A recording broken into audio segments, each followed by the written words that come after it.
flying 6 feet. Great start, second turn.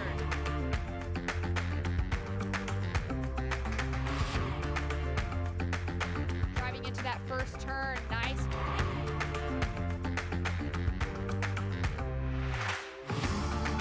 He's going to go to the air on this one.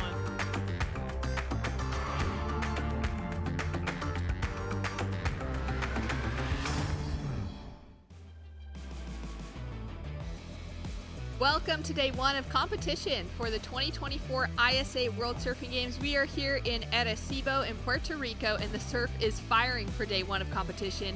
We cannot wait to see things get underway.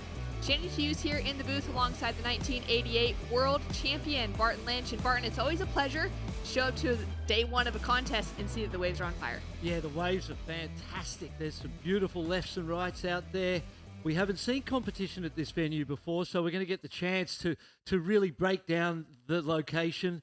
It's something similar to Chopu. It's a reef break.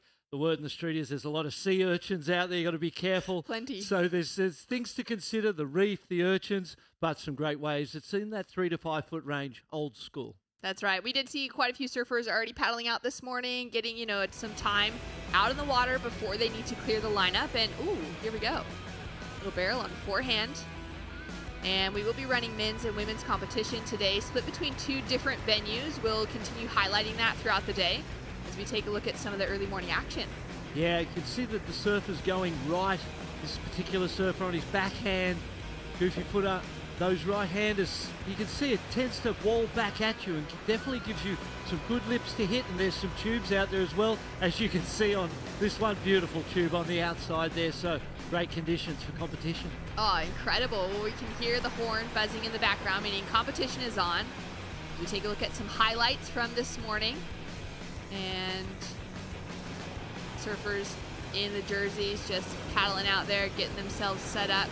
So it looks like the right off of Margara is where the guys will be surfing for today. So the contest call for our opening day of competition is going to be that we have our men's division opening up at Margara, and we've got our women's division that are opening up at El Pico, which is just to the east of where Margara is. So we'll be tracking today on broadcast with live action, specifically from Margara with the men's division. The women's will be available with a second camera, just kind of a standing camera there to be able to tune in and watch heats of your favorite female surfers in the world paddling out. They'll be kicking off in just a moment as well. And we'll be tracking with hopefully some great barrels out here at Margara today. And you can see with the paddle out on the beach, there was those lava rocks all along the shoreline. You can see them in the bottom of the screen now. But luckily there's some sand in between those bits of rock. So you've just got to find the sand, and there's our first heat lineup. France, Chile, Barbados, and the British Virgin Islands in the water to kick things off. Joan Duru up against Roberto Araki, Caleb Rabson, and Rush Carter Broderick. For the British Virgin Islands, it's a very first showing for them in the World Surfing Games, so welcome. It's so exciting to have a new nation represented, especially at this level of surfing with Olympic qualification on the line this week. And we've got some more familiar names like that of Joan Duru out in the water alongside Roberto and Caleb, who we've been seeing compete at the World Surfing Games for a number of years. And the ocean has gone quiet as we're getting started in the very first heat of the morning. We do have a look at our current conditions here as well, Barton. 4 to 6 feet from the northeast, great swell direction. We face pretty much due north right here. 5 mile per hour light southeast winds. Last couple of days have had a sea breeze come up in the afternoon, so we're expecting that. 9:03 a.m. the high tide, and some tubes on offer. El Pico, where the women are running, is quite a similar type of wave, not as hollow, but definitely lefts and rights and lots of opportunity out there. And you can see how clean and beautiful the ocean is this morning. Yeah, it's a picture-perfect morning to get things going for the ISA World Surfing Games. We've got some great stuff ahead of us. We've got 9 days of competition. Of course, yesterday we had our Parade of Nations, the opening ceremonies, bit of music as well at the main stage here at La Magrinal. But competition kicking off nice and early this morning, and we'll be running through till finals day on March the 3rd, which is next Sunday. So we've got 9 days of contest ahead of us. By the end of that, we will be sending 6 new men and 8 new women to the Paris 2024 Olympic Games, and that is what our conversation is all about. And that's a lot of spots, isn't it? There's a lot of opportunity. 14 Olympic spots up for grabs across both genders. So it's going to be an exciting event, a historic event, because it's the 60th anniversary of this particular event. Here we go, action. And a paddle now. Caleb Robson from Barbados getting that first paddle up and riding on his feet, so that left just not opening up for a wave that he's decided to stick with. We kind of were noticing that, Barton, you and I, having a quick look at it this morning, where it seemed like that right, maybe with some better scoring potential, just off that first glance, that left either with a quick barrel, potentially, maybe we'll see that change with the tides, but a lot of that wave just getting really slopey. Yeah, I think he actually wanted to go right, and when he got to his feet, he realised he was a bit on the wrong side of the peak, kind of got forced there in the paddle in, and there are some scoreable lefts for sure, but it feels like the rights, they're a little steeper and a little more vertical in the wall as it goes down the line. Here we go, having a look. B. Durbridge, the Australian coach, suggested it's a lot like Margaret River, just hollower and shallower and suckier. Yes, so that's a great call. That was a good analogy from him. Yeah, where you could have, that right that's become the predominant wave for competition surfing, specifically at Margaret River, where traditionally it was left for many years. Many, many years. Wasn't until Chris Gallagher started going right and recognised the beauty of a couple of backhand re-entries and how quick that could take you into the lead and win you an event, and that changed everything. People very rarely go left. Here we go, having a paddle on the outside. Too deep. Having a look there as we see our surfer in white now up and riding from the British Virgin Islands. Rush Broderick on his forehand, gets that first opening snap, carves it through on the second, drives hard off the bottom and into the lip. He'll just bite the rail and go down, but he's going to put that first real score on the board. And that's the first score for your nation in ISA surfing history. So congratulations, mate. Rush Carter Broderick. Sounds like a Hollywood star's name to me. So if the surfing doesn't work out, he could always go into acting with a name like that. But that was a good opening ride. Best wave of the heat so far, so he's in a good position.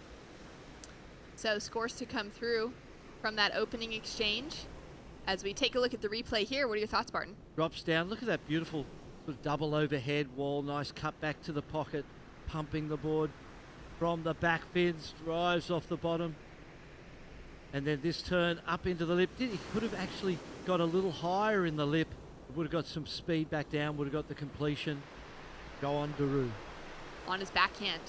Fast, whippy for that opening turn. Very experienced, incredible surfer. Here's Blue. Blue up and riding now. Setting himself up for Caleb Robson of Barbados. Drifts that tail out for the first turn. Sets himself up on a great end section. And nearly capitalizes, but he'll get taken out by the foam. Yeah, that converging whitewater came together and knocked him off. Looked like a young Matt Wilkinson right there.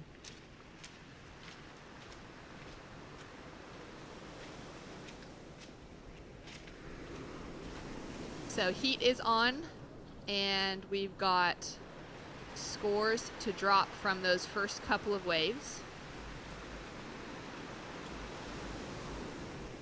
I don't think, we haven't seen the best of this heat yet.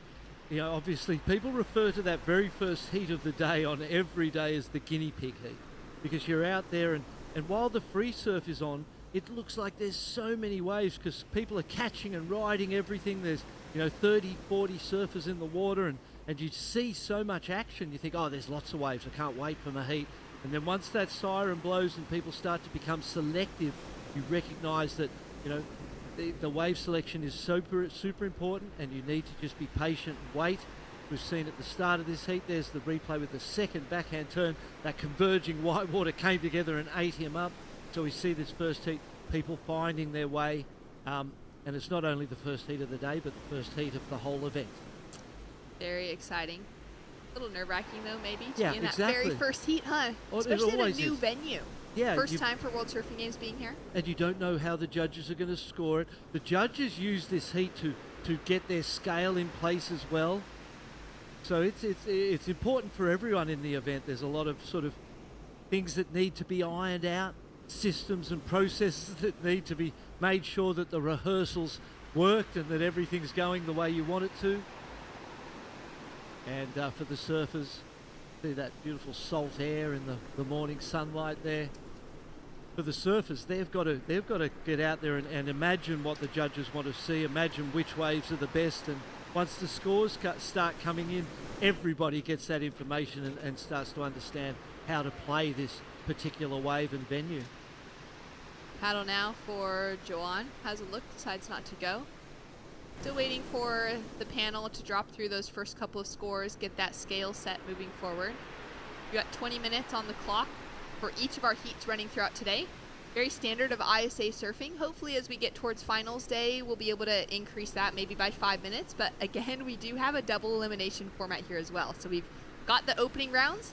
Once we get past this, we're going to have a repechage round. So the top 2 surfers are going to be advancing through on the top half of the draw. Yep. The bottom 2 surfers are not out. They're going to have another chance to fight their way all the way back to that grand final. When you consider that ISA is responsible for developing the sport globally, that double elimination gives the developing nations and surfers who may not have ever been in this situation before the opportunity to have one go, and then if it doesn't work out, get to go again and get 2 chances. So the double elimination is an important part of the event, an important part of developing surfing globally. We've got 55 nations here, over 250 surfers, I think 255 surfers, and 45% female, 55% male, so very close to quality there. So a lot of great things happening for ISA and surfing, and this is an Olympic qualifier. Let's not forget that, you know, there's those 14 Olympic spots up for grabs. Taking a look at the draw on the women's side, we've got an equal number of heats running there today as to what we have on the men's side, with 30 heats in these main event opening round ones.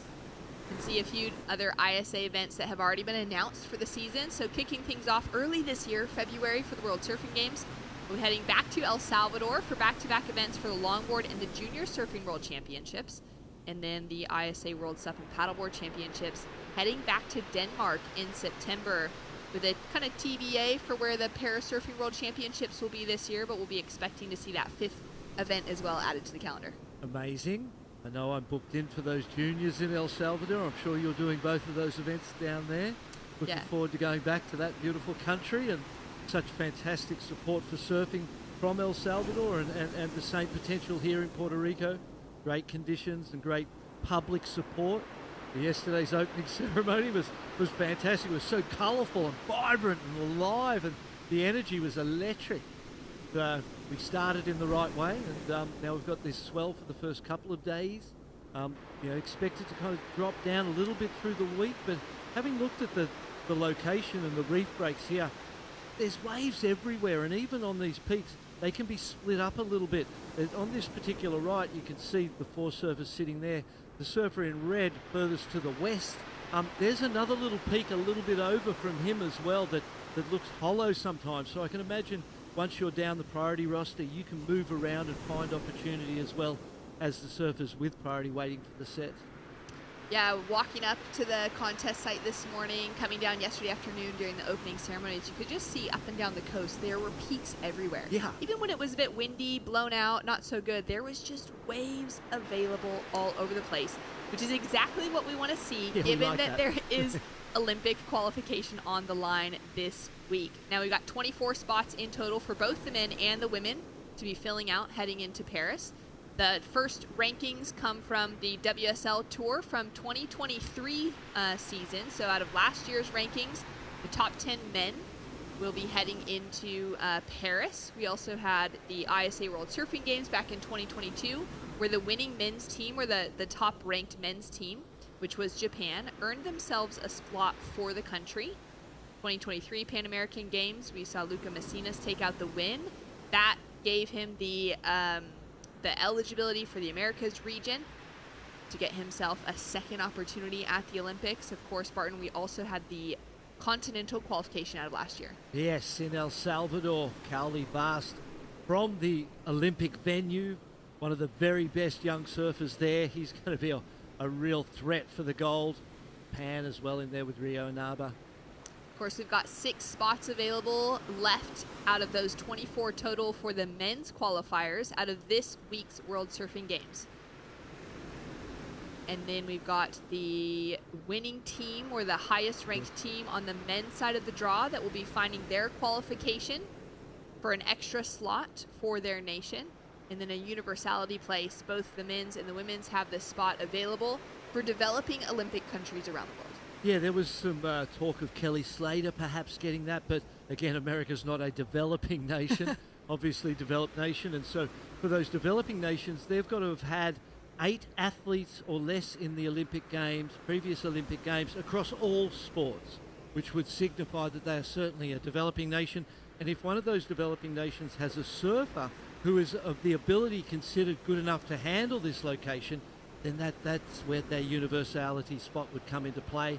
So a good opportunity for ISA to continue that development of the smaller nations. That's right. It's not necessarily a wild card position that's open to anyone. It's actually very specific regulations that the Olympic Games have put into place for all sports, that there are these universality spots that allow someone that is a real standout within that field or that sport globally, if their nation maybe just doesn't quite have that Olympic development, that representation, that athlete in whatever it is that they're maybe a standout in, has an opportunity to compete at the Olympic Games.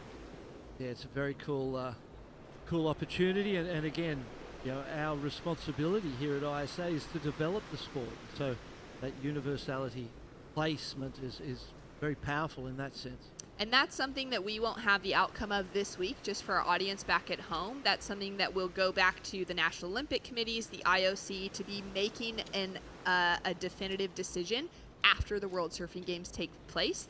So sometime before Tahiti, those spots will be announced officially. But we'll see who gets that qualification through the top-ranked eligible men and women out of this event, being in the top 6 that are eligible. We may have some surfers that are already qualified finding themselves in a double qualification place, and so those numbers will tick down just outside of that, top 6 number. It could be surfers sitting anywhere maybe in that top 20 conversation likely that will be finding themselves with Olympic conversation, because we could have any one of those 27 already qualified athletes that end up in those final stays. Absolutely, yeah. And interesting to see in those already qualified from the WSL surfer listing, you had 2 Australians, 2 Americans, 2 Brazilians, the 3 powerhouse nations of the world of surfing, 2 South Africans already in, and that's an amazing opportunity or amazing success for South African surfing to have those 2 men already qualified, Geordie Smith and Matt McGilvray, both incredible. Matt is he's a wild card for the gold. We've seen him get big scores out at that venue before, perfect rides, and while he's not someone you would imagine to have got in that top 10 spot and qualified, already there, so he'd be really wrapped with that, and I'm sure South Africa is with 2 spots. Italy with Leonardo in there already. Here we go. Paddle for Joan Duru, longtime championship tour surfer, ISA World Surfing Games gold medalist, out with a quick turn on his backhand. And we're still waiting for scores to drop through. We do just have a little bit of a glitch happening with our scoring system, so the judges are taking care of things on that side, but we just don't have the capability of seeing what that is right now. Heat is underway. We've got roughly about 12 minutes left on the clock, and still plenty of time for each of these surfers to get another couple of waves. But we just don't have those scores and those situation updates to be able to give to our audience just yet, but we are working on that behind the scenes.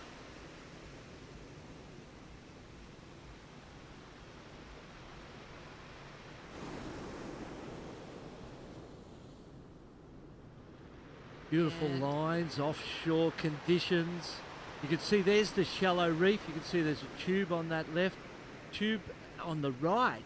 So going to our left, it definitely seems hollower, a steeper wall that way. The left has a nice short punchy section at the start, goes a little flat after that.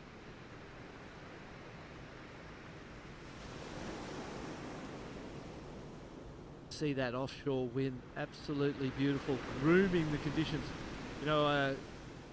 for the skiers and the snow enthusiasts. Then they get the grooming machines out there overnight on the mountain and flatten things out.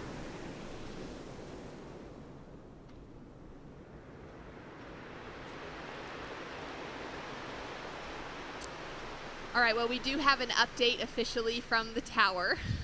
Our apologies, but the scoring system is actually down across the board. We were thinking maybe it was just on our end of things. So this heat is officially not underway. The surfers have already been informed of that through the beach announcer.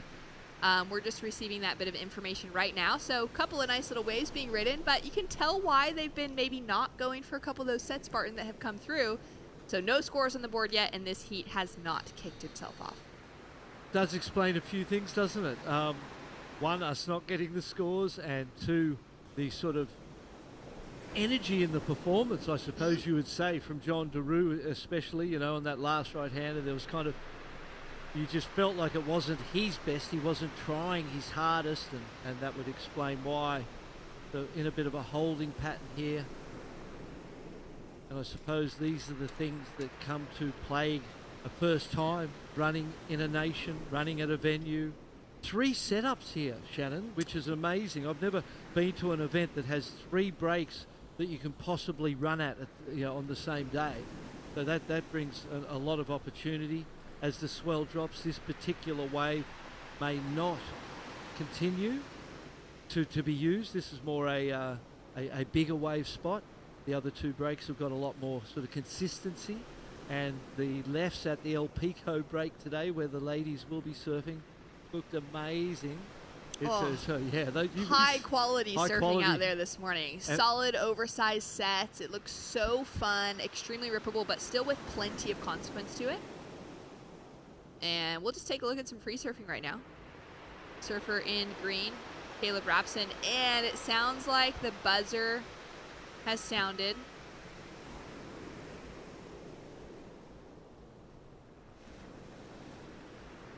So we're still just waiting for that official call on our men's side. We are on hold at La Margara as we just wait for the judges, the live scores, everything to click in. Those surfers will be given an announcement as soon as their heats are underway. Just a bit of free surfing to watch as we see Joan Duru tuck into a beautiful he's coming barrel. out. Oh, wow. Incredible. What a beautiful wave, and that sort of shows us what the potential of this wave is. I didn't think he was making that. I thought he was too deep. Well, that was an exciting way to just see what potential there is this morning. The thought of what scores could be thrown out for a wave like that coming later in the day. And it's so, you know, being the first heat, I'm sure the coaches and management teams would have, and other surfers would have loved to have seen that particular wave get scored, get an idea of what the potential is on the lefts, on the rights. Definitely seems like the right is the favourable way to go today for the barrel. As we understand it, there's good tubes on the lefts as well on its day. And these guys be out there for quite some time before they actually get started. You would almost feel like it could be to anyone's advantage, really. John Daru's so experienced. He would be used to things like this and situations where he's had to adapt on the fly. You paddle out for your heat ordinarily. You don't ride a wave before that starts. That situation adds pressure to people. And you would think Rush Roderick, who's surfing, you know, for the first time representing his nation, the opportunity to get out there and ride some waves for a while and be around all the other guys in their jerseys would most probably make you feel pretty comfortable and could help. It's going to be interesting to see the impact of that on all of these surfers of different levels of experience. So true. Well, on the women's side of the draw, podium 2 with the women's heats has been underway. You can follow along at live scores. Click on podium 2, and we just saw Daniela Rosas take away a solid victory. She had a 7 and an 8-point ride for her opening heat of this year's World Surfing Games. She's looking to find herself with Olympic qualification again for Team Peru. She made her debut at Tokyo 2020. Well, let's enjoy the replay of some great free surfing. Yeah, when from that John whole Duru. section fell and there was a So, oh, you could see the foot came off there. So if that was getting judged, they would love the length of ride. They would love the tube. That slip of the back foot towards the end would have an impact on that score, without question. Little things to take note of. Getting a little more wax on that board, possibly.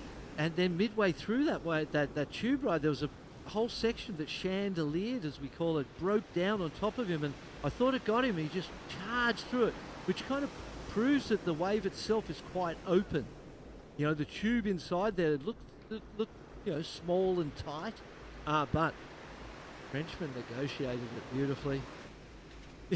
He would be going, why couldn't I have waited and got that one in my heat once it had started? He took out that gold medal back in 2021, a silver medal in 2017, and he'll be looking to go for gold once again. Now, at the moment, on the men's side of the draw, we do only have one surfer from France qualified for Paris, which is Cal Libast out of Tahiti, representing France for the Olympics. So there is a spot available for France to get themselves a second surfer. It is in that qualification conversation, Barton, as you know, only 2 surfers able to represent each country as the top potential.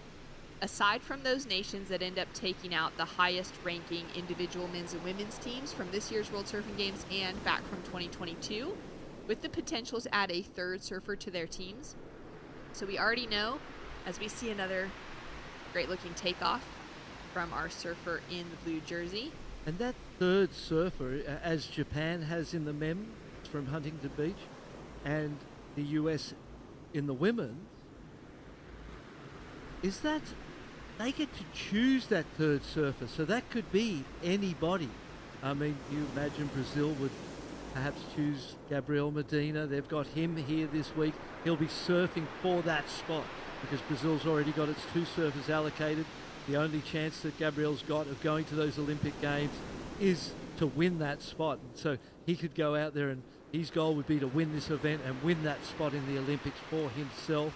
That's an amazing story to follow. Yeah, that's right. With that 3rd potential spot, it's allocated to the nation that wins, Yes. not to an individual surfer, where every other Olympic spot goes to an individual. And it's won as a team. Exactly. Amazing. So it's one as a team, and that means that nation, that surfing nation, can select anyone that represents them. Doesn't have to be a current competitor in any way. It could be an absolute legend of the sport. It could be an up-and-coming junior. It could be any surfer that has a passport to that nation. That country is allowed to pick for that position.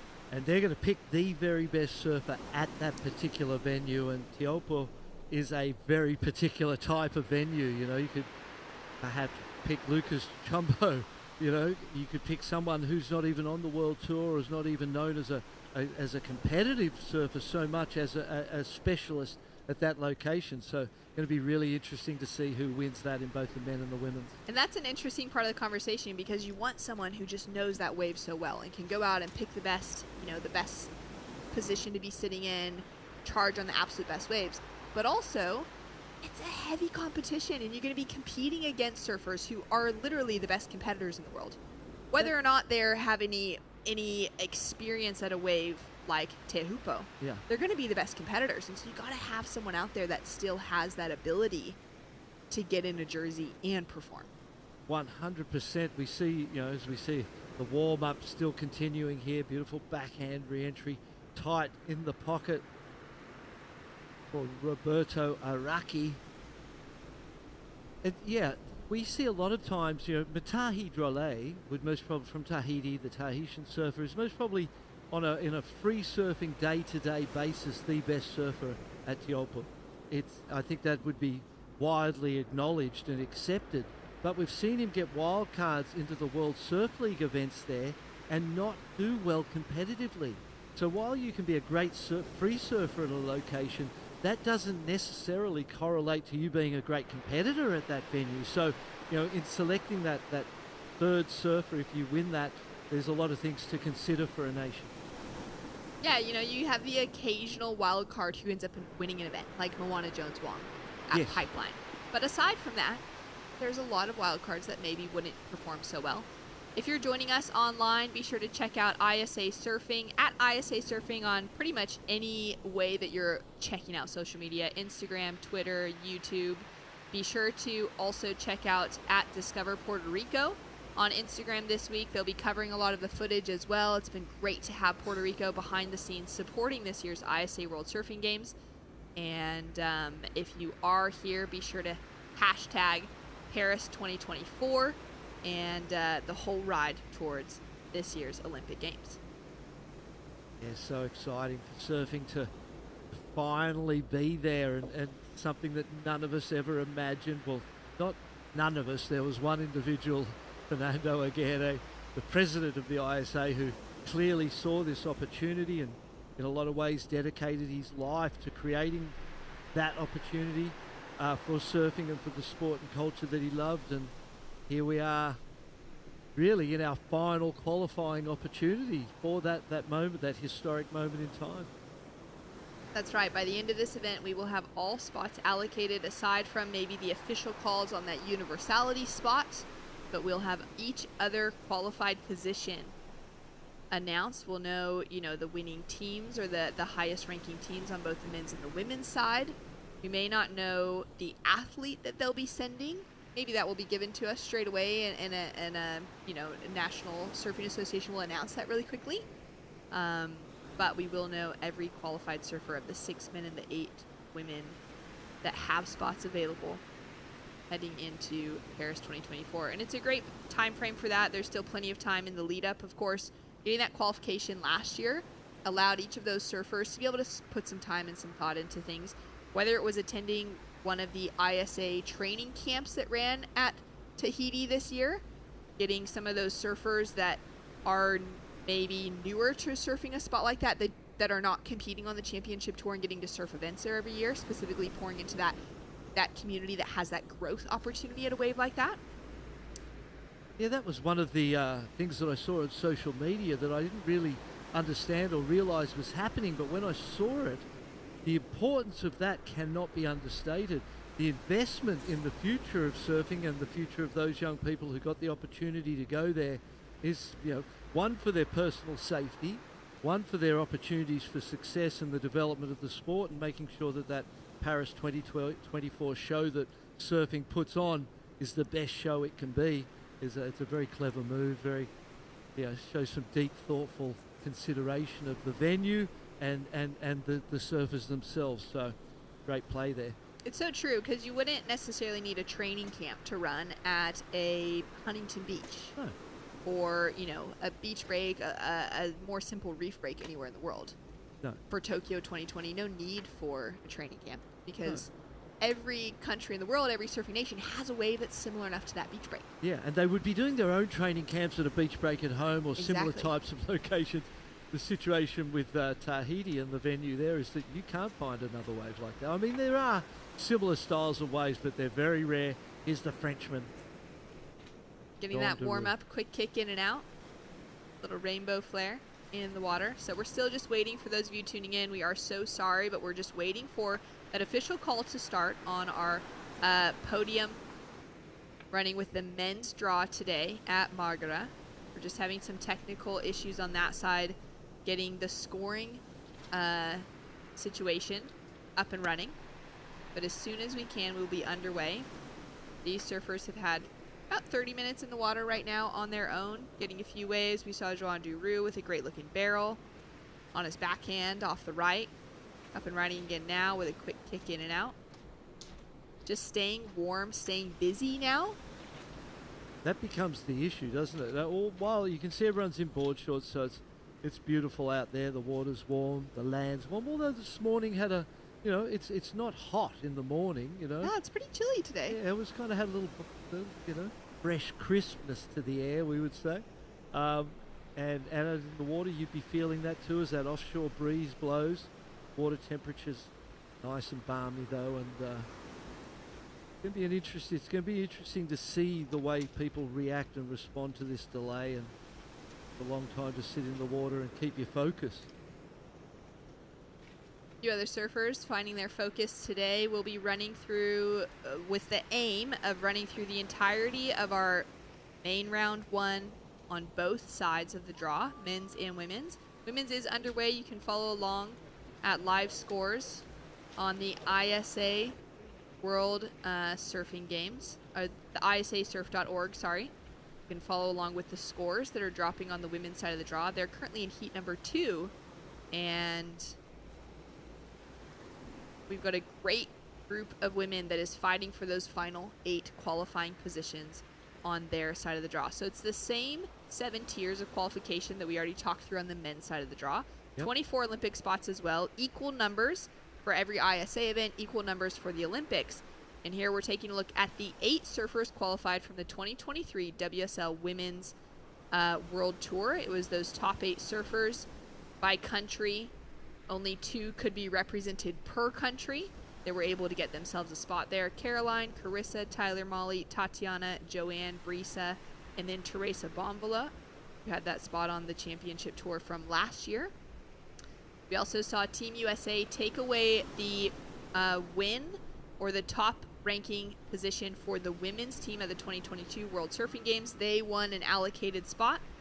Pan American Games, the eligibility ended up going to the second place surfer in Sanoa Olin out of Canada, because Tatiana Weston Webb won that event. She already had her qualification, and it was That's massive for that young lady from Canada. Huge. Amazing. What an incredible big wave surfer as well. Hmm? And of course, from last year's World Surfing Games, we have a local Tahitian that will be able to compete for the European region or France out of Tahiti and Fierro. Yeah, and Safi Vete, the New Zealander who qualified, she's actually in the water right now as we speak. And, you know, we saw her in her interview when she qualified, and they gave her a golden ticket to the Olympics. She was like, I'm terrified, actually, because it's that type of wave that'll do that to the world's very best surfers. So true. So we got a few more spots that are open. Of course, 8 individual spots to be earned by, you know, individual name that will be the top ranked women out of this event. We've got a universality spot, and of course, again, a position to be allocated to the highest ranking women's team at the end of this event. So a couple more spots available on the women's side to fill out those numbers and see every single surfer qualified for Paris 2024. And like you said, women's draw is underway on our second podium.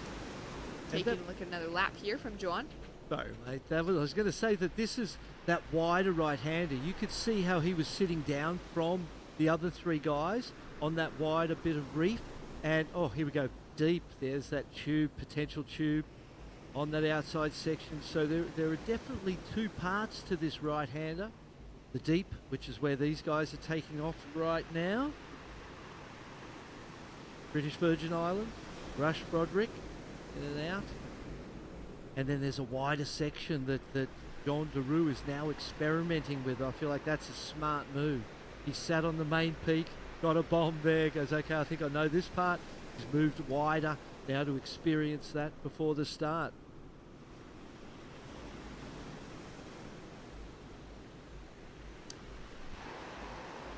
Well, it's been a little bit of a wait this morning to get things kicked off, as there were some technical difficulties at the men's podium, but we are officially underway. 17 minutes, 20 seconds on the clock. John Duru, Roberto Araki, Caleb Rabson, and Rush Carter Broderick, France, Chile, Barbados, and the British Virgin Islands, have been in the water for a while. And there are now scores that are dropping through from the last couple of waves that we saw ridden. Big set, bit of spit coming out of that one as well, Barton. Wow, couple of times. Beautiful right-hander. All of the surfers that little bit out of position. I suppose really in theory you don't know exactly when it's going to start. I'm sure they gave them a bit of notice and suggested that, you know, we'll give you a couple of minutes notice so that you can prepare yourself, but that big set caught them off guard. Taking a look at the replay here. Well, looks like this was in the heat itself. We thought it was still a part of the warm-up. 2 nice turns on the outside into a somewhat of a mistake there on the last turn. Didn't get as high on the wave face as he would have liked. Pulled under the lip, but got the completion. 2 big turns before it on the wider peak. Here's Broderick. Couple little turns in and out. And in the blue was Caleb Rapson. So we got a couple throwaway scores on the board for Oh, no. Chile and for British Virgin Islands. A .6 and a .5 for our current heat leaders. We do have a score to drop through for Joan Duru out of France. That 2-turn combination. Best score of the heat so far. Easily best score of the heat. So he'll be putting himself into that leading position. And now waiting for our surfer in green, Caleb Rapson from Barbados, to get his opening ride on the board. Oh, look at this double up. A 5.33 drops for Joan Duru as we see Rash now on his forehand. Gives a little flick of the fingers. He Feeling a bit needed to bummed. rush a little more in that particular moment there. He just got to his feet and didn't get that turn under the lip. That looked like a beautiful tube ride opportunity. Unfortunately missed there. It wasn't the best of rides. So 0.77, but back to that score that's dropped through for Duru out of France in the red jersey. Joan has a 5.33 as his single highest score of the heat. So he'll be sitting in that leading position off the 2-turn combination. Scale now being set from the judges. And we've got just under 15 minutes remaining on the clock. 20 minutes for each heat running throughout today. And it's been fairly consistent. A little bit of lulls in between. We'll see, how that changes as the tide continues to change throughout the day as well. And we get to know this wave even better. Yeah, exactly. And it's always an interesting thing that, there's always lulls between the sets. That's just the way the ocean is. There's the bigger ones, the smaller ones. And the bigger the wave, ordinarily, the bigger the score. Judges want to see people going for it, charging from deep, and obviously getting inside the tube is the most valuable part of the scoring system. You're as committed as you could possibly be. Those backhand re-entries, 2 of those for Jean Duru, 5.33, was like a good starting score for the judges to set their scale for the rest of the day off. Coming up in our second heat of the morning, Germany, Israel, Dominican Republic, and Greece will have surfers hitting the water with Leon Glatzer, who's an Olympian present at Tokyo 2020, Ido Arkin of Israel, Sari Perez from the Dominican Republic, and Matteo Christodoulou from Greece. They'll be coming up in that second heat today. Got some really big names in the draw that, the global surfing world is well familiar with. We've got surfers from, the top ends of competitive surfing. We've got world champions. We've got World Surfing Games gold medalists in the draw. We've also got a lot of surfers that will be newer names, fresh to our eyes. I'm really excited to see so many of them hit the lineup this week. Joan Duru tucks into the barrel, finds a clean exit, sets himself up with a big rat to snap off his backhand, and he's going to reappear from the whitewater, finding some intensity off his second ride. And so important that he made that. As that we see that whitewater converges in that spot there, and it's really difficult to make that the completion tube ride into a nice re-entry. I feel like it's going to be better than the 5.33. I'd like to have a look at that tube ride again. So scores to drop for that second scoring wave of Joan Duru.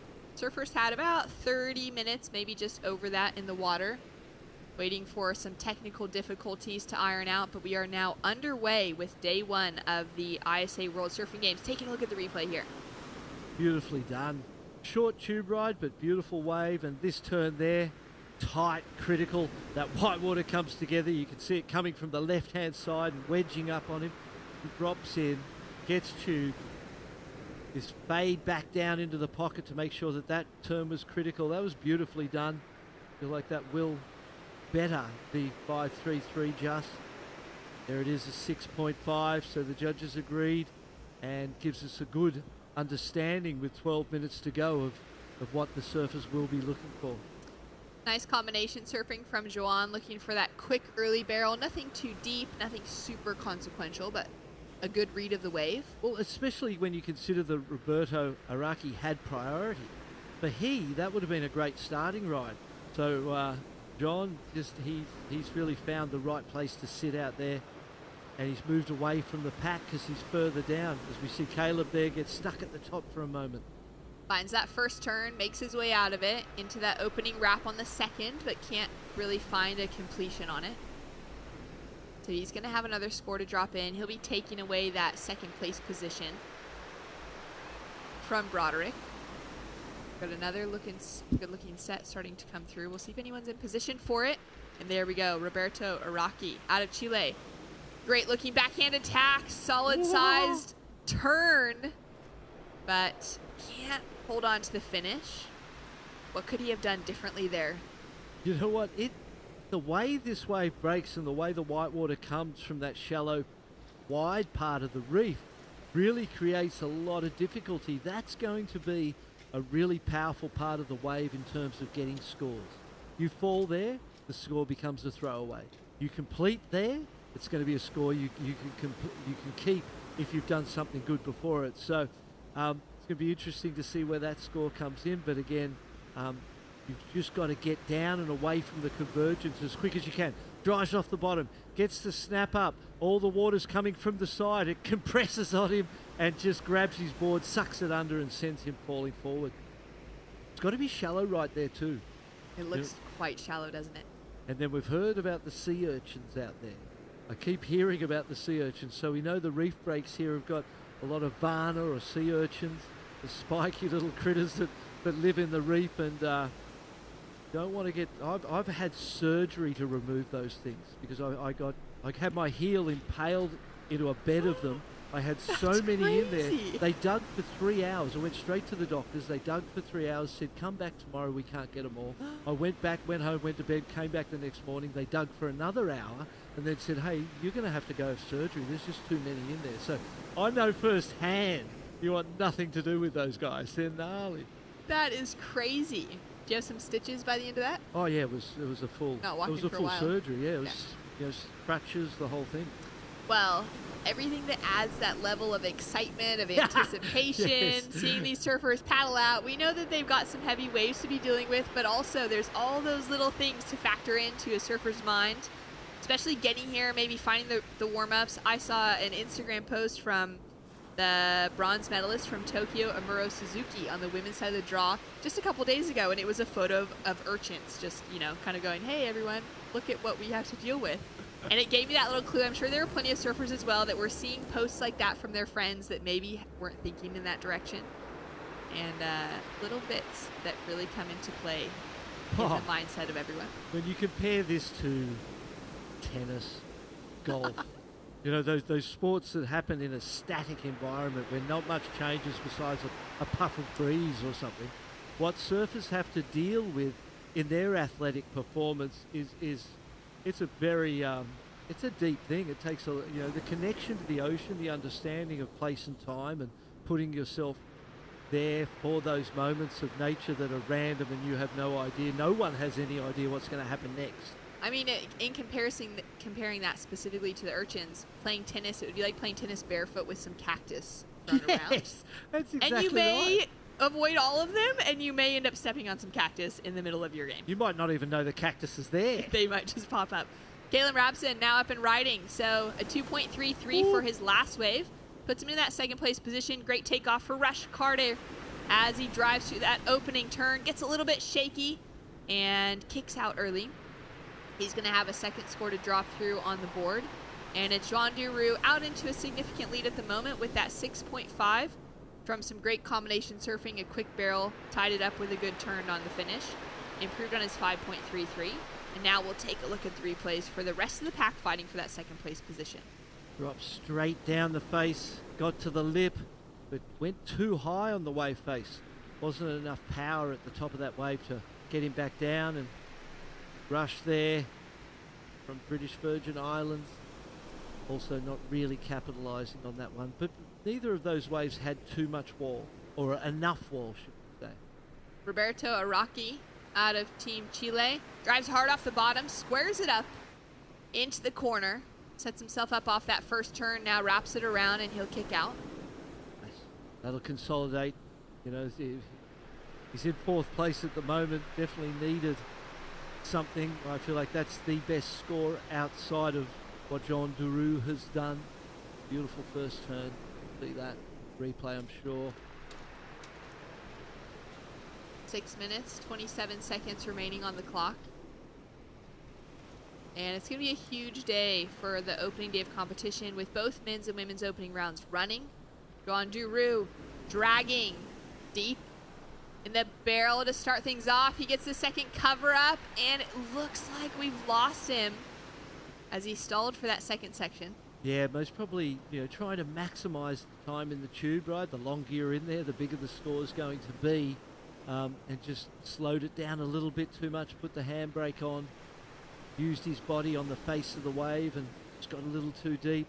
We saw him do it in the warm-up part of this broadcast before the heat started, and did it so well. But that was a bigger, more open ride. He's got his positioning perfect, and the technique is top level. Paddle here from Roberto, up and riding once again. Quickly getting himself another wave, but he'll just come short on the turn. Waiting for his second score to drop through to see where he is sitting in contention for that second place position. Chilean surfer, great waves down there in Chile. Here we go, we'll break down this one. Drops in deep, leans on the wave, coming out of the tube, sees the second section, goes, he had that. That was a make. He really should have made that. Perhaps it got a little tight and a little small in there. Perhaps he stalled a little bit too much. There's the Chilean with that backhand re-entry out of the top, stuck in the lip and eaten up. But 4.33 on the one before was enough to get him into second place. Results at this point in time, a great reflection of how this heat has gone so far. And not giant requirements on both third and fourth place positions. A 3.01 needed for Rapson out of Barbados to move himself into second, and a 4.27 needed for Broderick out of the British Virgin Islands to get himself into that advancing position. Both of those surfers have had some opportunities in front of them, and now would be feeling still, that pressure coming down to 4 minutes on the clock. Roberto also carrying that 4.33, only has a 1 as his backup score. If he gets even just a single turn completed, he's going to increase that requirement significantly on third and fourth. Yeah, the 4.33 was one backhand re-entry, and the score signifies how good the turn was and what his potential is. A couple of those turns, you're going to match the 6.5 or beyond of John Guru, so that would be a real confidence booster for the Chilean. He'd be like, okay, I'm in this. I know I can do that. I haven't really got a great wave yet. I've had a couple of opportunities and made one backhand re-entry, and I'm in second. So let's keep this show rolling with 3.5 minutes to go. Top two. Sorry, I was just going to say blue and white need to get a score of consequence to match that 4.33 now, so that they can get a second score. John Daru doesn't really need to ride another wave. He's in a strong position, and Roberto in fourth priority, he really needs to improve on that one, and that'll put a lot of pressure on blue and white and might even seal the deal for them. Priority sitting with both white and blue, so they will have pick of the lineup, but any waves coming through.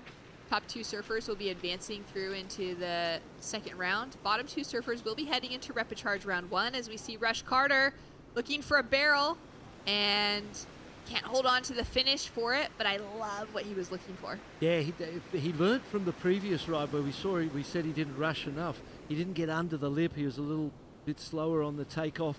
That time he knew the importance of getting under that lip. Feel like he might have bent over at the hips a little bit. You imagine the weight of your head, the old bowling ball on your shoulders, wherever it goes, you go. So really, you want to keep it centered above yourself all the time, above your board, and keep yourself centered. You imagine even when the board's lent over in a bottom turn, the head's still centered above the board, and if you bend over at the hips and get that head either backwards or forwards, you lose your balance. Down to 2 minutes on the clock, and a 4.27 requirement for Broderick. British Virgin Islands being one of the newest member nations to the ISA, and the very first time for them to be sending a team to compete in the World Surfing Games. We also have Slovakia that is here competing for the very first time as two new nations into welcome. the World Surfing Games. Welcome to the surfing family. Your life will never be the same again, for the better. Definitely for the better. Down to 1 minute 30 seconds on the clock, and we've got a set rolling in. Now at the moment, it's our surfer with priority. Having a look at this one, Caleb Rabson. Tags the first section, sets himself up now for a second turn. Makes it. Looking for a clean finish here. Wraps around. 3-turn combination, chasing a 3.01. Job done. He gets the score for sure. 3 lovely turns. And that was the sort of wave you want. Here, let's have a look on the replay. Drops down. Drives off the bottom into that lip. Beautiful turn. Critical. He may have got it just for that. Then he gets the second closeout turn. You go, absolutely gets the score.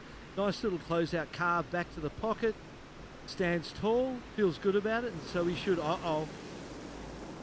He might need more after this. Roberto now up and riding. He's looking to back up the 4.33. So this is an important moment for him, wanting to just hit that finishing section. Goes a bit soft on him. We can see Duru up and riding just behind as we track with Iraqi here on his backhand. He's getting heaps of work done here on the inside section, showing the potential of maybe a wave that has a little bit less size, but really connecting and hugging that reef all the way to the inside.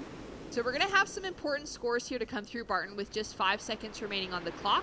We know that Juan Duru had a second wave behind. I'm sure we'll see that replay, but either way, he's in a kind of significant lead at the moment. Yes. But for our surfer in the green jersey out of Chile, he's chasing.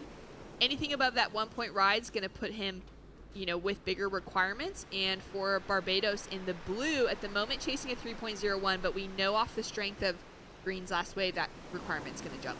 Yeah, so what we imagine is going to happen is Caleb's going to get that 3. He might get a 5. He might get a score, you know, he's definitely getting the 3. Going to go to second place. Here's the replay of Jean Duru. Stalls it, gets a lovely tube ride. Look at the wall on this one. Into a beautiful backhand re-entry.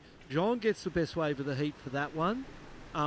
Blue will get the score he needs to go to second, but then Green will get the score that he needs to go up into second, knock Blue back to third. That's my guesstimate of the situation as it unveiled itself in those dying moments of that heat. Great performance from all of those surfers.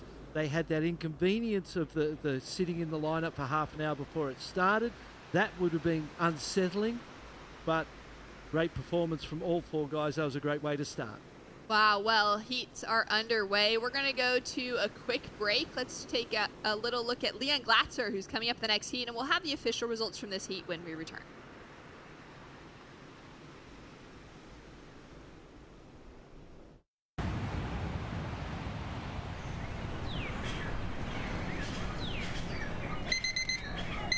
All right, team, getting ready. And dude, high, low. Try to get up, open up the shoulder blades, come on. Always follow with the gaze. Martin, I would say, is one of my biggest pillars in life, not only for surfing, but also in life in general. I'm Leon Glatzer, and I'm an Olympian. Here we go, Leon Glatzer going to the air, goes for the huge corrupt flip, double rail grab, alley-oop air. That right there was the best air we've seen of this entire contest. I mean, that was a huge moment. I could die happily after that. You know, it's one of the best moments of my life. The amount of hard work and belief that we have, you know, it's so impressive. Like, we really believe we can do it. Leon Glatzer now. And look at this, the slow-mo, the appreciation you get for that inverted, that front foot goes flat for a second and it gives him the chance to bring it all the way back around under. He's so close right there to coming way back over his board and centering his gravity. I had really, really high expectations, not even just to like qualify for the Olympics, but I set myself big expectations with winning the event. It was shocking for me, you know, like I remember right after I lost the heat, I asked myself, like, what just happened? Like, what happened? Like, is this real? Like, what's going on? And I couldn't even process the loss.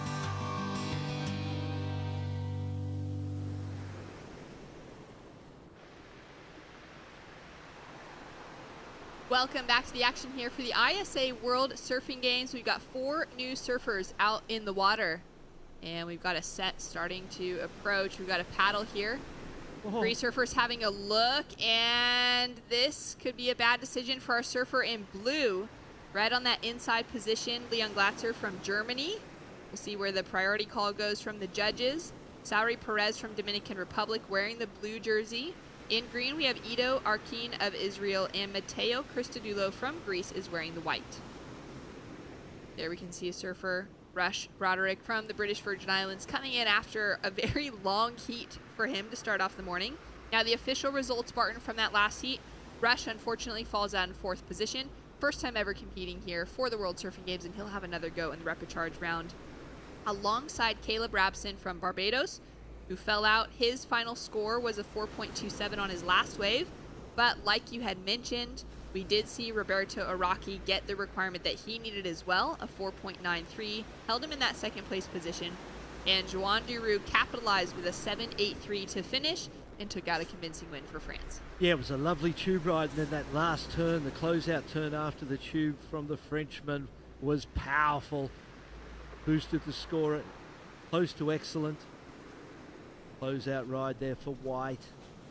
Big set on the outside. A little bit of white water may come onto the face from the wave in front of it. Ido up and riding on his backhand. Quick snap to start. Wave gets frothy, but he completes that first turn as Matteo duck dives underneath. That first heat was a great example of how the highs and lows of surfing a heat, where, you know, Caleb Rapson needed that score. He gets the score. He feels like time's ticking down. He's done his job. He may qualify or get through to that or stay in the main round. Unfortunately, Roberto Araki behind it got the wave he needed, and so it was a seesawing heat. Great way to start, and showed us the potential of this wave. Everybody going on the right-handers rather than the left, so that seems pretty certain. And the judges valuing the tubes, but then also valuing the critical turns and the completions becoming really important as well. Yeah, that opportunity to get, you know, a tube ride, a barrel off the takeoff like we saw from Joan, but being able to combo it on the end with a good critical maneuver, a big turn. So 16 minutes, 20 seconds on the clock. Leon drops in a 4.67 for his opening ride. Ido with a 2.0 on the board. And do we feel like Sauri Perez has got an interference? He may have to, you would think. Yeah. It looked like a pretty stock standard interference. It's just dropped through on the scoreboard from the panel, so Sauri Perez with that interference on takeoff. Unfortunate start to this heat. Yeah, he had enough time maybe to have seen that. It looked like almost like a lack of discipline and control in a heated moment, right? Your first round, your first heat. Here at the ISA World Surfing Games, there's Olympic qualification on the line. There's just your own personal desire to succeed. Beautiful snap there from the German. And we saw that great piece on he, you know, having lofty ambitions. And he has lofty surfing performance as well. The way he can perform in the air is incredible. There we go. So full breakdown of scores. Leon with that 0.5 would have been his opening ride, just that takeoff with Sauri Perez dropping in on him. But the 4.17 off the left on his forehand. Leon up and riding again. He's now hopeful to find himself qualification for Paris this week, as he was unable to rise to the occasion at the World Surfing Games last year. Sauri Perez on his forehand throws a huge claim after a great lip line floater there to finish. And Matteo on his forehand as well. Snap to start, and he'll go down. Yeah, wave selection need to be worked on there. You could see that wave was going to close out pretty quickly. You definitely need to find waves that stay open long enough to give you, one big turn can score you big points. We do know that, but on these sorts of waves, you can get a tube ride and still do that big turn. That's where the excellent scores are going to come from. Up and riding now. Ido with a 2-point ride so far.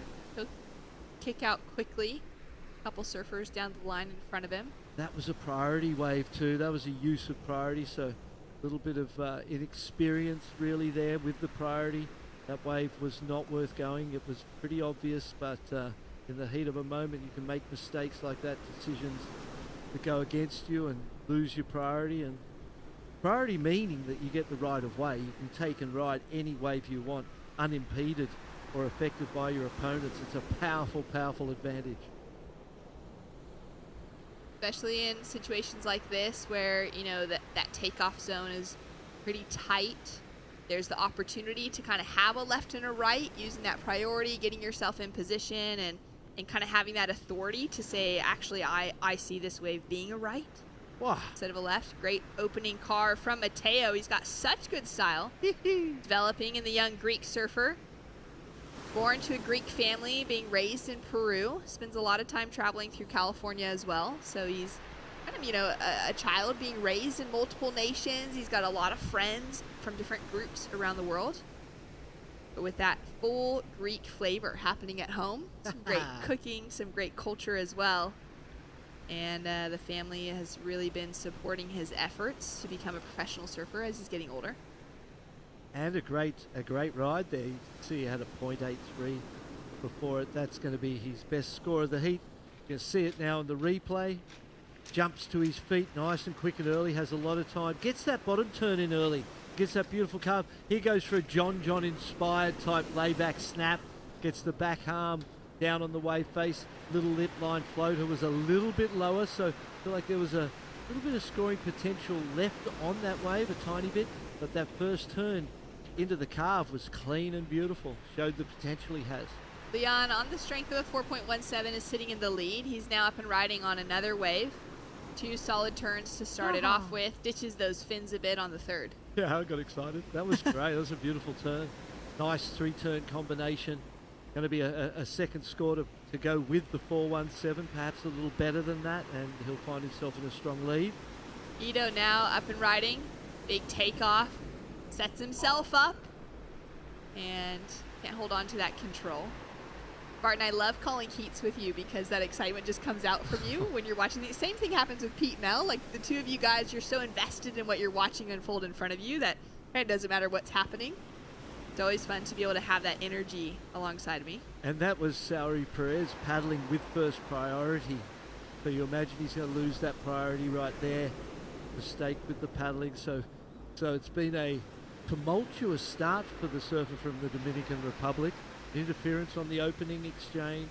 Into a fall there. He needs to settle himself down. And the claim was good too, though. There was a highlight moment where he got that beautiful closeout re-entry and got a nice claim. Got a 2.67 for that one. So here we go. Leon up and riding. Flying down the line. Heads into the air. We knew that would be coming at some stage within his repertoire. Likely early. He's got a 5.67 for that last wave. Judges loving the look of it. And a 3.5 on the board now for Mateo. Has him set up in second. Sauri from the Dominican Republic is very close to home right now. Yes. Just a short bit of water, a little expanse of the ocean dividing Puerto Rico and the Dominican Republic. As we take another look at the replay here from the 5 that put Leon Glatzer into a significant lead. Beautiful. You know, he built momentum as he went, and as the wave got smaller, his turns got bigger. And it's always a great way to maximize the scoring potential of the wave you're on. That last turn, saw the tail drift. It was a flatter section. There was the potential for that to not being a turn that would match the first turn or the second turn. And in fact, it might have been the best turn of the 3. So great surfing there. Halfway through this heat, surfers getting ready to paddle out in the next lineup include none other than Jordy Smith. For Team South Africa, he already has secured himself a position to compete in the Olympics for Tahiti. He had an interesting story heading into Tokyo, but we'll get back to that in a moment. As we see Mateo now up and riding. Great opening snap. Just gets a little caught up. Seems like it can be hard to drive through that top section of the wave, Barton. Yeah, what I'm seeing is that the wall on the wave that you take off on needs to be carefully considered.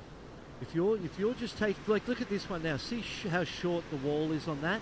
There's the nice little first section, but then it goes flat because that wall out into this to the left wasn't tall enough and steep enough, and that looks to be the most important part of wave selection out here is the size of the wave, obviously, but then the wall that goes down. If it's got that wall, they're the ones to go. If it's got the taper, they're going to go pretty fat pretty quick, and you could leave them ones alone.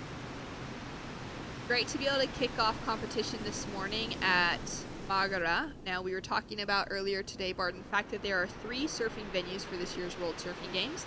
Margara being the wave that our men's division is surfing right now. The second podium is El Pico, where the women are currently competing, has lefts and rights on offer. Yep. And then Rostral is the third venue. So there is the potential that we'll be surfing there as well. There's 3 different judging towers set up. There's basically 3 different contest sites put together here as we see Mateo just duck out under the lip. In 4th priority, so, Yeah. you know, nothing ventured, nothing gained, just trying to find something Sauri Perez with his priority. Riding. Woo, woo. Flies through that section. Holds back on the claim. I was waiting for it. I love the energy coming out of him. He so badly wanted to claim that, He didn't he? so did. But that was a great turn. That was a little bit wild feeling, wasn't it? Yeah, that'll give him confidence too. He's had 2 good turns, and he'll see the scores and go, okay, if I can get 2 of those turns on a single wave, it's going to put me into the range with Leon Glatzer and give me a chance at qualification. Surfers getting ready to paddle out in the next heat. So we already saw Jordy Smith will be paddling out. In the white jersey, we have Javon Brown from Jamaica up against Adam Svoboda from the Czech Republic and Levi Young from Canada.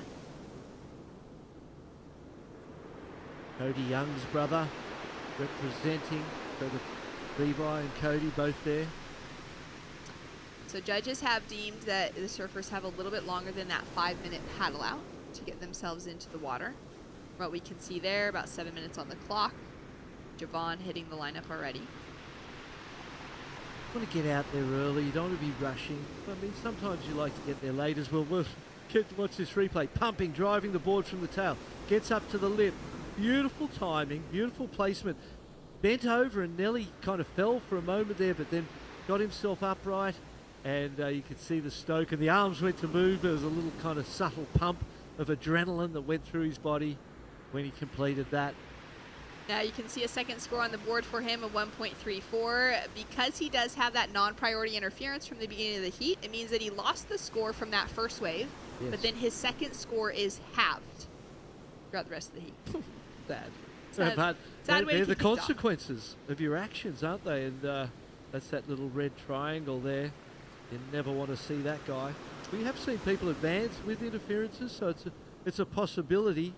But from 4th priority, and Mateo really looking to improve on that 0.83, so he's got a second score. Ito flying down the line. Great style and approach as he headed into that first section. Wraps it around. And he'll kick out as that wave goes soft. Love that opening line that he drew. Really smooth and fluid and fast. Going to be his best score.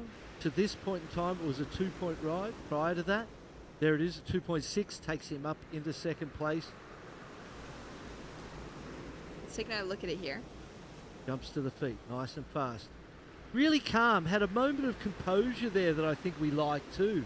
Didn't rush it, just composed himself, and then went to work getting his boogie done there on the shoulder. Some great flow Really nice flow. in that opening approach. Those are the moments as a commentator for me. Of course, we want to see those big scores. We want to see those explosive moments, all of that consequence. But those little moments of good style and flow coming through in someone's surfing makes me want to just jump on a board right now and get in the water. Totally, and you know, your job, while everything's going on around you, here we go, Mateo is up and running. Up and riding. Christodoulou out of Greece. Great opening carve to start things off. Sets himself up for a powerful finish. Good combination surfing. He's going to improve on the 3.5. Just a 1.10 that he's requiring, and he'll jump back into that second place position. Yeah, he'll go back into second for sure, won't he, with that ride. I was going to say, you know, when everything happens so fast in the ocean, waves are moving at you quickly, jump to your feet, there's so much going on, and you need to find that composure. Your job's to stay relaxed while it's all going on around you. Gets a closeout turn. You can see he was composed and controlled, did everything he had to do, gets the score and goes into second place. A 3.70 and a 3.5 now on the board for Christodoulou out of Greece. chasing down a 6.14 to take himself into the leading position over the Olympian in Leon Glatzer out of Germany. Leon's been pretty quiet in the back half of this heat, sitting with priority for a while. Yeah, he's got the lead. He's got the scores he needs. He hasn't seen anything that he figured was better than what he's already had. So his job now is to make sure that the next wave he takes off on is better than that 417, and he continues to build. Anything less than the 417 can be considered a mistake. And so he's got the experience. As you said, he's an Olympian. Here he goes. Setting himself up, driving hard off the bottom. Great bit of spray being thrown off of that opening turn. Carves back on the second, adds a little more punch into that finishing maneuver. In the range of what he's already scored, you know, I don't think it's better than the 567. Let's go there. That 3-turn 567 had a lot more flair and excitement in it than that one. The 417 perhaps it's in that range, but it was a good use of priority. He had waited a long time. There's 2.5 minutes. You want to surf, and it was a wave worth catching. When you're sitting in a position like that with, you know, less than 5 minutes on the clock and you hold on to priority, Barton, would you typically want to be going for a wave that maybe just keeps you a little bit more active? Or would you be looking specifically for something that could replace what you have on the scoreline? 100% what replaced is your scoreline. Keeping active is more a beginning strategy to a heat. So you create a foundation, a base to the heat. There it is, a 5-2-3, so it goes up a little on that 417. So he did his job. He improved from that 417 by a point and a little bit. So well weighted, well selected, well surfed, and it's been a good heat for the German. And great in the context to what he's done for the rest of the field. Now Matteo was chasing a low 6-point ride, which seemed quite attainable in the moment. But now thinking of a 7, there's a big difference between a 6 and a 7. There sure is. You know, especially as you start getting towards that excellent range, which is sort of 8 and above, it becomes very critical. Everything's considered. Any little mistake's going to, you know, put your score down. Third place, looking for a 4.60, and fourth place with the interference, looking for a 5.84. So he's still kind of right there, even with the interference. Leon now freed up under fourth priority. He's going to let loose on the inside. Oh. Huge combination of major maneuvers. That looked fun. That was the best wave of the heat so far. Wow. Again, he was in fourth priority. He moved to the wider peak. So that wider peak is actually sometimes better than the main peak. While the main peak has the tube rides on it, the wide peak is really tall. Saori Perez. On his forehand. Nice opening turn, sets himself up with a second, getting that combination of maneuvers. Little kick out to finish. He just feels like a grommet to me. That's what you would call a grommet. Just the excitement, that feeling that he had towards the end of the wave. Nice combination of turns. Chasing down a 5.84, we'll have scores to drop now. Ito up and riding. Powerful surfer coming out of Israel. Super important ride, looking for a 4.6, 2 nice turns, 25 seconds on the clock. Most probably won't get another wave. I don't know that there was enough in that wave to go beyond the 4.6 or get to that place. We'll see what the judges think. Now Saori improves his situation. He moves up into fourth momentarily with a 3.30 on the board. So judges rewarding the combination of major maneuvers. Ito with a score to drop, chasing down a 4.60 to get himself into that second place position, which would keep him in the top side of the draw. Bottom 2 surfers will be heading into the repechage round, and the top 2 surfers will be heading through in the main round. We are waiting for that last score to drop through.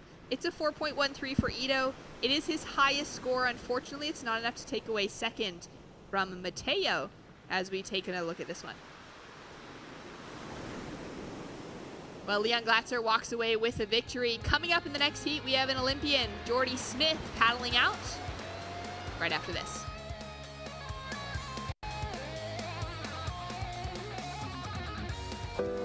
being here for my country it's kind of emotional, you know, to be able to, one of so few to be able to represent them, and it comes with a lot of pressure.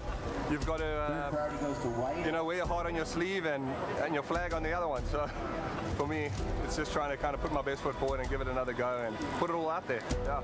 He's got power like not many people. He's on another level in the power stakes, Geordie. My journey to get here has been pretty crazy, pretty unbelievable, really. Being the first surfer ever to qualify for Tokyo, and then, you know, having a big oopsie kind of come in place with my injury and not being able to go and compete at the first one ever, and then to kind of reset everything and then try again was another whole mindset. And I just kind of let the last one go, you know, kind of let that lie, and just started kind of preparing to get to this position, and then to be able to get here and achieve this now is just kind of a testament to a lot of hard work. I don't know. Yeah. For my son.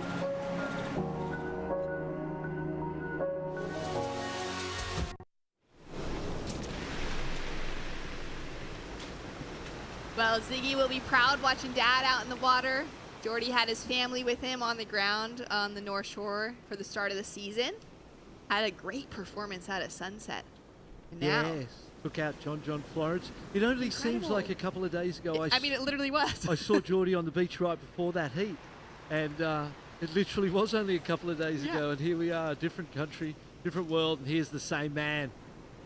Up and riding on a new wave, Geordie Smith. Great rail work, smooth, in control, putting together some clinical style to get this thing kicked off. He did look easy, didn't he? Fluid, and great to see the emotion there from Geordie. It had me tearing up as well, because, you know, that idea of doing it for your kids as we see the lineup there. Men's round one, heat 3. South Africa, Canada, Czech Republic, and Jamaica with Geordie Smith, Levi Young, Adam Svoboda, and Javon Brown in the water. Top 2 surfers advancing through in the main round. Bottom 2 with that chance to surf the repecharge. As we see Javon up and riding, just gets a little hung up on that opening turn and used his priority on it, and he'll now get himself back into position, get that set rolling through. That was a left the tube. There was opportunity for a tube ride. We haven't seen anyone go left this morning, so that tells us what they think of the lefts, and everyone's identified that the rights are the highest scoring direction to go. Geordie Smith's been at it a long time. His dad Graham used to look after us when I first went to South Africa in 1983, and I've met Graham, and he used to look after us. And then one of those years there, here's someone having a look at one of our first lefts of the day. Adam up and riding on his forehand, gets that first score put onto the board. Czech Republic, who would ever think? Fantastic to see this growth of surfing. And Levi Young on his forehand. Wow, that was a hectic section. Taking a look at the replay of Geordie as well. Nice, powerful carve. Quick bottom turn. Take advantage of the time he had to get 3 turns in. Other people may have only found 2 in that situation, but he knew what he needed to do to maximise it, get 3. Jamaica there. So a few scores coming through. Geordie having to look back, waiting still for his first wave from the panel. Levi with a 2.5 for his opener. That was a hectic section. Found that little cover up for a moment, and then karate chop axed at the finish. By the lip. that was radical. You'll have to kind of shake that moment off. Yeah, that was a don't mess with me moment where Mother Nature tells you may think you can do what you want, but you can't. Classic. It's gonna be interesting to hear as well through the day. You know, once we start to kind of get some of those post heats going, we start to hear from those surfers what the power feels like here, what the water really feels like. Because sometimes you can go to a place like this and it doesn't quite have that intensity that we might feel like it has on screen. Or vice versa. The exact opposite. It looks quite mellow, fun, playful. Sunset Beaches. I went, because I live there at Sunset, I watched the webcast, and then I walked down the beach and have a look at it in real life. Oh my gosh, it looks half the size and half as powerful and radical as it is. Waimea Bay, much the same, you know. Those waves are incredibly hard waves to surf and you watch them online, you go, that's difficult. But when you see it in real life, it's a whole nother thing. Similar to El Salvador, where, so many of the World Surfing Games have run in the past. A lot of surfers arriving there for the first time that have great experience somewhere on the North Shore, those heavier waves around the world, get out in the water there and they suddenly realize how powerful it is there as well. I heard that before I surfed there. Like, it's got Hawaiian power. I'm thinking, yeah, sure. Yeah, sure. No way. El Salvador doesn't have Hawaiian power. And you go, you duck dive your first wave, you go, whoa, hello, this is it. Get rolled around a bit. Yeah, wakes you up. So it'd be interesting to hear from these guys, what that power really feels like out there, what a wave, a little lip line like that to Levi would actually feel like in the moment.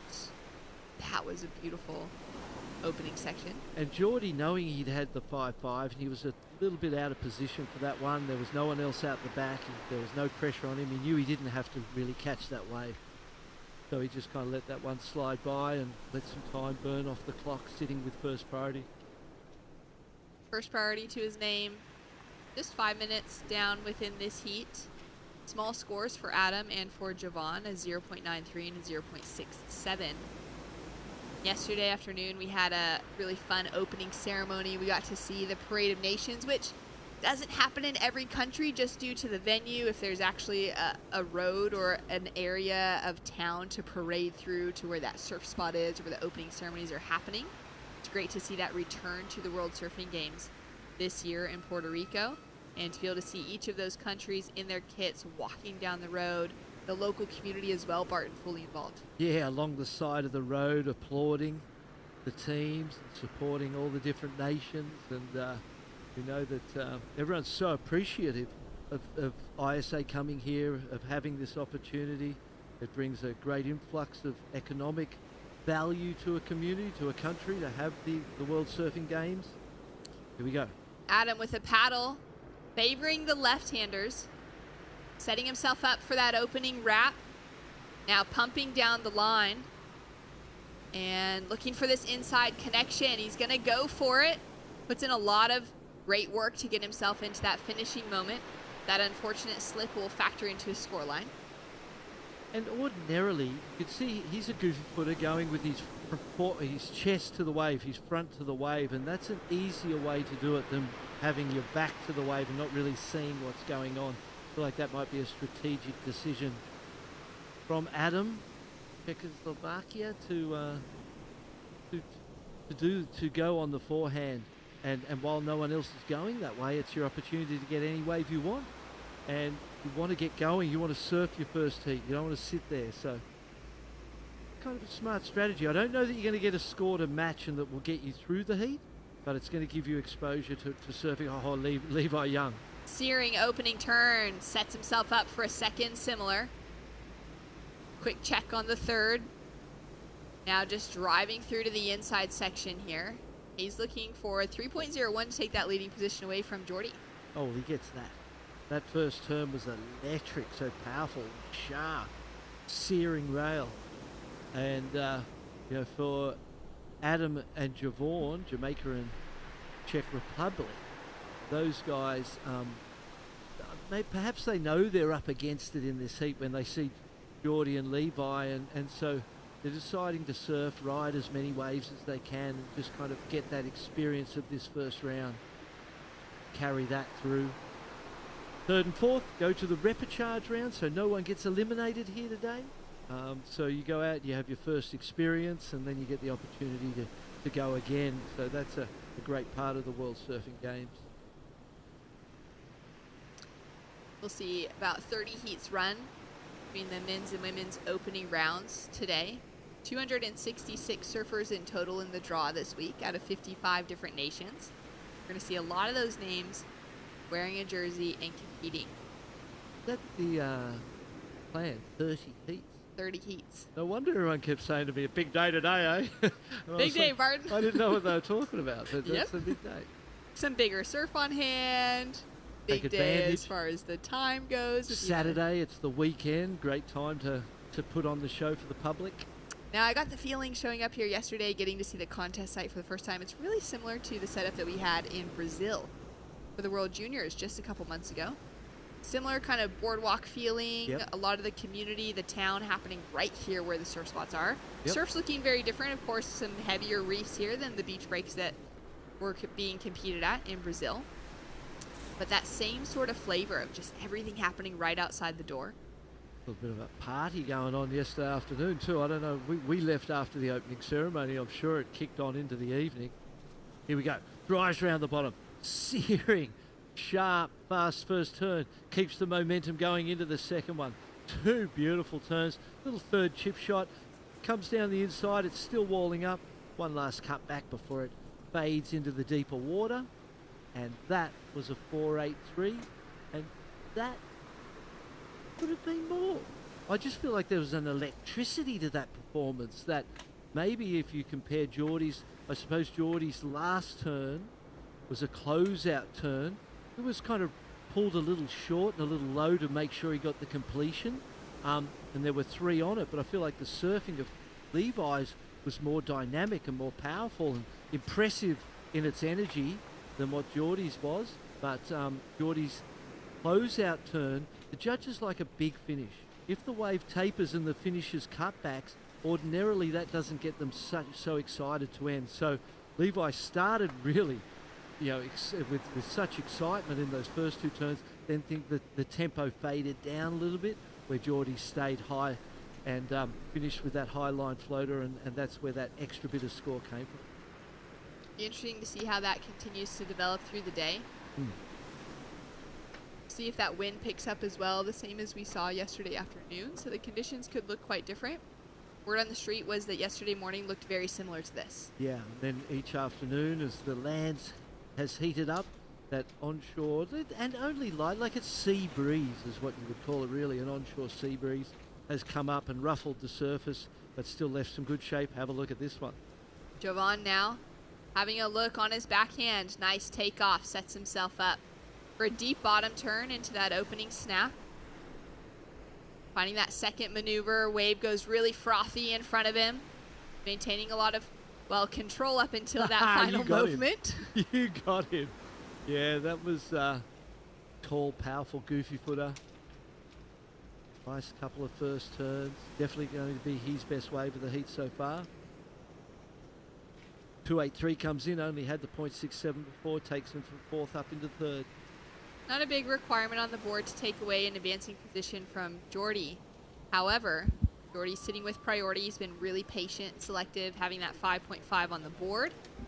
And he's going to let this one go as well. Levi on the inside also has a look, decides not to go. Still be paying closer attention, like you mentioned, probably to that, what that wall really looks like off the right. Levi having a look at this one. Great looking setup in front of him. Has a lot of speed coming into this opening maneuver, but that will close out. Just trying it because Geordie had the priority. Here he goes. Straight into the barrel. Stands tall till that final moment as he has to crouch down to duck out. Wanted to cut out of that wave early because he wanted to get the priority or maintain the priority. Smart strategy there. Got that small advantage in the paddle race to the lineup. First surfer out the back going to get the priority. You imagine in this situation, if they were tied and equal, then the surfer who rode the last wave, immediate last wave, wouldn't get the priority. Go to the surfer who rode the wave before that. But in this case, looked like Geordie got out the back first. He gets first priority. Smart strategy. There, you got a great little tube ride, but there wasn't much wall on that wave after it. So, showing his experience. Levi's in the lead. Geordie looking for a 1.83. Does he get it for that little tube ride? We've seen some 2.5s and things for 2 backhand turns, perhaps. Javon's last one. There's the tube. In and out. Could be a 2-point ride. It's going to be really interesting to see where this score comes in as you're a coach or a manager of other teams and or a surfer, a competitor. You'd be looking at this to see where that score comes in. It'd be a really interesting score. Maybe the most interesting of the morning because it was just a tube, nothing else, quick in and out. But it was something of consequence. I'm really interested. Nice and stylish on the takeoff. Yeah. Super composed. And he was in there. He disappeared. A 1.83 is the requirement. We're still waiting for it. And a 4.93. The judges loved it. So that's really interesting. It's more than I would have thought it would get. I was thinking a 3, most probably. I thought he got the score he needed, but I was thinking couldn't be more than 3. So 493 shows everyone how much the judges are valuing the tube ride. Because you get that's close to half the criteria out of 10 points. You come out of that tube and do 2 more turns, you're going excellent. So a lot of information gleaned from that moment there with Geordie Smith as we see the next heat, finding the bare little sand parts of the reef in amongst all the lava rock to make their way out. Paddling out next, up against these 3, Roberto Rodriguez, Martin Otado, and Chris Albury from Ecuador, Uruguay, and the Bahamas, is Kano Igarashi out of Japan, the silver medalist from the Tokyo 2020 Olympics. And he's in kind of that preparation mode to head out for his second Olympic Games later this year.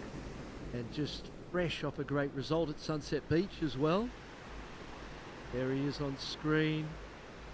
Silver medalist.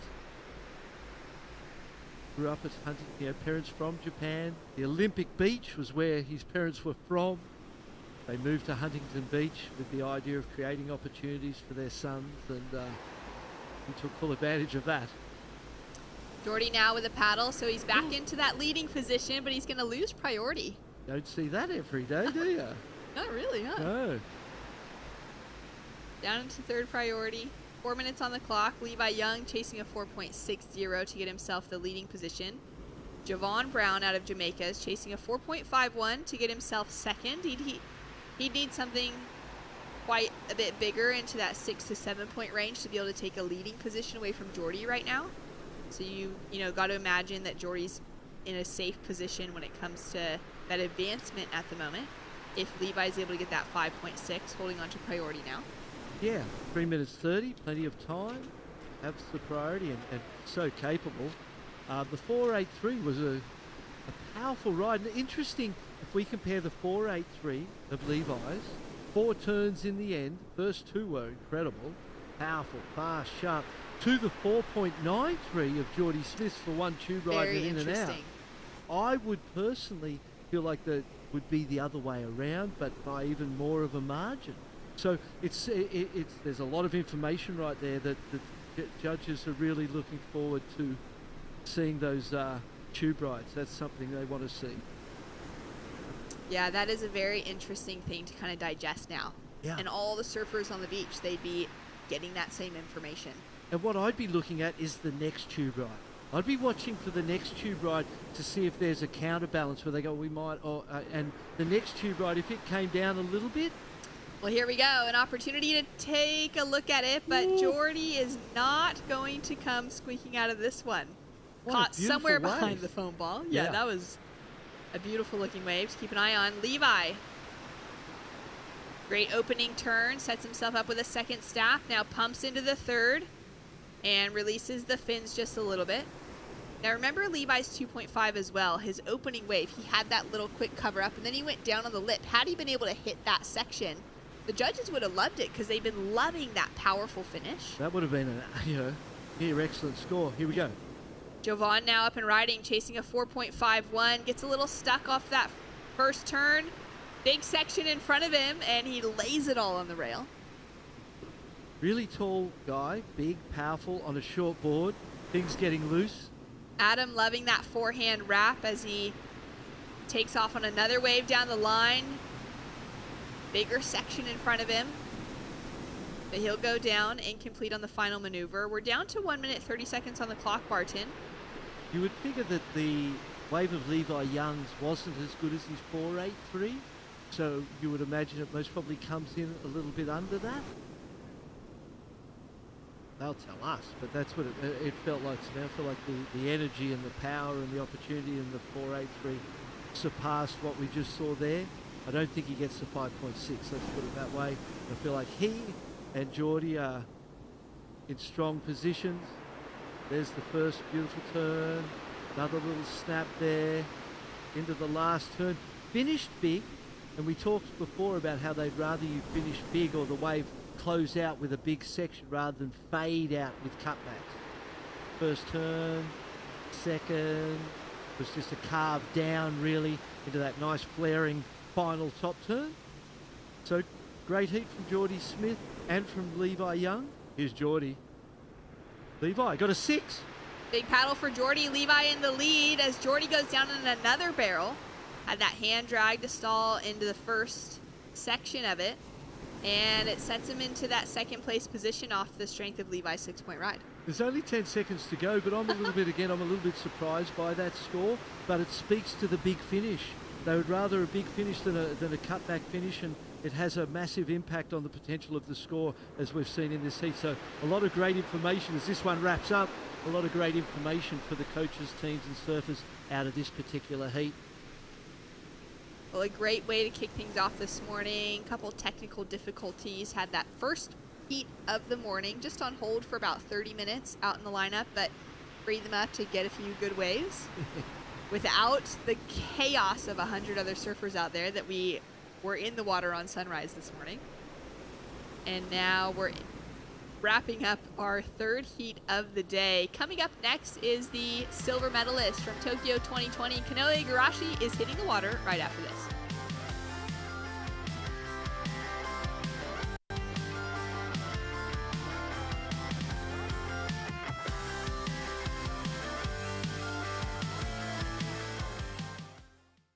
Here we are with Kanoe Igarashi, qualified Olympia. Thank you guys, thank you.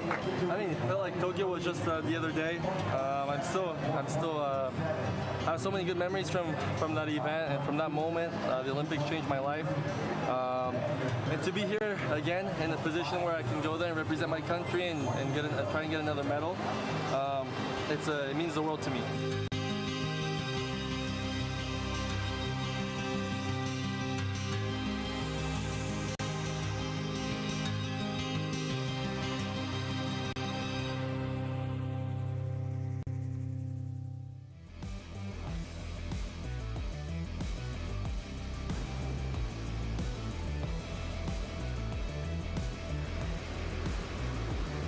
Surf fans, welcome back to the ISA World Surfing Games 2024 edition here from beautiful Puerto Rico. I am Chris Cote, joined by 2015 WSL Longboard World Champion Rachel Tilley. Rachel, welcome to this amazing corner of the world where obviously the waves are absolutely perfect.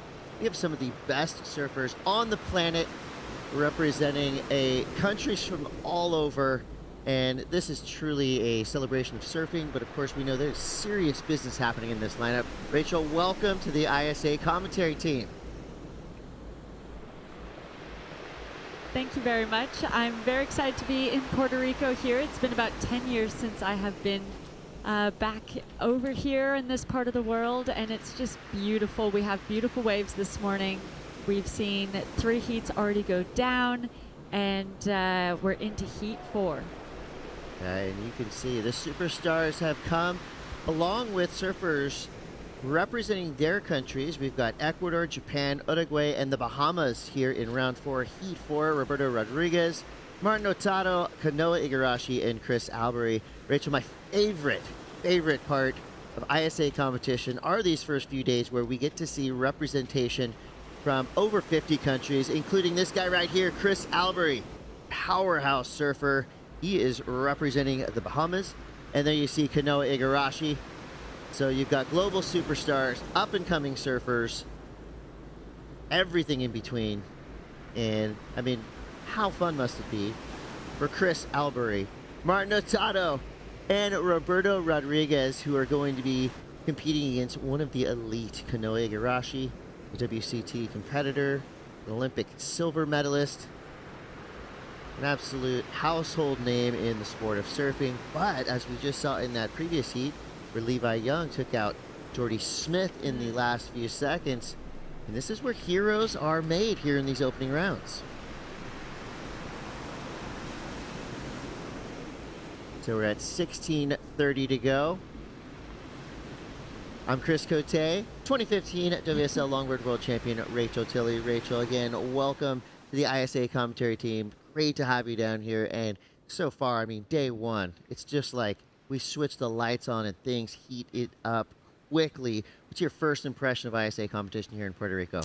I love ISA competition. I love the format of it. Day one, we have 4-person heats. It's non-elimination. So I think the day one of competition, we really see surfers finding their feet, but also with that non-elimination element to it. They're surfing loose and getting comfortable. And like you were pointing out before, you have some up-and-coming surfers surfing against their heroes, and there's always that exciting narrative to the day. And it's super fun to get that scouting report early because, of course, Cinderella story starts right here. Which one of these surfers from one of our rising nations will make it all the way to finals day? Got a long road ahead of us. And as you see out in the lineup, plenty of power for these surfers to deal with. You know, Puerto Rico, of course, has been on the map as a iconic surf destination for a long time because of visions like this. I mean, this is a Hawaiian punch mixed with that kind of Caribbean feel. Atlantic right here just providing us this canvas. We have multiple podiums right now. We've got some of the best females on the planet competing just up the street. Again, thank you to our host nation of Puerto Rico for inviting over 400 surfers down here, not including the support teams, which kind of pushes that number up towards nearly the thousands. So with 14:50 to go so far, the Bahamas on top of the 113 for Chris Albry. Of course, that will all change with so much opportunity out here. And Noah Igarashi now drops a 283. These numbers are going to elevate into the double digits, no doubt, with plenty of opportunity out there. So our surfers way to activate in the next set coming through. That gives us a chance to catch up with Mitchell Salazar. All right, here with Levi Young from Team Canada. First of all, big congratulations. Expectations today. Waves are pumping, it's firing. But first time here in Puerto Rico for an event. I know you guys were training here. Talk to me about the selection process to be able to get on the team with Wheeler Hasberg and your brother Cody. Yeah, it was a cool selection. We did a couple heats like 2 or 3 weeks ago to make the team. 8 days in a row straight of competing every day. I'm super stoked to make the team with Wheeler and my brother. I feel like we're a really good team, and the girls' team is also super solid, so super happy to be here. What about sharing the lineup with somebody like Jordy, too? He literally just got off of the plane straight into the heat. Getting to surf with somebody like him who's been on the CT for 16 years, he's won this event before. What's it like being out there in the water with somebody like Jordy? It's awesome being in a heat with him. I've been watching him since I was like 10 years old, so someone I've always looked up to, and it's super cool to be in heats with him now and see how he reads the lineup and how he positions himself in the heats, and he's like had priority that whole heat. It was crazy. He just was playing it really smart. I'm super stoked to get the score to beat him at the end, but yeah, love that guy. He's an awesome surfer. How do you approach the rest of the event after a big heat win too? Just take it heat by heat, watch the team, support everybody else, and just get psyched up for the next one. Stay hydrated too. Thanks, Levi. Thank you. Love that question from Mitchell. What's it like to surf with Jordy Smith? Well, what's it like to beat Jordy Smith? Levi Young making a big statement early on. So with 12.5 to go, Roberto Rodriguez now from Team Ecuador in the lead, 4.03 total for now. The needs, they're all in the single digits there. So still an early look here at round 1, heat 4, as we see Martin Otaro representing Uruguay. 22 years old, comes from Punta del Este. He is your national champion of Uruguay, which you're going to see that a lot. Rachel, when we look at the list of surfers we have competing here, men and women, I would say about 75-80% are national champions from their nations they're representing. So when they all come together, it really is. It really is a field that is representative of what is happening right now. The cutting edge of surfing is on display in front of us. And with so many national champions, I mean, they're coming here with swagger. Yeah, absolutely. I mean, that's what we see. A lot of the countries having their qualification process and system be their national championships and people earning their spots on tour. I thought that was really interesting to hear from Levi that they've just selected their team about 3 weeks ago for Canada. That's such a quick turnaround as we see Kanoa up and riding. Yeah, Igarashi, incredibly fast and precise. A beautiful searing frontside carve from Kanoa. There you see kind of that little reform. The wave packs a punch through the inside as well. He's going to stick with it, staying right there in the pocket. I mean, Kanoa Igarashi is just the total surfer. I mean, he'll go on any wave. You've seen what he's capable of. Waves like Teahopo, Sunset Beach, Pipeline, you know, all the way down to beach breaks in Huntington Beach, where he's had multiple wins. This wave right here, it just gives him the perfect opportunity to show all the elements of what make him such an elite force in surfing. Definitely a title threat, a medal threat, and he's already qualified for the upcoming Paris 2024 Olympic Games. So Kanoa, anytime he puts on that ISA jersey, you know big things are going to happen. I would put his percentage of making it to finals day, you know, up in the 80s or 90s. Yeah. And I mean, that's an easy thing to say because he's done it time and time again in the past. Well, he's a former gold medalist at the World Surfing Games as well, and coming just off of a strong result in Hawaii just before, straight over to Puerto Rico. He'd be feeling good. The difference in the heats that they normally surf over on the World Surf League being those man-on-man heats, these are 4-person heats, 20 minutes. So it really changes your structure of how you play a heat, and clearly he's showing that he's very comfortable in that position as well. Rodriguez, deep bottom turn, big snap, a beautiful combo there. A little electricity in the style of Roberto Rodriguez there. Ecuador, of course, they have been a powerful force in surfing for a long time, especially here in ISA competition. And Team Ecuador always comes correct. The stacked squad, and this year is no different. You know, they really do have a complete package, and they've been rising through the ranks. Coming through with Genesis Borja, Bruce Burgos, Pacha Light, Dominic Barona, and Jonathan Zambrano. So a solid team there for Ecuador, and they're well backed by the nation of Ecuador as well. And from what I'm told, I haven't been there yet, but there are some great waves down in Ecuador. Yeah, we've seen a lot of surfers and teams coming from that Central and South America, just being such a force. Ecuador's neighbors, Uruguay, Martin Otaro. Nice carve there, but only one opportunity for a big turn. And this just looks like a wave machine. I mean, sets just rolling through. Still have 8 minutes, 26 seconds to go. The highest score so far, a 5.17 for Kanoa Igarashi. I like that number because it really does leave a lot of room, you know, above that mid-range line for surfers to really go out there and go off and be rewarded. We do have an elite panel of judges as well, the best in the business. And here's what they're looking at right now. Let's take a look at this replay. This is Kanoa. Yeah, this was a beautiful wave by Kanoa. One of the longer waves and combinations that we've seen throughout the day. Getting multiple turns, nice hit there. Coming around, you know, we've seen different combinations of surfers looking for barrels out there or just kind of that quick 1 or 2 turns. So the fact that he was able to come through and get so many maneuvers on this wave turned that small wave into a 5. So he surfed that smaller wave up into a keepable score. As he comes around there. Really like this angle. The drone is a nice angle to see from above, but this is where we are able to see him actually put it on rail and see that criticalness. There's that combo we like from Otaro. Yeah, this replaced, this is now into his top 2. Has replaced that previous score, which he's thrown away, and now has him sitting in an advancing position as we see Martin coming around. He's looking to replace those 2 throwaways, both in the 0 point somethings, and as we see Kanoa dropping in live action. Nice little slidey carve straight back under the lip. Again, this wave just gives you full opportunity to engage your rail. You saw Kanoa right there. That was kind of a 2-part turn, carve into a slide right under the critical section of the wave.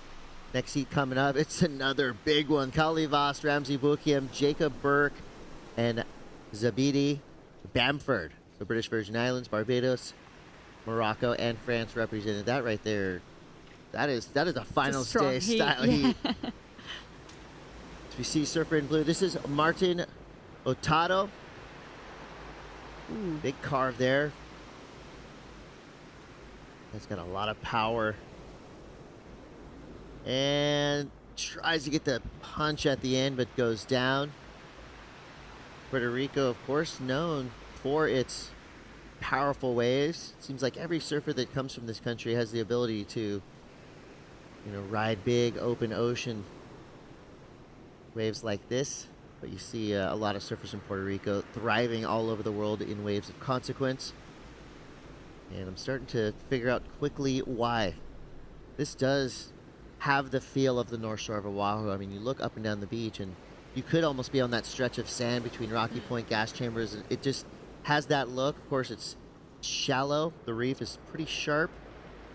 There's how you get in and out, just a tiny little keyhole. But a great look at what these surfers will be dealing with. That's what's going to be under them as they surf. Yeah. So while it does look beautiful and friendly when you stand up on the wave, don't forget there are consequences. I mean, this place is gnarly. Yeah, absolutely. I was hearing yesterday, talking with some of the Puerto Rican locals, that they have 100 miles of coastline of waves around the island. So much to choose from. It's so beautiful. Just in this ISA World Surfing Games alone, we have 3 different podiums, 3 different peaks to choose from. And you can't really tell from this angle that we're looking at right now, but all of these podiums are kind of one next to each other. So when you walk out on the beach, the surfers on the beach are just looking at so many options of waves. So 4:23 to go. Kanoa Igarashi stroking into a jam, pulls into the barrel. Nice. Tube ride, Ig float. And that right there is one of the most potent combos in all of surfing. A beautiful barrel, snap float combo, airdrops out of it into the flats.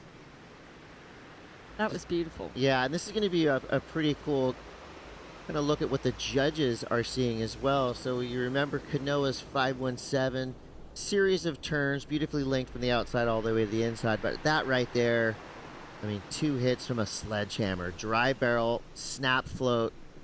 I have the feeling that's going to be an excellent score. I mean, what a perfect read Kanoa had on that wave. Yeah, you pulled straight in and then hit that with a final bang for a finish. Looking from that front angle, pulled right in, dragged those hands, and then went straight up for that final maneuver. That was strong, confident, and he just looked really relaxed. He's exuding his experience out there. And however, we did see Martin just get that 4, so he is now in that advancing position from that previous exchange for him, putting the pressure on Roberto and Chris to get those scores into the advancing position. Judges dropping a 6.67 for Kanoa Igarashi. I like that number as well. Close to that 7-point ride, so just a quick barrel. For me, I look at a wave like that, and thankfully I'm not a judge. I'd be throwing out 9s and 10s all day. Very excited about what I'm seeing. The judges level-headedly giving a 6.67 for Kanoa Igarashi. Well-deserved score there. And here goes Kanoa again, having a field day here in Puerto Rico. Big layback snap. Plenty of speed to burn as he goes down the line. Comes to this inside foam climb section. Wraps it around. With the finish there, 2:20. So Kanoa Igarashi in the lead. Otado from Uruguay in second. Rodriguez, Ecuador, third. Albury from the Bahamas in fourth for now. Chris Cote here with Rachel Tilley as we look out into the beautiful ocean right now, which is pulsing with energy. Here's a quick look at Kanoa's last wave. So he was straight onto this wave after just paddling out, getting that 6.67. So he is just having fun. He's put the pressure on second place. They now need a 7 in order to exchange into that winning. That was a beautiful opening turn. Racing around, just getting comfortable. He's utilizing this heat now, staying busy and getting his feet into the wax, staying comfortable, and maximizing his time out in the water with only 1:30 left. Set rolling through the takeoff zone now, catches both of our surfers in blue and white off guard as Kanoa leisurely paddling back out. So for Kanoa Igarashi, baseball, you have a weighted bat, right? So you swing that weighted bat, and then you take the weight off, and it just feels like nice and light. I feel like that's what Kanoa's feeling right now, coming from a second-place finish, like you had mentioned, at Sunset Beach, surfing Hawaiian Power for the last month. He gets to come down to Puerto Rico. Well, it is close to as powerful. He is definitely got that weighted bat feel, because now he can come down here. He's going to be used to surfing waves with punch. It's going to be easy for him throughout the week in terms of the wave, but in terms of who he's going to be going up against, not so easy there, as you see Otado, who had a nice line, kind of a rare left-hander. I think what's going to be different for a lot of our elite surfers who have been competing on the Championship Tour or the Challenger Series, you know, a lot of times they're going to be going up against surfers they don't know much about. And we know that when there's a little bit of mystery in the lineup, it can do strange things to your confidence, because your scouting report could be blank. I highly doubt Kanoa's surfed against any of the three surfers he's going against, maybe an ISA competition in the past. But these surfers that come from distant shores can surprise you, that's for sure. But Kanoa Igarashi, unsurprisingly, gets the win. 6.67 and a 5.17 give him an 11.84 total. So a convincing victory there for Kanoa Igarashi. Barrels, big turns, floaters, doing exactly what we expect from your Olympic silver medalist. So you look back here. Great surfing from Kanoa there. Coming up next, Ramzi Boukiam representing Morocco. Cannot wait to see what Ramzi has in store for us in waves like this. Don't go anywhere. You're watching the ISA World Surfing Games 2024.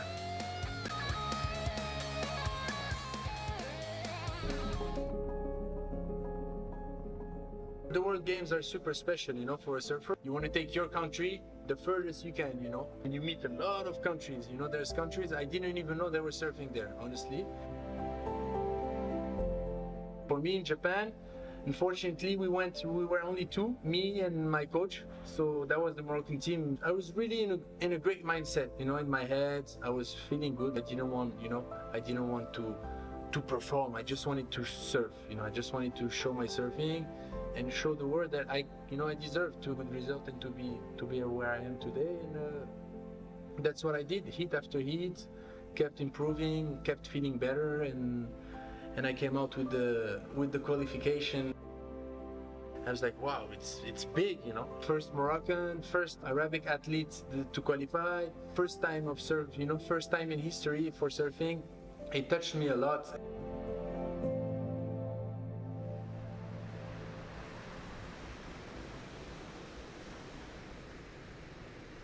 Welcome back to the 2024 ISA World Surfing Games. We are live from Puerto Rico. Chris Cote here with Rachel Tilley, and we've got a hammer of a heat in the lineup. Kali Voss, Ramzi Boukiam, Jacob Burke, and Zabedi Bamford.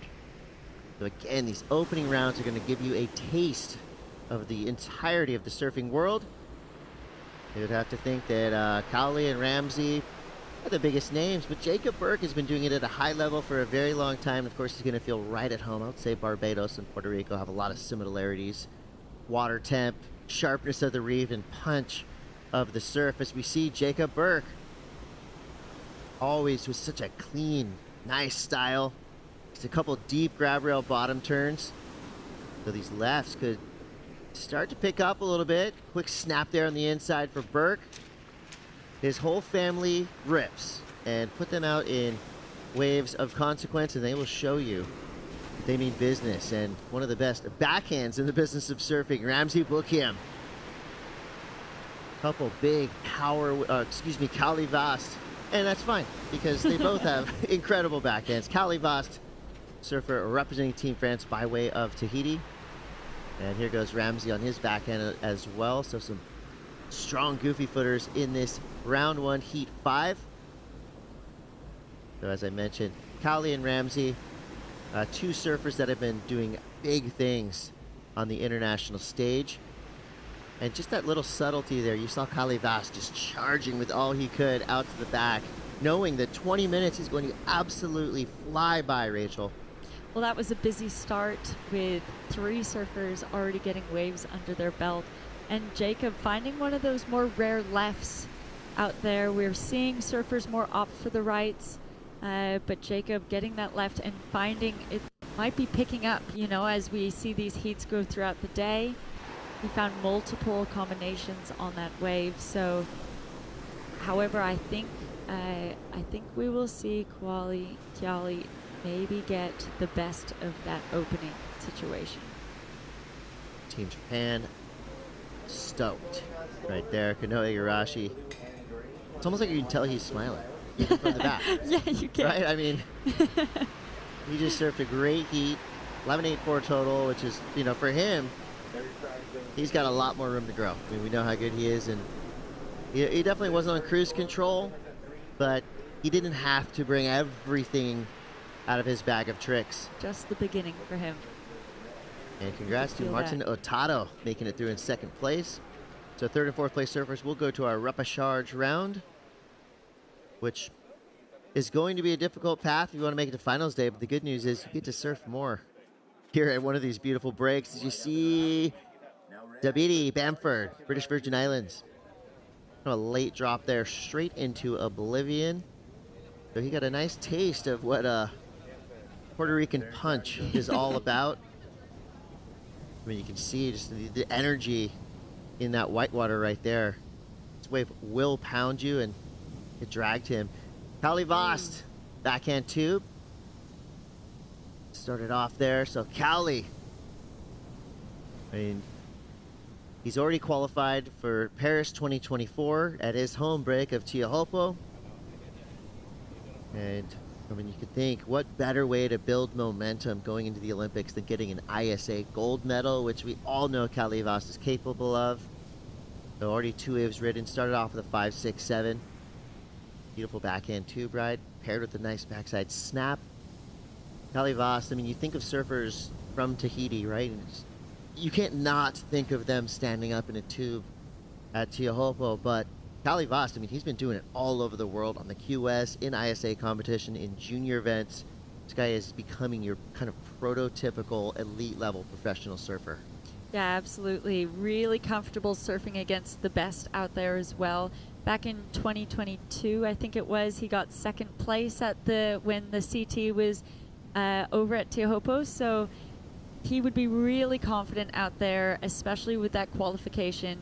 The Olympics being at his home spot later this year, he can lean on that qualification and just kind of use this, trying to get that heat experience against some of these surfers that he will be competing against later this year. He will be the most comfortable surfer in that lineup at the Olympics, no doubt. 13:50 on the clock. We wait for that second score to come through for Kali Vost. Gives us a chance to go down to the boardwalk where Mitchell Salazar is waiting with Kanoe Igarashi. Kanoa, ultra consistent at this event. You've made the last 3 finals. Runner-up, champion, and then last year you made the final. Alan was dominant in that one, but then you come to a place that you know super well. You spend a lot of time here in Puerto Rico, and the comfort level was noticeable. How was it out there for you? Yeah, you know, Marigara, it's a really special wave. It's a really tricky wave. I've been lucky enough to surf it a bunch the last couple of months, and it's just, you know, I spent a lot of time here with Havana, and we just, you know, surf, and obviously this is one of the best waves on the island, so to surf out there with not many people out is very special, and it was nice to get some waves. What's harder for you, adjusting to the CT format where you go from 3 people into man-on-man heats, or going back to 4-person heats with less time in the water?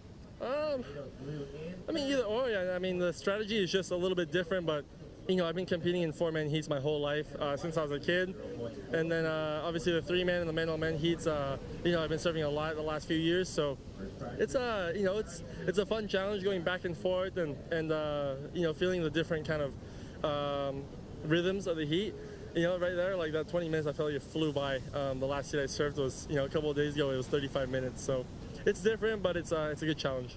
Behind us, there's a ton of Japanese people. Unexpected, really, and surprising, but how cool is it to see a lot of people travel during an Olympic year to support you guys here? No, it really means the world. It's really nice to, you know, be in a foreign country and seeing familiar faces and seeing the support that we get all around the world. And so I'm very thankful, and it's nice to be here, competing with Japan and doing my all to try and get the most points as possible. Anything you want to say in Japanese? Yeah, いつもみんな日本のファン見てもらってありがとうございます。また本当にもう一昨日ぐらい、もう3日前ぐらいに大会終わったばっかりなので、その中でもまたリセットして今回の ISA に向けて頑張ります。よろしくお願いします。Thanks for your time, Kanoa. I like when you asked that question. What's harder for you? Well, neither one is hard for Kanoa Igarashi. He is that good. What a great representative for Japanese surfing, for the ISA, and just for surfing in general. Kanoa Igarashi, a true professional, in and out of the water. Always fun to watch and compete. And I think not just for us watching, wherever you're watching in the world, but for other surfers who are in the competitive ranks, we can all learn a thing or two when we see what Kanoa does in the water, in his post-heat interviews. I mean, just a professional all around. Yeah, absolutely. Now looking at this heat, we're almost halfway down, 10 minutes and 55 seconds to go, and it's Kali Vast really taking the lead on this one with that 7.5 and that 5.67. Now we saw that 7.5 was because of that barrel that he pulled straight into, and then the couple of turns that he got after that, getting well rewarded. Looking at this replay, he pulled straight in on his backside, puts it on rail, finds that snap, and finishes off strong with one more turn. 7.5, a really strong score to have in your score line out there, especially in such a strong heat. Looking at it from that front on angle, nice and critical. Also looking really comfortable out there, just trying to get his feet in the wax and see what he can get out there. I think this might be, we're only going to be at the this location of Magara maybe today and tomorrow, and then be spending more time at the other podiums throughout the week. And so these surfers really trying to take advantage of this wave, that barrel section, that opening section, the criticalness of it. It's really fun to watch. A nice look at the coastline there, and there's just waves as far as the eye can see that way and the other way as well. So how you're looking right here, to the left, if you went up the beach, that's where our women are competing, and the wave that they're surfing is equally as rippable, rights and lefts, just down the beach. But I mean, look at that right there, the perfect peak. A wedging, barreling, powerful wave. These elite surfers are just eating it up. Perfectly glassy. It's 9:40 a.m. here, and it does not show any signs of changing throughout the day. So with 9 minutes to go, Kali Vast, who has come through with a well-prepared Team France, featuring Joan Duru, John DeFay, Rahim Fierro, Tessa Thyssen, Kali, and Marco Mignot. So Team France, I mean, you see them on the beach in their matching uniforms, and they definitely, come here with goals for gold. And more often than not, Team France really stakes their claim early as a favorite team going into for either day one or all the way to finals day. They're always going to be in the top 10. Most likely they'll be in the top 5. And the past few years, they've been right there in the top 3. So Team France always fields a very strong team. 8 minutes, 17 seconds to go. More action coming up. I mean, we're talking some of the world's best surfers, names you've heard of, and names that will now be on your list of favorites, no doubt, by the end of this week. Yeah, that's Dylan Groen. In the next heat, he'll be checking in for Team Germany. Resides in Portugal, grew up in Portugal, but was born in Germany, and so represents that country. Yeah, in the past, I'd say in the past 5 years, Team Germany is one of the most improved teams. I mean, you look at the surfers that they've kind of curated, gathered from around the globe with that German heritage, and they have been stacking a crew of incredible surfers. Here's Ramzi Bukiem, powers his way out of that backside tube, gets onto the open face now. Ramzi, he's been doing it at a high level for a long time. His backhand is among the best in the world. He comes from a land of right-hand point breaks, so if you do the math, it kind of makes sense that he would have an incredible, backhand whip on him. He's used that turn to a big effect in many events around the world. Here goes Jacob Burke, sitting on 383 for now, so a bit of a slow heat for Burke, representing Barbados. He's had some success in ISA competition in the past, and you would think this would be a wave that he would shine on, just kind of knowing this does have that kind of soup bowls look and feel to it, a barreling, predominant right-hander. Right now, Jacob Burke just sitting on a 383 and a .97 in a precarious second place position as we do wait for that last score from Ramsey Bukiem. It's BJ actually Bamford, fourth for now. It's been kind of a slower heat for everyone but Collie. That was Ramsey's been sitting on that single wave score, as had Jacob, but prior to that exchange. Oh my goodness. Jeez, just say his name and he'll be in the tube. A rare unmade tube right there from Kali Vast. You could see that red going through the lip though, all the way across, and just not making it at the end. This place is stunning. These visuals are just incredible. The perfect site for a combination of this level. Here we go, left-hander for Zabidi. Yeah, finding that split peak as Ramsey went on that right and trying to pull in there, just getting on his feet. This was that right that Ramsey pulled in. Seemed like maybe he was going to lose it there, but he powered out, showing that experience and that comfort on his backhand clearly, then finding the multiple combination turn to follow on from that. Now that'll sit comfortably in his score line to hold him in second place. Cowley just not making it out at the very end. It just clamped down on him, but that was exciting. We're at 5 minutes to go here. Cowley Vast in a commanding first place position with a 7.5 and a 5.67. Bukiem comes through the 4.5 on his last wave, enough for second place. Jacob Burke not out of it yet, needs a 6.6. Bamford with a 1.5 and a .43, just figuring things out, does still have time. So we're in Arecibo, Puerto Rico. ISA knows this country, this area well. Many ISA events have been held here in the past, from SUP to longboard, bodyboard, all up and down the, whatever you're riding the ocean. The ISA has had an event in Puerto Rico to represent that style of surfing. And of course, Puerto Rico has been on the map for a long time as an incredible surf destination, and has definitely helped to curate some of the world's best surfers. Think of Dylan Graves, Toth brothers, Rolo. I mean, there are surfers that kind of do a lot of different things.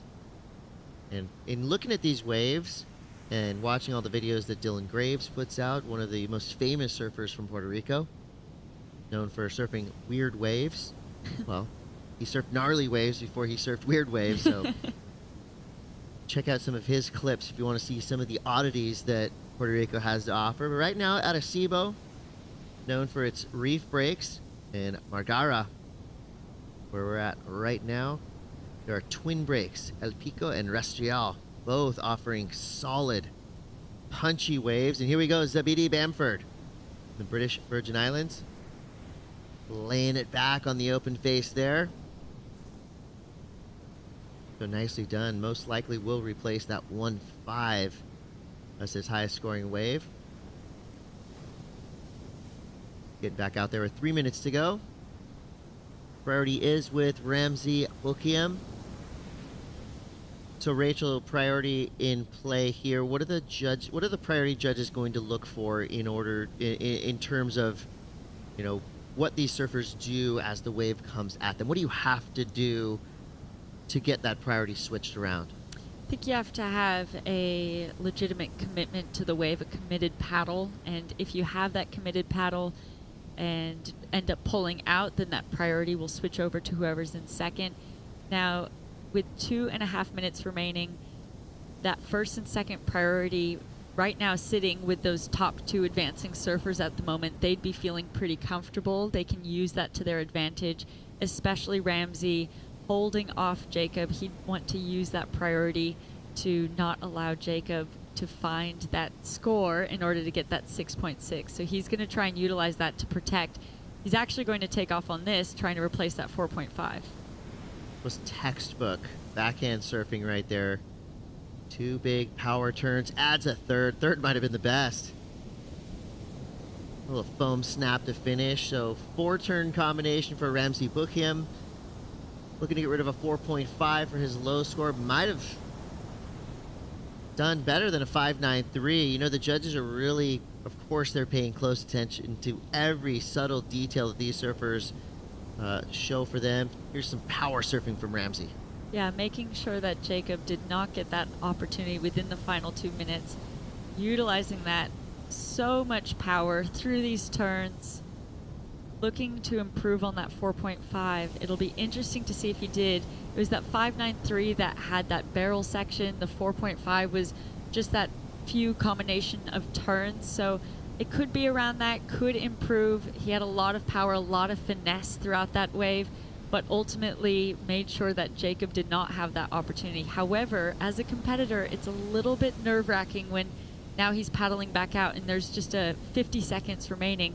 Still time with the surfers being out in the lineup to find another opportunity to potentially switch that situation around. Here's where Ramsey has to hope exactly that Cowley will help him out a little bit and defend Jacob Burke. Well, he doesn't. Jacob Burke has a look there, so keep your eyes on that 2 next to Jacob Burke's name on your screen, and there you see it. That is a exact illustration of how to lose priority.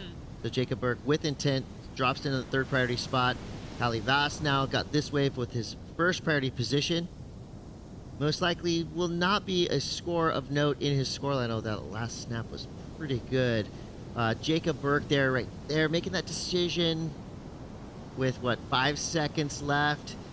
So it looks like if nothing wild happens at the end, it's going to be Cowley Vass with a convincing victory, as we do have a couple scores come through for Ramsey Buchheim, though, but either way, my notes here, Rachel, in how to surf better backside. Surf like Cowley or Ramsey. Easier said than done. What a display of backhand power surfing. They put on a clinic out there. So beautiful. Well, we've got a lot of action to come today here from beautiful Puerto Rico.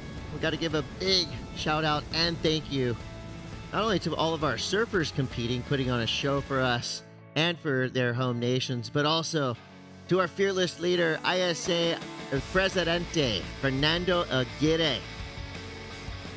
You know, he took Duke's dream and ran with it, and without him, surfing probably wouldn't be in the Olympics. So thank you so much, Fernando Aguirre. Let's get a little bit more on our president of the ISA, Fernando Aguirre.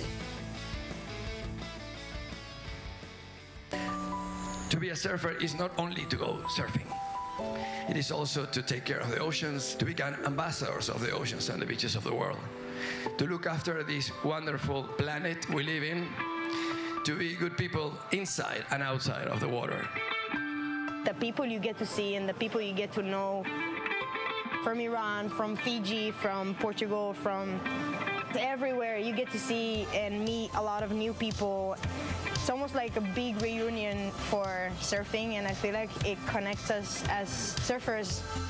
Here, all of us, the United Nations of Surfing, we're showing the world what it is to live in peace without discrimination for any reason. The dream of Olympic surfing was a dream decades ago, but today is our reality. In Puerto Rico, we call ourselves Boricua, a unique name honoring our island heritage and the vibrant spirit of our people. When you bask in the warmth of our beaches, when you taste the love in our food, when you embrace the call of our adventures, you'll find that spirit in yourself. Dare to live every moment. Live Boricua.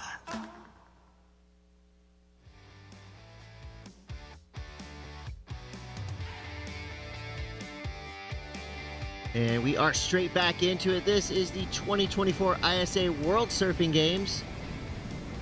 Highest level of competition right in front of your eyes. And we've got 4 incredible surfers in this lineup right now. Chris Cote here with Rachel Tilley. Puerto Rico, not only home to beautiful scenery, incredible waves, but also the music. Ricky Martin, Daddy Yankee, Bad Bunny, Jose Feliciano, Rita Moreno. Come on, this place is holding. You go up and down the streets, and you can hear the bass thumping from the cars.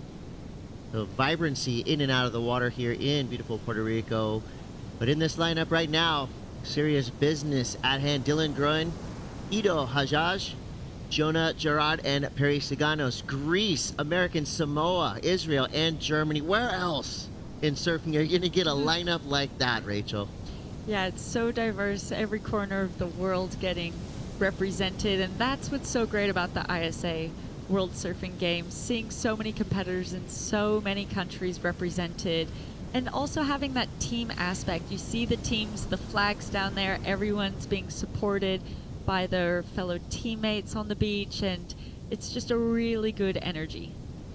So there's your lineup right there. And, you know, another element of our field that I love is, yes, you have surfers representing the nation that is next to them, but a lot of times, you know, that's through their family lineage. So Perry Segunos, for example, he's representing Greece by way of New Jersey. So not only does he bring that kind of Greek heritage with him, but also New Jersey. So you just have this incredible melting pot, and they all bring, you know, a little bit of home with them. The Sands of the World ceremony, which we saw during the break on screen, that is such a beautiful sentiment of bringing the world together, the ISA with our credo of a better world through surfing.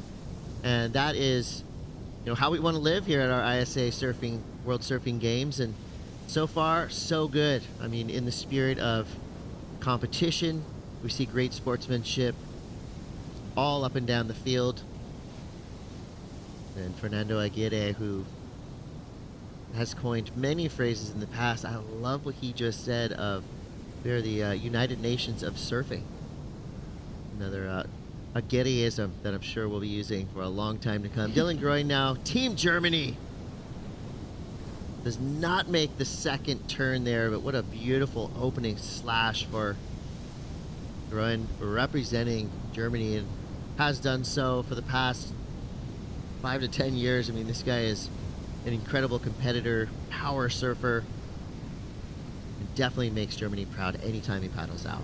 Yeah, coming from Portugal, residing in Portugal, also spent some time living in Australia, and born to parents from South Africa. He is from all corners of the world at this point, and has had experience all around the world. He'd be comfortable out in these conditions right now, showing with the 2 waves in the first 5 minutes, getting his feet in the wax, putting that pressure on the other competitors. Probably both scores he'll look to replace, but still just starting off strong is a strategy that I like to use as well, is just kind of getting your feet in the wax and getting those early heat nerves out of the way. So he's going to make his way back out. Rachel, if I've never surfed before, I don't know anything about surfing, all right? What does that mean, getting your feet in the wax? Give me the best definition you can. If I don't know anything, getting your feet in the wax, what is that? I'd say probably in the most literal term, standing up on a wave and getting your feet in the wax.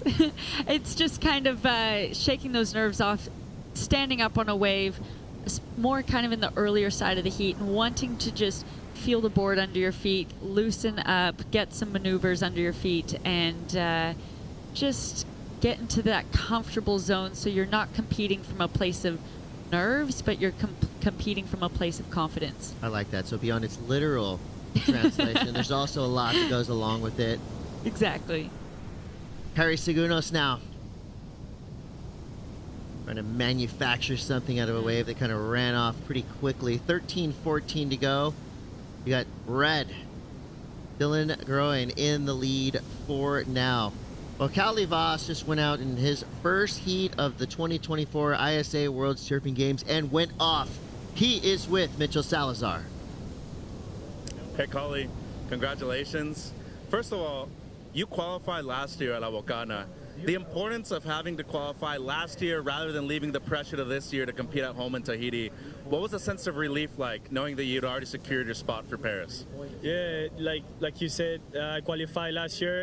It was a really hard one. It was a hard contest, a lot of pressure, and yeah, now I'm qualified. This is a really good for me contest, a really good contest for me to start the year because yeah, like last year I finished, I lost in the final, like repechage final. I almost went in the big final, so this is a goal for me to do really good here, and yeah, and just.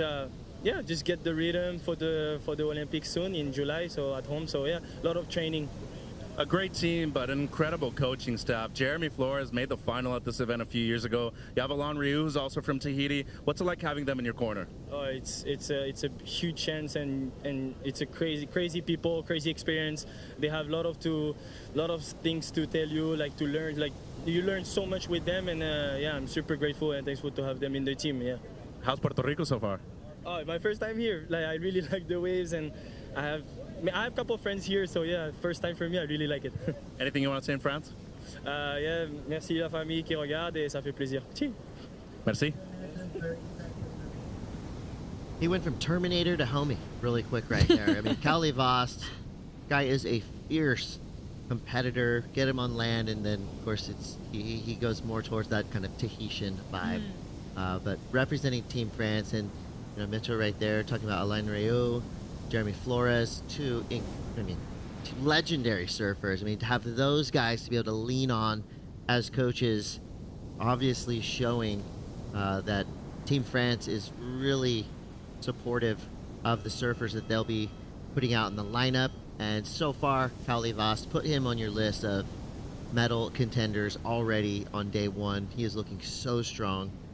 And, you know, to have that confidence of already just knowing you've qualified for Paris 2024, that's got to really free up a lot of headspace to just go out there and do what you do best.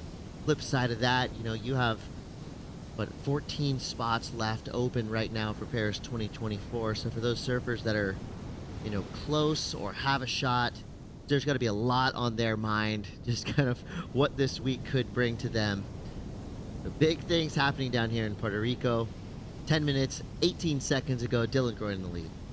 Yeah, these heats being only 20 minutes tend to go by so fast. I can't believe we're already halfway through. But interesting to hear Kalle in that post-heat interview. Like you were saying, he does already have that qualification from the last World Surfing Games.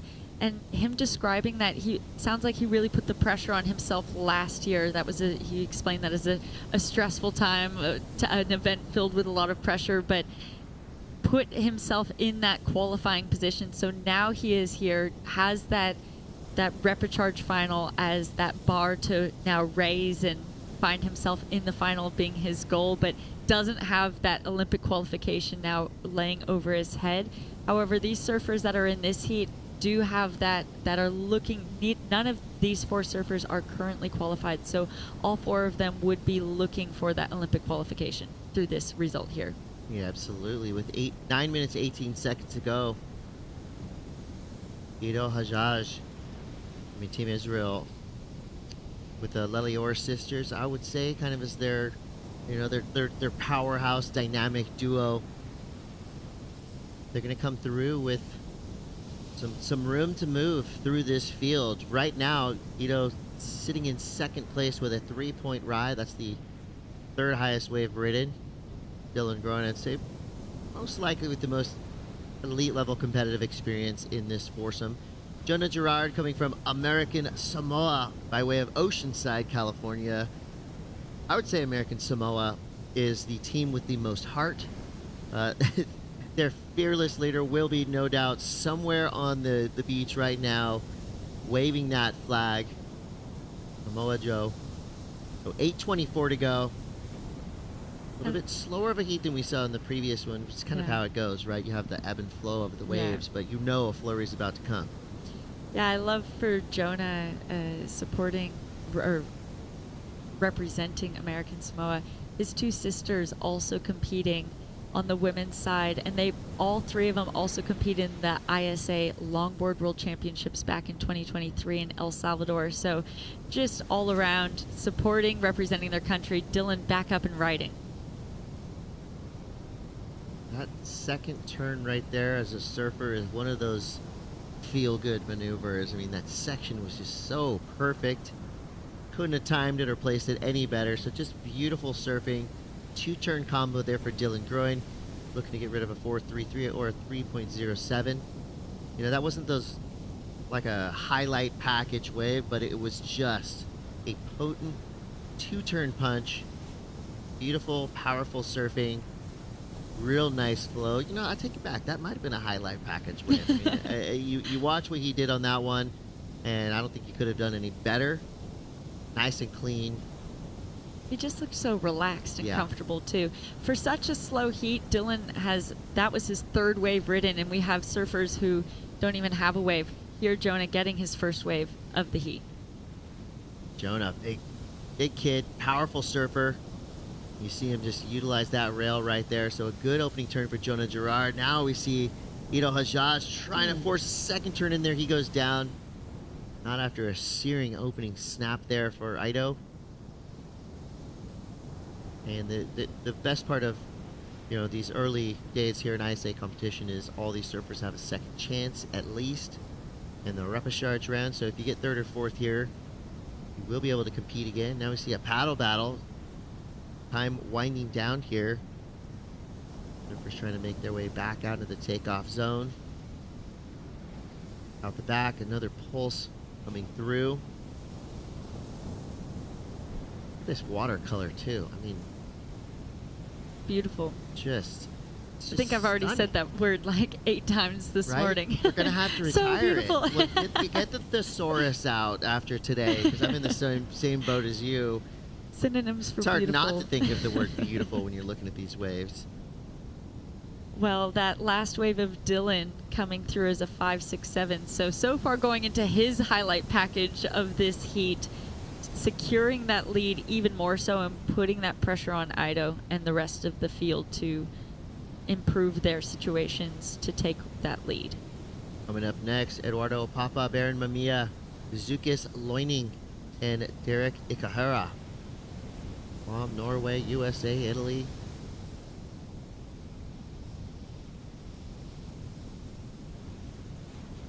So Baron Mamiya coming off of incredible North Shore season on the WSL. And if Team USA gets a gold medal team victory here, they'll open up a 3rd spot in the men. So Baron Mamiya, Olympic qualifier, it could happen here in Puerto Rico. The 4:50 to go. Baron Mamiya surfing alongside John Florence and Tyler Gunter. I like that Team USA really kind of brought a unique group of surfers. Tyler Gunter, you know, I would say put him on kind of in the dark horse category, but he absolutely thrives in waves like this. Surfed amazingly well in the ISA World Surfing Games down in El Salvador. Most likely that's where he kind of staked his claim as, hey, you know, I might not be on the championship tour, but I am a competitor. And in ISA competition, Tyler Gunter is solid. 4 minutes to go. You might be wondering, well, where's Griffin Colapinto? Griffin Colapinto coming back from a hip injury. He has already qualified for the Team USA, so Team USA right now trying to stake their claim to get that 3rd spot. Just giving yourself a better opportunity to come out of Paris 2024 with a medal. 3:48 to go. And they already have that 3rd spot on the women's side from their win by Kira Pinkerton back in the 2022 ISA World Surfing Games in Huntington Beach. So they have that right now. It looks like it will be Katie Simmers taking that 3rd spot. So if they are able to win on the men's side that gold medal, they would be a huge team going through with 6 surfers. Yeah, and I love that you brought up Kira. Kira Pinkerton is an American hero. Getting a win in Huntington Beach and allowing Team USA to get that 3rd spot. And then, you know, of course, the mechanics of it all get pretty wild up at the top. But, you know, championship tour on the WSL side of things dictates some spots. The ISA World Surfing Games dictate spots. Then we have the universality place, which we're going to figure that out after this as well. So A lot of moving pieces down here in Puerto Rico. 2:45 to go. Again, the heat in the lineup right now. See your men's qualification tiers. 24 Olympic spots that you must earn. Here's some pretty big names, Rachel. The who's who of surfing. The elite right here, 1 through 10. Brazil, Australia, USA, South Africa, Japan, and Italy already will be represented. Most likely, we cannot say these are Olympians yet. You have to compete in the Olympic Games in order to be called Olympian. So you're an Olympic qualifier, but until you surf in a heat in the Olympics, you're not an Olympian yet. So Team Japan so far has that one Olympic spot of their choice due to Japan being the highest ranked men's team. Luca Macinas came through in the Pan Am Games. La Máquina. Put him in medal contention, no doubt. And from the Surf City El Salvador rendition of the 2023 ISA World Surfing Games, Calivas, Rio Inaba, Billy Sterman, Al Cleland Jr. What a story there for Al Cleland, Team Mexico. I mean, put that kid in a barreling wave. Watch out. And here we go. TBD, Rachel. That's 6 open spots right there. That right there is the graph that will be filled in by the end of the week. And are you kidding me? Global news will be made here in Puerto Rico. Yeah, I'm very excited to see all these TBD spots get filled throughout this week. People's dreams coming true of having that opportunity to become an Olympian, like you said. Very exciting. TBD, TBE, to be earned. TBB, to be battled for. I mean, these spots right there, I mean, saying that they're up for grabs is definitely an understatement that I've made many times in the past. I mean, those spots right there are going to be fought over. You know, these early rounds, of course, we're already feeling kind of that it's a good type of tension. You know, it's not like scary yet. It's a good type of tension. All these surfers want it. Dylan Groen wants it. He wanted a little too bad on that opening snap. He went down. 25 seconds left. Is there an opportunity for Ito out the back? There is not. He gets clamped on. Perry Segunos somewhere in the lineup with 15 seconds left. Jonah Gerard needs a 4.26. So with 8 seconds left, as it stands right now, Team Germany and Team Israel will be moving through. But never fear, fans of Team Greece and Team American Samoa, they will have more opportunities in our repechage rounds. To round 1, Heat 6 in the books. Red, Team Germany, Dylan Groen gets the lead. Ito Hajjaj in that second place position with 3.33 and a 3-point ride. So Rachel, this is one of our first real looks at Ito, and so far so good, looking like a contender for Team Israel. Yeah, strong performance, a slow heat, and so those two surfers made the best out of it. But of course, a non-elimination day, so those two surfers, 3rd and 4th, will be going to the repechage rounds coming up. Well, we're going to take a quick break, but you're not, because you got a lot of surfing yet to come here live from Puerto Rico. This is the 2024 ISA World Surfing Games. We'll be right back with Barton and Shannon.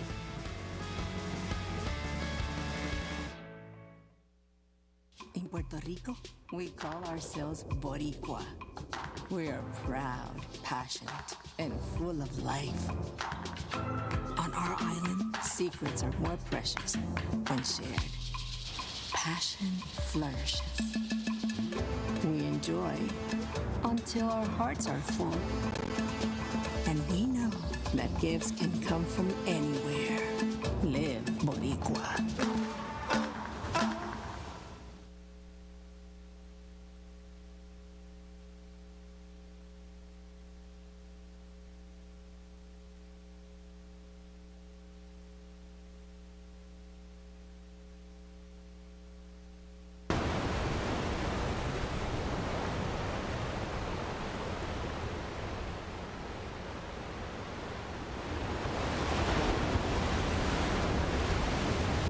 ¿Pa' dónde quieres ir?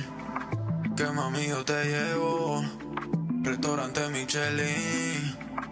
Estamos en otro level. Porque ahora ando en yate y aviones. Se nos dio, ahora somos ganadores. Hicimos a que mate.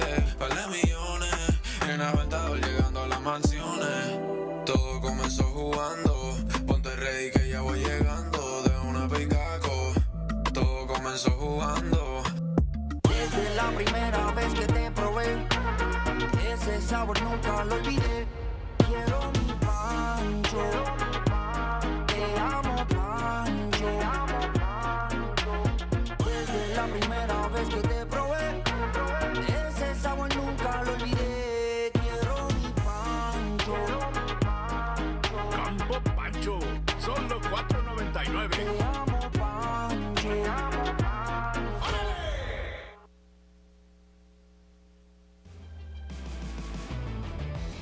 Welcome back to the action here for the 2024 ISA World Surfing Games. Olympic qualification being on the line is probably why a lot of people are tuning in right now, because they want to see who's going to be making it into those top 6 and those top 8 positions on the men's and women's side of the draw this week to earn their slots into Paris 2024. Out in the water right now, we have Italy, USA, Norway, and Guam, with Baron Mamiya, well-known surfer, coming out of the championship tour, hot off of a win at Pipeline just a couple weeks ago. He's in the water up against Eduardo Papa of Italy, Zukas Loining of Norway, and Derek Ikara of Guam out in the water, Barton. Yes, the Pipeline master, as you said, always the heir apparent to John John's throne, Jamie O'Brien before he. Everyone expected that from Barron. It was an amazing win. He'd previously won at Sunset Beach, so we know how capable he is in waves of consequence. Would be right at home there at that Olympic venue in Tahiti. And great to see him here at the ISA World Surfing Games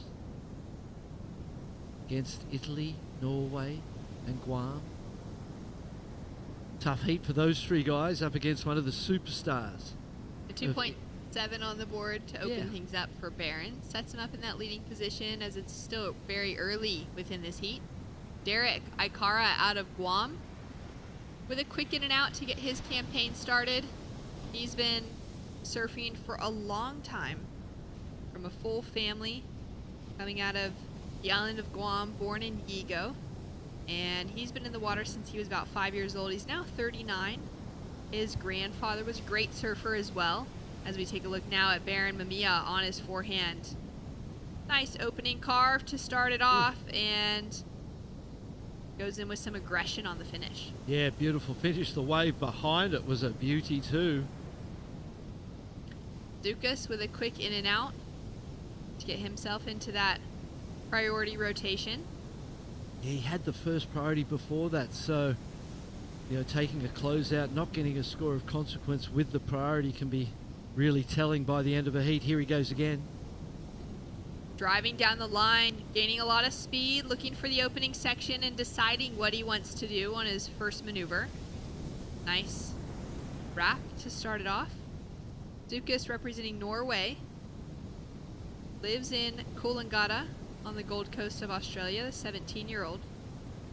And as we've got some scores to come through from that last heat, let's go down to the beach to catch up with Mitch Salazar. Hey Dylan, congratulations. Big heat win, but a little slow out there. Talk to me about the subtle adjustments that you need to make, not only in 20 minutes, but to be able to gain priority over another 3 competitors out there. Yeah, super slow, thank you. It was a bit tricky out there because it was a bit slow, but I was lucky to get the first wave and get a little 4 under my belt, and then I knew it was going to be slow, and there's some like medium insider ones that come through, so I just thought maybe get it back up there, and it ended up being a 5-6, I think, so it was actually pretty good, and then just had to wait for a better one at the end. I was lucky enough that the other guys had caught some waves, and then I was sitting out there with priority with 5 minutes to go, which was ideal for me to just control the heat at the end and get the win. Another great year with an awesome team. What's so cool about Team Germany is that most of you guys live outside of the country. Does that make you guys even more united when you come to an ISA event like this? Oh yeah, for sure, because everyone's all over the world and training. So when we all come together, it's such an amazing feeling to see everyone again and just be here as a team to support each other as much as we can. And yeah, it's amazing. I love it. Now the location, waves can't really get any better than this. We went to El Salvador last year, now we're in Puerto Rico. How cool is it being part of the ISA family too, going to many different locations that a lot of people wouldn't be able to go to on a regular basis? Yeah, it's amazing. The ISA has been picking some really amazing spots to go surf. Some places I've never been. El Salvador was amazing, and now here Puerto Rico with this amazing weather, amazing waves. Like, it can't get much better than this, so I'm really stoked to be here. Anything you want to say to the German people back home? Ich will einfach sagen, danke an alle Zuschauer und hoffe, es geht einfach weiter bis die Olympia-Qualifikation. Danke an alle. Congratulations, Dylan. Thank you. Thanks so much, Mitch. Great to hear from Dylan. And it's one of those special things, representing your country, but connecting with, you know, even surfers that are also representing the same place, but maybe coming from different places around the world. And that's a lot of what we have in this current heat, Barton, between Eduardo Papa, representing Italy, resides in Portugal, spends most of his time back at home in Erdeserra, and for Lucas Loining of Norway, proudly representing heritage of his mom, but resides on the Gold Coast of Australia. Yeah, it's definitely one of the trends, I suppose, with Olympics coming into the game, into the sport of surfing, is that teams and nations are scouting around for surfers with lineage to and connection to their country through their parents, through their bloodline. We see Conor O'Leary surfing for Japan, and so this is something that's fairly new. The scouting, the recruitment of team members, and it's working really good. There's Ricardo Delgado and Magna Martinez representing Team Puerto Rico this week. We've got a local paddling out in the water for the next heat. That'll be exciting to watch. See the support crew down on the contest zone for him. Ricardo's getting ready to run out. Track with live action now. Barron with a 6.5 as his high score is sitting in second. Got scores through across the board as Barron falls on his opening turn. Couple fives on the board now for Eduardo. Representing Italy, has a 5.57 and a 5.00. Sets him up with that leading position. We saw that ride during the interview. He surfed so great, Eduardo Papa. Powerful, strong surfer, nice stance. He got a beautiful right and just did so many. The first maneuver was strong, and then he kind of got the work through the inside. Anytime you're leading Barron Mamiya and he's at a 6.5, you know you're doing something right. Barron's 6.5 was a two-turn combination, powerful and aggressive. No surprises to see that score drop. And Eduardo Papa he's in a position to challenge one of the very best in the world. Here's the replay. That first turn I was talking about, beautiful, strong, into a nice big wrap there. This is the sort of wave that the judges don't necessarily always get off on when it gets slower down the inside here, and you've got to do cutbacks waiting for it to stand up again. The work early was so good, though. He knew he was in that 5-point range. Worth the effort to get through. Finished powerfully. Finished with that zing in the performance that got the score up. Taking a look now at the replay from Barron. Here's the big closeout turn. The majority of the points coming from that turn. First turn was just a nice wrap into the closeout turn. It wasn't live action. Here we go. Sliding through that first turn. Kick out quickly. Back to your analysis of the replay. I think that the 6.5 was easy for Barron. That wasn't difficult surfing. That was kind of right there, safe, controlled, but powerful and spectacular. So it's just a sign of what he's capable of. 6.5 really kind of in third gear, not really heading up into the fourth or fifth gear yet, just doing his thing. Looking to improve on that 217 and had a couple of chances now to improve on it. Surfers putting themselves in position. Blue does have first priority for Norway. That's not to go on this wave. And a 4.17 came through for that one turn. So big scores dropping for Barron Mamiya based on the power and the speed and the flair that this championship surfer has. Sets him back up into that leading position with a 5.11 requirement now on the Italian in red.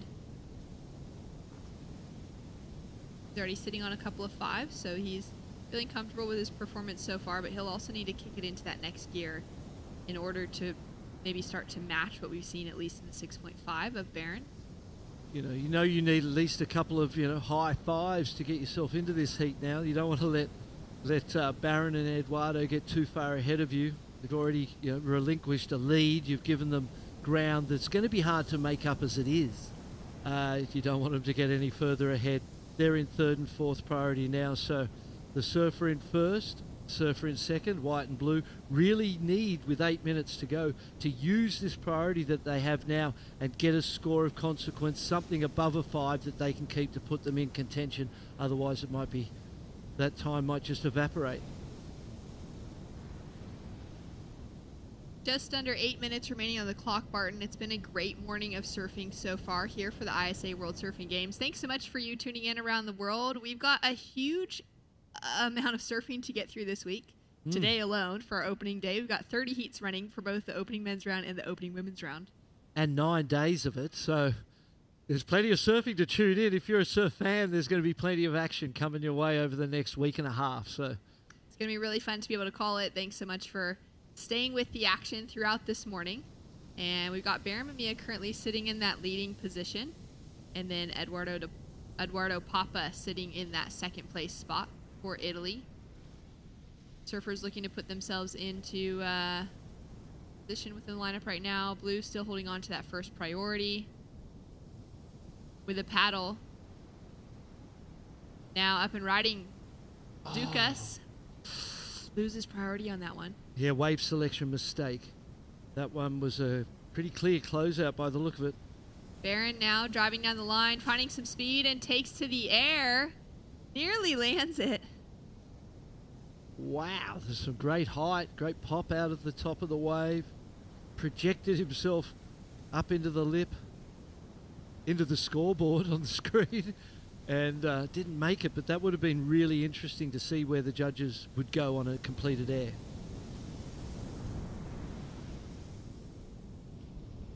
Yeah, that would be so interesting to see where things start to fall when we've got some more of those maneuvers completed. Dukas now up and riding. Big wrap to start. And sets himself up for that second turn as well. Now to the inside section. He is chasing a big requirement though. With that change up of the 417 for Baron, it's pushed Eduardo into second. And now a 7.9 is the requirement for Dukas down in third. Yeah, it's getting away from them. Slowly. 5.5 minutes to go, so still plenty of time. You can get 2 waves in that amount of time, so really need to focus on that wave selection. When you've got the priority, you've got to make it count. Surf from Guam in first priority right now. Going to be a little bit of boat wake come through from that boat on the outside. You'd be hoping that your set and your opportunity doesn't come at the same time as that boat wake. Yeah, that is a tricky one. Anytime there's boats that go by, even if they're out really far, that wake will eventually carry into the lineup. Yep. We take a look now at Derek, just driving down the line, setting that rail, looking for a section. It doesn't open up for him. Again, you could see that wall on that wave quite long, stretched out onto the second part of the reef to the west of the main peak. Here goes the air. Oh, lofty. Just got the weight. It's the grab, tweaks the tail, gets the weight just a little bit too forward, wasn't he? His whole body shifted that 6 inches or a couple inches too far forward. And look at this first turn. Beautiful speed out of the bottom from Dukas into another wrap. And shame there wasn't 2 or 3 on the outside, because the surfing quality he is doing can match his opponents, but as long as there's only one big turn, you're not going to get the score. And again, highest score of this heat's the 6.5, which had the closeout turn.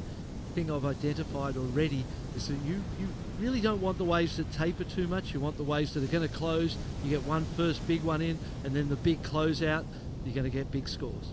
Yeah, super important. Judges have made that point pretty clear throughout the morning. Woo.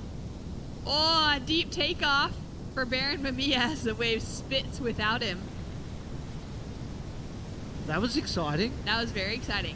And a glimpse at the potential of this wave too.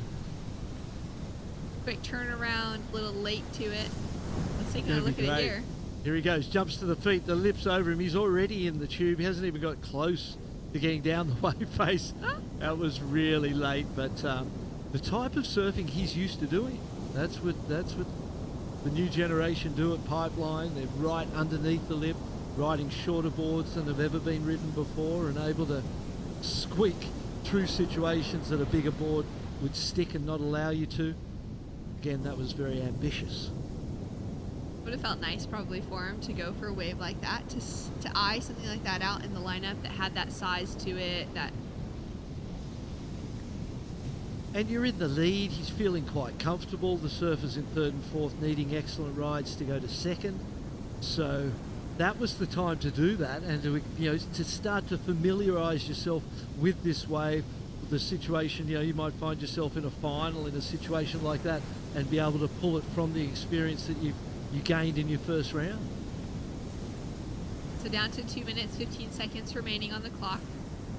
7 heats out of 30 that will be running through on the opening day of the ISA World Surfing Games here in Arecibo, Puerto Rico. And so far we've seen the top seeds kind of walking their way through. Jordy Smith didn't take a win, but walked away in that second place position. Aside from that, we're seeing those kind of expected names to be rising to the occasion. And it is one of those that the situation is quite consistent in these opening rounds, because there's such a variation in the levels of ability from nation to nation, surfer to surfer. Here we go, Baron Mamiya. Up and riding now, taking off behind the peak, setting himself up with that first turn, staying low, and the board just slides out from underneath his feet on the second. So it's one of those situations for the top seeds where you may, you're in a heat with people you may have never met or heard of, and you don't know how they're going to surf. But at a point in the heat, you kind of go, okay, I feel pretty comfortable here. I'm going to start just experimenting, playing, experiencing. That's what Baron's doing right now. He knows he's got the lead, and he's just catching waves and just surfing and building that experience for the later rounds. Team USA is one of those teams that will be fighting very strongly to take away the winning or the highest ranking position on their men's side, specifically because their women already did it back in 2022 at the World Surfing Games and secured an extra spot for a female Olympian. Taking a look now at Edoardo Papa for Italy. Gets a little caught off that opening bottom turn. Took top turn combination, which continues through with his surfing. Even a little more caught on the second turn. Just a little hot. Baron now up and riding, taking off on some smaller waves. He'll know that the clock's about to sound. He's got that watch on his wrist as well. And just pumping through the inside here as he'll be finishing off. Taking away a heat win.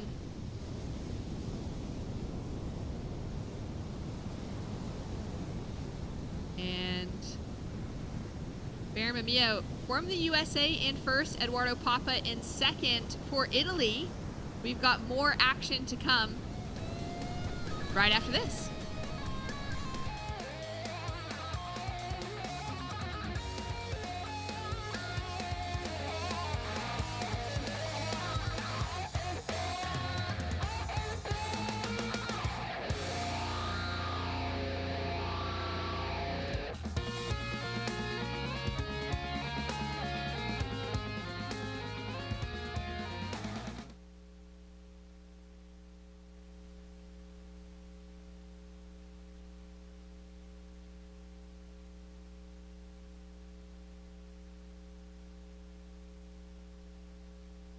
In Puerto Rico, we call ourselves Boricua.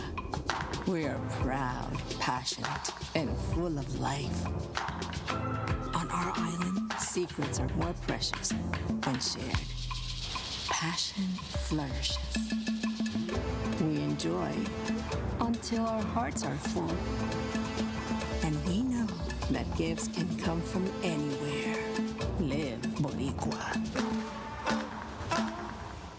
Desde la primera vez que te probé, ese sabor nunca lo olvidé. Quiero mi pancho, te amo pancho.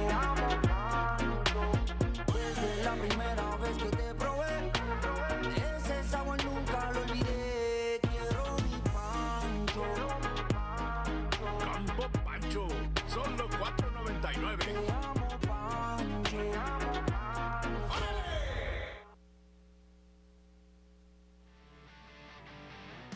We are here in Puerto Rico for the ISA World Surfing Games. It's 2024. It's an Olympic year.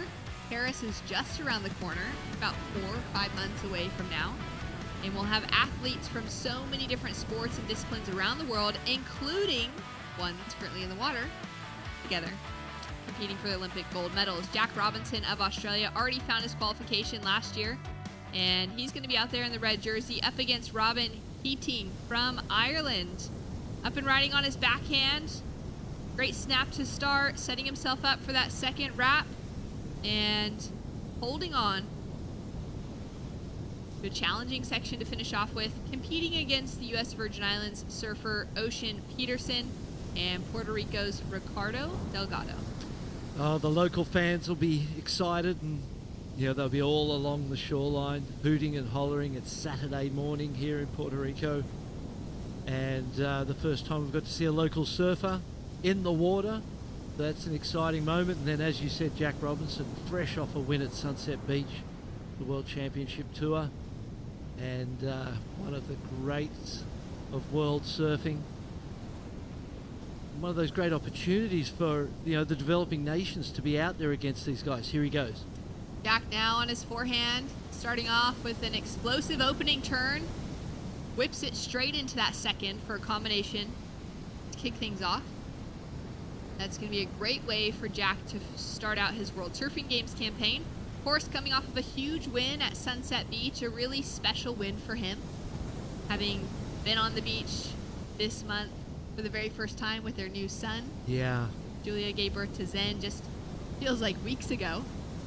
And now for Jack to walk away with another championship tour victory is incredible. Here's the replay. Snaps off the top and quickly up into the second turn. It's going to be interesting to see where this score comes in as we look at the replay. Early bottom turn. And he sees it's going to close. Gets halfway down the face, even just a third of the way down the face, then back up into the lip. So tight, compact little area to get some maneuvers in. Got 2 of them, and really, that's going to be one of those scores that'll give you some ideas on what to do and what the opportunity is, because it's a little bit here we go. But as a free surfer, you're looking for these type of ones with the taper. Boom, he had a lot of time there, goes to the air. He knows he's against one of the greatest surfers in the world, Jack Robinson, Ocean Peterson, showing him that he's ready to mix it up. Adding in that variety. So score to come through, just a 1.93, and we got a 1.77 on the board for Robin. Score to drop now for Jack Robinson off of his opening wave. And at the moment, still tight across the board early within this heat, just a few minutes down, 16 minutes remaining. And shaping up to be quite a warm day. It was a bit chilly when we showed up this morning. That little offshore breeze was pretty cold. I was wishing that I actually had a better jacket with me. Cold or crisp? It was crisp. It was just crisp enough, though, for me to be like, oh, wow, I should have actually packed a jacket on this trip, which I didn't do. But now it's okay because it's getting pretty warm outside. The sun's out, things are heating up. As soon as that sun kind of rose above the hills behind us, and it started to get a little bit more humid, a little bit warmer outside, and it's going to be a beautiful day. Competition. And I suppose as the land heats up, that afternoon sea breeze, onshore sea breeze comes up, we're going to see that be used for people to go to the air, I imagine, as well. Coming sort of out of the northeast a little bit. It's a beautiful location, tropical, and then there's this old town feel to Puerto Rico as well. I heard that Old San Juan is just something you've got to see, so we're going to try and get up there and see that historic city. 1500, it's been there for so long. Paddle now from Ricardo, the Puerto Rican in the water. Setting up that first turn. Beautiful, clean face to that wave. Tags the lip to finish. Can't quite hold on to it. Well, there's the score of 6.33. Really interesting to me. In my mind, I thought, I was thinking kind of 4.5, because the first turn was, was nice, but, standardised, really, for that level of surfer. Into the closeout turn was kind of rushed and just squeezed it in. And there's much better waves with a lot more time and a lot more space. So I was thinking, I wonder how much of the scale they're going to use. But I understand the desire for the big closeout turn. And you see the ones that fade off and the cutbacks back into the soup waiting for the inside to stand up. That is not the wave you want, as it turns out, and we've seen that quite clearly here this morning. So a lot of good information for the coaching staff. This is 2.5 for Puerto Rico. Let's go down to the beach now, though. We'll catch up with Baron Mamiya and Mitch Salazar. Here with Baron Mamiya, first of all, Baron, big congratulations. Literally off of the plane a few hours ago, straight into a heat. Tell me about your experience competing here in ISA events in Puerto Rico. I'm stoked to be here. It's the first time I've been here, so the wave's really fun. I was really jet lagged, but it was the wave had a lot of power and a lot of push, so it was nice to be out there. Tyler Gunter on the team too. You guys know each other super well. What's it like having a teammate like him that you guys both rode for Ruka for a very long time? Yeah, Tyler's super cool. I grew up competing against him, so it's nice to have him here, and yeah, I'm excited. The wave is really, really fun, so it's pretty sick. What kind of subtle adjustments do you make to a wave like this? Winning up pipe, Sunset's a great wave for you, and then you come to a wave with almost like a mixture of both. What do you expect from yourself at this event, and what kind of expectations do you think you'll have going into the later rounds? Yeah, I'm excited. The waves, yeah, it's pretty similar to home. It's kind of like a Margaret River, like Sunset vibe, which is pretty nice. But yeah, I'm just stoked to be here. Surf some heats, and yeah, sick. Backdoor Baron, living up to your name. Congratulations. Right on, thank you. Thanks so much, Mitch. Great to hear from Baron, and loving any wave that has a similarity to Backdoor. Found it today, that's for sure. Yeah, he did. It was a solid performance. Did everything he needed to do, as those experienced top-level pros do, and as Jack Robinson is doing in this heat. As long as you've got a big wall, it doesn't need to be the best wave. It just needs to stay tall, and you get two. We've seen this morning, you can score upwards of 6 points for 2 turns on a bit of a closeout, and I can't wait to watch this guy surf, one of my favorites of all time. Gabriel Medina warming up the ankles, getting ready maybe for a little boosting of the air. I need to make sure all of his joints are feeling good, pedaling out into the water. He'll be in the water up against El Salvador with Juan Carlos Ramos, Venezuela with Jose Lopez, and from the Bahamas, Luke Prosa, paddling out in the next heat. I was always a little bit superstitious too in competition about showing too much too early. You go out in your first heat, you blow up, and there's an expectation of the level, the bar that you've set, and the judges look at it and go, oh yeah, he didn't surf up to what we have seen already, and consequently your scores can be low. So there's a management that needs to be involved in how much you put out there. I feel like we saw that managed beautifully by Baron Mamiya in that last heat. Not too much, just enough. Jack now up and riding. He's got that 6.33 that he opened up with. Tags the section, goes in for a second turn as well. He's trying very hard to hold on to that. Judges likely to deem that incomplete. That's about as confused as a completion could be. There was a moment where he looked like he'd fallen as the whitewater came and converged around him. He realised how important it was, because those turns were better than the 6.33, I think it's fair to say, and we will understand how the judges feel about the completion when the score comes through. If they consider it complete, it's going to be better than the 6.33. In my opinion, if it goes lower than the 6.33, it's fair to say they deemed it not. Let's have a look. Speedy out of the bottom. Nice vertical turn into this closeout section. Lip lines it beautifully. Got a little tall and a little bit confident, but perhaps overconfident for a moment, and then had to compress. Maybe that standing tall kind of confident moment may impact. We'll see when the score comes through. There it is, a 3.17. So second turn incomplete. Needed to ride fully out of that foam rather than kind of getting caught in it at the end and trying to hold that balance. And clearly identified that was deemed incomplete. Ocean. Ocean. Live action. All right, quick in and out. At a 1.93 and a 0.5 so far. Yeah, I thought it was going to be better than the 3. because it was still, even with that, he was still on his board. Just because you didn't ride out of that little bit of white water, I don't know how important that really is to me personally. For the judges, they were quite clear, and it was considered incomplete. It's really getting the points for the first turn and not a lot of reward for the second. Ricardo got some work to do. Gets the job done on that first turn, comes into the second as well. Looking good on the combination. Would have liked to see him on, maybe one more, if that section could hold open just a little bit longer for him. He's only chasing that 0.26 though. And Robin Keating from Ireland heads into the barrel while Jack goes into the air. So now we're starting to see that variety all over the place. And good to learn this wave and the places to hit it and not hit it. And they can see Jack kind of experimenting early here, trying to get a feel for the wave. Coming from Margaret River in Western Australia, so many reef breaks, so many waves of consequence, and waves quite similar to this. The Box, one of his local breaks there, across from Margaret River main break, very similar to this wave when this wave is at its best.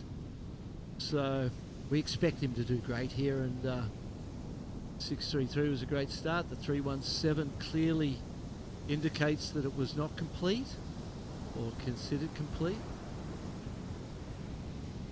But really no other scores of consequence, so in a powerful position for Australia. Yeah, that next score for Ricardo that has yet to drop, that's going to be the important one in the context for the bottom three surfers. There it is, a 5-point ride. Sets him up into second. Now gives Ocean and Robin for U.S. Virgin Islands and Ireland both decent requirements in the mid-range 5s. Good score. Two nice wraps. Again, it was one of the tapering waves. It didn't have the big, exciting last move. If it was something, there's a lot of positivity to be taken from that 5. You go, well, they liked what I did. They liked the way it looked. They liked my style. They liked the speed that I'm carrying. Okay, I need to find a section that matches me and gives me the opportunity to rise my scores up to meet Jack Robinson, and he's definitely capable. Now back to what you were saying before around the conversation of maybe a performance like Barron put together. Very solid, showing that he's the standout within that heat, but not showing too much, not pushing too hard, trying to go for an excellent score maybe in the opening round. Yes. Your thoughts on that are more because of the impact it could have on the mind of a judge rather than the mind of the other competitors? Yeah. As exactly. we take a look at Jack Robinson now on his forehand. Great opening turn, goes in for a solid layback for the second. Starts to bring up that intensity a little bit in his own surfing. Beautifully put. He certainly did. You can see it in the compression extension. He pumps into the board, and the speed he creates right at the start of that ride was impressive and really gave him the opportunity to link everything else together so beautifully. It's going to be better than the 3.17, no doubt. 6 minutes remaining on the clock. And a score to drop now for our surfer in red, representing Australia, Jack Robinson. Puerto Rico sitting with a 5-point ride on the board as the high score for Ricardo Delgado. Got a Venezuelan coach behind their team in Magna. It's been great to have him pouring more into this group of surfers competing for Olympic spots this week.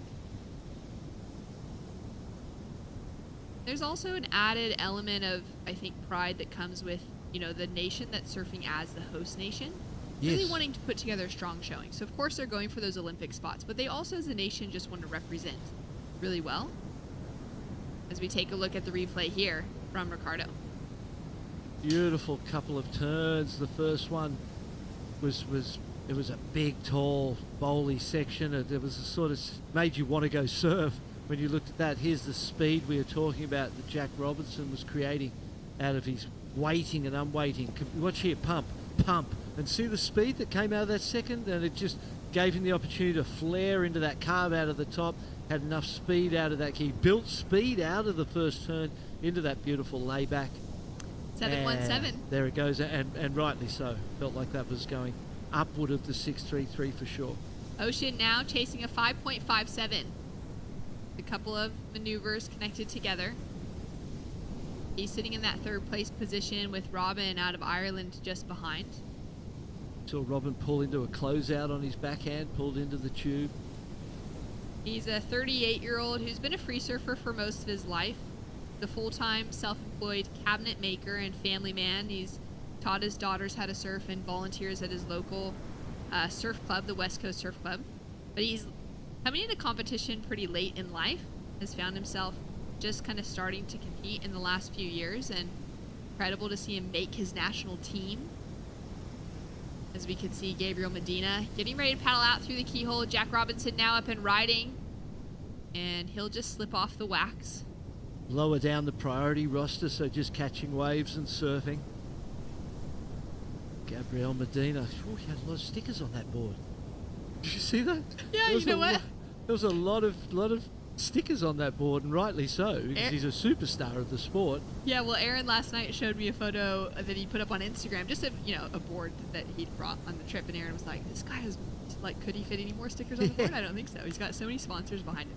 Well, surfing in Brazil is exploding right now, and well, for the last decade, and seeing major corporations and companies from outside of the surfing industry wanting to attach and approach and be connected to surfing. We can see the jet ski wake coming through the lineup right now. Look at this double up on the outside. That one stood up really tall, really quick. Got an opportunity on the inside. Ocean is under third priority, so he's going to take this wave in front of him. Goes for the air and nearly holds on to it. Maybe legs got a little straight on the finish. That's the way to do it, though. Just go for it. You're up against Jack Robinson, who's one of the great surfers in the world. He's just won at Sunset Beach. You're out there next to him and obviously inspired for the moment, and I love seeing him just go for it.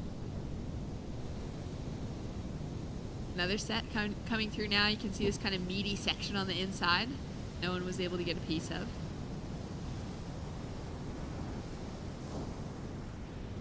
(717-633), 13.5 total.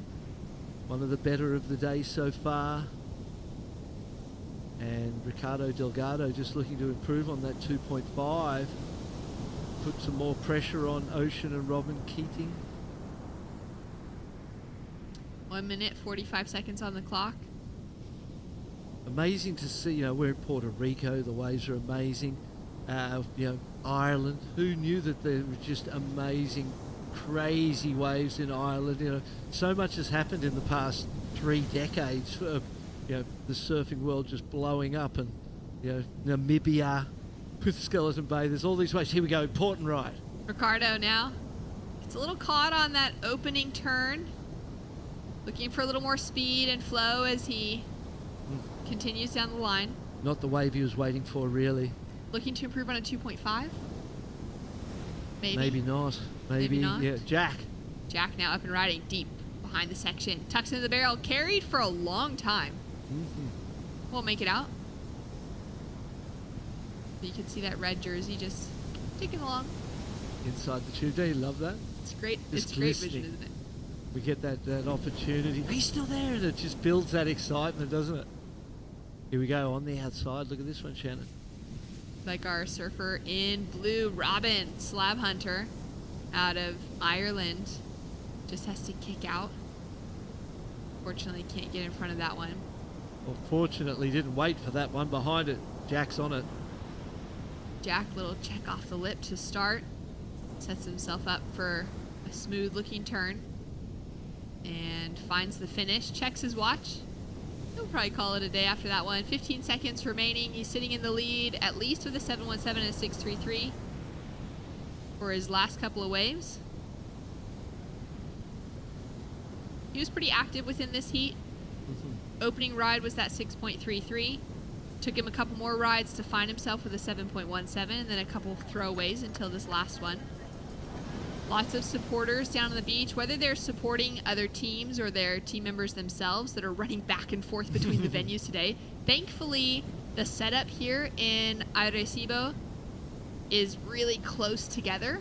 Margara, El Pico, where the men and women are competing, they've got that opportunity to just run back and forth all day long to support each other.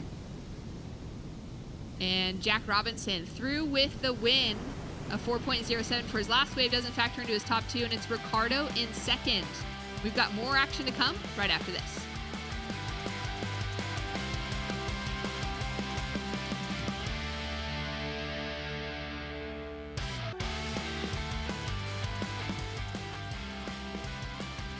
In Puerto Rico, we call ourselves Boricua, a unique name honoring our island heritage and the vibrant spirit of our people. When you bask in the warmth of our beaches, when you taste the love in our food, when you embrace the call of our adventures, you'll find that spirit in yourself. Dare to live every moment. Live Boricua. ¿Pa' dónde quieres ir?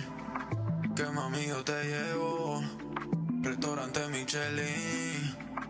Estamos en otro level. Porque ahora ando en yates y aviones. Se nos dio, ahora somos ganadores. Hicimos a que mate. Par de millones.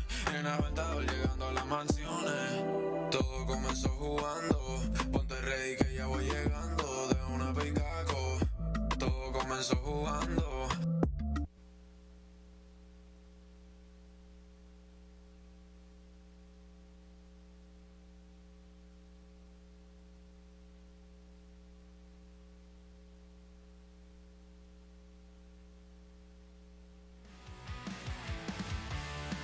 Welcome back to the split peak action of Margara here in Puerto Rico.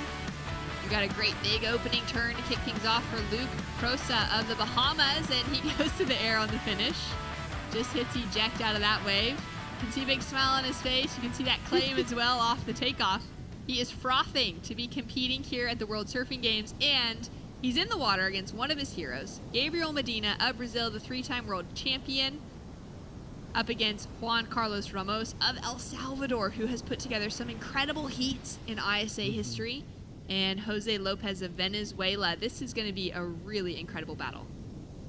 The Puerto Rican flag flying, and there's our lineup. Medina, 3-time world champion, leading that roster. And it's one of those, while you might look at the draw and go, oh no, I've got Gabriel Medina, at the same time, like, yes, I get to surf against the 3-time world champ. Here we go. Medina up and riding. Nice opening turn, sets himself up for a second, and easily finishes off on the third. Easily it just made it seem and look easy. The volume in his board, you can see that board sits up in the water. Every time he puts his power into the rail, it accelerates with such cleanliness. The rails just move through the water so beautifully. His equipment has always just looked so on point. I don't think I've ever seen him with a board where I've gone, oh, that board doesn't look good. Every board he's ever ridden, it might just be him, but I'm sure in part it's the board and the way they mix it together for him. Yeah. All of those elements of design coming together just perfectly for Gabriel Medina. The combination of those two, his equipment and his own technique. You can see the Puerto Rican team there supporting the group. We did see in that previous heat that it was Ricardo Delgado of Puerto Rico who got the second place finish behind Jack Robinson, meaning he stays in that top end of the draw, doesn't have to head into the repechage round. So important, isn't it, to stay in the main round. Here we go. Drops in, first turn, big spray, clean. Watch here. See how it's flatter, but look at the squirt and the spark that he got out of that second turn into that created the opportunity. Watch here. Board looks a little, there's more board under his feet than we've seen on other people. Look, you see the flare and the speed and the power. That surfboard enabled him to connect those 3 turns so beautifully. Taking a look now at live action with Luke. He's got a 1.5 for his opening ride. Drives through those first 2 turns and takes a stumble. He's having a good time. That's what it feels like to me. There's just this energy that he's excited to be here. He's excited to surf, alongside his heroes. Some Irish supporters there. The 3-leaf clover. Irish support crew down on the shoreline. I want a pair of sunnies like that. Oh yeah, those are good ones. Some future surfers, they'll be eyeing this off going, yeah, one day I'll be out here competing. Oh, yeah. You know what he was thinking, don't you? He was looking for it, looking for that little ramp. And these sections are perfect for Gabriel Medina's big backhand aerials.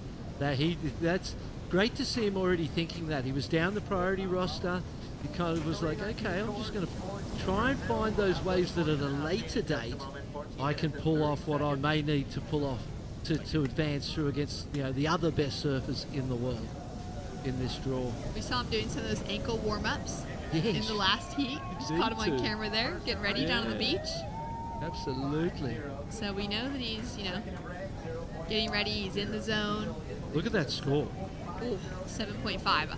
I had the feeling, you're talking about the different approaches that different surfers would have, right? Wanting to come out and either explode straight away or kind of hold it back and kind of taper their performance throughout, knowing there's a long week ahead. To me, Gabriel Medina is one of those that's going to come out in the first heat. He's going to try and get a 10-point ride. He's going to do a backflip, and it's just going to be done. And everyone's going to be going crazy, and it's going to be the talk of the next few days. He's always done it his way, hasn't he? He's never cared what other people think about him or the way he competes or the way his strategy. He's always done whatever he needs to do to win a heat in a moment, and I've always respected that so much. Jose Lopez, now up and riding. This guy's got incredible style, fast, powerful on his feet, showing that in those first couple maneuvers. Beautiful surfing, no nerves, little loss of the rail in that second turn, but still he drove through it with power. Venezuela looking confident. Here we go. Paddle now for El Salvador with Juan Ramos up and riding, digs that rail in on the first turn, sets himself up for that second little wrap. And Medina now up and riding. Powerful, finds that little floater, transitions to the next section, blows the tail out, and pulls it off. Again, just with ease. Oh, it's beautiful. Here we go. Luke Prosser. The 17-year-old out of the Bahamas. Born in Florida, but raised in the Bahamas. Just went past Gabriel Medina on his wave, and you know what? 17, he would have been going along the wave and looked and seen the red jersey and went, oh, there's Gabriel Medina, no way. What a fantastic moment, Win, lose or draw is really just, it's all about being a part of it, coming together as a community and a culture, and obviously Olympic spots are a massive thing. But at the same time, we've got grommets like Luke having a great time out there with their heroes. It's an incredible story that unfolds at the World Surfing Games. Another incredible one is some highlight performances. Jack Robinson just put one together. He's with Mitch Salazar. Jack Robinson, congratulations, coming off of a huge win at Sunset Beach. You move up into number 2 on the rankings on the Championship Tour. This is a different beast, though. You got a lot of heats to make it through into the final here and obviously get an extra slot for Team Australia. I don't even want to focus on that right now, though. You got 2 good scores here. You haven't slept since the flight from Sunset. But most importantly, how do you adjust to competition at an ISA format where you don't know what to expect from a lot of people from these different countries? You have people that reside in Australia, compete from Norway. What was it like competing out there when you haven't had any sleep, especially against people like those? Man, it's crazy. I haven't surfed like a 4-man heat for about 7 or 8 years since I was on the QS, and then I got into it, and yeah, it was different, but cool experience. Everyone's so passionate down here and supportive. So yeah, I like the vibes. It's cool. I never done an ISA before, so it's fun to be here and with the whole team too. What about the out-of-body experiences you've had competitively? The win against Gabe in the final over there, obviously finals day at Sunset Beach too. You had 3 excellent heats in a row. Talk to me about those kind of moments where it almost seems like you're in a different dimension when you're competing out there in a jersey. Yeah, I mean, you just get into a different mode. I don't know, it's just instinct, huh? Doing it for so many years, and I don't know. Yeah, no words almost. It's just not even thinking. So yeah, and that's kind of like this event too. I'm just not even thinking. I went in just to surf right now. But yeah, I think just have fun at the moment. I feel like the start of the year was so many challenges and so many things going on just in my life, and you kind of have to adapt and being a dad, and now yeah, just trying to enjoy the ride, How much does his wave resemble Mark's too? yeah, it's so funny. I got here, I was like, oh, the same way it kind of comes in. It's, what is it, Margaret's, huh? This is Margaret's in Spanish. So I was like, oh, right back at home. Congrats, Jack. Thanks. Thanks so much, Mitch. Great to hear from Jack. Looking really happy, relaxed, enjoying his time here. Yeah, it's it's difficult to come off a win and then be straight back in the jersey, 24 hours later, because you've still, while you try to not let the wins and the losses affect you and keep some consistency to your mindset and the way you feel about it. Here goes 3-time world champ. Gabriel up and riding. Big first section. Lining it up, finds some speed. Oh, don't do that. Goes into the air, lands on top of the board. I mean, that's sort of exactly what we were talking about. You called it. You said he would be like that, and he just went for it. We always knew he would. He does things his way. But with the 7.5 and the 6.43, you could maybe sit back with first priority and not even ride another wave, really, at that point. The surfing that he did on the wave before this one, where he came around the section, did that last turn, most people would have caught out of the top, bogged a rail, maybe got stuck. The way he flowed through that so quickly, we'll see it here. First turn, floats it, drops down, waits around this section. Oh, this is the air, goes to it. Oh, and it's just that nose of the board and the back of your leg they were quite close together there. There's the float. But he's defining his line. He's figuring out where he needs to be on this wave. You see the board nearly tipped over. Lucky it didn't tip over and get those fins facing up. Obviously, he's all right back out the back. Ramos for El Salvador up and riding. He's chasing a 4.24 to get himself back in the conversation. Putting a lot of power into each of these turns. And he'll kick out with control right in front of our water photographer. 5-point ride for Jose Lopez on that one before has got him solidly in the second. Quick 3.5 from the panel for last of Juan, which means that he's only chasing a 3.51 now to take that advancing position. Chipped away at his requirements. And then what he needs to be considering is that Jose Lopez only has a 2. So you go, okay, if he adds 3 points, I actually need a 6.51. So you know that, nothing in that, you really don't need a 3.51. You might if Jose doesn't improve or ride another wave, but 7.5 minutes, he's got first priority. We imagine he will. You're going to need more than that, that score that they're telling you need right at this very moment. Set approaching, yeah. Yeah, it looks really nice, really clean. Take a look at Surfer in Blue, Jose, and riding for Venezuela. Great looking carve. Born and raised in Venezuela, but has spent the last 8 years or so living in Costa Rica, spending as much time as he can in the water, preparing for moments like this. He's going to improve on the 2, you would imagine, add a little more, a point or a point and a bit to his score. Loves riding a dirt bike when he's not in the ocean. He likes going fast. Speed, you can see that within his surfing as well. Yeah, can't you? The way he flew at that section, went to the air on the one before, Been practicing it on some big jumps back at home. Now he's translating that into the ocean. I feel like we can see the little ruffle of the sea breeze starting to affect and impact the lineup. It's not quite as offshore. The offshore has died down a little bit and backed off. Gabriel now up and riding, looking to improve on a 7.5 as his big score. Huge opening turn. Nice smooth wrap for the second. Just makes it look so easy. That was a beautiful wave. There was perhaps the opportunity just to drop in, grab the rail and pig dog that first section as well. It was a barrel-y first section. Big size to it as well. Yeah. One of the bigger sets that we've seen throughout the day, Totally. morning. Let's take another look here. Drives off the bottom, big turn. See how high that spray went?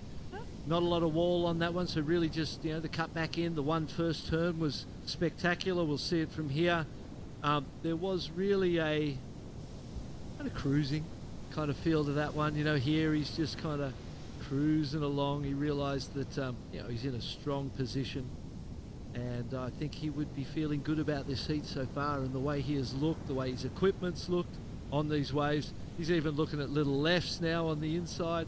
I know we had the great local legend Otto Flores telling us the other day that he saw Medina surfing a left that he'd never even seen anyone surf. It might have been that little left he was just looking at, because he's got the ability to turn nothing into something. If anybody has that ability, it certainly is Gabriel Medina. Now we're down to 5 minutes on the clock, and the requirements have grown again on the board for both El Salvador and for the Bahamas, as Jose Lopez has the 5 and the 3.97 now on the board. So it's a 5.47 requirement for Ramos in the green jersey and a 7.47 requirement for Prosa in the white jersey. As we can see, surfers getting ready to paddle out in the next heat. Guilherme Ribeiro of Portugal, Santiago Muniz of Argentina, Petre Novonti from Czech Republic, and from South Korea, Jinyoung Yang will be hitting the lineup in just a moment. And the person without a rash vest or a lycra would be the caddy. So he's taking out a backup board just in case. Good idea. You don't want to be scrambling into those rocks trying to get a backup board if something went wrong. Caddy's a great call at a break like this, where there is, some of those heavier sections. There's every potential to have already had multiple broken boards today. 100%. A longer swim as well to get to the inside. It's not quick like a little beach break, body surf a wave in. And then you've got to negotiate the lava coral inside there, and a few urchins as well. Yeah, we hear. We don't want to know that firsthand. 617, the last for Gabriel Medina. So really for one turn. Shows the size of the wave, the volume of the turn. Look at this wave. Surfer in green has first priority. He's gonna just be a little bit too deep on it. Everyone trying to kind of shuffle around their positioning in the lineup. Only looking for a 5.47, so completely possible that. And in fourth, Luke Process 7.47, with 3 minutes to go. And you're in fourth priority essentially. Feels like that might be out of reach at this point in time. But Juan Carlos, Jose Lopez in a pretty tight battle for second place. There you can see on the drone where that white tent is on the shoreline. That'll be the second podium where the women are competing today at El Pico. We'll be tracking back and forth between live action on our main broadcast stream between men's and women's throughout the week. So we'll be showing plenty of action on both sides of the draw. You can follow along at ISAsurf.org. Your opening page to that, you'll be able to click onto the actual event page for this year's World Surfing Games. From there, you can find team bios, information on where we're currently located, as well as the live scores and situation updates. You can follow along today at Podium 2, which is where the women are surfing at El Pico. Track along with your favorite female surfers in the world. Find out who's making it through in the top ends of the draw, who's maybe falling out into those repecharge rounds. And of course, everyone pushing towards the Olympic positions left available. Amazing. This is the 60th year that we've been, well, not that we've been doing this. I could have done it. I was born the year before this. I was born in 63, so I'm 60. So surfing and I are about the same age, or ISA surfing. Gabriel Medina having a look. So, an incredible anniversary here, 60 years of surfing events and building a global surfing community. Medina now up and riding, big section in front of him. He'll kick out quickly. Incredible to think, 60 years back to those first World Surfing Champions being crowned at Manly. Manly Beach. Eh? We, growing up there, I started surfing there when I was around 12. We moved to away from Whale Beach where I lived, and started surfing at Manly, and it was something you were always aware of. We were always aware of that history and that tradition and what had taken place there. And just before, years before that, decades before that, Yuka Hanamoku had introduced surfing at the beach next door at Freshwater. Juan goes down. He had to try, didn't he? He had to go for it. Yeah, at this stage, all three of these really need to. I mean, Jose, just a quick in and out. And we've got Juan Carlos that went hard on that opening maneuver, but the unfortunate slip will also leave him sitting in that 4th priority position. Now the door is open. 10 seconds. Will Luke Prosa, the 17-year-old Grumman in the lineup, have an opportunity to go for one more wave? Looks like they're having a little chat out at backline now. I'd be paddling over and shaking Gabrielle's hand and going, yep, that's a historic moment for me too. Congrats to all those guys. There it is. There's the shake of the hand. Look. Well, what a great way to continue on. Day 1 of action here at the World Surfing Games. Gabriel Medina with a solid win. Jose Lopez of Venezuela takes away that 2nd place position. And we've got more action to come. When we return, Chris Cote alongside a special guest from Surfrider Foundation right after this.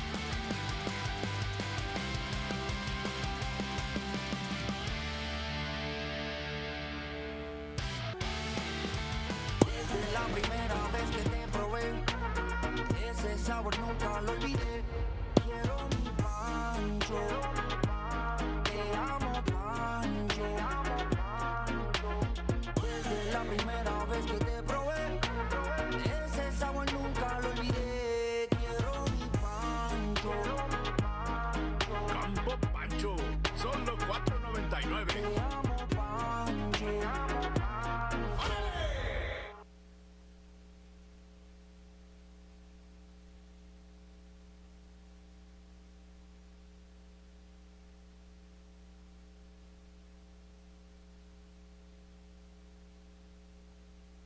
In Puerto Rico, we call ourselves Boricua. We are proud, passionate, and full of life. On our island, secrets are more precious when shared. Passion flourishes.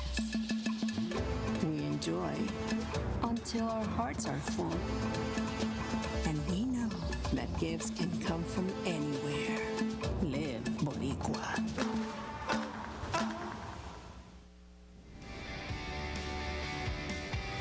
We are living Boricua here in Puerto Rico. This is the 2024 ISA World Surfing Games. Straight to the action in the lineup.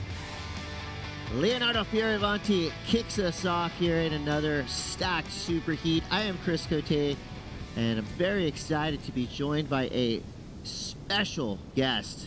We've got the environmental director of the Surfrider Foundation, Zach Plopper, in the house. Zach, welcome to the ISA World Surfing Games, and thank you for what you and the Surfrider Foundation do and have already done right here in Puerto Rico. As we watch the contestants coming in from the lineup, we're going to field 4 more surfers, and we're going to get to it. But before we start talking about scores and competition and all the business happening in the lineup, let's talk a little bit about what has already happened here in the mangroves and on the beaches here in Puerto Rico. Zach, I know that you guys had an activation welcoming some international traveling surfers as well as some Puerto Rican locals. Give us a quick version of what the Surfrider Foundation recently did here in Puerto Rico before this event. Yeah, we're stoked to be a sustainability partner of the ISA for these World Surfing Games, and we were able to join a whole international group of athletes from really around the world to help restore some of the mangroves just up the beach here. These ecosystems are super important for the health of the coastline and really the planet. So total honor to help out with that activity. So as humans, if we want oxygen, we need to protect mangroves, correct? Oxygen's important also to capture all the carbon that's in the atmosphere. All right. Thank you very much. I love breathing. Breathing's as good. The rest of our fellow humans do. So much more goes into what the Surfrider Foundation does. You can go to surfrider.org if you want to know more there. But what you might not know about the environmental director of the Surfrider Foundation, Mr. Zach Plopper, is he's a former professional surfer, an absolute ripper. So he has been double dipping here, helping save the planet and also getting barreled in Puerto Rico. There's a few waves around. Yeah. Well, I know that you're also highly adept at what's happening in the competitive surfing landscape. We got Guillermo Ribeiro, Jinhook Yang, Santiago Muniz, and Peter Novoti in the water right now. Before we activate this heat, let's go down to the boardwalk. Mitchell Salazar standing by with Gabriel Medina. Hey, Gabriel. Congratulations, Puerto Rico. They love you here, as you can see in the background. There's a lot of people here supporting you in Team Brazil. You know, the experience that you've had at the ISA has been incredible. You make the final in 2009 in the U16s, you win the U18s in 2010, and then you go into superstardom. Talk to me about the experience and how important the ISA has been to your development. Yeah, it's amazing to be here in Puerto Rico. It's my first time here, and I'm loving it. Such a beautiful place with beautiful people, and yeah, ISA has been into my life a lot. You know, I think everyone that is on tour nowadays, the most of them they bring through ISA, and yeah, so it feels good to be here in Puerto Rico, fighting for a spot in the Olympics. And yeah, I just want to enjoy the moment. The waves are great, and I just want to have fun and surf as much as I can, and try to make the most of it. It seemed like that on the heat. Talk to me about the experience in the water. You opened up with a near 8, but your timing was on point on the backhand. How difficult is the wave out there? It's such a good wave. I try to get 2 good ones, you know, and figure out the spot a little more. That was my first time surfing here, so yeah, I mean, but the waves are there, you know. I just try to pick 2 good ones just to feel the board. It's a new board, and felt good. Anything you want to say back home in Brazil?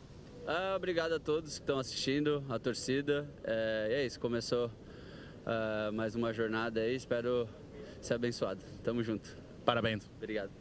Well, in the words of Larry David, Gabriel Medina is pretty good at surfing. Remember that name, Zach. I feel like Medina has a big future ahead of him. What do you think? I think we'll see more of him. Probably. Seems like a pretty good surfer. Pretty cool, though, that even Gabriel Medina, who's probably been nearly every surf destination in the world, saying this is his first time in Puerto Rico, and that's kind of been a sentiment that's been going through our field. You know, obviously Puerto Rico has been on the map as a surf destination for a long time, but, you know, it's very close to Florida, the East Coast, so I feel like if you're an East Coast pro, you've been here a bunch of times, but for the West Coast and from surfers on the kind of deeper international field making their first trip here, but Gabriel Medina put him in contention, and I like he is not a lock. He still has to fight for his Olympic spot as well. Pretty incredible. I like his chances in Tahiti this summer. Yeah, I wonder if he's ever surfed in Tahiti. Good question. I'm sure he's been there once or twice before. One of the winningest surfers in the last decade on the WSL, and of course born and raised here in ISA competition. More from Medina coming up soon. So the big news, you know, that Team Brazil would have to actually win an overall team medal here for the men in order to get their spot. So, I mean, to have 3 insanely talented Brazilian surfers in the Olympics would be huge. Speaking of talented, Guilherme Ribeiro demanding our attention. The surfer out of Portugal. You saw right there flashes of his brilliance. He's already got a 6.33 to start. Portugal, of course, on the map as a surfing superpower, and put Guilherme Ribeiro on that list of names. Not necessarily as famous as Gabriel Medina, but wow, his surfing is right up there among the best. Super clean. I got in the water with him and Medina and a few others the other day. I was really impressed by Guilherme. This is his first wave. This is at 6.33. Super clean style, huh? Yeah, I mean, right there, that is a potent combination. Carve, snap on that end section. This is your surfer in green, Santiago Muniz. He is a past medalist here in ISA competition. Kind of a QS/Challenger Series stalwart. Has been around the world and back in competition. Wild style, a lot of energy down the line. Santiago always comes correct. And here's that second wave for Guillermo. Yeah, super clean. Look at that wrap. Completes it. Good surfing. And Santi is Alejo's little brother, yeah? That's right. One representing Argentina, one representing Brazil. And here we go again, Santiago Muniz. Almost got that Kong Gary Elkerton style through his bottom turn. You watch his hands, movement, electrifying. The skinny Elko. That's right. Always puts so much energy and effort into all his turns. And right there, you can almost hear that one. Crack at the end for Santiago Muniz. Still waiting for a score of note from Petr Novotny, representing the Czech Republic, and Jinyuk Yang, who's representing South Korea. There's Tyler Gunter, Team USA, coming up against Leonardo Fioravanti, Tao Rodriguez, and Natu Taimanglo, Guam, Panama, USA, and Italy, coming up in that next heat. And as a compliment to Guillermo Ibero, when he took off, I thought that was Leo.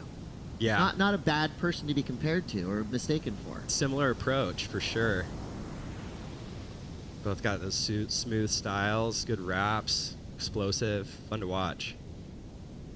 So as we're looking into the lineup, local time here in Puerto Rico, 11:23. There's a good one. And look at this, sheet glass sill, bright blue. Petr Novotný, one of the best surfers ever to come out of the Czech Republic. Big snap there, an exuberant jump off his board. Stoked to be sharing the lineup with this guy, Jin-Yuk Yang, going for a frontside air in a meaty section. He goes down. Jin-Yuk comes from Jeju, South Korea.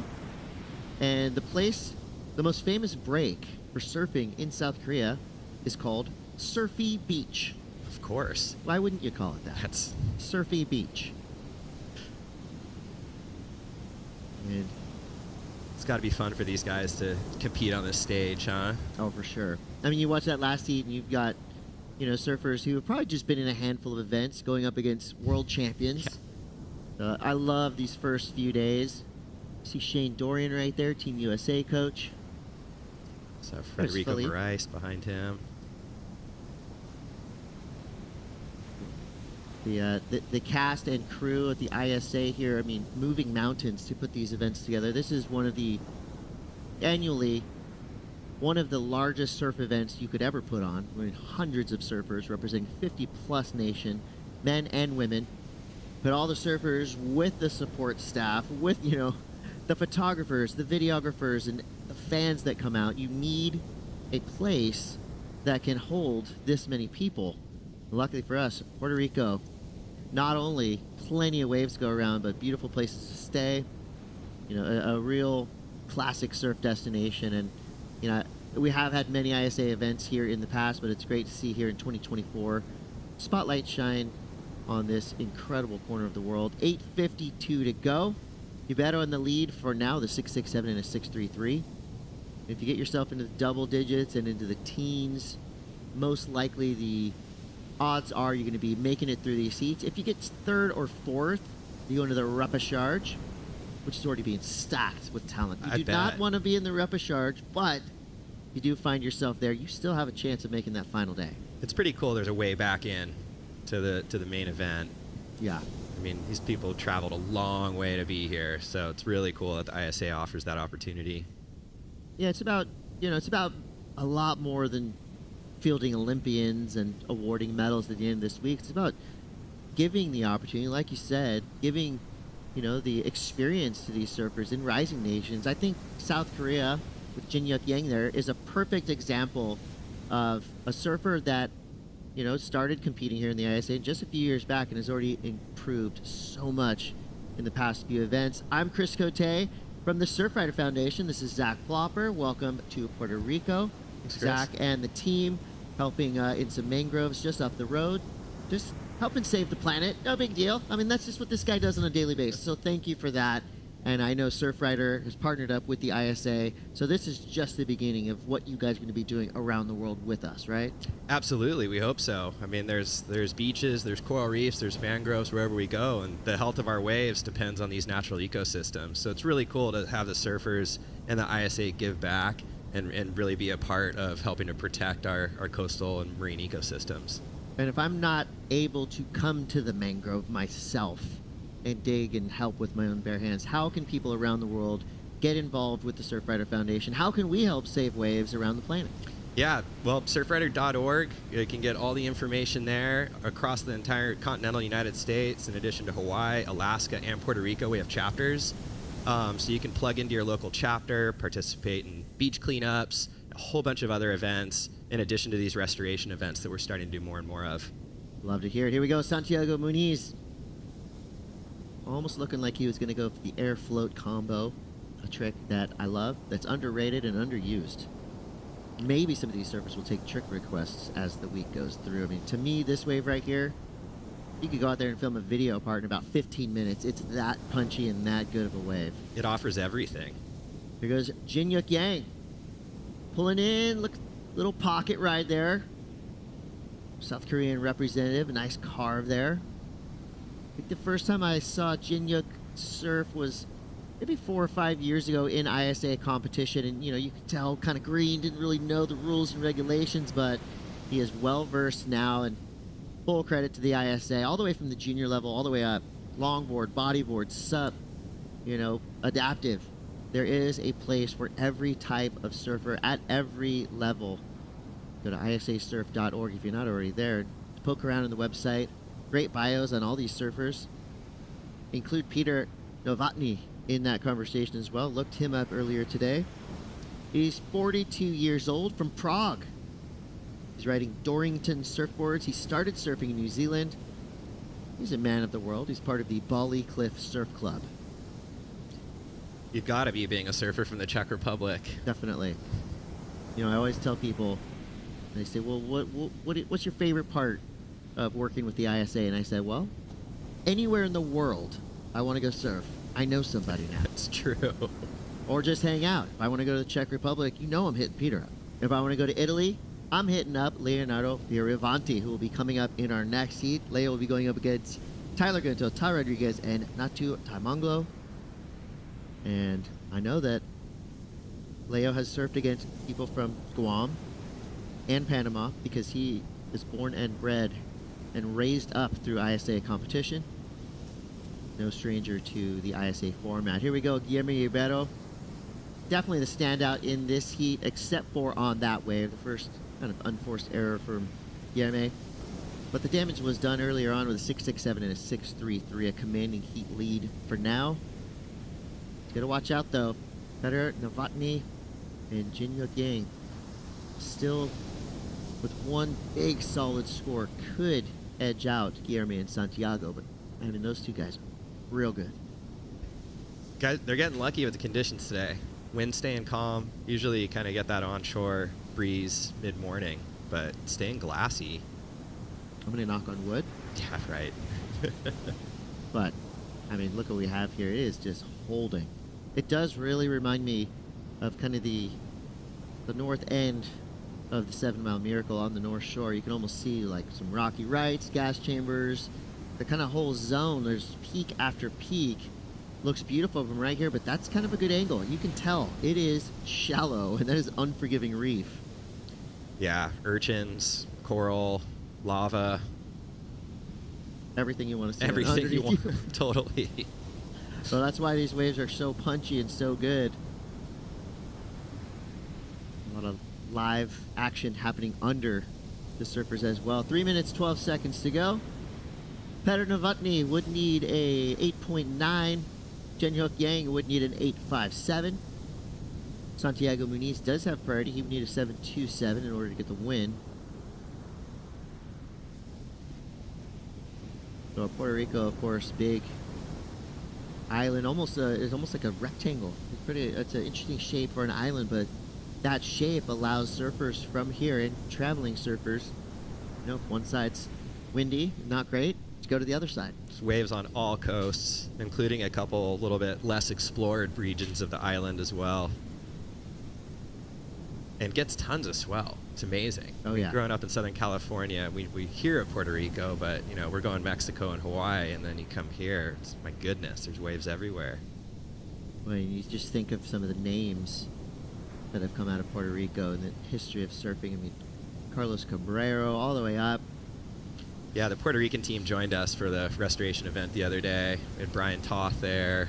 Otto was there. Magna Martinez from Venezuela, who's the Puerto Rican coach.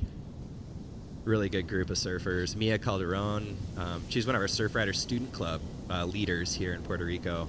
She was kind of the spokesperson of the video that I watched. Absolutely awesome person.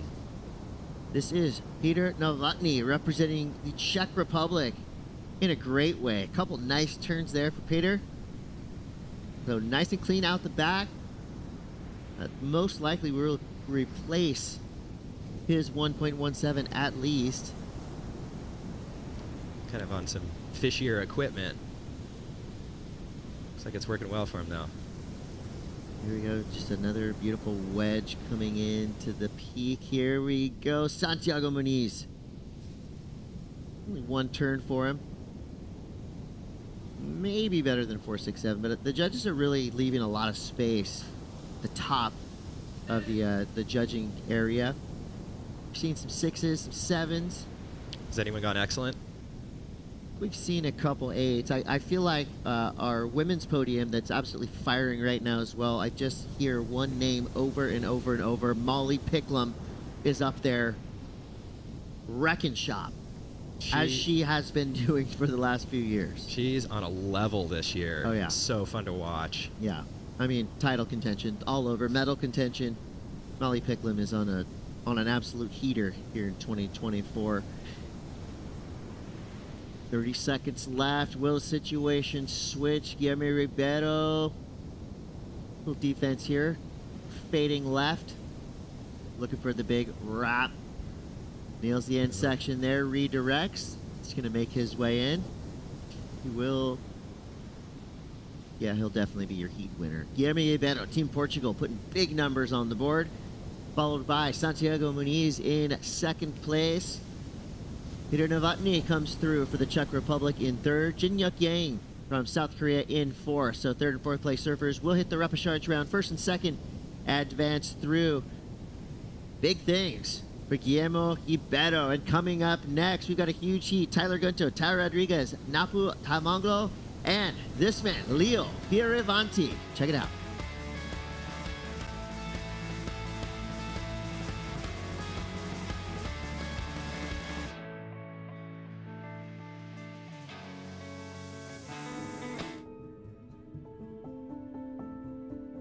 But 2015, you know, I was going to be 17, and I'm like, okay, I might be too young, but I could have a chance at qualifying for the World Tour. And the very first event of the year was a pipeline, the Vulcan Pipe Pro in Hawaii. Very first heat, first wave. This wave came in, took off late, slammed super hard on the reef. I had the most insane pain going straight through my spine. I knew something was wrong. Sure enough, fractured vertebrae, broken back. Only 8 months after was the ISA World Games under 18, and it was my last year in the under 18s. It was a little bit early to go back into competition, but I felt pretty good, and since it was my last chance, I'm like, okay, I have to try at least. One-man team, Italy didn't have anybody else surfing in the ISA, and I felt like I was surfing really good, gaining confidence every heat. I came to finals day. I had probably one of the best heats I've ever had in my career still today. Ended up getting a 10 on my first wave and a 9 on my second wave, and basically wrapped up the final super quick, which doesn't happen very often. And that was probably one of the only times I've ever gotten emotional in a competition. Winning, yes, it's cool. It's like you're stoked, you just won a contest. But for me, it was more about what I just went through in the last 12 months. There was so much that I had to, overcome. Winning that final was like, okay, I'm back. Let's do this.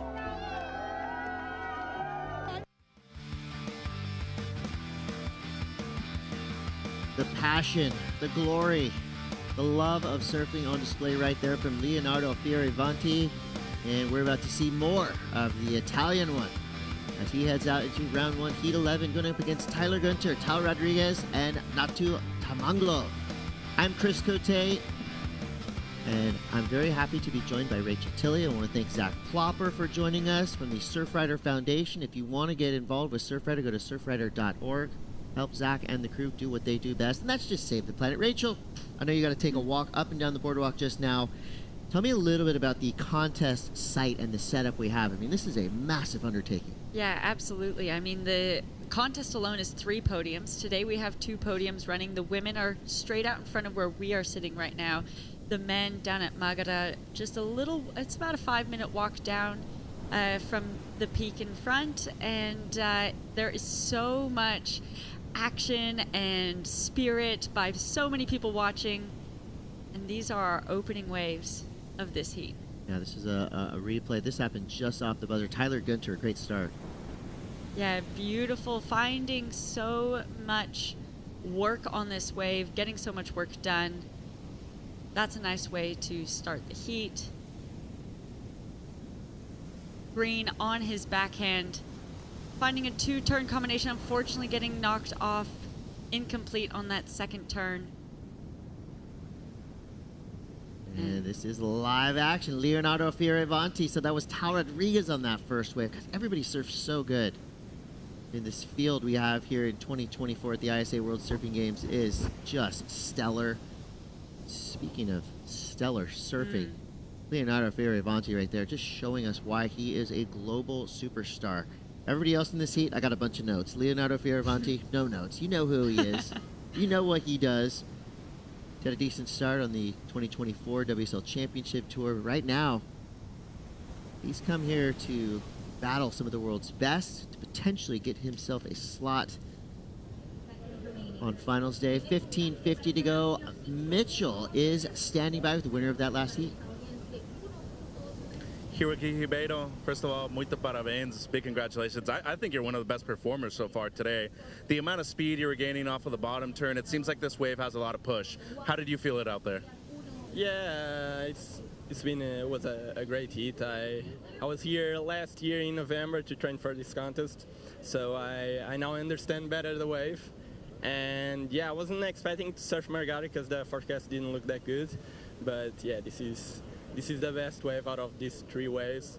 And yeah, it's a special wave, either for turns, either for barrels. But in my heat was only turns, and yeah, I made it in first. Circling back to that, 3 options to run the event here. How do you kind of prepare and expect different waves, especially when the forecast could be so tricky like it is here in the Caribbean?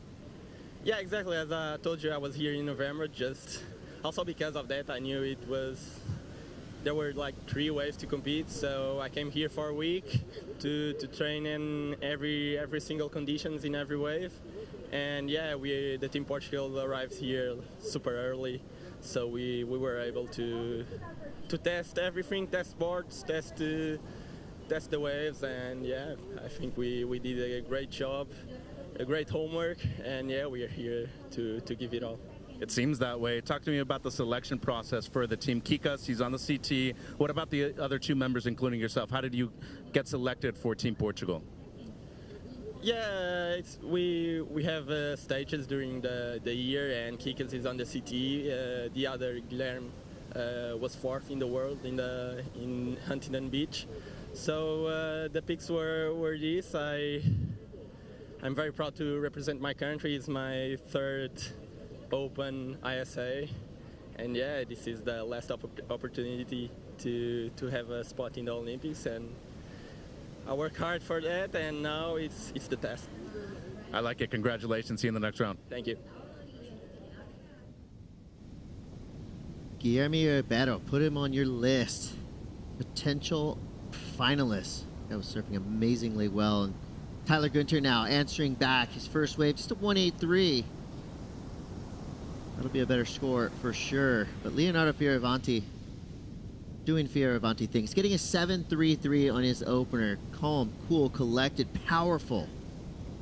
Leonardo with a huge start. 20-minute heats, top 2 surfers advance through on the main podium. 3rd and 4th go to the repechage round. Rachel, when you watch Leonardo surf, I mean, everything looks to be in its proper place. He does it with style and a lot of power. What do you think his chances are of getting a gold medal here in Puerto Rico? What do I think his chances are? I think they're really high, of course. I mean, already being an Olympian previously, now qualified for the Olympics. This time, I think those surfers who are already qualified in this event are going in with a little bit less pressure, I guess, less weight on their shoulders, and now using this as a boosting opportunity with Teahupo'o later this year in mind. And so I think we're going to see really strong performances from those surfers, including Leo. And I like that Leo, in the video piece we just watched, just explaining really, really nicely like how much the ISA means to him. Yeah. And, you know, for him to come down here and give 100%, which we know he's going to do, you can tell this is a meaningful event and has been historically for Leonardo Fioravanti. Not only doing it for himself, but doing it for Team Italy. I mean, he's done so much for Italian surfing. I would say, you know, put Team Italy on the map, and definitely he holds up the rest of his team with him. This wave right here, you couldn't have surfed that any better. That was pretty much perfection. It was really clean and crisp surfing. Lots of power. This was Tao's second wave. Tao and Tyler really do surf alike, don't they? They do. So I have a feeling the way, just from opening scores, you know, I mean, it can go any way, but opening scores, it could be this battle between Tyler and Tao. It is at the moment for that second place. Tyler had that incomplete finish on that first wave, and so this would have felt good to now have a completed wave under his belt. I like the call to give Tyler Gunter a spot on Team USM. You think of all the amazing surfers in the United States, and the list is endless. Tyler Gunter, you know, probably, I would say, a little bit of an underdog just in terms of name recognition, but what he's done in the past here in ISA competition, how much heart he has, how much passion he brings with him, and recently he's had a string of great events. He just got a third place in the QS in the Dominican Republic, so he does have competitive momentum. And I just love the call to give kind of that scrappy underdog a shot to do big things down here in Puerto Rico. And so far, he's taken advantage of it. A 5.43 in his last wave. The opening turn, really indicative as to what he's capable of, how much power he surfs with. And he's a really smart competitor. You saw right there just kind of giving a signal to the judges like, hey, keep your eyes on blue. He's making an effort to paddle. Yeah. As we see Leo Fioravanti now, already with a 7.33. This wave will catch you off guard. I mean, even Leo, who was just about to kind of activate his turns. It looked like he was in two minds right there. Yeah. And then the lip came down and made the decision for him. In Hawaii, you would call that a false crack. Was not expecting that lip hit him in the head. So 9:45 to go. No harm, no foul for Leonardo Fioravanti. He's right back out there. Tao Rodriguez from Team Panama is in that top priority spot. He's got a 5.83 as his high mark. Tyler Gunter sitting in second priority.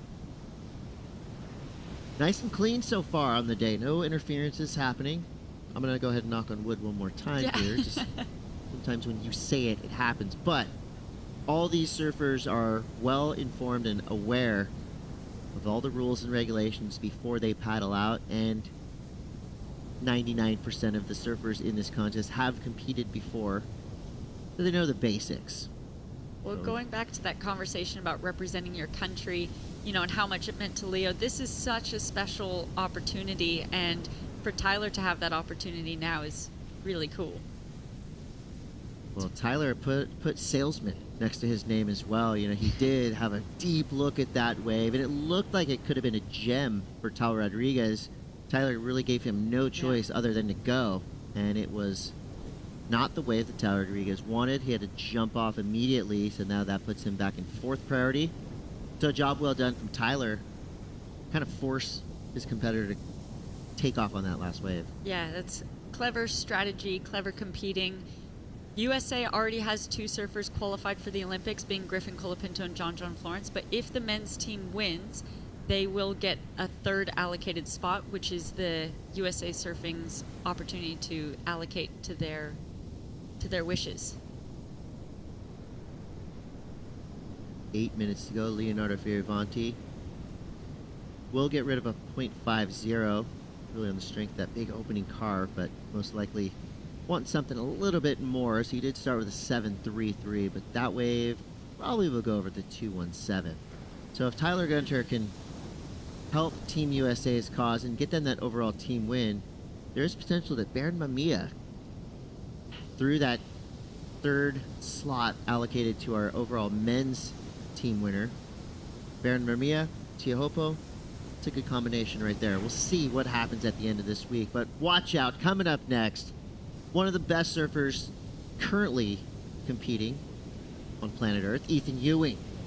Definitely one of the best styles, that's for sure. Ethan Ewing will be paddling out to this wave. And I will say, the Irukandjis, they bring the sting, Rachel. So if you're going to be competing against one of the Australians on the team, prepare yourself, because you're going to have a battle on your hands. They have a stacked squad. Yeah, absolutely. Here we go. Instagram, a.k.a. Tyler Gunter. Quick snap on his backhand. Big inside section to work with. Hammers it. great power combo right there for Günther, trying to get rid of a 183 and Napu. That is It's getting unstuck. a nightmare for surfers when your back foot slides off your Yeah. board like that. It is awkward, uncomfortable, not fun. But luckily for Napu, he's right back on his board. Napu representing Team Guam. They're pretty quiet about the waves they have in Guam, which is telling in itself. Because when you're quiet about the waves in your home nation, that means they're probably pretty good. Napu is 26 years old. His favorite wave is Right Side Boat Basin. He is sponsored by Dad and Guam Napu. Yeah, I love that call out for his sponsors. I was looking at that before too, and that his first one that he called out was his dad. Yeah. I mean, for so many of these surfers, their family is the first and foremost are the reasons they're here, and so to give that acknowledgement and, you know, what a special opportunity to represent Guam on the world stage. It's really, really exciting. And we got a hometown hero coming up next. Dwight Pastrana representing Puerto Rico. Boricua. I've heard Boricua in a lot of songs. It's kind of like if you're in Costa Rica, you say Pura Vida. If you're in Puerto Rico, Boricua. I like it. I wonder if that could probably get me in and out of trouble around town. If you answer a question with Boricua, who knows what's going to happen. 5:14 to go, and just like that, judges loving the power combo from Tyler Günther. A 7.17. Rachel, why does Tyler Günther have the second best scoring wave with that last one? Well, it was a two-turn combination, and both were so powerful, clean, and crisp, really concise. That first turn, as we see the replay coming up, straight off the bottom, nice and high vertical, and then this one was a really strong finisher coming down in the soup. Strong, never faltered, nice and clean. On his backhand, he's really able to lay on that rail from one turn to the other. I'm going to say there's three words. I'm not going to say them together too many times through the week. Speed, power, flow. Yep. Yeah, and that's exactly what we saw from Tyler Günther. And the finishing section, I mean, that was a cantankerous piece of whitewater there too. Yeah. And he handled it so nicely. It's almost like the power didn't even affect him. Yeah, I mean, he came out with so much power of his own that he came out in front of the whitewash, and as the two whitewashes converged behind him, he was riding out in front with so much speed. He didn't really have to battle that soupiness of the whitewash behind him, and just looked really, I mean, control, I think, is the main word that I could use for that wave. Did you just read my mind? That was the exact word I was thinking. Control. You know, I think as a surf fan, right, I love to see surfers right on the edge of out of control. You know, and I feel like Tyler, who put himself up into a precarious position in that final section and then regained composure, quickly rode out super clean. Yep. That's why even with just, you know, 2 turns, does get the second highest scoring wave of the heat. You remember the 7.33 from Leo, that was 4 turns. Yeah. So it just shows you the impact that those 2 turns from Tyler provided. The judges' reason to give that number. Tyler Günther, I mean, he's not scared. I've seen footage of him obviously. surfing the infamous wedge in Newport Beach, his hometown. Well, I don't think Leo would have expected him with 2 minutes to go to be in second place and third place only needing a 5.68 to take his spot. With that opening, you know, in the first 2 minutes of the heat, he got that 7.33. So he would have had, I feel confident in a strong position to now back up that opening ride and that strong score of the 7.33. But there's some action, and Tao has the ability to get that 5.68, but it's Leo who's going to try and improve. Absolutely. So Leo, when he started with that 7.33, it's almost like he put it in cruise control. Now he shifted into a little bit higher of a gear. The rail work is so good, so technically sound, so powerful. What I wouldn't give to surf like Leonardo Fioravanti. Yeah, he's looking to improve on that 4.17, and he milked everything he could have out of that wave. It definitely wasn't one of the bigger waves that we've seen of this heat, or even one providing the most critical sections, but he tried to milk every single thing out and gain those points so that the judges have a reason to improve that total score, improve upon that 417. Looking Yeah. at this replay. Nice, powerful turn to open up. And you can see the way this is lining along the reef. It's not going towards that end big section. He just has this inside section to just milk all the way through, like I was saying before. 4-turn combination, looking at it from that front angle. Nice opening wrap. I mean, even on a mediocre, medium-sized wave, he just makes it look so good. I think it's going to be those 2 first turns that will provide that real consequence to his score. But those second 2 turns add that maybe extra point towards the end to add that little flavor. He finished it out, gave it that stamp, rode it all the way, took everything the wave would offer. Yeah, he made it pretty obvious, right? You don't want to give the judges the choice. Yeah, exactly. Force that number out of them.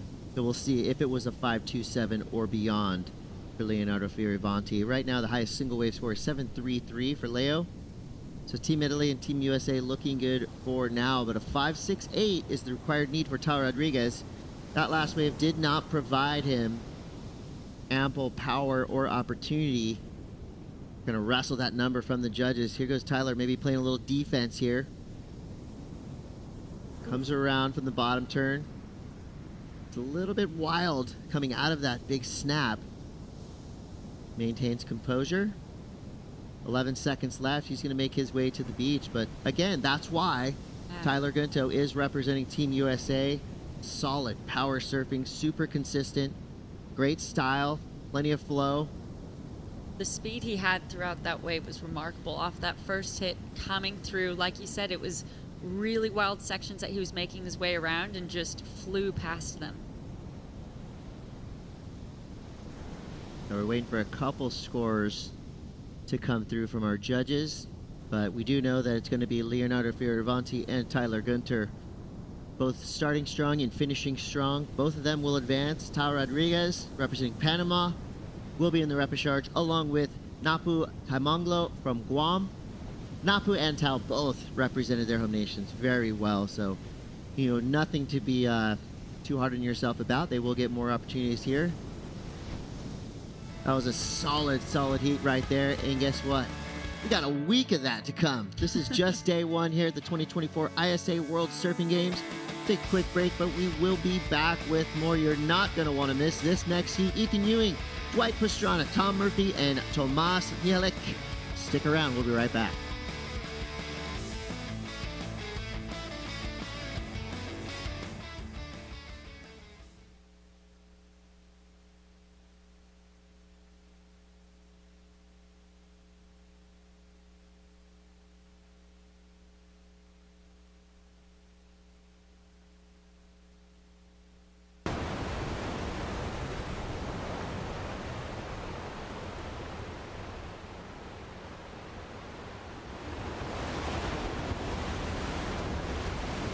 In Puerto Rico, we call ourselves Boricua. We are proud, passionate, and full of life. On our island, secrets are more precious when shared. Passion flourishes.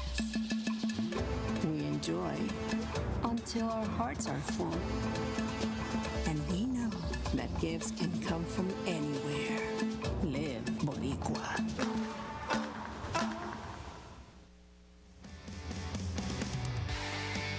Surf fans, welcome back to the 2024 ISA World Surfing Games. Look at this heat. An international superheat. Ethan Ewing, Dwight Pastrana, Tom Murphy, Tomas Mielek. Tomas in white will be representing Slovakia. Tom Murphy, Team Ireland. Dwight Pastrana from right here in Puerto Rico. And Ethan Ewing, of course, a household name, a surfing superstar, representing the Irkandjis Team Australia. 20 minutes on the clock. Chris Cote here with Rachel Tilley, 2015 WSL Longboard World Champ. Rachel's had every job there is in surfing. And I've made my way around. yeah, around we're lucky to have her here. And have you been to Puerto Rico before? Is this your first time here like me? No, I have been. It was about 10 years ago. This time of the year, though, around in March, came for just for on a surfing trip, photo shoot trip, just got to explore the island and surf, and that was a really special time. Fell in love with Puerto Rico, so I'm so excited to be back and watching some amazing surfing today. Yeah, I mean, what a perfect spot for ISA competition. There are not a lot of places in the world that can handle a surf event of this magnitude, but Arecibo is handling and more. And this place is already magical, and we're only about halfway through day one of competition. It's 11:58 local time here, Saturday, February 24th.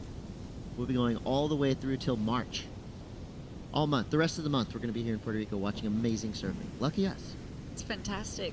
I'm really excited to see Dwight's performance, being the local kid out of Puerto Rico, so comfortable here in his backyard, coming from San Juan. I think we're going to see a really strong performance from him. And there you have the final results, the previous heat. Tyler Gunter doing it again. Do not call him an underdog. He just took out Leonardo Fioravanti. So it was Gunter in the top spot, Fioravanti second. They'll be moving through, staying here in the main round. And surfing in blue for Team Ireland, 17 years old, from Cliffoney, Ireland. His dad rips, the whole family rips. Tom Murphy. He's riding a hopeless surfboard, but he is an Olympic hopeful already here for the ISA World Surfing Games. We're fielding Olympic qualifiers this week, and we're celebrating, of course, celebrating surfing, but also celebrating beautiful Puerto Rico. So it's like a layer, layers and layers and layers of special things happening here this week at the ISA World Surfing Games. So with 16:50 to go, surfers are making their way back to the takeoff zone. Gives us the chance to catch up with Instagram, aka Tyler Gunter, with Mitchell Salazar. Team USA, Tyler Gunter, congratulations. 2 years in a row, you got the call up. What was the process like? How many days did you have notice knowing that you were going to come here to compete? I think I got a 3 or 4 day notice, and yeah, I was stoked. I wasn't expecting the call up, but super pumped to get called back up again to represent the United States, and just stoked to be here. The waves are firing, and can't ask for much more.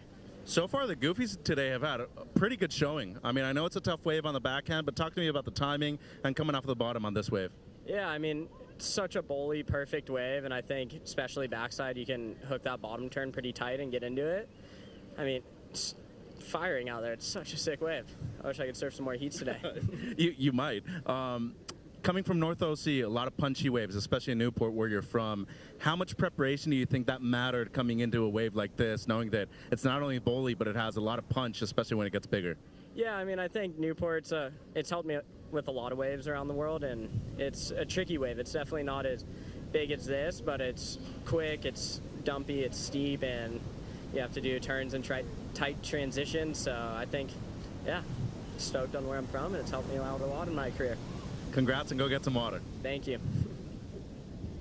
Turns in tight transitions. Say that 10 times fast. Tyler Gunter proving that he belongs on Team USA yet again, getting the last minute call up.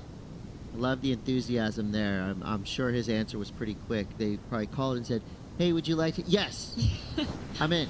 Yeah. Take me to Puerto Rico, and definitely made Team USA proud right there. Solid finish. 15 minutes on the clock. Tom Murphy in the lead for now. Ethan Ewing up and out real quick. Look at that. Ireland on top. The 3.33 and a 0.33 or 0.43 an early start for Tom Murphy. So I guess there are similarities to this wave in this region as there are to Ireland, you know. Bowly, gnarly, powerful waves, but other than that, complete opposite.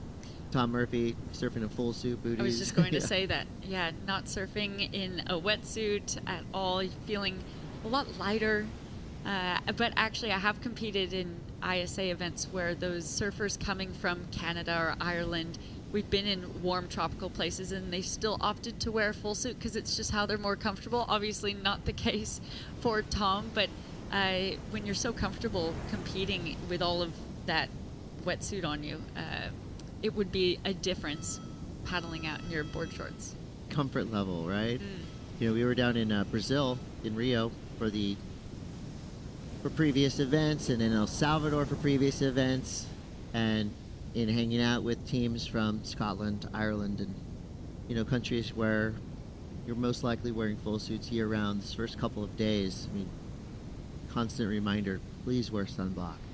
Seeing Team Ireland in past events in tropical destinations get crisp, but they love it. I mean, it's such a rad experience, especially when you see the junior teams traveling for their first time, soaking up the culture from wherever they are. Love to hang out and kind of soak up the energy and the excitement that you get from surfers that don't necessarily get to travel and surf a lot. And Team Ireland always brings a lot of great spirit with them wherever they go. As we saw Dwight Pastrana right there, just a little bit mistimed on his backside snap. 13 minutes to go. It looks like wave selection's becoming a little bit tougher. We did see Ethan and Dwight have that little exchange. Ethan getting that first wave and getting that quick in and out. Dwight then getting awarded first priority, waiting. There's only 12 minutes remaining, so it has been a really slow heat. Obviously, he used that priority. That's not how he would have wanted that exchange to have resulted. For Dwight Pastrana, of course, hometown pride, excitement. You got the world's best surfers coming to your backyard, but with that, of course, comes pressure. And you look at the rest of Team Puerto Rico. You got Brian Toth, Ricardo Delgado, Mia Calderon, Havana Cabrero, and Jolari Carreras. So they're stacked with talent, and the entirety of the team right now on the beach watching Dwight Pastrana, and I mean, anybody would be affected by the pressure, so gonna have to regain composure and get back out there. I mean, he's going up against one of the world's best right here in Ethan Ewing, but at the moment, Ethan has not been on great waves. So even the best have a learning curve when they come to a new spot. I'm not sure if Ethan Ewing has competed here or surfed here in Puerto Rico, but right now is oddly a little bit lost at sea, sitting on a 0.5. That'll probably be somewhere in the 1 or 2 range, maybe. Yeah, I mean, he made the most of what that wave offered, getting a strong turn out of it, but not the opportunities that he would have wanted to capitalize on. It's looking like as tides are changing, wave selection is becoming more and more critical from what we were seeing in those early heats this morning. Taking a look at this straight off the bottom, nice power through that lip, but really didn't offer anything else, and so that will be a score he's probably going to look to replace again. When the teams were announced a few weeks ago, always get excited. Who's bringing who? Well, Team Australia, they brought the hammers. Sally Fitzgibbons, Tyler Wright, Molly Picklum, Ethan Ewing, Jack Robinson, and Morgan Sibley. That's a powerful team. That's 6 pretty good surfers right there. Yeah. And we do see Ethan Ewing and Jack Robinson already qualified through the Tier 1 pathway, being the WSL CT results, as well as Tyler and Molly. So they already have 4 surfers qualified through that top 10 rankings on the WSL, as we see Tom up and riding. Here we go, Tom Murphy representing Team Ireland. So Ethan Ewing with that one big turn, rewarded a 4.17. I mean, he is as good at, the tactics, the heat IQ, as he is just a pure surfer. And that is a lethal combination when you surf that well, but you also have a very high heat IQ. Another example of why he is one of the best. I would say one of the best to ever do it. I mean, why not? Put him in that category. He's so clean. His style is absolute perfection. He is going to be in the elite for a long time, and he will be competing for medals, competing for world titles anytime and every time he surfs. Yeah, absolutely. As we see Dwight up and riding, local kid. Dwight with a nice 2-turn punch there. That'll get him back into this one. 0.87 so far for Dwight Pastrana. So looking for a 3.24. You'd think he probably got it. Yeah. Well, I wouldn't say it's safety surfing, but just kind of meat and potatoes, right? Just getting enough to get himself that solid mid-range score to give him a little bit more of a luxury to kind of hunt around and find something bigger and better to work with. Dwight Pastrana, just need to get 3.24. He'll probably get it. Coming from a heat strategy standpoint, with 9 minutes remaining, and you only looking at that score line that he has right now of that single wave of a 0.87, That's where you start getting a little bit more creative and crafty, taking off on what you can and making the most of it so you have something in your score line. Now we know he can do much stronger surfing than this, but he has 2 completed turns, and that will go into his score line, make that easier to be in that top 2 contenders. So as our surfers are looking for the next set to roll through, it gives us a chance to talk a little bit about Tomáš Mielek, 39 years old, representing Slovakia. His hometown, a little hard to pronounce here because there's only 2 vowels, Trnava. Trnava? That's what I was thinking. I was also trying to practice that. Trnava. Well, Tomáš surfs the Canary Islands a lot. He actually started surfing on a kite surfing trip, but once he just did the normal surfing, yeah, he quit kite surfing pretty quick. Realized he didn't need it wasn't wind dependent. Yeah. And he gets around, surfs all over the world. Slovakia does have river surfing. A couple great river surfing waves. As we see Ethan up and riding live action. There's vertical on his forehand, which is an underrated and difficult maneuver.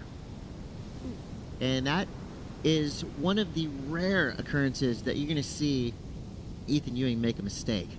Slipped out a little bit, and he's got a front row seat to the Tom Murphy show. 2 big turns from your surfer representing Ireland. That was a great wave for Murphy. And how cool would that be? You know, you're a young surfer representing Team Ireland, 17 years old. You just did one of the best turns of the day right in front of Ethan Ewing. And reading in his bio, he said he really only got stuck into surfing during that first lockdown of COVID because there was so much time of not having to go to school every day. They lived close to the beach, so it ended up being their pastime. And now to be here competing on the world stage, and like you just said, do an amazing turn in front of Ethan, that would feel really good. But it's on this replay of Ethan, really tight section, made the most of it, nice and powerful, wraps it around, and then it was this where his fins just came out and unfortunately got unstuck. Tom, I'm excited about this. Nice and drawn out, good use of that upper body. Pulls through on that second wave, and on that second turn, and completes it, cuts out. That'll be a nice stamp for the judges. I think they'll like that one for Tom. It will improve, obviously, upon his 0.77. Yeah, maybe Tom and Ethan will run into each other somewhere around the world, and Tom will go, remember that turn I did in front of you in Puerto Rico? Oh, sweet. 5:50 to go here. Ethan Ewing with a 4.3 and a 4.17 in the lead for now. Dwight Pastrana in second. Rebounding with a 3.93. Tom Murphy with a 3.33. Still waiting for Tomáš Mielek to get involved here. Surfer in white. It looks like Tom got the score that he needed with that 3.1 and into second place, so putting that pressure on Dwight and Tomáš. Not sure I see Tomáš out there. I was just thinking the same 1, thing. 2, 3. Maybe he's off to the right. On a different peak. Maybe he's discovered his own barreling wedge somewhere, and he said, you know what? I'm going to stay here. I'm going to be on vacation. Well, that is pressure sitting on Dwight's shoulders right now. Only needing a 2.5, though, so super doable. Only with 5 minutes remaining, that's plenty of time. He's sitting out there with first priority. He'd be sitting feeling really confident that he knows what to do. He knows the waves, what the waves look like, that he needs to take off on, and here he goes. All right, looking for a 2.5 or above. Caught up in the whitewater. He goes down, so utilizing first priority. It's a little too deep. See now Ethan Ewing. I love that Double E is not taking anybody lightly. And you see the intent, the criminal intent he has right when he takes off. He's ready to annihilate with style. Yeah. That wave didn't really open up for him, but I like how fast he was going. I think that was the commentator's curse on my part for Dwight, saying he knows what he knows the wave he needs to take off on, and he gave that one a shot. These waves are starting to close down a little bit more. Ethan obviously noticing that one on that that wave he just took off on, takes off with a lot of speed, makes it around that first section that seems to be clamping down, but still just got that one maneuver, probably won't go into his top 2. 3:50 to go here. And if you're wondering at home what the surfers are hearing, they're not listening to Chris Cote and Rachel Tilly. They're listening to our beach announcers, which give them... There's Tomas Mielik right there. The beach announcers are experts in their field, technical announcers. They don't get to have as much fun as we do because they are really giving these surfers just the pertinent information they need to hear. As we see Mielik having a paddle there, he was in first priority. We'll see if the priority judges deem that intent to catch that wave. They do. And he drops the 4th priority in. Meanwhile, Dwight Pastrana now looking for a 2.5. He goes beyond vertical. Just a 1-turn hit right there.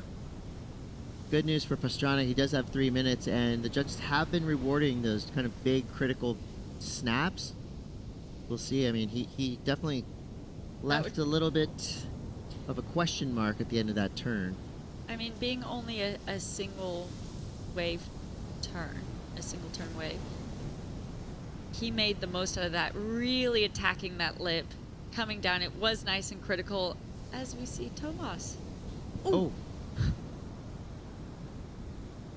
Looked like he tried to shoot his board away, and then it came right back at him. But going back to Dwight, he needs that 2.5. We're waiting for scores to drop.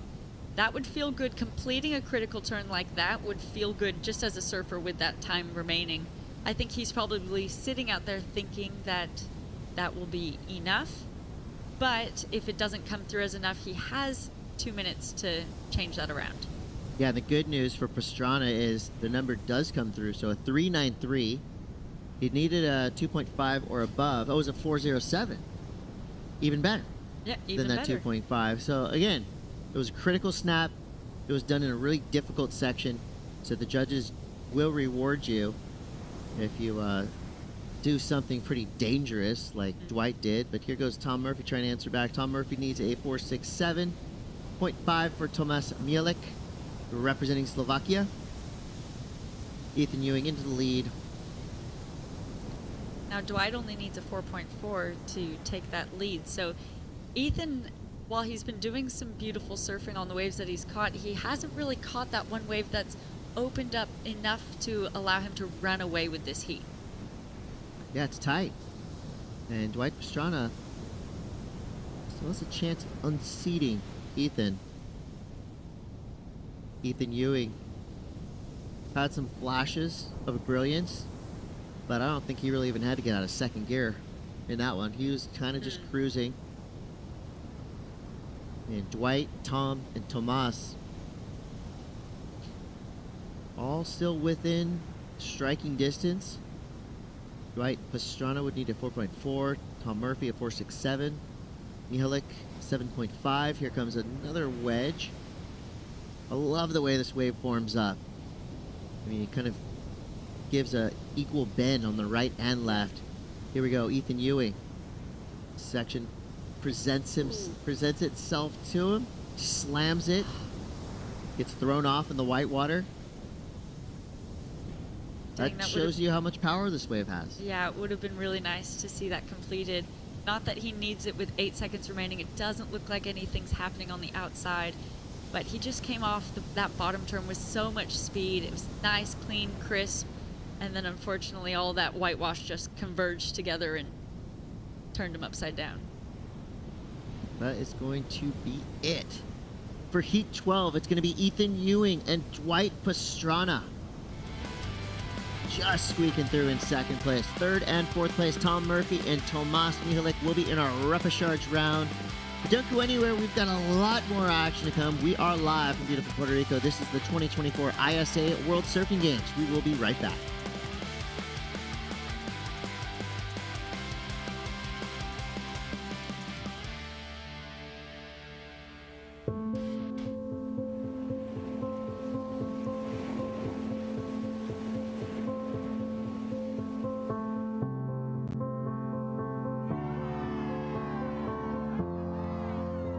There's something profoundly spiritual about riding waves. Water is transformative, healing. You're at the mercy of Mother Nature, the ever-changing movement of water. The ocean is the great equalizer. You don't need to belong to a certain race, religion, or gender to surf. The pursuit of these fleeting walls transcends sport. It's a way of life. And surfing has the power to change the world and has now taken its place on the world's greatest sporting stage, the Olympic Games. The International Surfing Association is the world's governing body of surfing, recognised by the International Olympic Committee with member nations around the globe. This is the International Surfing Association. This is a better world through surfing.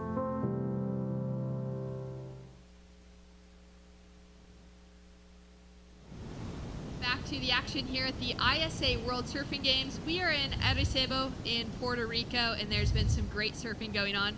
A few fans down on the beach, surfers as well, getting some photos with some of the world's best, like Ethan Ewing, who just took out a win in a pretty scrappy heat with just a couple fours on the board, but made it through in that leading position. And he'll be taking home another victory for Team Australia in his, continued preparation towards the Paris 2024 Olympic Games coming up later this year.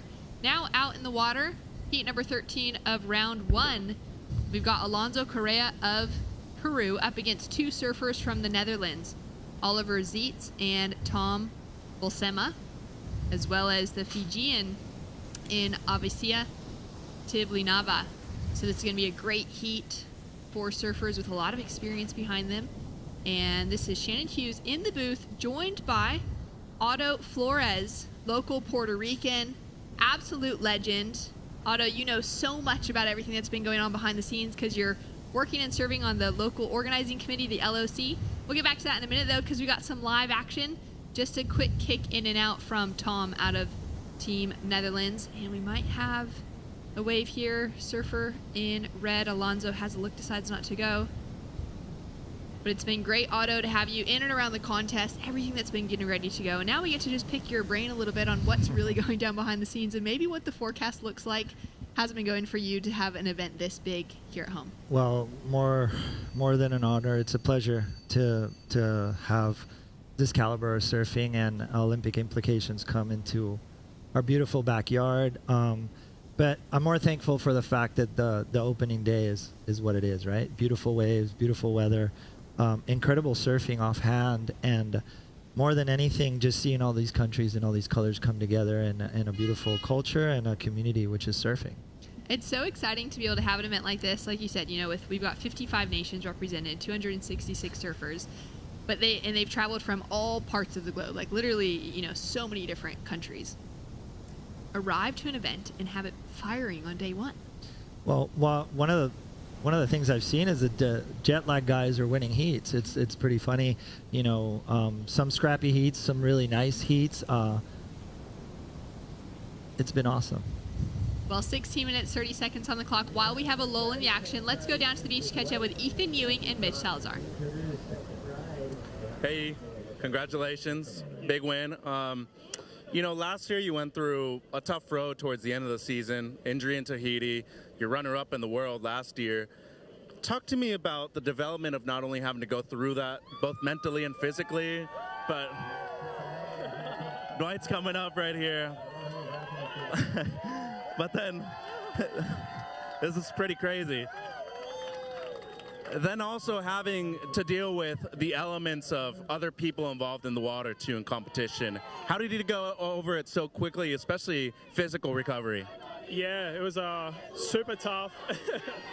It was super tough end of the year, just with the injury, and mentally it was really hard to get through, but I think it was just the people around me that really helped me get through it, and just staying positive, and I was just lucky enough just to come back for the finals and finally actually finish the year competing, which I didn't think I was going to. Just all to those people that were helping me. What kind of role do you think your dad plays in a lot of that too? Oh, he's everything. He's like coach, travel companion, but also best dad ever, I think. And yeah, helps me a lot. Yeah, wherever he can, he's always there for me, and yeah, I really appreciate that. So you're already qualified, pressure's off, but the privilege and the honor of competing for Australia, his historic rich surfing nation, ISA has been a part of this for now 60 years in 2024. What's it like competing for the Irukandjis, especially when you have B. Durbridge as one of your head coaches? Yeah, it's a privilege. Just to, I don't know, put this jersey on and represent Australia. There's been so many good surfers and just great people that have represented the country before us. So yeah, it's just a privilege, and have Bede here with me too. He's from the same town as me, so it's an honour. It's an absolute honour. Congrats to you. Thank you. Thank you. Thanks, Mitch. Thanks so much, Mitch. Great to hear from Ethan, and looking much stronger than he was earlier last year, coming off of that major back injury. Unbelievable that he was even able to surf at the WSL finals.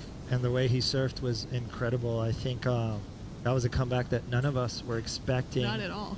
But to come back with that flair, I was almost thinking this was like a mind trick on us, because his surfing was superb, and I really like the fact that he's accentuating rail surfing. As a connoisseur of surfing, I like good surfing, and I think he represents that in the modern age. So it's awesome to see him here and representing, and the team that's backing him up. And what he said is so true. Like, that's a coveted seat where he's at. Doesn't matter which part of that Australian team you are. It's many incredible surfers, an incredible country, and incredible power. So here's one of the best representatives. Great opportunity for a lot of the local surfing fans to come down and meet some of their heroes as well. Alonso Correa for Peru. He's had an incredible performance the last couple of seasons between the Olympic Games at Tokyo, some wildcard opportunities. It's been really exciting to see him continue to push the boundaries and be one of those really leading surfers out of the Peruvian contingency post Sofia Milanovic. Well, I think she set a standard, and then they just took off running. You know, you see the Miguel Tudelas and Alonso and a lot of the team. You know, the coach, Aramburu, has done a great job in just focusing that team, and they're podium surfers. And now their expectations, I mean, I was having a chat with Sofia before. They were always in the teens, and now they're expected to be in the top 5 every time they're in an ISA competition. So Peru is a force to be reckoned with, and here they are with their best soldiers at hand. Yeah, it's incredible the way they've just kind of figured out. There's some surfers and then some nations, kind of both, either as an individual or certain teams. They really work out the formula of the ISAs and are able to capitalize. As we take a look at Avi Sai from Fiji, great, powerful surfing. Love that approach on the first 2 turns, and he kicks out. He's currently sitting in 3rd with a 2.67.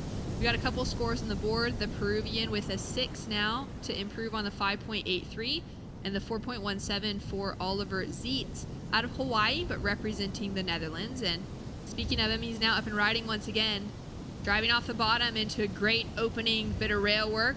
Drives through that tail as well. Another snap, and finishes off with a bit of speed on the inside section. So getting a bit of work done. Yeah, rumor has it he's families with Sebastian Seat. He's been spending some time in Puerto Rico. There's been a couple of really good swells, and luckily enough, there's this quiet standout.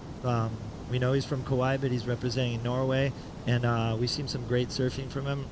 A couple of weekends ago, he got a really, really good wave here at Margara, and yeah, one of those young guys that's definitely to come up. Yeah, it's been really awesome to be able to see that Kauaian, the younger pack coming out of that region after, you know, so many outstanding names for so many years that have come from the island of Kauai. So a quick in and out there from Tom, also representing the Netherlands. Back to that conversation about, you know, Team Peru is one of those teams that has figured out the formula to advancing in ISAs. And like you said, now they're expected to be there on finals day, surfing in those final heats of the day. And it's really exciting to see that. Netherlands is one of those teams that's been working towards that, steadily building on, you know, waves like this throughout their events, and improving their team as the years have come along to really start to be one of those standouts in an event like this. Yeah, I think the ISA is definitely giving them an opportunity, and I think the Olympic format as well, from funding to backing to a lot of these countries that probably wouldn't have the funds or the means or even the knowledge. You see countries like Italy having great coaches, and that reflects on the surfing later on, and they're pretty much breeding them from an early age and just showing them the ways. And it's amazing what we've seen. We have European surfers on tour. We have incredible surfers here on hand, and more than anything, I just want to see the waves flare up and everybody do their thing. We've seen amazing heats in the morning, and I hope it continues on around the day. Seen that wind change just a little bit from how glassy and kind of straight offshore it was this morning. What's your kind of predictions, your expectations as the afternoon continues? Well, looking at the forecast closely, I think today and tomorrow we'll be seeing really nice, clean conditions. Today, even though we're going to have some winds, some trades come in, it'll give some texture to the waves, but it'll definitely be super contestable. The size at Malgara is optimum. Sometimes if it gets bigger, that chop kind of really gets a little more consequentious or dangerous. But today, it just seems like the waves are going to offer ramps, sections, and that critical maneuver that the judges are looking for. And having a look at the forecast for the rest of the week, do you think it's likely that we're going to be able to run many more days here at Margara, or will it maybe start favoring El Pico? Well, I've been looking at the forecast closely, and to my surprise, I think the end of the forecast is favoring us. It's kind of leaking our way. So I'm talking to the energies and the gods to see if we can close this out at Malgara. It would be great. And I think as we taper down the contest and have less heats, we could manage that much better. So, there'll be consistent surf throughout the heat. The peaks that we have selected and the podiums that we have selected for this competition offer really good surf potential for competition. So the forecast looks great for the whole time. There's a small day here and there, but I saw surfers surfing the worst conditions, and it's not going to be anywhere near that. So I'm pretty grateful for what I'm seeing ahead. Always great to see, some of those worst days in the forecast actually land prior to an event starting off, rather than surfers really scoring in the days in the lead up and landing on ground and just being able to surf a place, all time or pretty good. And then the contest waiting period starts, and how often is it first buzzer sounds and it was a pleasure. It was a pleasure to wake up today. There wasn't a cloud in the sky, full moon, the waves were excellent, the conditions were excellent, and the surfing started right off the bat. So I got to thank nature in Puerto Rico for just setting the stage right off the bat. That was great to see. And circling back to what you had to say, I was telling a lot of the people, a lot of the management, you want to see it at its worst before the comp, because obviously it's wintertime, it's the season, and consistency will prevail. So smoke signals work perfect on this one. Well, a great looking wave here for Avisai. Solid backhand performance, a smaller sized wave, but it really had such good shape to it. Yeah, one thing that I've noticed today too, a lot of us, obviously pick the best day to surf out here or the best wind, but today, technique, strategy is going to come into play, and you're going to see guys surf Malgara how has never been surfed before. We saw earlier heats, super potential, nice off the tops, airs, and all that. And I think throughout the day, we're going to see high performance surfing just come to its own. Talk to us about, let's take a look at this set though. We can start to see it stand up here on screen. And our surfer in red's got first priority. He's not going to go on that one. Neither will anyone else. Talk to us about the other two waves that are, right now, some great potential. And there's been some huge scores being dropped on the women's podium happening in El Pico that we'll see the men surfing throughout the week as well. And then Rastrial is our third podium that we may or may not end up surfing a bit this week.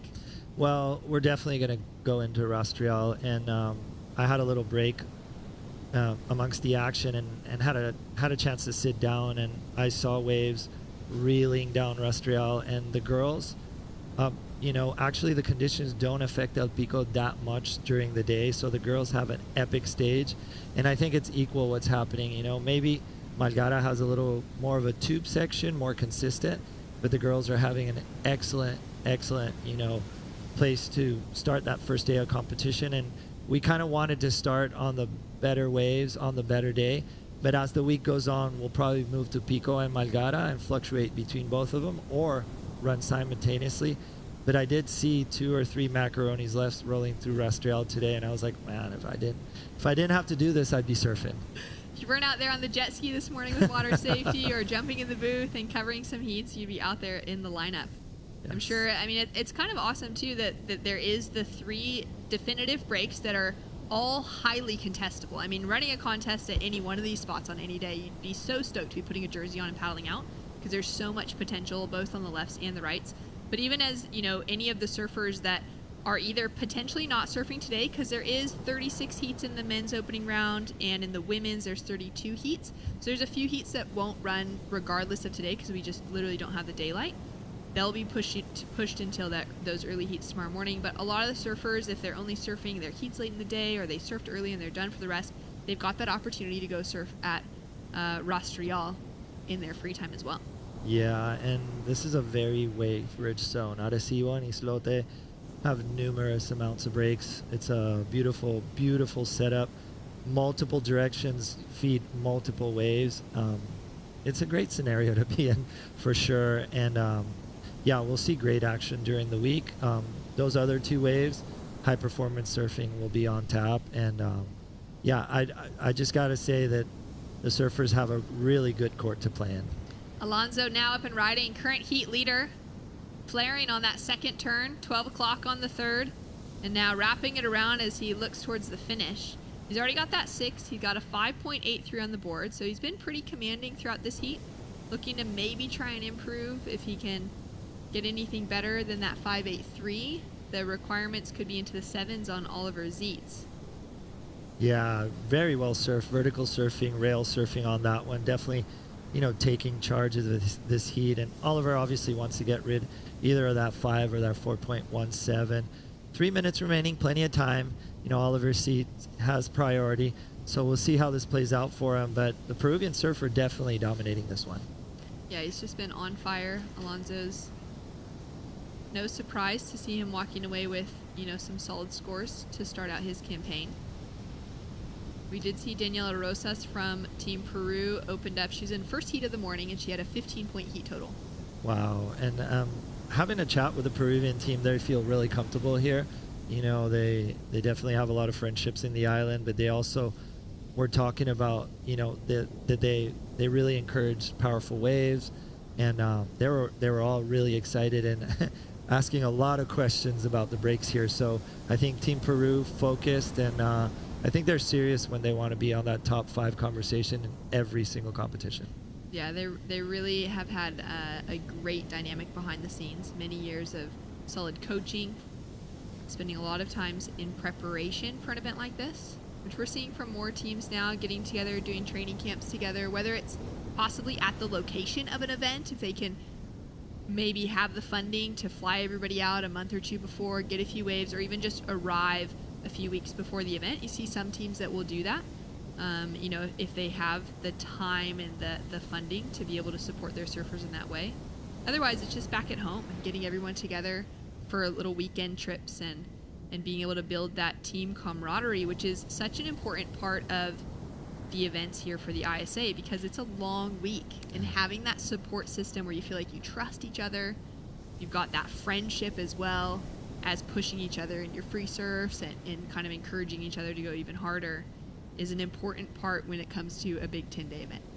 Yeah, something that sticks out in that matter, the German team has spent a lot of time here in Puerto Rico, and you know, they've had an Olympic contestant before, and it's really impressive to see the dedication. You know, they brought the whole team down. The French team actually picked their team here in Puerto Rico. So you see the strategy, it comes from the whole country and the whole team, as we see our heat leader just kind of getting looser, getting his getting more of that rhythm out there, and then we see Oliver Zeitz here representing the Netherlands, just looking for to better that 5-point score or that low 4.17. And that was a pretty good wave.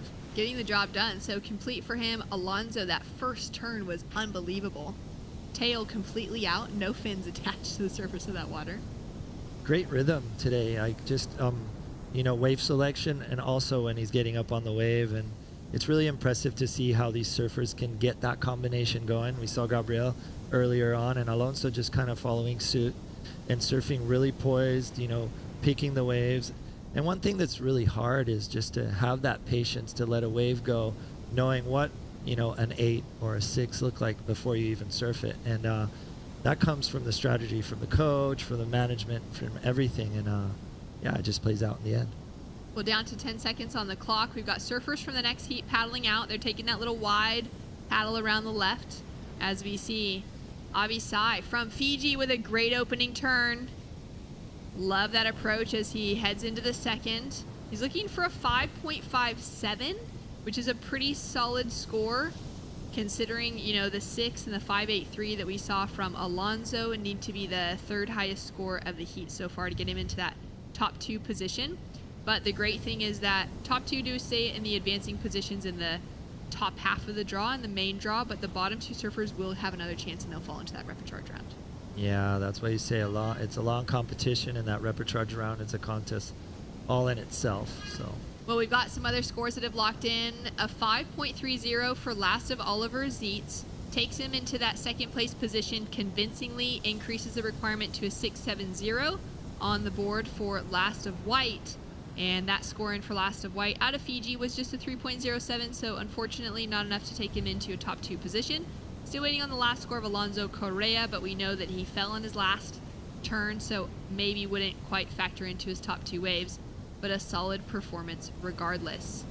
And that will wrap it up for heat number 13 with Peru and the Netherlands heading into the main round. Fiji and another Netherlands competitor, Tom, heading into our repecharge round.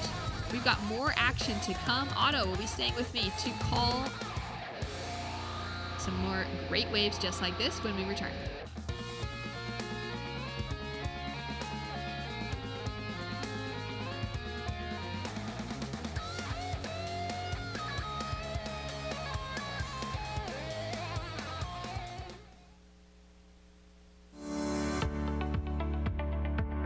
El cariño deja una huella.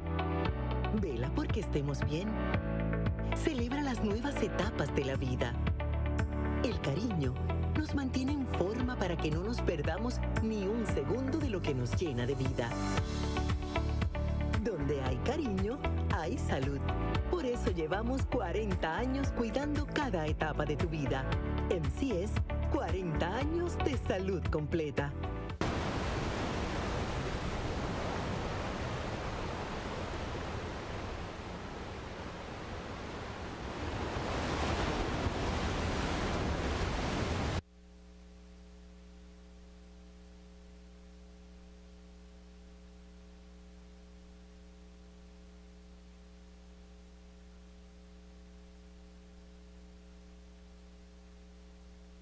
In Puerto Rico, we call ourselves Boricua.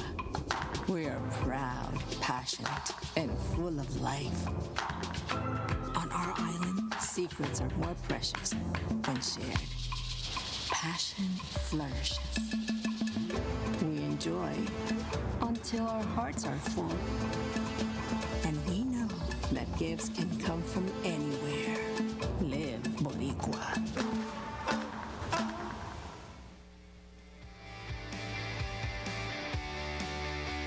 Welcome back to the action here for the 2024 ISA World Surfing Games. Out in the water, kicking things off for heat number 14. Round 1, we have Spain, Great Britain, China, and Poland represented, with Kai Odrizola, Stanley Norman, Chenzeng Wang, and Jacob Kuzia out in the water. And we've got Kai now up and riding on his forehand to kick things off. Nice, powerful re-entry as his opening ride. We've already got a 0.5 on the board for Jacob Kuzia from Poland, so he got out bright and early, at least for a stand-up. And Stanley Norman and Chenzeng Wang looking for their opening rides in green and blue. My name is Shannon Hughes, joined in the booth to call the action by Otto Flores. Otto, you're a member of the local organizing committee. You guys have been putting so much work in behind the scenes. What's it been like, you know, in the lead up to an event like this? How's the anticipation been on the ground? Well, I think it's been a beautiful team of people working. You know, we have Tuti Munoz and Francisco Maldonado leading the charge. And, you know, we had a couple of years ago, we had an SUP event, and it was kind of like the lead up to this. And Puerto Rico's got great history. doing ISA events, as we see Surfer in Blue here from China. Weighing up and riding. Nice snap off the section for his opening turn. That wave kind of doesn't match what he was maybe wanting to bring to it. But great style to kick things off for Team China. I was here for that SUP event. It was the first time that I ever called like a SUP and a paddleboarding event, which was really fun. But it was awesome to just be in San Juan, to get to cruise around Old Town and get to see some of the history there as well. It's a really beautiful location, and I was so excited to see that Puerto Rico was going to be hosting this year's event to come back. Yeah, and Puerto Rico, as a fact, is one of the oldest places in the New World, and yeah, there's a lot of history here, and surfing has a lot of history. 1968, what would be now the World Surfing Games, with names like Jorge Machuca, David Nueva, Nat Young. So competitive surfing has been here for a long time. 1988, we had the World Surfing Championships too in Surfers Beach, and there was Fabio Gubea, father, and Chris Brown, may he rest in peace, beautiful person.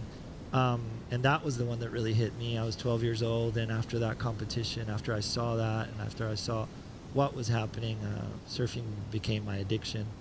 As we see here, Surfer in White, unfortunately, getting a closeout. But yeah, circling back to that, yeah, it took a lot of brains to come around the idea of having a competition, but we really wanted to have a competition in Arecibo for the quality of waves and qualification for Paris for 2024, Tahiti. We really thought it would be interesting to have waves with power, with more water, and you know, when the questions were asked, a lot of people gravitated to Arecibo, and here we are today.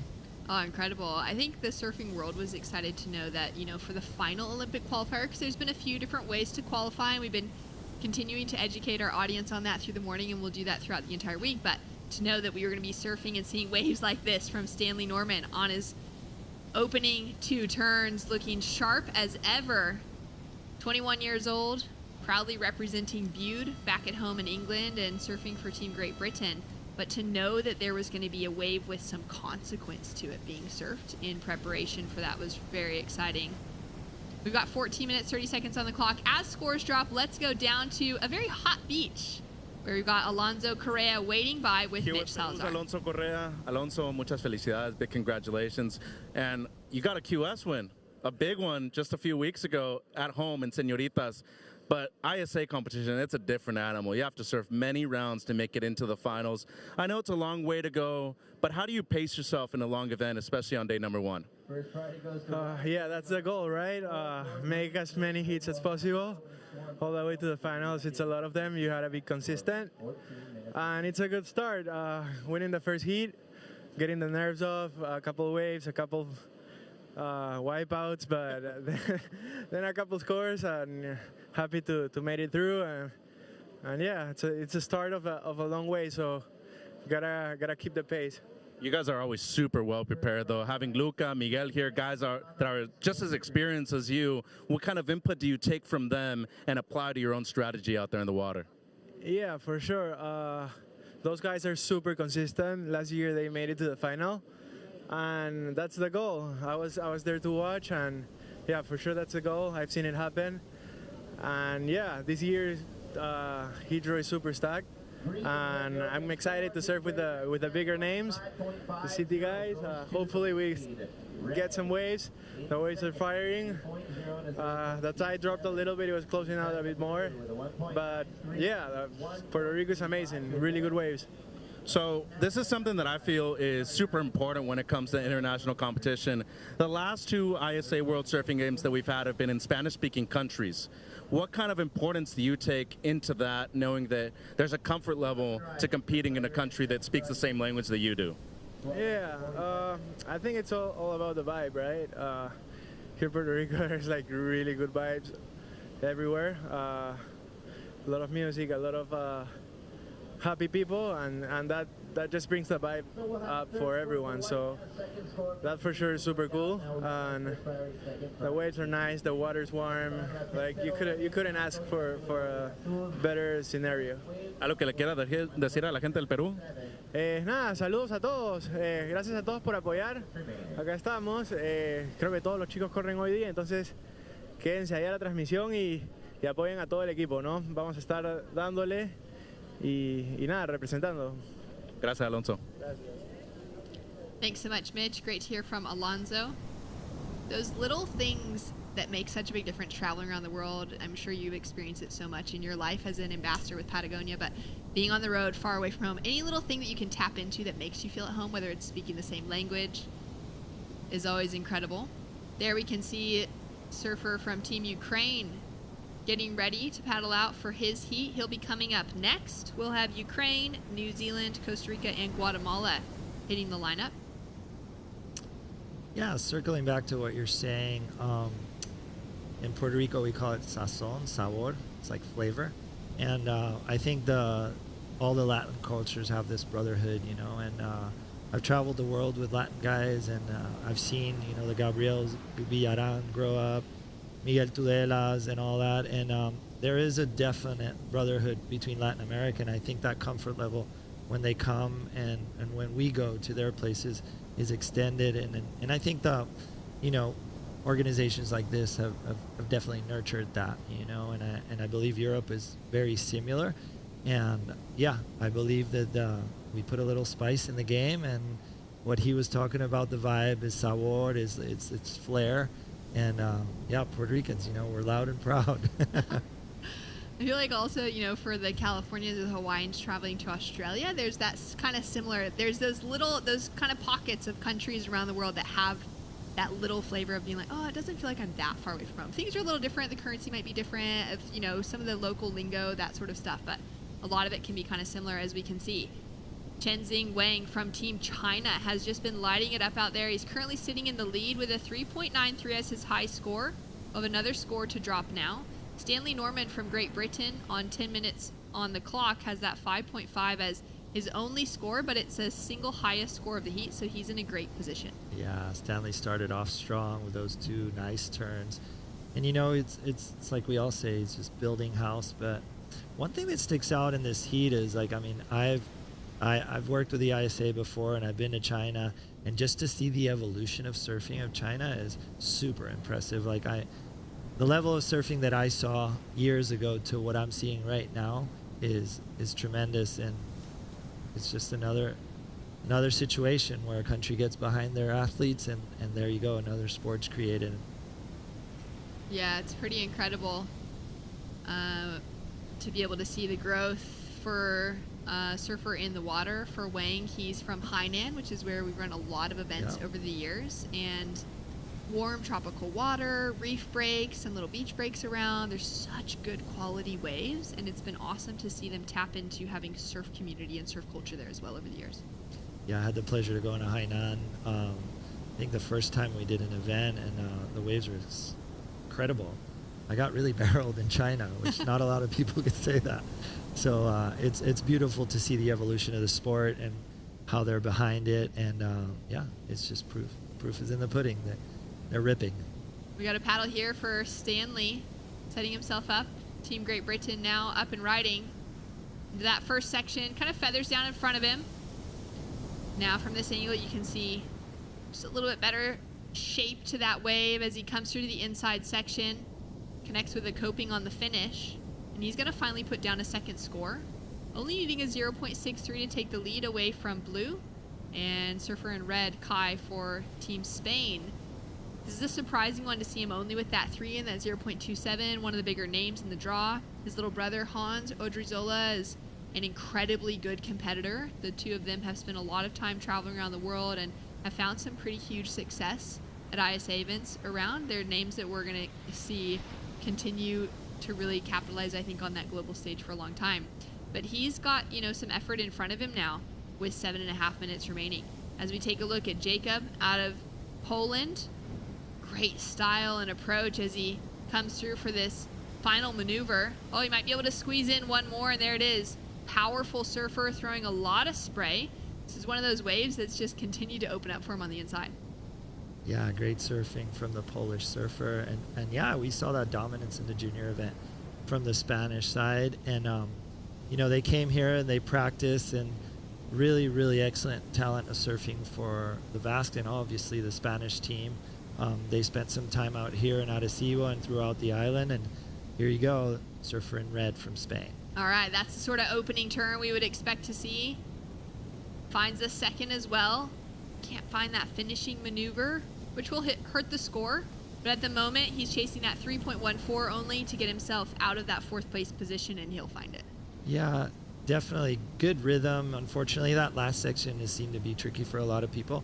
There's a lot of water moving against each other on that last section. It looks like the right kind of hits this wedge, and to maneuver that or to navigate that is not that easy. He doesn't need a big score, but this is how heats get away from you. You know, when you get those lowering scoring heats, and as you see our heat leader, he's got good rhythm, good flow, nice little turn right here. This wave gets white, but at the end it kind of offers him a nice little section right there and just keeps the groove alive. So that backup score is going to help his campaign. Taking a look now at this last wave from Jacob, also needing to improve his score line. What are your thoughts on this one? Well, it's a pretty close game there for second place right now, so we're going to have to see how the judges award Kai. The Polish surfer definitely making a statement, but this is where it gets tricky, right? If you don't get an excellent score, this is where he could get away from you. Nice turn off the top right there. The wave kind of petering out a little bit and not really offering him a big lip, and then that last section just really hard to navigate, as we see live action here from the Chinese surfer. All right, he's chasing down a 5.77 to get himself into the leading position. There is also scores to drop from our other 2 surfers below him for Poland and Spain. So we'll see where those factor in. Who's going to be able to hold on to that second place position? Kai now on his forehand once again. Nice 2 wraps to start things off with. Jams in that next turn and now looking for a big section. Throws so much spray. He's got a lot of speed within his surfing. And we're still waiting for his previous score to come through as well. So we got 2 scores to drop for Kai Odriozola in the red jersey. Yeah, that second wave, though, definitely coming out at the best. And I don't know if you could hear me, but he definitely put the rockets on that one. And you know what? It was really smart. He got it off priority, got it under everybody. And those little ones, how we talked before, they open up and they have those wedgie sections. And he had multiple maneuvers. He started with a really good turn. So wouldn't be afraid to say that it's one of the better waves of the heat. Surfers in the next heat getting ready to paddle out. We got 4 minutes 25 seconds on the clock, so they've just waited for that 5-minute countdown from the tower, and they'll be heading out there, as we'll have New Zealand, Costa Rica, Guam, and Ukraine. An opportunity to surf probably one of their only surfs out here this week, with very few people in the water. This morning when we showed up bright and early on the shuttle from our hotel, it was packed. There were like, you'd be very lucky to actually have gotten a good wave this morning. And the heads that were out there, I was out on the ski at first light and the women's peak was just as stacked as the men's peak, and you could tell the names of a lot of people. You know, me being from Latin America and here and knowing the surfing world, it was crazy to see those names out there all in one. And but they're also fortunate that they get 20 minutes to themselves with quality waves. So it's the yin and yang of today. We got a paddle now for our surfer in white. Looks like scores have started to kind of trickle in from that last exchange. All scores are locked in for our Chinese competitor, Chenzing Wang, in the 3-point range. He's now up and riding again. Would have just received the score for his last wave, still being in those 3s. He's putting some work together here. Just goes a little bit too hard maybe, and he'll take a slip. He's also just dropped into that 3rd place position, which he'll find out momentarily as scores are in for the last 2 waves of Kai. Like you said, his last wave being slightly better than the one before, but those 2 both coming in as his top 2 scores, with a 3.5 and a 4.5 on the board now for red out of Spain. We got a score to drop through for our surfer on screen there in the blue jersey out of China. He's momentarily in that 3rd place position. And we are waiting for a score for our current heat leader, Stanley Norman, out of Great Britain. He's got the 5.5 and a 4.2, now with another score to drop. All scores as well locked in for our surfer in white, Jacob Kuzia out of Poland, with a 3.57 for his last wave. So he's done very well to build that score line, to get himself into that better range, closer to the 4-point rides, now chasing a 4.44 as his requirement. Definitely. And Kai kind of trying to get away from the pack. He's got second priority. He's got 2 minutes remaining. Definitely Stanley's going to hold down the fort for that better wave. But Kai probably trying to get strategic, try to get that 3.5 off the board and just extend himself away from that third and fourth place position. Yeah, it's still not, he hasn't really closed the door on third and fourth, that's for sure, with just those 4-point requirements. And they've both been, very close with those kind of mid to high range threes. They're able to find a wave with, maybe a little bit of a better section to start off with or a better end section. They're into that 4-point range easily. Most definitely. And, he's being smart. He doesn't have priority. He wants to stay under the guard. And, if he gets one of those little wedger ones, he could find a 5 and make his way into that first place position right now. Clock is winding down. And, Stanley definitely with that 5.50 is just holding on to the lead. Down to 1 minute to go. Now, you mentioned you were out on the ski at first light today. Will you be back out on the ski a bit more this afternoon? Yeah, come this afternoon. We'd like to close out the event, so I'll go out there and joining Chuck Davey, who's the medical commissioner for the ISA. Yeah, and we just want to close down the first day of competition. We're all really happy everything is running, and the surfers are happy, so that makes everybody around us happy. And when we see good surfing and a good opening day, it's a good sign. Great vantage point as well for you, being out in the lineup to be able to witness it. As we take a look at Jacob here on the inside, he's put together such a great performance. Great style coming through from the Polish surfer. Chasing down that 4.44, may become even bigger depending on what Kai Odrizola can do on this wave. 2-turn combination to start, looking smooth and sharp. Digs hard into this last couple of turns as the wave goes a bit softer. He might have a bit of a corner to work with here as he comes in over the reef, a little more shallow, putting in every bit of effort. That's a great kind of showing of respect as well to the other competitors out there, that he knows it's so tight and he doesn't know what Jacob got up to on that last wave. He could be stealing away that advancing position. So he's reassuring, his position in the heat. And, we're not judges, but that looked like a really good way to get into that first place position. Great wave for Kai to finish things off. Stanley Norman with that last wave was up after the buzzer, so that doesn't count. Otto, thanks so much for joining me in the booth. I'll have Barton Lynch coming back to call the action right after this, and we've got more surfing to come all the way till sunset. We'll see you back for more right after this.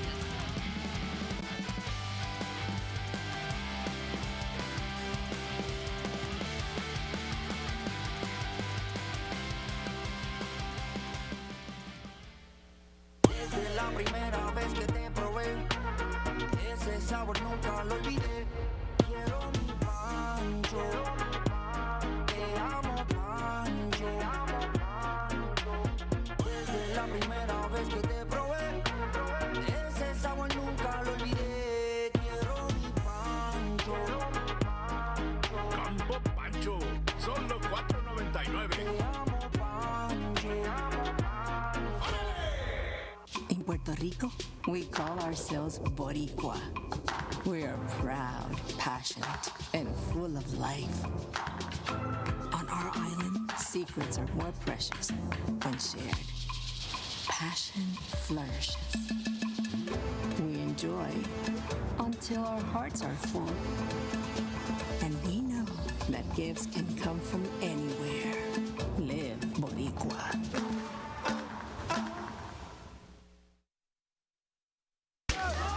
Billy Stearman and Safi Vetti from New Zealand take the qualification for the Oceania region.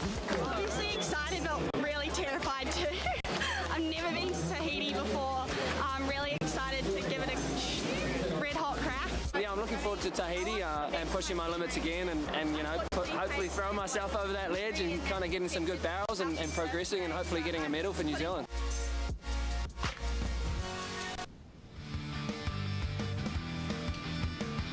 Billy Stearman from New Zealand hitting the water. He's one of the winningest surfers that New Zealand has ever seen when it comes to national championships, and also so successful across many years of competitive surfing, including his Olympic debut at Tokyo, alongside of Ella Williams for the Kiwi team. Now Safi Veti is in the draw this week, and she's already earned her spot. So the Kiwi team looking strong coming into this year's World Surfing Games. Up against Costa Rica, Guam, and Uruguay at the moment for men's heat number 15 in our opening round. Samuel Reedy out of Costa Rica, Lester Hernandez of Guatemala, and Serafim Romanov from Ukraine as we take a look at live action with Billy Stearman. On his forehand, links together a couple nice turns to kick off his campaign.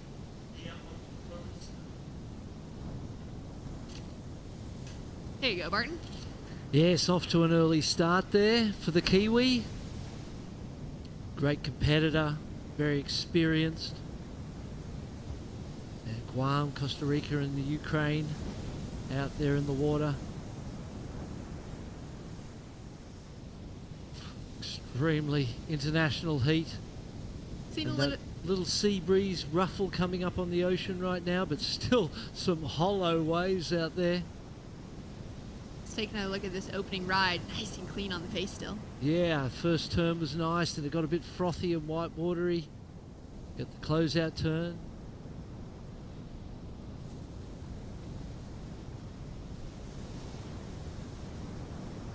Yeah, you can really see that that sea breeze is kind of coming into play. We'll see how strong it gets throughout the afternoon, but you know, someone like Billy, it's not going to affect things very much in his performance. Actually, nobody really. I had a chat with Safi, who we saw that great little clip of Billy and Safi finding out that they'd be getting to go to Paris, the Paris Olympics, just a moment ago.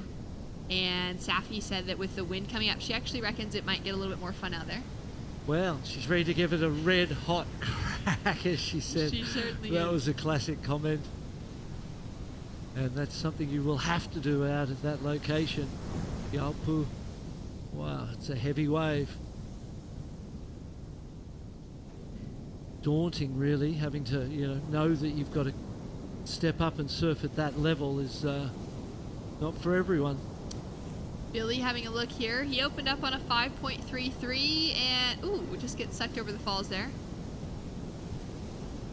And he's surfing a little bit away from the pack from what we can see. Over to the left. Yeah, there's that second piece of reef over there. I think that's a good idea, especially when you're down the priority roster. You can whip over there. I've seen some tube rides this morning when I was watching it. I was like, oh, that's a good little breakaway over there. A little jet ski assist by the look of things. It is looking like it's a bit shallow coming in. Perhaps there's a board problem. Possibly. Nah, it looks like Kai. Getting in from the last heat, yes. Just getting in from the last heat. Maybe couldn't quite figure out, coming around this more shallow section as that tide has drained out a bit. Now let's go back to that conversation about, a wave like Tehupo that is so gnarly. It's such a hectic wave to consider paddling out to. What was it? Well, we'll get back to that in a moment because I've just received news that we've got Mitchell Salazar standing by with Stanley Norman for Great Britain off of a win in that last heat. Here with Stan Norman, congratulations moving through into the second round of competition here at the World Surfing Games. First of all, Great Britain, the state of surfing, it's awesome. Love to see Lucas. He was runner-up in the U16s. But yourself, the significance of this event obviously has to be huge with the Olympic qualification on the line. Yeah, it's huge. Going off the back of Lucas having a great result in Brazil just pushes me more. Can't get beaten by the Grom, but he's so good and he pushes me so much. But yeah, it's nice to see someone younger than me pushing everyone. But yeah, it's good. So Lucas, his dad, yourself, big parts of Britain's success so far. Luke Dillon also in the event for the men. But getting out of your country of origin must be huge too. I know both you and Lucas actually spent a good amount of time in Australia preparing for an event like this. Yeah, we had a whole month in Australia with a GB team. They're doing some great things at the moment. Yeah, it's just perfect to be out of the country as much as possible, surfing the best surfers. That's what makes us improve, so it's working. Okay, what kind of wetsuit do you wear at home, and how different is it here in Puerto Rico than what you would be surfing normally? Yeah, back home it's cold. I was just FaceTiming the boys back home and they're in 5 mil, boots, gloves, hood. But here it's just lovely. It's free, you feel so loose, and yeah, it's good. It's lovely. Congratulations, Stan. See you in the next round. Thanks, guys. You. Great to hear from Stanley, feeling stoked not to be wearing such a thick bit of neoprene. Lovely. It's lovely. Good on him, mate. We saw him in El Salvador, and he was super impressive down there. Powerful, strong, aggressive, determined, and I can see the momentum building in his young career. Battle now for Lester out of Guatemala. Goofy foot surfer eyeing off the right to start it off. Powerful, beautiful. Displacing a bit of water as he connects those first couple of turns. That was really nice surfing. Lester Hernandez just looks so fluid, powerful and strong, like you said, big, chunky guy with that. We've seen so many great surfers with that similar build to he. The way he threw that board around and how smooth and controlled he was with that power was a great combination. Make for some big scores if he gets the right waves, that's for sure. Opening wave to drop through now for Hernandez. Now back to, the talk about paddling out and having to maybe compete at a wave like Tehupo. What was it like for you the first time you surfed there? Were you going for a contest? Were you going there just on a surfing trip? And what was that first surf like for you? Well, we'll get back to that in a moment because we've got so much live action happening here. Billy Stearman now on his forehand. Oh, great. Turn, sets it up for a powerful finish as well. Geez, we've seen some authoritative performances from the big name stars. That's a great description. Yeah, so strong, so powerful. The speed and the sharpness in the rail surfing. Yeah, it's been an impressive morning. Seraphim from Team Ukraine up and riding. Nice carve back into the section as he dives off of his board. Flat like a starfish, so he didn't get those urchins. Smart decision there. 12 minutes remaining on the clock, as we'll have a score to drop now for last of red. First of green was a 4.73 on the board, and we've got a 3-point ride for the opener of blue.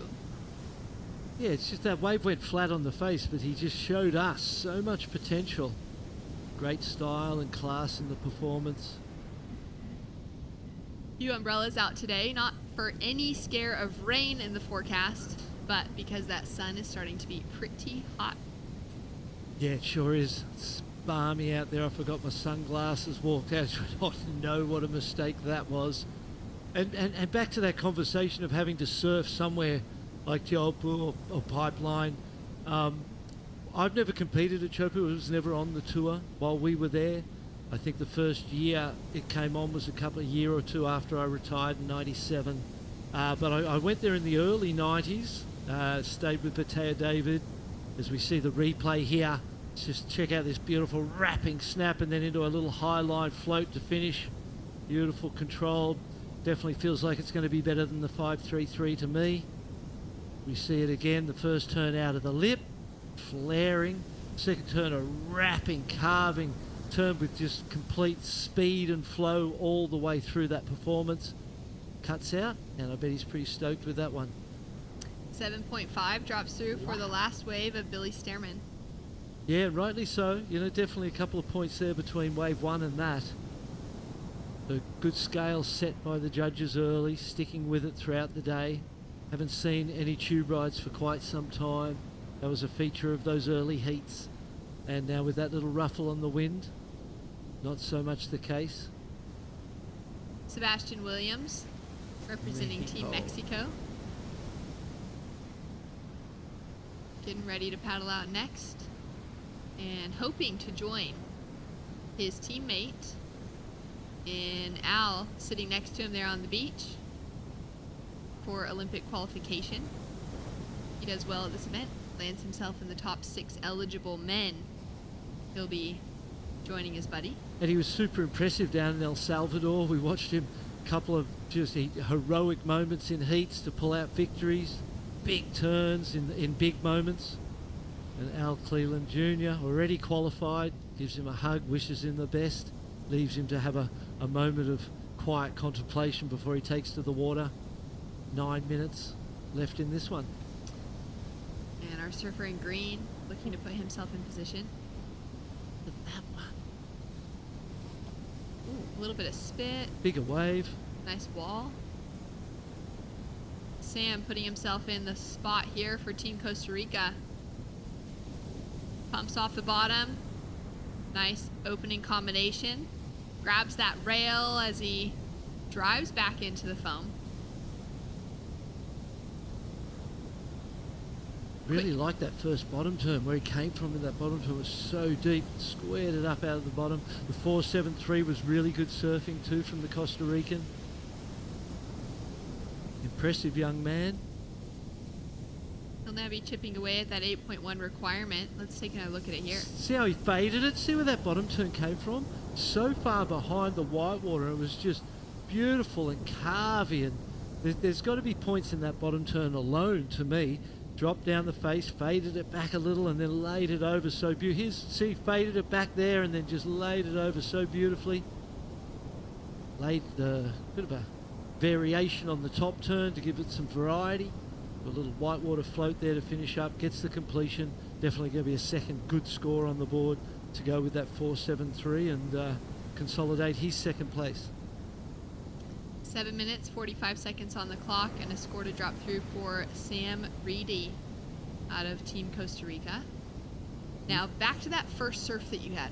Yeah, so Vitea, David, back then they used to go down to the end of the road when the swell was flat at Tapuna, the breaks closer to town. So it's flat, and he goes, we're going to go down the end of the road. I'd never heard of it. No one surfed it back then. It was brand new, and we went down there. It was 2 to 4 feet. And it's right on the reef. And I'm like, wow, it's so shallow, it's so dangerous. And, you know, the smaller it is, the more it moves in on the reef, of course. Yeah, the shallower it gets. Yeah, but then I started seeing the, footage of they'd held an event there, and you started to see it at 6 feet, 8 feet, then Laird's wave, and it just didn't make sense that they could be riding waves that big in such a small area of the reef. Here's the Kiwi. As we see Billy now, opening maneuver, now setting himself up for some more rail work on this open face. Drifts that tail around a little too far. Can't hold on to control. Yeah, got the weight a little bit forward over the front foot. Seen that a couple of times. Saw Baron Mamiya do a very similar thing on that big air that he did. Keep that weight centered back. We've got another 4 on the board for Sam Reedy, a 4.33 to back up the 4.73, so he's sitting in a more convincing second place position with a 6 and an 8 on the board for our 3rd and 4th place surfers. We've got our surfer in blue that's having a look there. He's not quite going to get into it. We might have a paddle for this set. See if he decides to turn around on the inside. Blue is sitting with first priority. Green has to paddle past. And Lester, with that style, that fluidity, now up and riding. Ooh.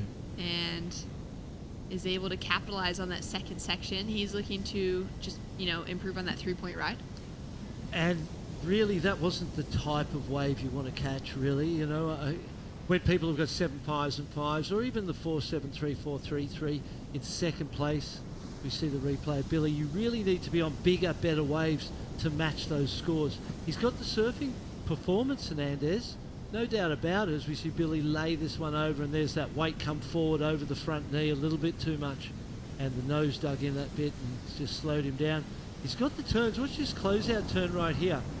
Beautiful backhand re-entry, clean as a whistle. He just needs to put that same performance that we've seen on those 2 rides on better quality rides or better quality waves, and he could be getting big scores and definitely challenge Samuel Reedy from Costa Rica for second place. First place feels sewn up at this point in time. Don't want to jinx him, but with 4 minutes and 45 left on the clock, Billy Stammen's been putting on a powerful display. Billy being able to build to that 7.5. Sure, a couple of attempts, but even to open on a 5.33 is a great way to start off the heat. Mm-hmm. Absolutely, and then build into the 7. Couple of 0.2 and a 0.5 in between there, so a couple of mistakes. More in the wave selection department than anything, and it's amazing how critical wave selection is. It's really, it's the be-all and end-all largely. You can take off on a bad wave and turn it into a good score if you're an incredible surfer, but by and large, you need to be putting it on the best waves you can find. Reedy now finding himself a wave with a little bit of pocket to it, using that rail just pushes through that final turn, drifts the fins, and he's looking for one more section here on the inside. Great bit of rail work coming through from him. Yeah, he's a great surfer. So much potential there for Costa Rica. Really light on his feet, but then and fast, and then powerful when he's on the rail. Great combination of that speed, power, and flow. Elements of the judging criteria, so important. Can't be too much anything. Can't just be too fast or too powerful or too this or too that. You need that combination of it all coming together. Seraphin. Great paddle. Clean looking wave out in front of him. Big carve to start. Keeping that composure low. That center of gravity as he's just flying down the line now, looking for that in section to tag the lip. Going to be his best wave. Billy now up and riding. Squares off the bottom, straight into that little corner. He's getting a lot of work done here. He's looking to improve on a 5.33 for the All Blacks. All the way through, 2 minutes 30 on the clock. Pretty convincing first and second in this heat. They continue to find waves, continue to surf really well, and put pressure on Lester and Seraphim. Those two guys, it's a long way back from here. Yeah, they've got a long road ahead of them, but they're going to have more opportunities throughout this week if they're unable to find those scores here. Oh, he paddled for the first one and sort of put himself out of position for that wave right there. Maybe it closes out a bit fast. Bigger wave though. Put that big frame on there and lay into some of those backhand turns. You can see it's what he's been looking for. He's wanted it this whole heat. So, yeah, it doesn't matter how good you are. If you don't get the waves, you don't get the score. You don't get the opportunity to perform and show what you can do. And that's always the most, disappointing part of surfing a heat is if you don't get waves. If you get, you get waves, you get the chance to surf, and you don't get advance. Well, fair enough. At least I did my best. I got some opportunities. But when you don't get the opportunities because you've missed them or you've selected the wrong waves, that one always burns. You can feel a bit defeated coming out. In a setting like this for the ISA World Surfing Games, they'll have a team around them, coaches down on the beach as well, as opposed to, paddling out, surfing your maybe a board riders event, a qualifying series event, a challenger series event, where you can maybe have that pack of, friends around you, but at the end of the day, you're really surfing on an individual basis. Boom, there he is. Hester now, finding that first turn with a lot of power, throwing a bit of spray on that second one, looking smooth as he finishes off that last turn. He's going to try and see if there's one more opportunity here. I'm so glad there's a repechage round.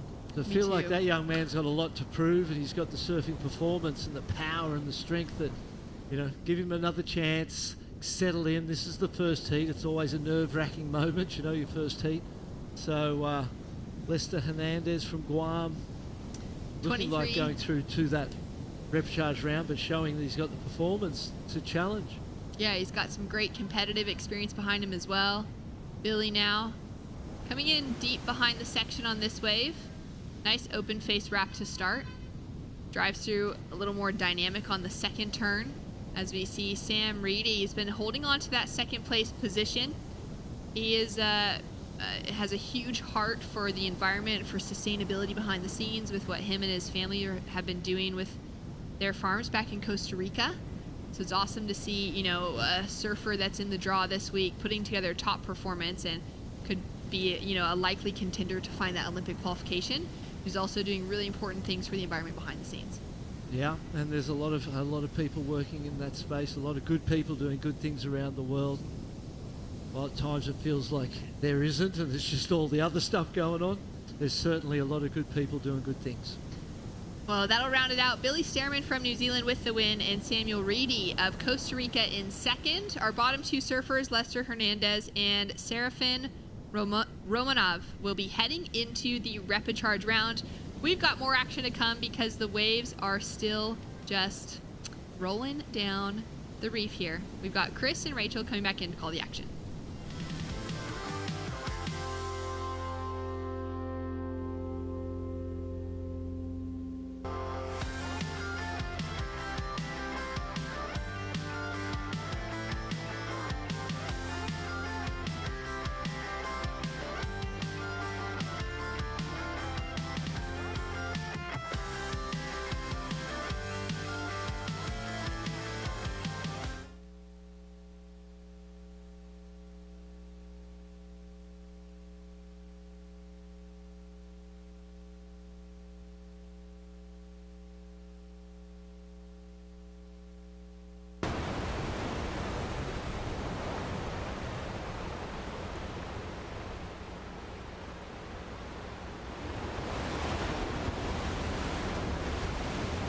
Puerto Rico, we call ourselves Boricua.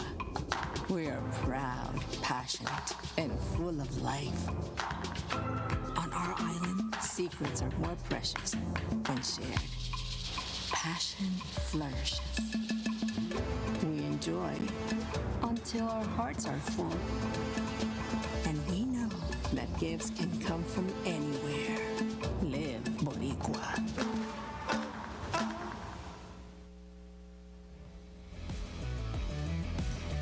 Welcome back to the 2024 ISA World Surfing Games. We are live from the Boricua nation of Puerto Rico. Chris Cote here with Rachel Tilley.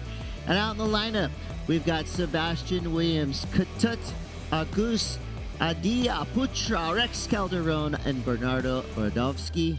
Poland, Nicaragua, Indonesia, and Mexico represent here in men's round 1 heat 16. Rachel, the first time I heard the word Boricua was in the Big Pun song featuring Fat Joe, not a player. Boricua, Morena. They said it about 15 times in that song. I always wondered what it meant, and now I know. Puerto Rico is holding beautiful waves, and the incredible surfing we're seeing in front of us right now is being done by Sebastian Williams. Hello, good morning, good evening from wherever you're watching. Sebastian Williams just laid a hammer on that Puerto Rican gem. Rachel, so far so good. We're looking at a local time of 1:24, and things are just heating up. Here goes Ketut. Quick snap there. This is a stacked heat. Top 2 surfers will advance through and stay in the main round. 3rd and 4th will go to the repechage rounds. Wow. The amount of action we've already seen here halfway through day 1 is stunning. I was just doing that math with the heats. We are now into heat 16. We're running 30 heats today. So we are officially now halfway through. So we see Bernardo up and riding. Ooh. That was a cool, unique kind of stalled foam climb. Yeah, well, I think we've seen a wave from every surfer now in this heat, and we're already 16 minutes into it, only 4 minutes have passed. So we have seen some slower heats throughout earlier today as the tide has been changing, but these surfers are having no problem finding some beautiful waves with Ketut. Wow. Jeez, Ketut saved some spray for the rest of us. What an opening snap that was from this surfer representing Indonesia. Strong start. Big finish. That's exactly what the judges are looking for. Sebastian Williams now right behind him. This is when you don't want to be a judge. Puerto Rico is a wonderful vacation destination, but for our judges, they are working overtime here on this beach. Absolutely. Especially now we've just seen another 2 waves ridden. So many waves ridden in this. We see 1, 2, 3, 4, 5, 6, 7 waves already ridden in the first 5 minutes. Not even 4.5 minutes of this heat, which is absolutely insane. We have an exciting one on our hands as we still wait for those scores to drop for Sebastian, Ketut, and for Bernardo. And while he is in the lead right now, let's talk a little bit about Rex Calderon, representing Nicaragua, 31 years old, from San Juan del Sur. Favorite break, Playa Yankee. He's on an Everly surfboard. He is the champion of Central America. Surfer, skater, doing it for the 30-somethings. I love that this is really an all-ages event. We've got 13 years old all the way up to mid-40s. Yep. Yeah, a wide spectrum of demographic of people around the world, but it is Red's Wave Sebastian. Look at that. Releasing the fins again on this one, just adding that oomph of power with his back foot. And then we see Green's response. Nice open canvas face, gets a little bit farther out for that cutback, wraps it all the way around. That is not one that he will keep. He improved upon that one later on as we see this replay of Blue getting nice high and up. Getting not as much speed through that second turn, but finishing it off with a bang there. And then White's first wave, finding that pretty crazy foam climb. He just came out with that with so much speed, and as that foam was coming at him, this was a beautiful wave. Look, there's so many waves to replay. The judges are doing this, but in threefold because they're watching them over and over and over again, finding their scale. But that was a beautiful wave. Lots of power, control, zest, I think is the word to pull away from that wave. That could be in the judging criteria, zest. Yeah, I think it could be. This is probably the most well-rounded wave surfed, though. Nice variety of maneuvers and a strong finish. Sebastian is an incredible surfer from Puerto Escondido, Mexico. Get right back into it. Calderon.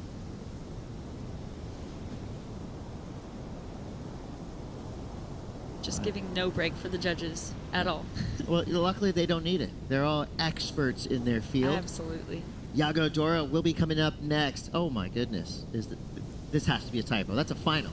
Iago Dora, Brian Perez, Marco Giorgi, and Joey Gale. Bahamas, Uruguay, El Salvador, and Brazil in the next heat. We've been seeing some extremely stacked heats for this opening round, haven't we? A few of these heats have just, we've said that a couple times now, going, wow, this could be a finals day heat. We'll see if the Brazilian Storm can start whipping back into action. Slow start for the Brazilian contingent here in 2024. This could be an event that we see that hurricane of talent start to build a little bit of momentum. It's wild to think there are no Brazilians currently in the top 10 on the championship tour for the men's side. So will the ISA World Surfing Games in 2024 be where the Brazilian Storm starts to whip into a frenzy again, Rachel? Yeah, absolutely. I mean, we have the reigning current WSL world champion being Felipe Toledo has taken that year off.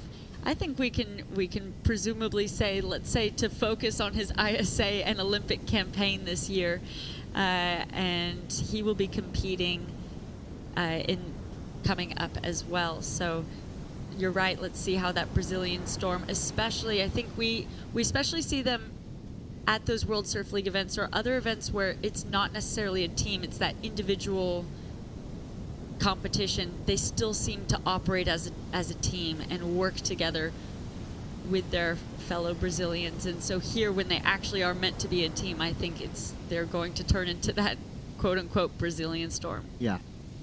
I think they want to be doubted. I mean, you can't doubt them for long. It's only 2 events so far on the championship tour, so I'm sure I'll be eating those words and most likely hear it from surf fans, and that's totally fine because they're that good. And we see Rex Calderon now making a push. Burying his rail, throwing water, finishing strong. Great 3-turn combo there for your surfer representing Nicaragua. So he'll be used to punchy, powerful waves like this. And warm water, of course. But at the moment, it's Sebastian Williams running away with it with a 7 and a 5.5. Katut in second for now, the 5.33. We'll see what Rex gets on that last wave. I like this combo here, Rachel. Yeah, coming fast off the bottom. Nice cutback in the critical portion of the wave. Another cutback and a solid finish straight up into the lip. Nice powered control. He's not looking for a high score here, so that will definitely add in. So that will improve his score line. It'll be interesting to see if it's that 4.58 to improve into second position. So 9:50 to go. The very basics are surfers' top 2 highest scores will be combined to their heat total. If it ended right now, Sebastian Williams with a 7 and a 5.5, the 12.5 total would get the win. But 9.5 minutes in surfing is a pretty long time. It can seem like long on paper, but a lot can happen and a lot of things can change. And as you see, conditions are changing a little bit as well. The wind has switched. But the good news is there's plenty of power still in the lineup. And surfers at this level aren't really affected by wind. In fact, guys like Iago Dora, Felipe Toledo, they actually like a little bit of wind on these waves because that gives them ramps. And we will see airs happening, I guarantee you, as this wind picks up a little bit through the rest of the afternoon. 1:30 local time here in Puerto Rico. Aikatat August Arya Putra currently in second place. Calderon third. Bernardo Brodowski in 4th.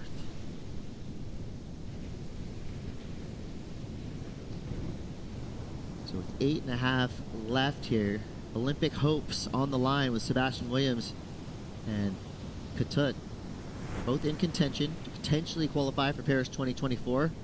Katut August Aria Putra. So good, he named him 5 times. He is a powerhouse, and he has been on the international surf scene already for quite some time at only 22 years old. That's a name we've been seeing a lot, especially here in ISA competition. Surfing like that, we're going to see a lot more of him.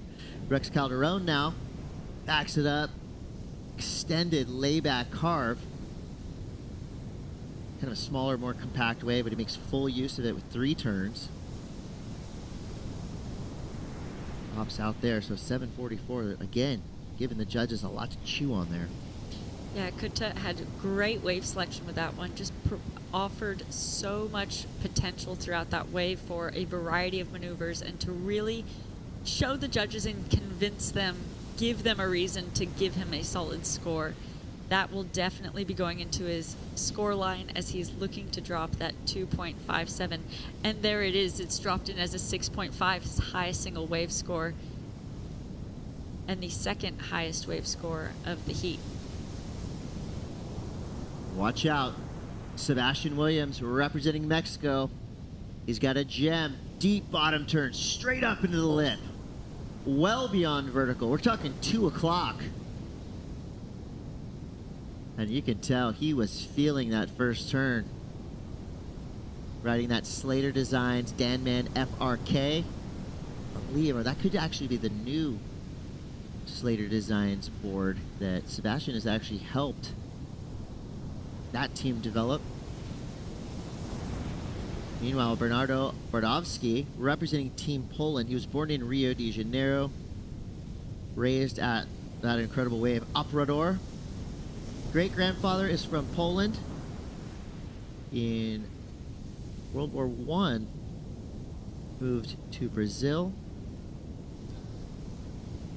So Bernardo with that Polish lineage in his family, citizen of the world. But he started competing in 2011. And here's that last one, that 6.5 of Katut. Yeah, that is, we've already seen those 3 first turns. He's going to milk it towards the end here. I think he gets 1 more turn as well. No, it cuts out. Just a beautifully milked wave from that front angle now. Nice carve all the way around. Stays right in the speedy part of the wave and then utilizes that. Gets that slash, comes all the way back around. Beautiful carve, use of the rail there. And then 1 more snap around. Really shoves that back foot. A wide variety of maneuvers there. And then we see Sebastian up and riding. Going, look at that slow-mo, like you said, 2 o'clock. And then goes straight into the second turn, coming all the way around. That was a beautiful transition. Nice, fluid, powerful, and then continues that power, releases the fins, puts that stamp, and that score came to be a 5.53. So he has now a solid lead on the heat as we see Rex quick in and out.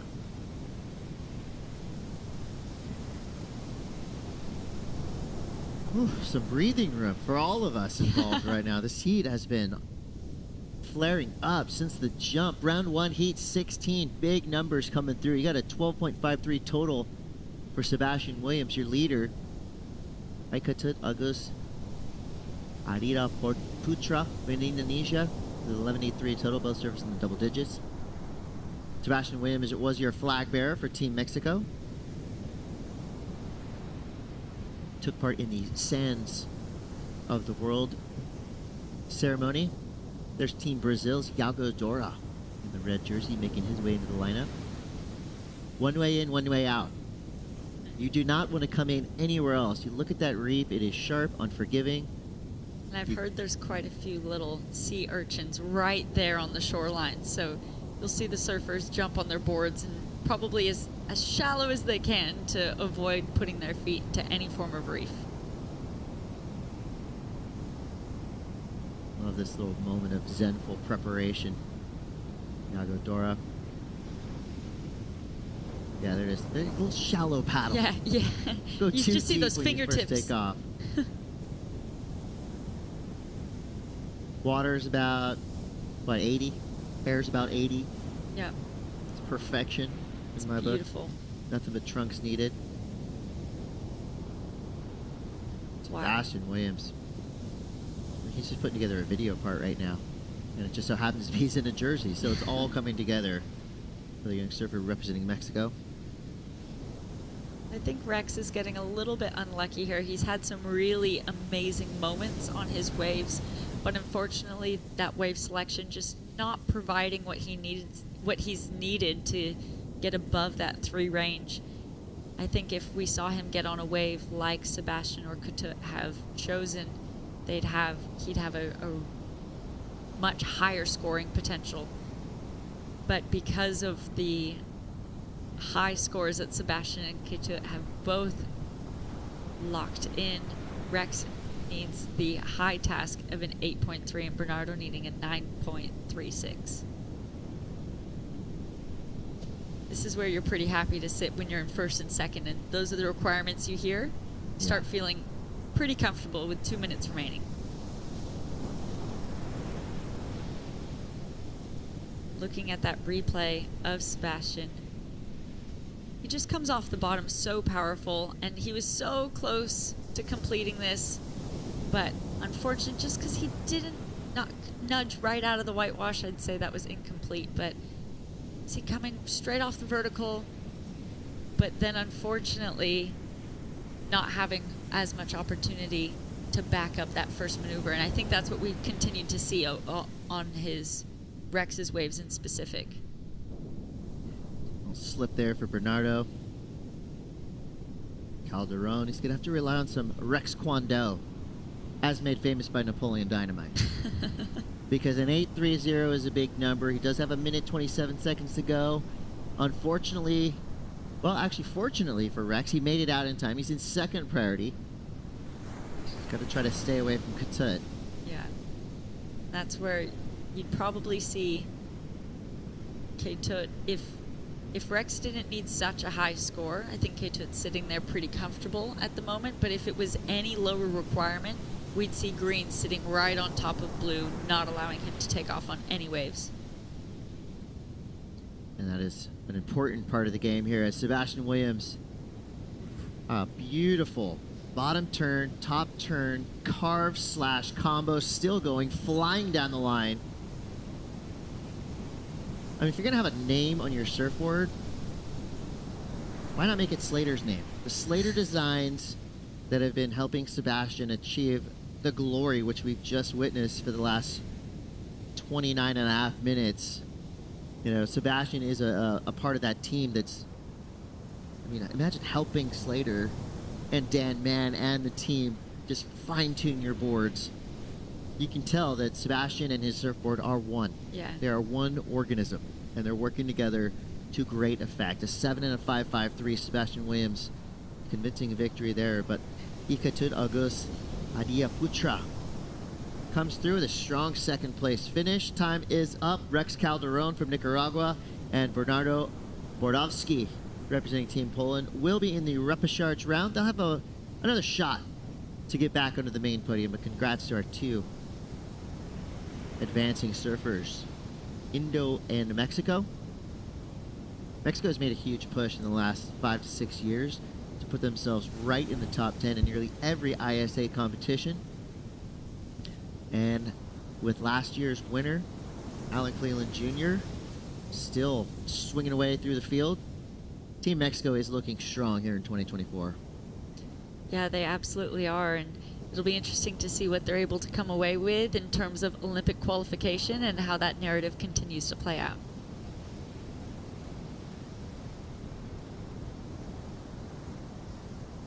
There's Sebastian on his commute home from work. What a fun surfer to watch. Excited to see more. There's some fans of Sebastian, and his fan base is growing by the minute. We got a lot more action to come. You're watching the 2024 ISA World Surfing Games. More surfing like this potentially to follow. We got Iago Dora coming up next. Don't go anywhere. We'll be right back.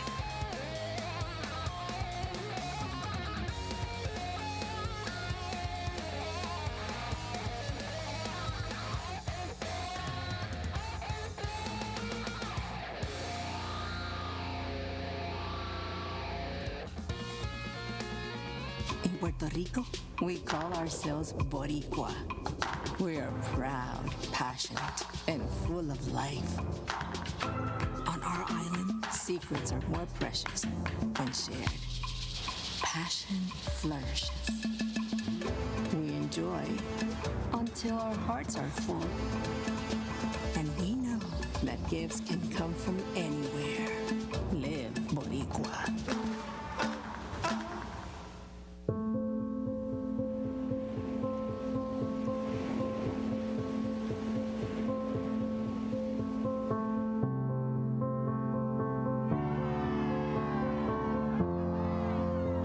There's something profoundly spiritual about riding waves. Water is transformative, healing. You're at the mercy of Mother Nature, the ever-changing movement of water. The ocean is the great equalizer. You don't need to belong to a certain race, religion, or gender to surf. The pursuit of these fleeting walls transcends sport. It's a way of life. And surfing has the power to change the world and has now taken its place on the world's greatest sporting stage, the Olympic Games. The International Surfing Association is the world's governing body of surfing, recognised by the International Olympic Committee with member nations around the globe. This is the International Surfing Association. This is a better world through surfing.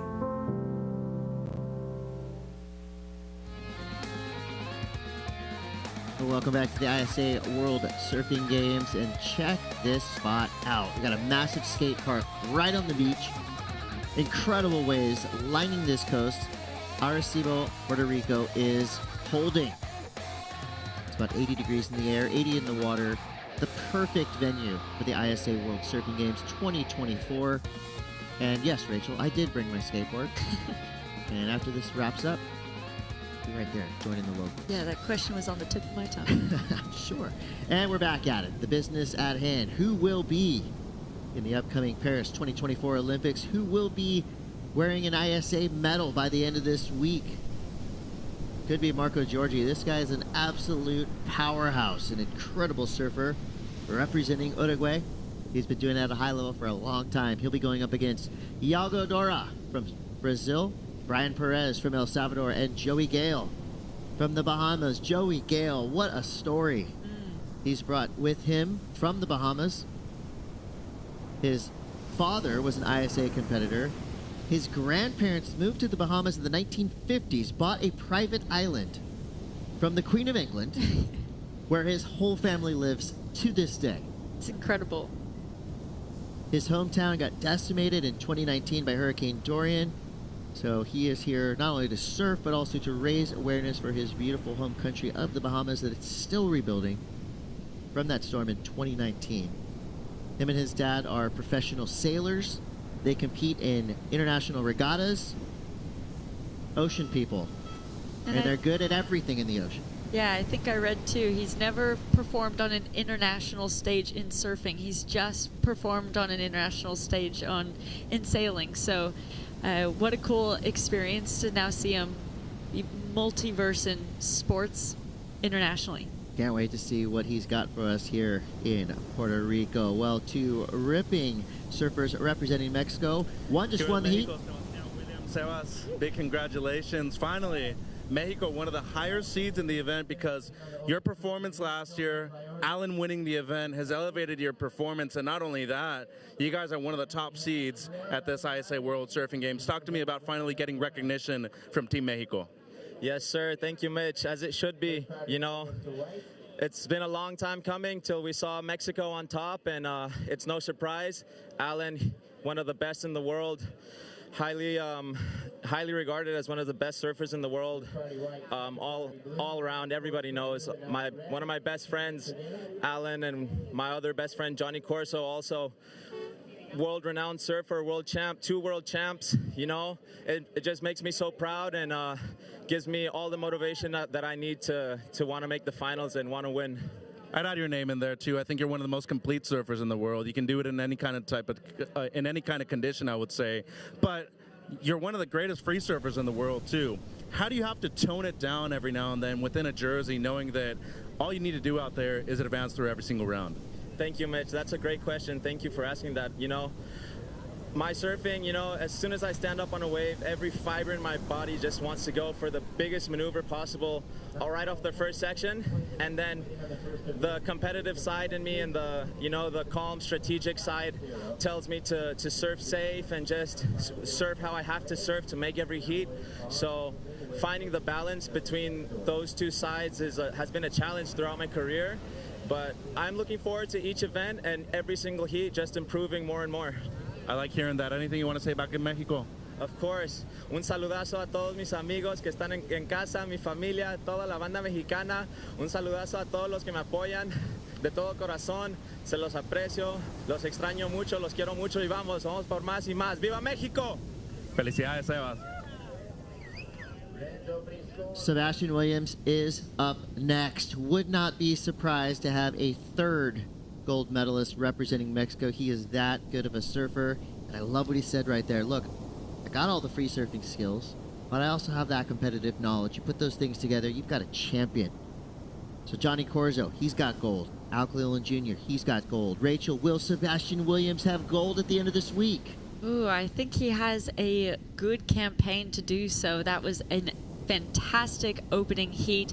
I just loved listening to him in his post-heat interview where Mitch is asking him about his experience out there. He spent most of his time talking about his teammates and his idols and just how much that has meant to him, looking up to them, and how that has influenced where he is today. And you can hear a lot of passion in his voice, a lot of drive. So I'm excited to see how that continues on heat. A lot more to come from Sebastian Williams. He is fired up too. Love to see it. 12.5 to go. Marco Giorgi, the only real score of note for now, a 6.5. Yago Dora clocked in a decent backup score, a 4.83. Yet to see the Pink Panther, Brian Perez, representing El Salvador, and Joey Gale from the Bahamas will be up next. Just took a quick peek at Joey Gale's Instagram. He rips at skateboarding. We'll see if he can apply some skateboarding tricks to this aquatic skate park as we see Marco Giorgi, absolute powerhouse. Yeah, really leaning his body weight into that first turn, getting all that power out, and again, finding one of those waves that we saw being higher scores of the last heat too, that just offered multiple maneuvers. This is Yago's 4, and a two mid-face turns. There we go, one critical turn going all the way up to the top of the wave, and then another mid-face turn. So that's the reason we didn't see that variety. The judges then would not have rewarded that in the same way as Marco's. I mean, the cool part about that was light work for Yago. I mean, that was an easy 4.83 for him. Imagine when he really gets the ability to wind up on a bigger, better wave. He's going to be dropping some big numbers, no doubt. But time is flying. 11:19 to go. We're almost halfway through this round 1, heat 17. Big set on the horizon. Wind has whipped up just a little bit, but conditions are staying strong and incredibly rippable. Joey Gale out the back in white does have that priority spot, but it's going to be Yago Dora in the right spot, the right time. Big snap float, little free fall there. So a bigger wave than his previous effort. Love that ability to just do those backhand carving whips. I mean, I think that's an underrated, highly technical maneuver. To be able to do a turn that fast and that smooth on your backhand, kind of on a flatter section of the wave, and make it look good and give the judges something to score is really difficult. Yeah, I think you nailed it on the head of being in that flatter section, but still looking like you're going through a turn with power and control. That's where it shows the the talent that he has and that he is, but that was more of like what we could expect from Iago. Throughout this event, that was a much stronger wave that will replace that 483, and obviously that second wave of, well, that was his second wave. I feel like Iago's come to Puerto Rico with a chip on his shoulder, and I like to see it. He did lose his cool at Sunset Beach, had an emotional finish, got angry, and I'm here for it. I want to see Iago Dora angry. I want to see what he's really capable of. I mean, he is started off known as a free surfer, applied all those skills to competition, and now he's one of the best in the world in a jersey. And there's nothing wrong with bringing a little bit of aggression, maybe just a little bit of anger with you in a contest like this. You're going to need it.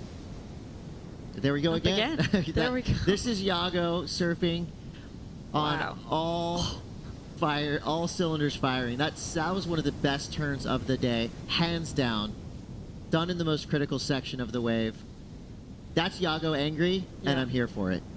Yeah, strategically speaking, like you were saying, that 483 that he opened up with, it was really safe surfing, and he still got nearly A5. Now, as a surfer, you can get out there and kind of do something a little bit basic and coax the judges into giving you a decent score, so then when you start unleashing like this, they have no option but to go much higher. Oh. Look at that I could little hear that free from fall. a mile down the beach. Yeah, that was beautiful, powerful, and in control at all points. It's definitely going to be a huge number as well. So we see Joey now. Nice stylish carve there. Smaller wave, but maximizing the potential of this wave. Goes for the finish, goes down. That'll be a decent way to start for Joey Gale representing the Bahamas. You know, back to Iago and that searing backside hook. Searing. It's almost like he's tired of being left out of that conversation. You had the three-headed monster. Gabriel, Italo, Felipe. Iago's kind of just hovering around the peripheral. Not anymore. He's the highest ranked Brazilian surfer on the WSL Championship Tour for 2024.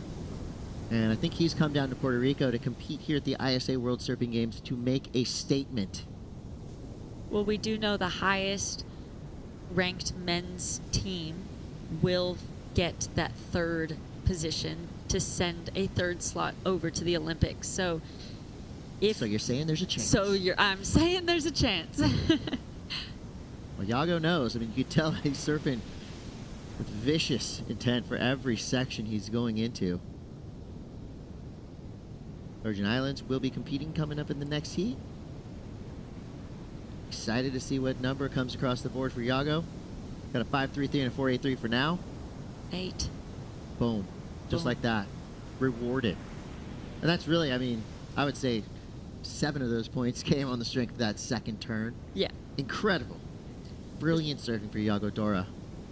The strength and the composure through the criticalness of that hack and then coming back down, had that bit of a free fall and just maintained that composure all the way through, rode out of it, no problem. Never gave the judges a moment of doubt whether he was riding out of that maneuver. And a multi-time gold medalist in Leandro Osuna. Lele. He'll be coming up next. Anytime this guy hits the water in an ISA jersey, look out. You're in for a great show. So 6:30 to go here. Iago Dora well into the lead with the 8 and a 5.33. Currently in second priority. Marco Giorgi out the back with a 6.5. Still waiting for his second wave. Joey Gale climbs up into third with a 2.33. I don't want to speak too soon. We have not seen Brian Perez take off on a wave yet. Where is the Pink Panther? Iago staying busy. Thankfully, because I think we all want to see more Iago Dora. Yeah. As much Iago as we can get. That second turn was radical. I think this is how you utilize a first heat now. He's gotten those statement scores. He's feeling really comfortable for that win from this point on, and is now just going to try and improve that 5.33, just continue to put that pressure on, up that requirement. But also, you know, if we go into, we're going to finish round 1 tomorrow. Maybe we'll go into round 2, but maybe we'll start the repecharge round. So he might not be surfing in a jersey for the next couple of days, so he's maximizing this heat time. looking at that replay, coming off the bottom nice and strong on that backhand, really laying everything he has into it and riding out smooth. You know, I love the free surf Yago, but the contest Yago is just as good. That second turn, going upside down and into it on a section like that, underrated for how hard that is to do, and remain in control. Judges loved it too. 6.67. Sometimes it only takes 2 to get yourself a solid number. Now Yago's sitting on a 14.67 total already with 4 minutes 42 seconds to go. I'm loving the Yago Doro show so far. And now it becomes pretty much a battle for second place. Marco Giorgi. Wow. Goes into a 2-stager and goes down. Wave kind of collapses around him. He went for that layback, but then the lip just swallowed over him, and he had no chance of lifting himself back up out of that. Yeah, Marco Giorgi is such a great surfer in any conditions. Watched him surf in some incredible heats at Pipeline, big Sunset Beach. He was always a standout in the Triple Crown, which I feel like it's missing in surfing. We got to get the Triple Crown of surfing back.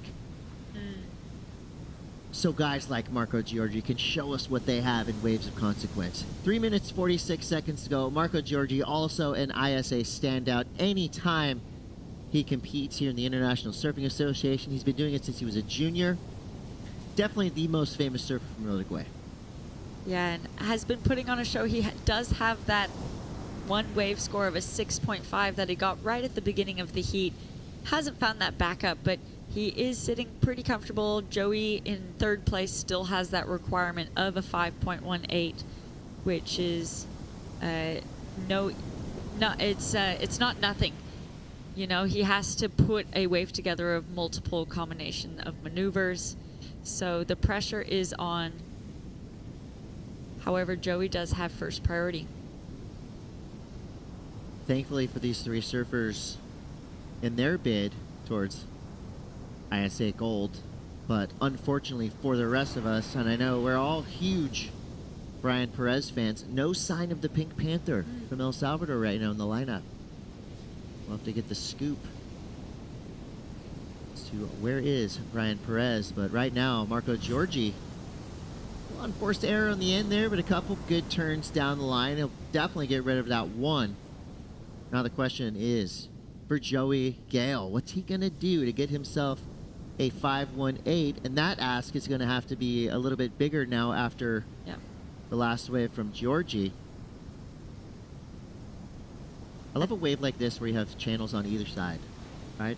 Nice and easy to get out. Once you get out there into that impact zone, you're in harm's way. This is a powerful wave. It packs a punch. We've already seen some of the world's best get absolutely pounded out here, even on just a head-high day. Yeah. You're in the wrong spot when this wave breaks. You're going to get worked. And not seeing it so much this afternoon, but this morning, that opportunity for the barrels that was very exciting that we saw utilized by multiple surfers throughout all of those opening heats. 1 minute 40 left. Safe to say Yago will be making it through this heat. Marco Giorgi has to fend off Joey Gale. Joey with that 2.33 now needs an 8.17. That's the kind of requirement you want to put on the person sitting in third place with a couple minutes left, and when they have priority. He got that wave under priority and just upped that requirement. A lot different of an 8.17 to what the previous requirement in the 5s was. Well, all he's got to do is surf better than Yago did, which is really hard to do. It would have to be the highest single wave score of the heat. I think of the day as well. Over here, at least on the men's side. I mean, that was one of the best waves we've seen of the day for sure for Yago Doro, and that was an 8. And we actually haven't seen it go throughout the day. We haven't seen many excellent range scores actually dropped. We've seen a lot of high 7s, but the judges have been really selective of when they actually go into that excellent range of the 8 or above. I think that's good. I mean, especially this early in competition. It's with Joey now. Is this the 8.17? It is not. Wave just closes out around him. Try to show us a little something different, fading to the left. Leaves Yago out the back, and Yago, one of the best goofy footers on the planet. Looks like he's looking for a left. He's still hungry. Yeah, would not be mad to see Yago go to the air right now. Wants to utilize those last 5 seconds. Can he make it up? Marco does.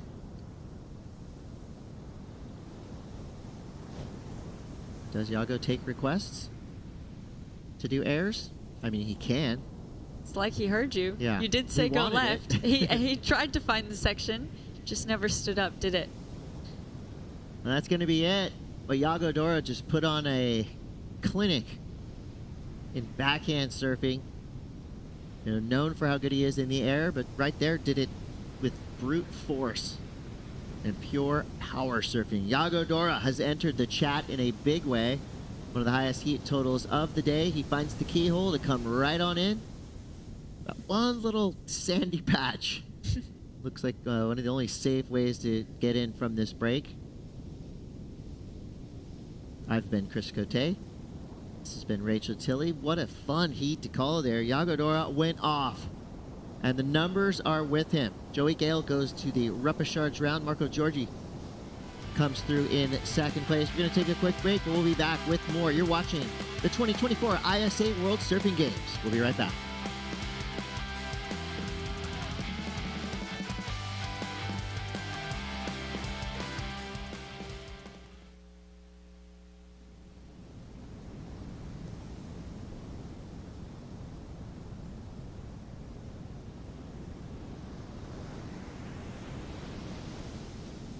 Puerto Rico, we call ourselves Boricua.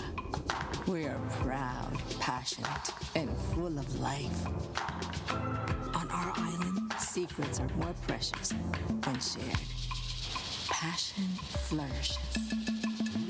We enjoy until our hearts are full. And we know that gifts can come from anywhere.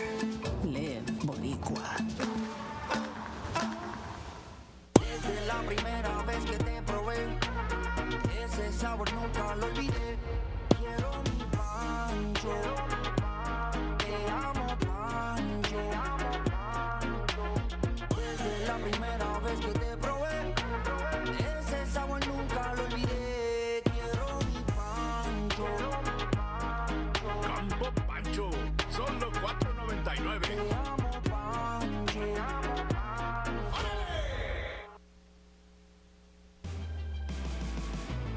Welcome back to the ISA World Surfing Games. We are live from beautiful Puerto Rico, and we've got 4 more surfers entering this lineup, all with the intention of coming home with ISA medals.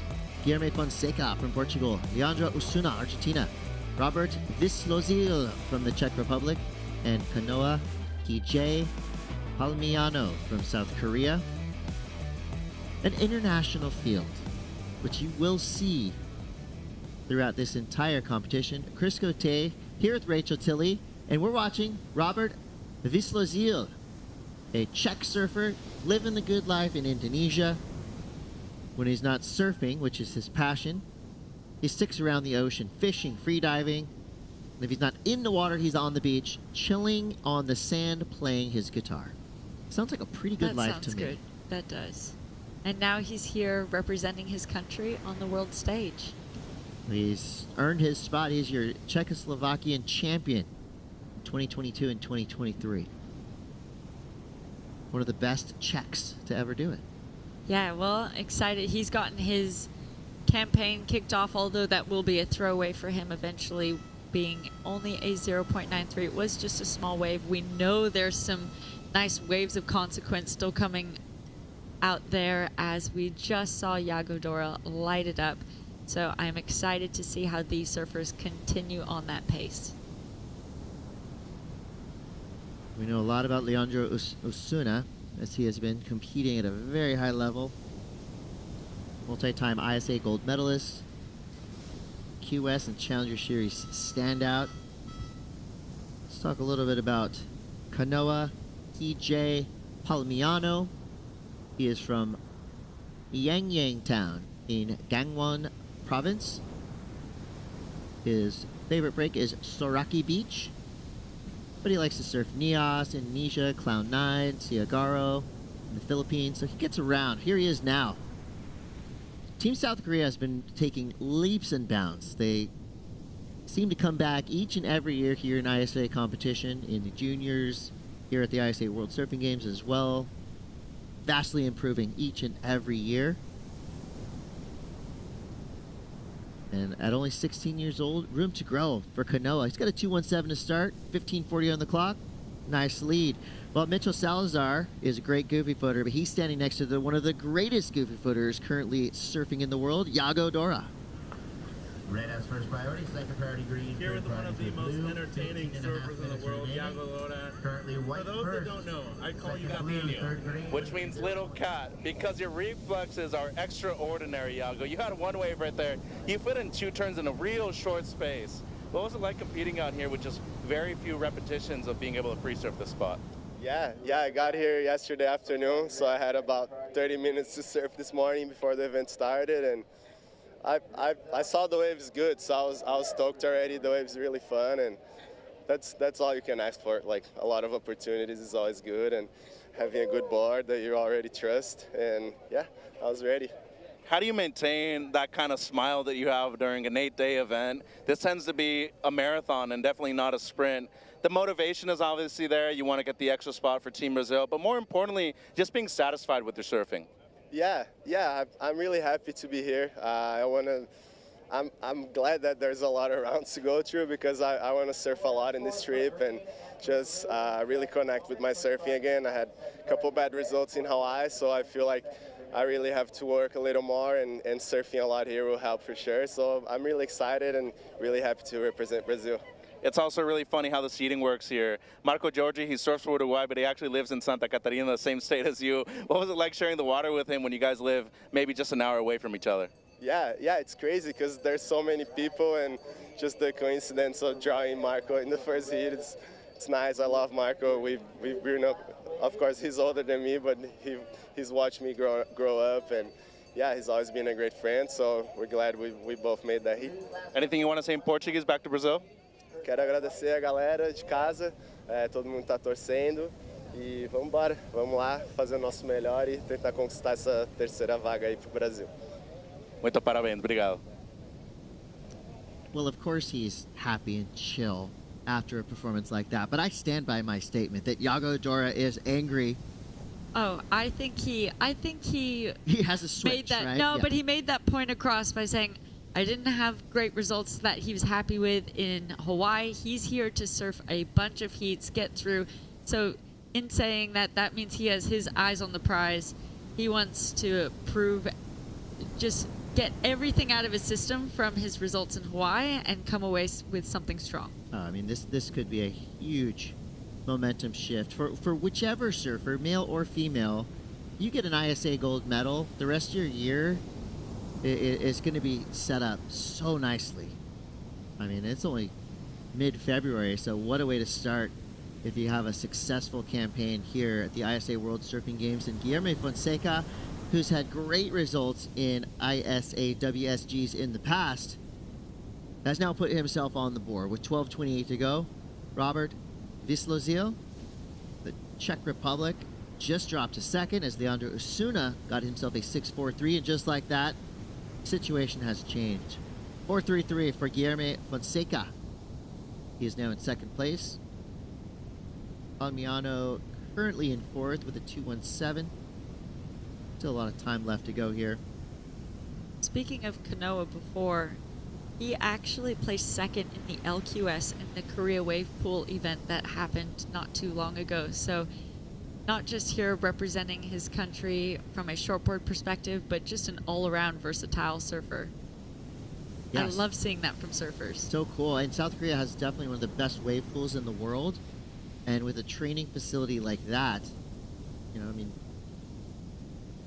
could potentially create waves that are similar to the waves you're going to surf. I mean, you could study this wave right here, and with the technology they have there in South Korea in that wave pool, I mean, give me a gnarly, bowly, punchy right-hander all day long, and that'll give you the reps.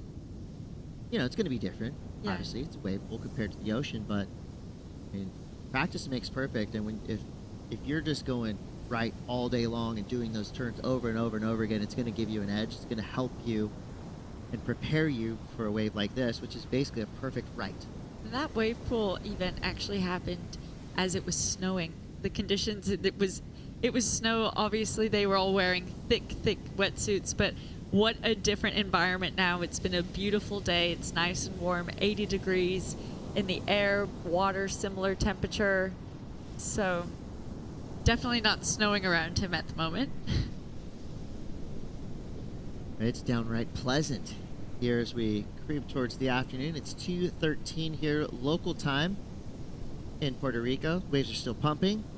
And out the back, we've got green Leandro Osuna dropping in on a nice double overhead wedge. Big, hard carve for this Argentinian power surfer. Great combo there. That opening turn, I mean, that was a straight-up sword slash of a carve. Love to see power surfing on display from Leandro Osuna. A veteran here in surf competition, but he's got that kind of Grom mentality. You see him smiling and all pumped up and happy before his heats, and then he goes out and does hammer turns like that. Love to see it.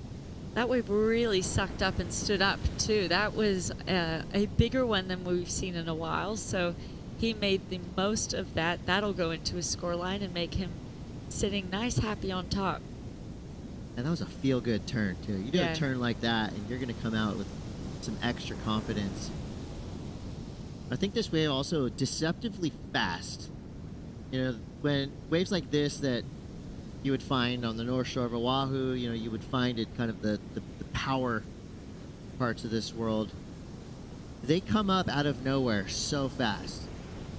For, you know, medium to average level surfers, get taken off guard quick. But when you're Leandro Osuna, you know exactly what to do. There it was, carve herd up and down the beach. A beautiful upper body placement too throughout that. Just allowed him to torque all the way through his lower body, just finding that full wraparound, beautiful drawing of the line, laying into that rail, keeping that composure through the speed with that speed, and it drops in as a 4.83. So probably would have gone higher had we seen the opportunity to complete more maneuvers. It was just those two maneuvers. Although they were beautiful, they didn't offer that same criticalness that his 6.43 had offered previously. Yeah, part of the judging criteria asks these surfers to do their turns in the most critical part of the wave, and like you said, you know, that's usually in kind of the oncoming lip or like a barreling closeout section. Leandro just had that big, beautiful wall to work with, not necessarily super critical. So the fact that he did get a 4.83 on, you know, I guess a quote-unquote easier part of the wave to ride is telling as to how good that turn actually was. He didn't need the gnarliest part of the wave to get that 4.83. But you know that, again, it felt great. That gives you confidence. That gets you pumped up. And when Leandro Osuna is pumped up and confident, big things happen. He's already in the lead, but I feel like that lead is going to grow in this next 7.5 minutes. Yeah, with 7.5 minutes remaining, I mean, that is plenty of time when we're talking heat surfing, but these heats have been going by really fast, and it has been a somewhat slower heat in terms of wave opportunities. So as time winds down to this amount, as a competitor, you're sitting out there really wanting to now utilize these last 7 minutes. You're going to be really selective with the waves you take off on. There's not enough time anymore to just stay busy. He's going to, all the three surfers that are looking to get that advancing position are going to be utilizing their wave selection. Look there at Robert Islazil, 29-year-old from the Czech Republic, surfing a Sharp Eye 77.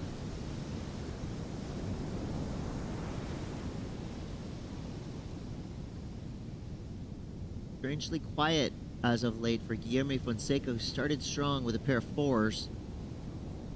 Wedged himself firmly into second place. We need a 6.93. Take the lead away from Leandro Osuna was the highest single wave score at 6.43.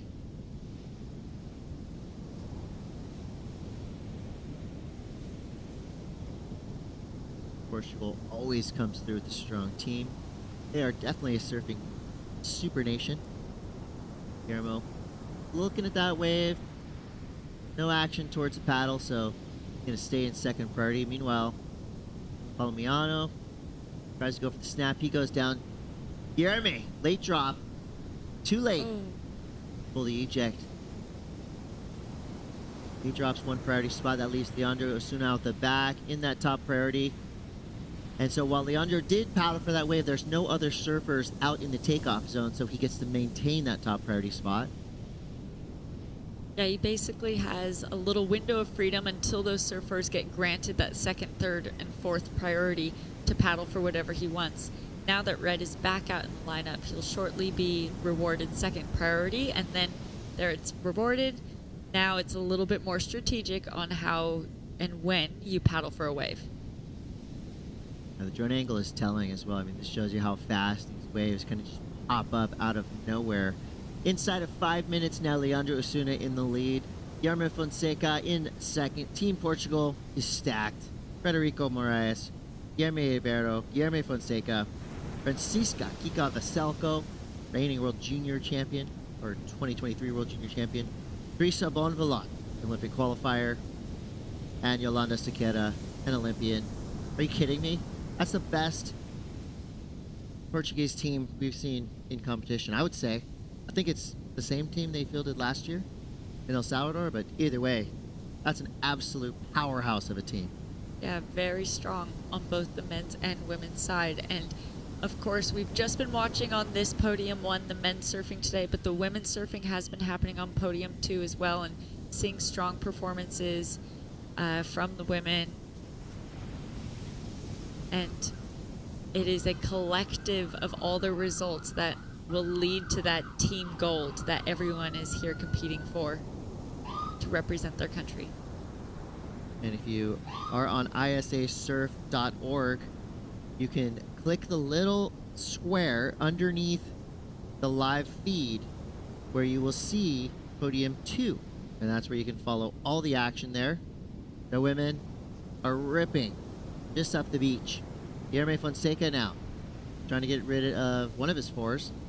Speeding down the line. Big section to hammer.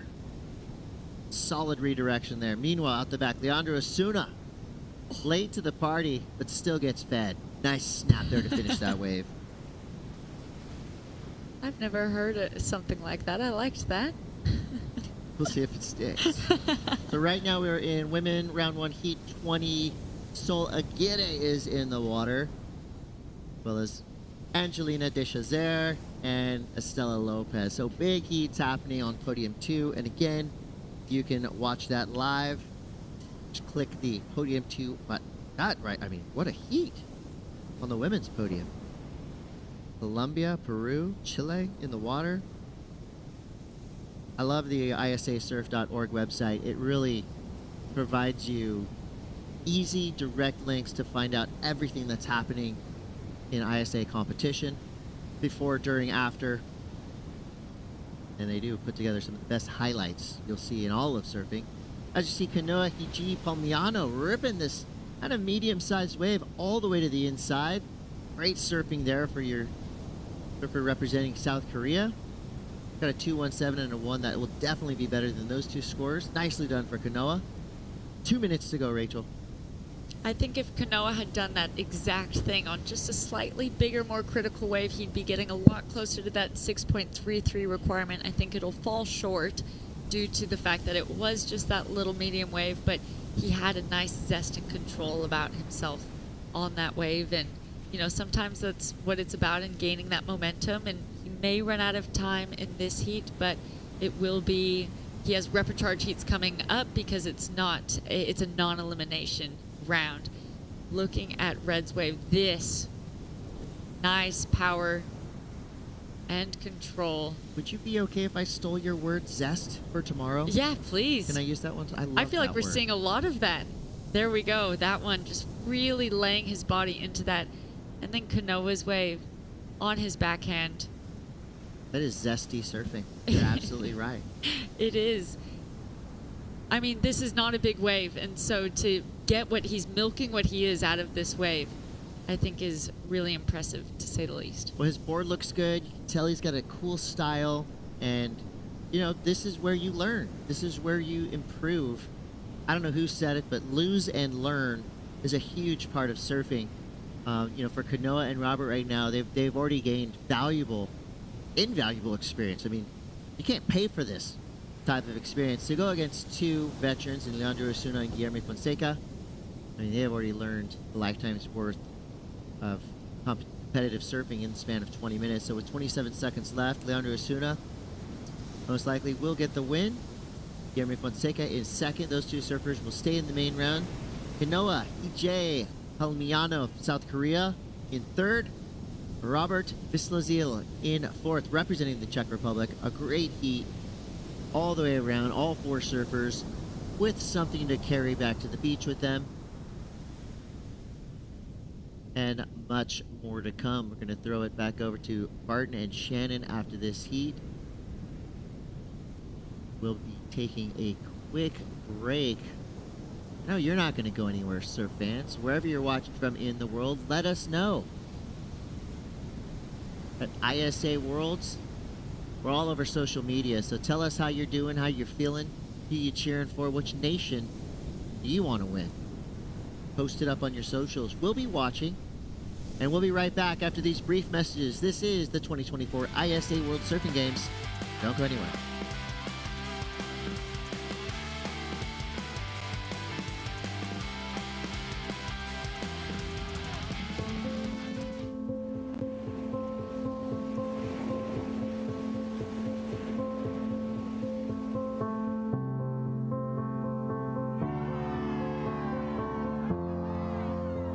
There's something profoundly spiritual about riding waves.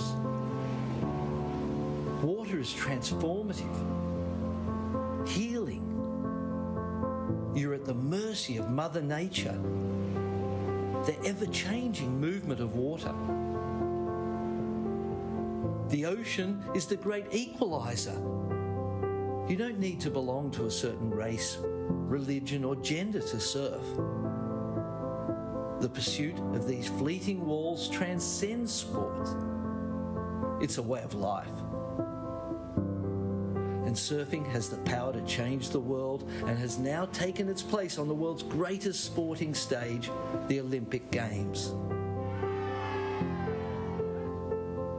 The International Surfing Association is the world's governing body of surfing, recognised by the International Olympic Committee with member nations around the globe. This is the International Surfing Association. This is a better world through surfing. The ISA strives to advance the sport of surfing by crowning world champions in multiple event disciplines each year. The World Surfing Games gathers the best national surfing teams to compete for gold. Since Olympic inclusion, the event has become a key part of the qualification pipeline for surfing in the Olympic Games. The World Junior Surfing Championship, which has celebrated surfing's youth since 1980, is a breeding ground for future generations of surfers, spawning the world champions of tomorrow. The World SUP and Paddleboard Championship combines the disciplines of SUP surfing, SUP racing and paddleboard racing into the world's most recognised event in stand-up paddle sports. The World Para-Surfing Championships gives universal access and opportunity to para-athletes to achieve sporting excellence. The World Longboard Championship showcases traditional longboard surfing, highlighting the style, flow and grace of this classic discipline. The quality and credibility of every competition hinges on the education of our officials. The ISA offers globally standardised certification courses for surf coaches and judges. A global standard adaptive surf certification program ensures instructors and therapists will be adequately trained and have the knowledge and tools to improve the skills of adaptive surfers. Global development of the sport across competitive and grassroots levels is a key element of the ISA mission. The ISA offers a scholarship program to young surfers who are outstanding role models in their communities and aids them in their education and surfing ambitions. Water connects the world, uniting us all. And together we can all create a better world through surfing.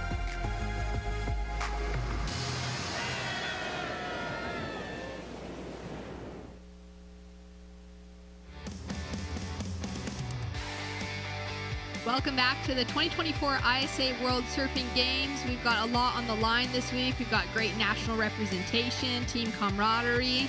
Got some competitive drive, though, because there's Olympic qualification on the line. And it is one of the ways that the ISA is making the world a better place through surfing. By getting surfing into the Olympics. And having an opportunity like that for each one of these surfers to visualize themselves as Olympic gold medalists. Every one of these surfers in the water right now has an opportunity this week to qualify. Shannon Hughes here calling the action alongside Barton Lynch. And Barton, what an incredible opportunity in front of each of them. It sure is. Here's Elliot Peretta-Reid from New Zealand. Huge opening carve, lays it into the rail, tags the section for that second maneuver, now pumping, driving down the line, setting himself up here. Just tap the foam and finish off well. Nice start. Look confident. Nice fluid surfing, but radical at the same time. You need that combination of those elements to excite the judges. Now he's got a quick 7.17 already on the scoreboard. We do have another score to drop through from the panel now. We're just waiting for that. And we got a 1.27 on the board for Sergey out of Ukraine. He's wearing the white jersey. Carlos out of Costa Rica in the green, and Jose from Guatemala in the blue. About 5 minutes down this heat, just under 15 minutes still remaining. And Elliot's got to be feeling pretty good with a 7.17 that he kicked off with while we were watching that great piece on the ISA.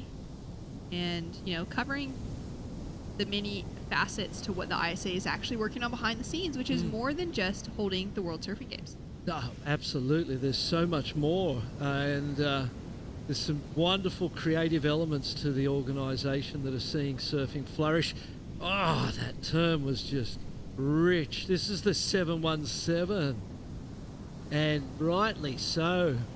First turn was just money from the start of that one, and still waiting on that second score. So look at this turn. Oh, that was powerful too. Wow, what a start from the Kiwi.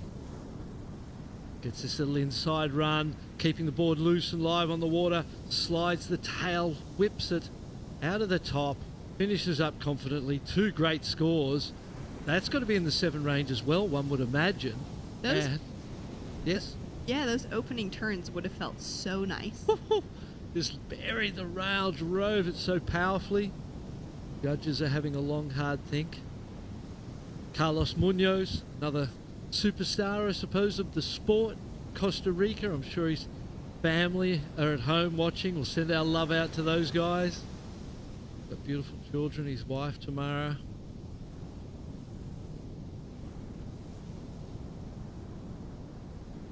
See Carlos sitting farther away from the rest of the pack.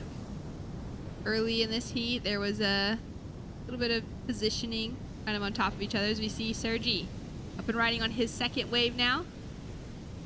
Putting together great opportunity for Team Ukraine. It's been incredible to see them in the mix the last couple of years. Carlos now on his couple forehand wraps to start off his campaign. Finds another corner of this wave. Looking comfortable, looking loose. Smaller wave selection, but at this stage with 12 minutes remaining on the clock, looking to just get that first score on the board. And we've got Mitchell Salazar down on the beach with another great interview. Here with Leandro Osuna, two-time ISA gold medalist, proving once again that age is just a number. 36 years of age now, an Olympian, and once again, just going out there and competing well. Congratulations. Thanks, Mitch. Yeah, I'm stoked. I'm stoked to be here. like you said, I think age is just a number. Surfers usually feel younger than what they really are. We may look older, but we feel younger. But I'm stoked to be here, you know. We're celebrating 60 years, and I told the other day that I've been doing this since 2004. So I've been here 20 years ago. So I'm kind of third tank of the ISAs in, and I love these contests, man. It's so fun, just seeing everybody from the world surfing, you know, peacefully. It's a healthy competition, enjoying just everybody, just the whole surfing environment. So loving to be here. Well, and you have the privilege of being one of the few times gold medalists at this event. But you grew up partially in La Jolla, California, in San Diego. I want you to be honest with me. How much do you think it impacted not only your career, but also your athletic development within surfing for you to be able to grow up in La Jolla? Yeah, of course. La Jolla in Southern California gave me like the basics, you know, the first steps in surfing. I think my style comes from California, from surfing waves with a lot of power, point breaks, reef breaks. That's why, you know, I'm more line surfer, down the line surfer. It's hard for me to maybe surf small waves, get speed, but I like it when it gets there's a little bit of energy in the ocean. I can draw out my lines. So definitely a lot of my surfing comes from California, but I think my spirit and my garra, como decimos en español, comes from Argentina, definitely. That's for sure. Anything you want to say back home? 60 years, Fernando Guerra, a big part of this. Yeah. Argentina, you're making them proud. Bueno, muchas gracias a toda la banda en Argentina, mi amor Pili, que está ahí en lo de Mili, Gabino, Noé, Gonza, Toto, Anchi, nuestros hijos ahí disfrutando. Saludos a la familia, a mis viejos, a mis hermanos, a todos mis amigos de Argentina, especial a los sponsors que siempre me apoyan y se siente la energía de lejos. Y a la gente de Puerto Rico, ¡vamos! Crowd favorite, Lele, moving through. Thanks so much. Always fun to hear the cheers behind the beach. I love when we get some of those interviews too, where you get the whole team that's there. You got flags, you got, you know, maybe a team chant at the end of it. And for Leandro, he's one of those names that has been in those moments so many times within his career. 20 years now. 20 years. That's been a great career. I love his energy. He's always in good vibes. And he's always spreading that stoke of surfing around the world. And you could just feel it in that interview. He's a good man. I think he works on the Athletes Commission with the ISA, so he understands the mission. He understands behind the scenes what's involved. Making mention of the 60th anniversary, which is an amazing moment for surfing, and that's a long time to be, you know, deciding world champions and contributing to the growth of the sport. And Argentina, with Fernando Aguirre and himself, and really sort of putting that small, tiny little surfing nation on the global map and having such a massive influence on you know, what is now an Olympic sport. Yeah, it's incredible. It's been so cool to see his journey through those years, you know, just as a grommet coming in and starting out eating to dream of maybe winning a gold medal one day, then to win multiple, to go on to be an Olympian, but also now, like you said, for him to serve on the Athletes Commission, it means that he's got a voice into what's happening with the future of our sport. He's had the opportunity, I know, in the last 12 months to travel, you know, to speak on behalf of surfing in front of the IOC, the International Olympic Committee, and represent on really huge stages, and to be able to get a feeling from other athletes from other sports that are in the Olympics as well. What are their federations doing for them? What can he bring back into the ISA that can be, you know, maybe pushing things forward, and as well as, you know, on the international stage as well as at home for him back in Argentina? Yeah, I suppose we all look at the Olympic inclusion as being a massive opportunity for the sport. It obviously is. I think at the same time, the National Olympic Committees and the surfing federations of those nations around the world, I think 115 nations around the world are members of the ISA. Carlos Munoz got a 2.67 on the first one, up and riding on this second one, rose the tail. Might be a little bit better based on that closeout turn there. The first wave went a little flat, and the board looked a little slow through the rail on a couple of on that first wave. Perhaps that was the long wait, you know, to get going. Took him over 5 minutes to get a wave. Sergi up and riding, solid sized wave for him. This will be his best wave selection so far. We can see Jose Marroquin from Guatemala up and riding just behind as Sergi ducks out on the inside. Tags off the lip for Jose, and both of them with the urgency in their paddles back into lineup. They've got 7 minutes remaining on the clock, and we have got, you know, a little situation update for the audience back at home. Elliot is holding on to that significant lead. He had the 717 that he opened with, and then he backed it up with that 6-point ride, which has put him into a very significant position, so much so that it has Carlos Munoz sitting with a combination requirement, meaning he's chasing 2 scores on the board to get himself into that leading position. Yeah, it looked like he just dropped to 4th as well. We see the replay here. Foam climb. Comes around the section into the closeout. Flares the rail. Tail slides a little bit, cuts out. Wants to get going early here. We'll see it from the front on angle. This is more like the judges would see this wave. Pumps through the flat a little bit. Beautiful closeout turn. Needs that second score. Needs to get moving. Because as you can see, he's down in the 4th place now. He's looking for a 249. He most probably gets that small score. There he goes. 363. So on the merit of the last turn, really the judges coming to the party, give him a nice big score and gets him into an advancing position with that 6 minutes left on the clock. Little priority, second priority battle here. Carlos has had some problems with his shoulder since he injured it at Pipe a few years ago.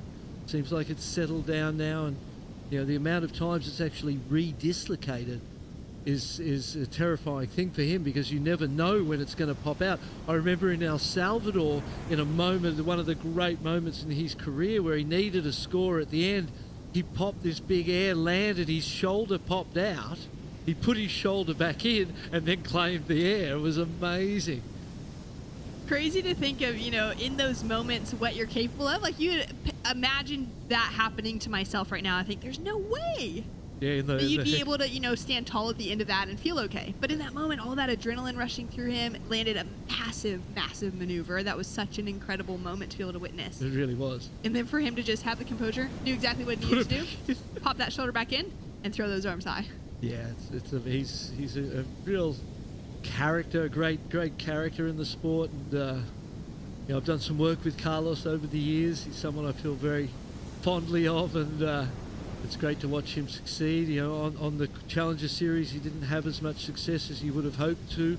That injury, the shoulder that we were referring to, kept plaguing him through competitions. He's had some time at home now, and I'm sure he's ready to fire up here and get an Olympic spot. We also know that story that he got a last-minute call-up to the Tokyo Games, jumped the plane. He had this story of trying to get there with those massive floods. Unbelievable. It was a journey to try and get there, a full mission through floods, and everything was working against him. And he got on the plane and just got there that little bit too late to take part. So that was disappointing. I'm sure he wants to rectify and replace that memory with something much, much better and make it to the Paris 2024 Games. Got the opportunity this week. Top 6 men will be qualifying. Top 8 women will be qualifying. And that doesn't necessarily mean the top 8 at the event, first place to 8th place, but it's the top eligible surfers. So there might be some double qualifiers, given that we've got about 30 surfers, 27 currently in the draw this week that are already qualified for Paris. As we see Carlos, just that quick backhand attack off the left. 27 surfers that are competing this week that are qualified, locked in, and they're already heading. So they're here, to represent their countries proudly. A lot of teams to surf to try and win those highest ranking men's and women's teams to get maybe a 3rd slot for their countries. But for every one of these surfers, they've got that chance to be in that top conversation. And that's you go 6 or 8, and you go, well, I'm a chance at that. That's quite a big number. A lot of opportunity. Here we go.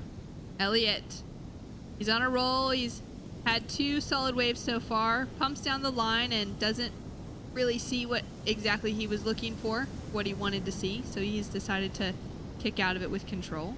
Sorry, mate. I was going to say we saw Carlos go a little left because he was in 4th priority, or a couple of lefts, just trying to find something, manufacture some scores. It's a very close heat. This guy needs a 367. Small requirement. Jose, the 18-year-old out of Guatemala, one of the Groms on their team, lays it back on the finishing section. So he's working really hard to try and get to that 3.67. As we're down to 2 minutes, 15 seconds on the clock. Yeah, he's not going to get it on that one, I think it's fair to say. Ukrainian surfer and I wouldn't even dare try to pronounce that surname because I'm sure I would butcher it. But it's great to have the Ukraine here. Here he is up and riding. Nice right-hander. It's stuck in the white water. Tall, goofy footer. Now, what's something that he can look to improve on in a moment like that? What's kind of, you know, if you were coaching and sitting in that role, a great way to be able to make that section on a wave? Yeah, you can't really fight the white water. You need to take its lead. You know, it's the dance partner. If it's sort of coming at you, you need to step away from it, give it some space, and create room to bottom turn around that section. So just giving yourself a little bit of space and not rushing it or forcing it. While you need to be fast and quick, you can't rush. So it's a complex situation. It's not quite that simple. It's so complicated to think of that, especially when you're in there, you're wearing a jersey, and you got so much pressure on the line in an event like this, and you're thinking, you know, you got to kind of feel what that wave is offering. Yeah, absolutely. And ride with it in that moment, while also then wanting to capitalize on each section that stands up. Yeah, well, and you know, you've got to match the moment of the wave with the moment of your performance, and there's times to sit it back and settle the performance down and just get a nice flow. Then when the moments, you know, the sections stand, that's when you've got to really stand up here. Important ride. Jose needs to stand up in this one. Great opening turn, sets it up for a second jam. Now looking to see if he can find that connection. It's going to be important. Chasing a near 4, essentially, to get himself the requirement to take away a position from Carlos Munoz, putting every bit of energy into it on the finish for the 18-year-old. As we take a look now at Elliot Parada Reed, goes big, boosts off the lip, and he finishes off clean with one of the more progressive maneuvers that we've seen today. Absolutely, and a sign that, you know, I can see those sections, those oncoming sections, as we get through this event, we're going to see some massive airs. Up and riding now, Sergi's made it around that whitewater. He's in a much better position on this wave. He had that speed, trims it off on that opening carve. He only needs a 4.73, but with a couple of ones in the account, that may very well be his best ride. And as you said, he chose a better line, put himself in better places on the wave. It's going to be interesting to see the ride of Jose Franklin. It's the judges are considering it now. There's Carlos. Carlos goes for it. He may, I'm not sure if it was up before the buzzer or not. Either way, with that slip, not going to factor into his top 2, and I just have received word that was after the buzzer. So now the score that matters, as you're saying. Oh, he's on dry reef there. Oh boy, smart decision. Paddle with those fins in front instead. Try and save them. The question mark is going to be on Jose Marroquin's first wave. Nice wrap into a cut. You know, there were 2 turns at the start, and then 2 turns that he milked out of it towards the end. The last turn kind of got a little stuck at the top, but there's a chance. It's there is a small chance. Here, lovely first turn. Second turn, it goes very flat here, and you think, well, it's done. He's not going to get the score. Pumps and drives, creates energy. Bang! Into an aggressive re-entry into the lip, and then there's another one. Bang! Off the lip, lays it back, stands up tall like, you know, I've done my job. And let's see, here's the air. Tail first. See that tail was high in the air, clean, and then at the end of that, he ends up on the dry reef, makes it to the beach safely. Look what you've got to get through to get back to shore. Judges having a long, hard think, which indicates that it's close. Going to be close for our surfer in the blue jersey, currently in 3rd for Jose out of Guatemala. A 5.77 did drop through for Elliot Parada Reed of New Zealand, that last big air. So kind of good to keep that in mind mentally. Didn't factor into his top 2, but solid single maneuver. Waiting for the score now for Jose. Requirement remains the same as the 3.67. Which really, you know, 3 5s aren't going to do it. You need a judge to go to 4, so you need a couple of judges to go to 4s and knock the high and the low off.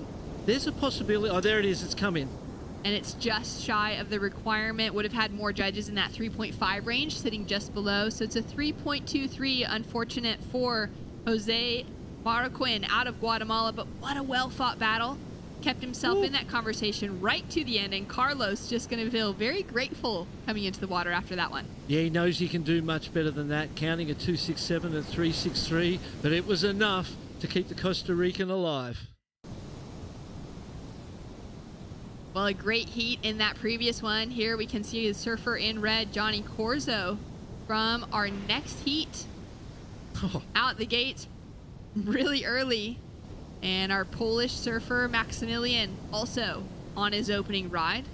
Looking fiery on his forehand. Well, we're going to go to a quick break. When we return, we will finish off heat number 20, men's round 1 out in the lineup.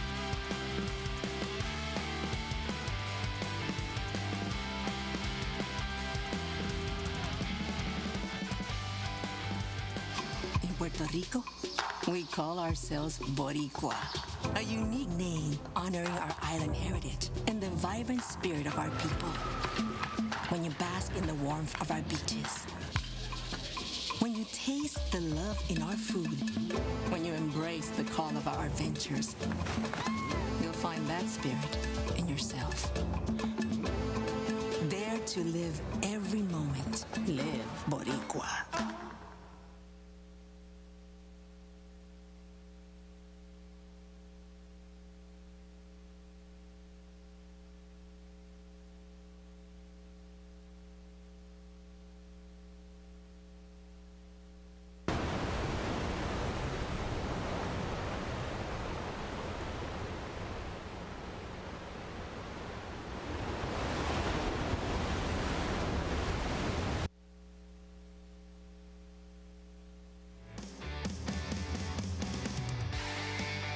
Welcome back to the action here for the 2024 ISA World Surfing Games. We're currently in heat number 20 of men's round 1 for our main podium number 1, taking place at Margara.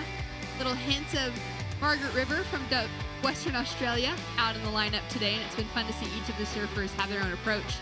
Out in the water now, we have Mexico, Indonesia, China, and Poland, with Johnny Corzo, the 2017 ISA gold medalist from the World Surfing Games, up against Maximilian Michalewski from Poland, currently sitting in second, and Hee-Jong Wang out of China up against Rio Waida of Indonesia. Rio, an Olympian from Tokyo 2020, as well as a championship tour surfer who has just really done his home proud in his performance over the last couple of seasons.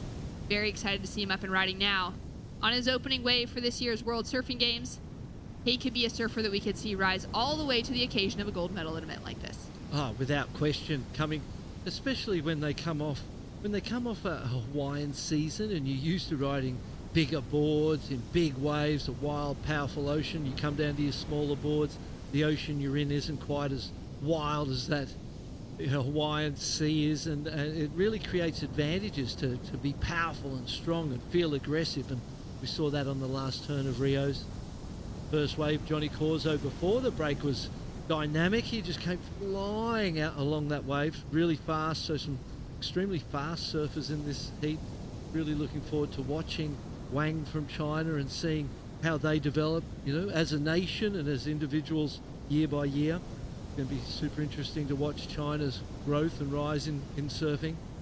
Pretty incredible. Taking a look at Wang's bio at ISAsurf.org, he says he wants to be number 1, so he's got high goals in mind. Each of these surfers coming into the competition this year, we can see that level of progression that's continued to come from the Chinese team over the years, and now really starting to set their sights on how far their surfers can go in the draw.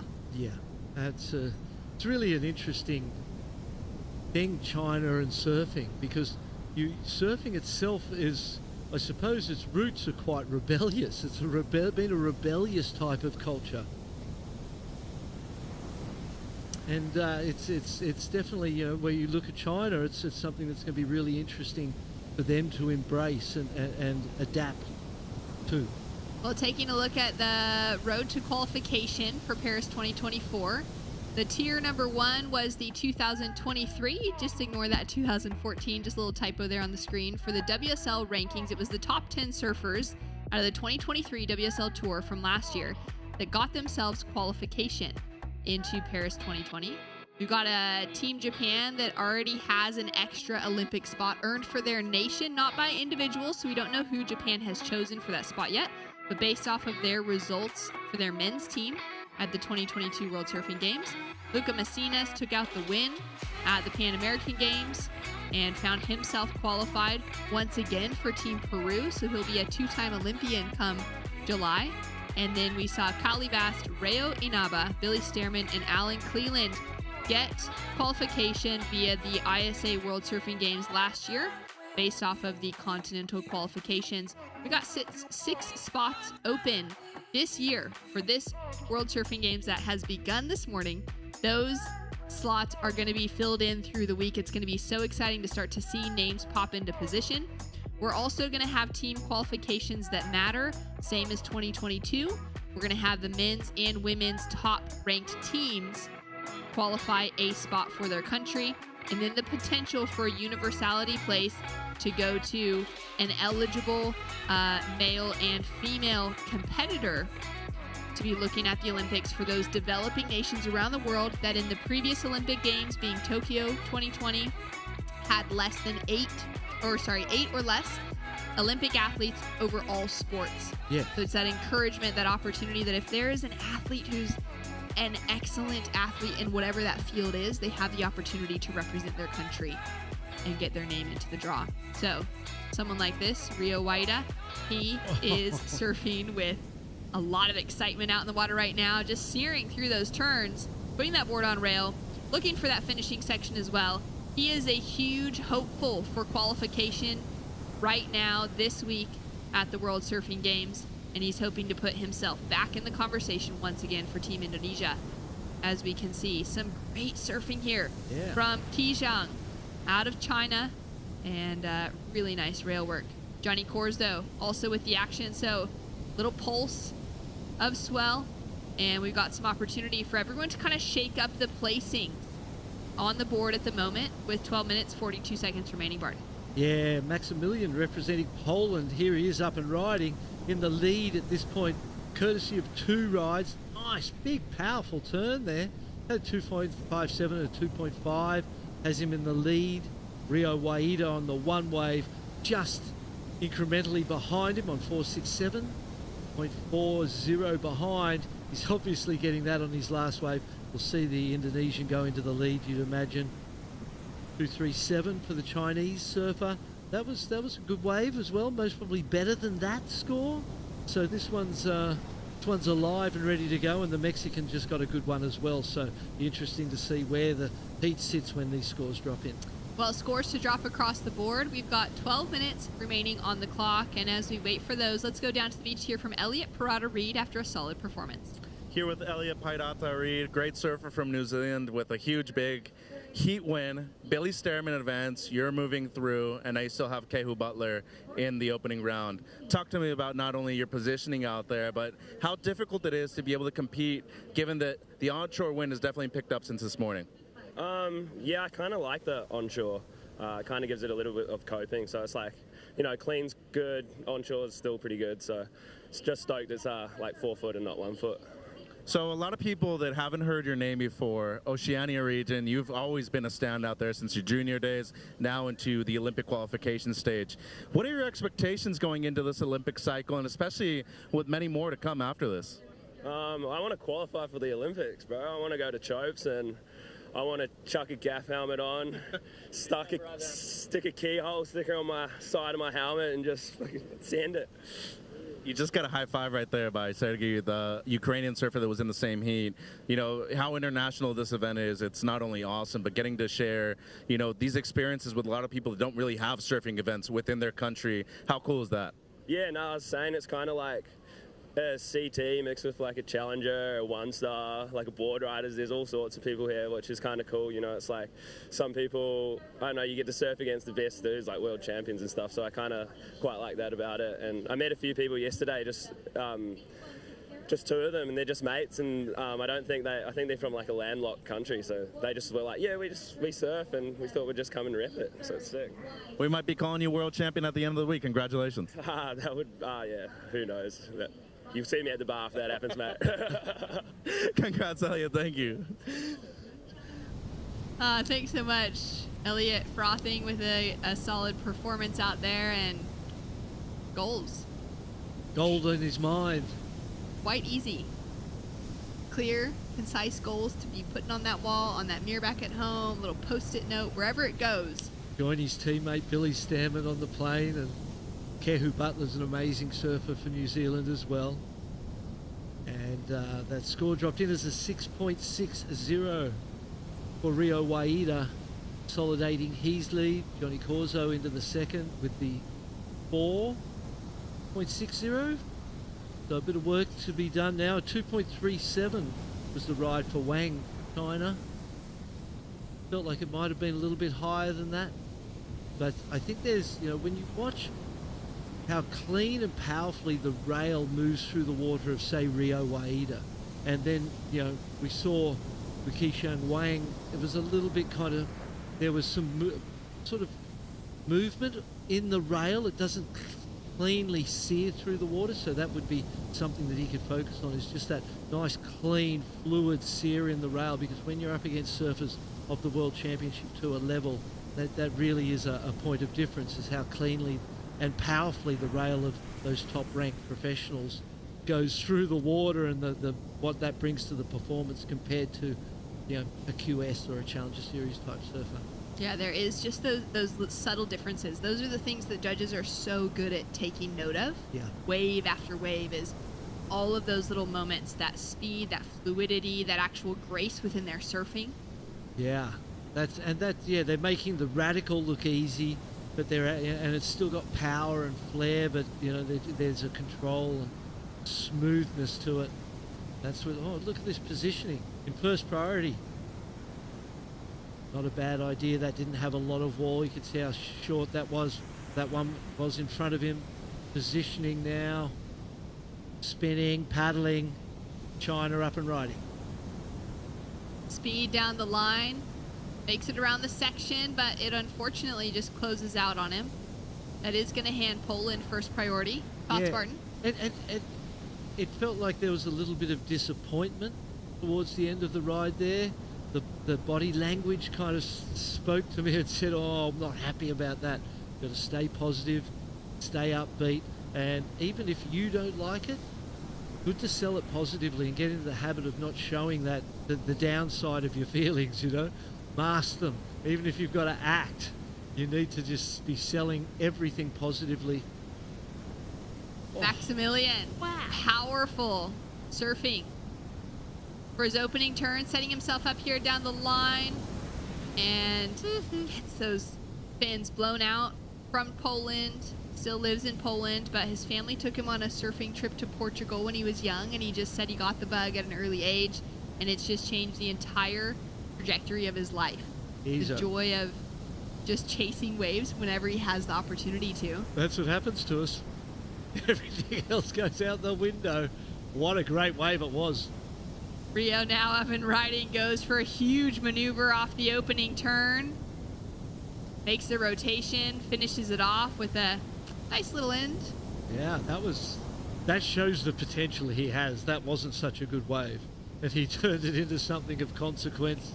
Approached it with creativity. Yeah, the Polish surfer, it took my breath away, that first turn, and then continued down the line. That's going to be a competitive score in that heat. These two, 257 and 25, he doesn't want them. They're out the window. One of them is for sure, because that's going to be a wave that rivals the other highest scoring waves of the heat, put him in contention. Looking for a 5.20. I feel like there's a chance he even gets that. Yeah, he's right there within striking range. Max has finished off within the top 15 for the Junior World Championships with the ISA in the under-18s division. Let's take another look at this one. First turn. Big, powerful. Another one, even though it's a flatter section, the speed he's still generating and the way he's driving his board, and that turn as well. We've seen the judges with those turns down the line not be that impressed. Here's the air. There was hardly anything to take launch off, and he just did that so beautifully. I have no idea how you can be that good and do those type of maneuvers off a section like that, a corner like that. But Rio Waida, he is fast, furious, frenetic. The energy is just non-stop and world-class.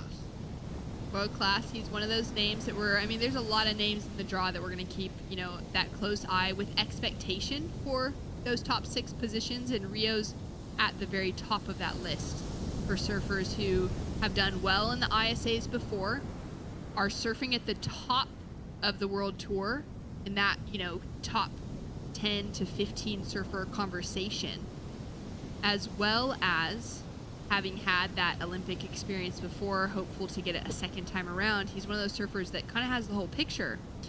A surfer that could be coming into that conversation now is one like Maximilian, who's just dropped in a 5.03, Barton. Like you said, it was close. He almost got the 5.2 that he needed. The surfing was good enough. It was beautiful surfing. Powerful, big, strong man. It's sort of surfing the judges will love. He gets another wave. He's only looking for the 274 now. Rio with a huge rooftop floater. Straight into a second turn, lining it up now. And pushes pretty hard on the tail. But will just slide off of the wax. Johnny Corzo, he kind of needs to really capitalize here. Build on that 4.6 as his high score. And put some more pressure on the rest of the field. It's going to be an important finishing maneuver. Even if it's not a huge section, just getting that kind of confident moment in front of the judges at the finish of a wave is always an important thing. Yeah, and he needed that right at that point in time because the Polish surfer was coming to get him. He was coming to get his second place, only needing a 274, while Rio Waida is, kind of proven to be on another level throughout this heat from start to finish, really. The scores that he's had, no one has matched yet. So that's an interesting point. But for Maximilian, that last ride really showed me his potential. I'm sure the judges are in that same place. They're ready to give you the score if you get the right wave. A 6.10 is dropped in for last of Rio. So that bottom turn to air combo puts him into a better leading position, does put the requirement into the 8s for Johnny Corzo. Johnny dropped in a 4.0, so it has just increased that requirement a little bit on 3rd and 4th. Poland now chasing a 3.57, and China chasing a 6.23. Both of those surfers came out kind of looking really hungry in their, those first 5 minutes of the heat. Yeah. They've still got the opportunity in front of them. Though those requirements are getting a little higher as Johnny's been able to chip away at his scoreline. It's interesting when you look at Johnny's scoreline with the 4.6 and the 4. You can get there have been rides with multiple turns, but not the best waves out there. You could get those same scores with one maneuver, perhaps better scores with one maneuver than all the work that he is doing. So there might be a little message in there that, hey, just find a big wall and get 1 or 2. Don't worry about the 5 turns because they're not really getting rewarded. The surfing he's doing on them, the speed he's generating, how powerful he surfs, he's a really good surfer, as his past results here indicate. But I think he needs to be putting that performance on a bigger wave, and that was the sort of pressure he needed to apply to the Polish surfer at that point in time to kind of cease his momentum towards overtaking him. And maybe even, that conversation around surfing a wave.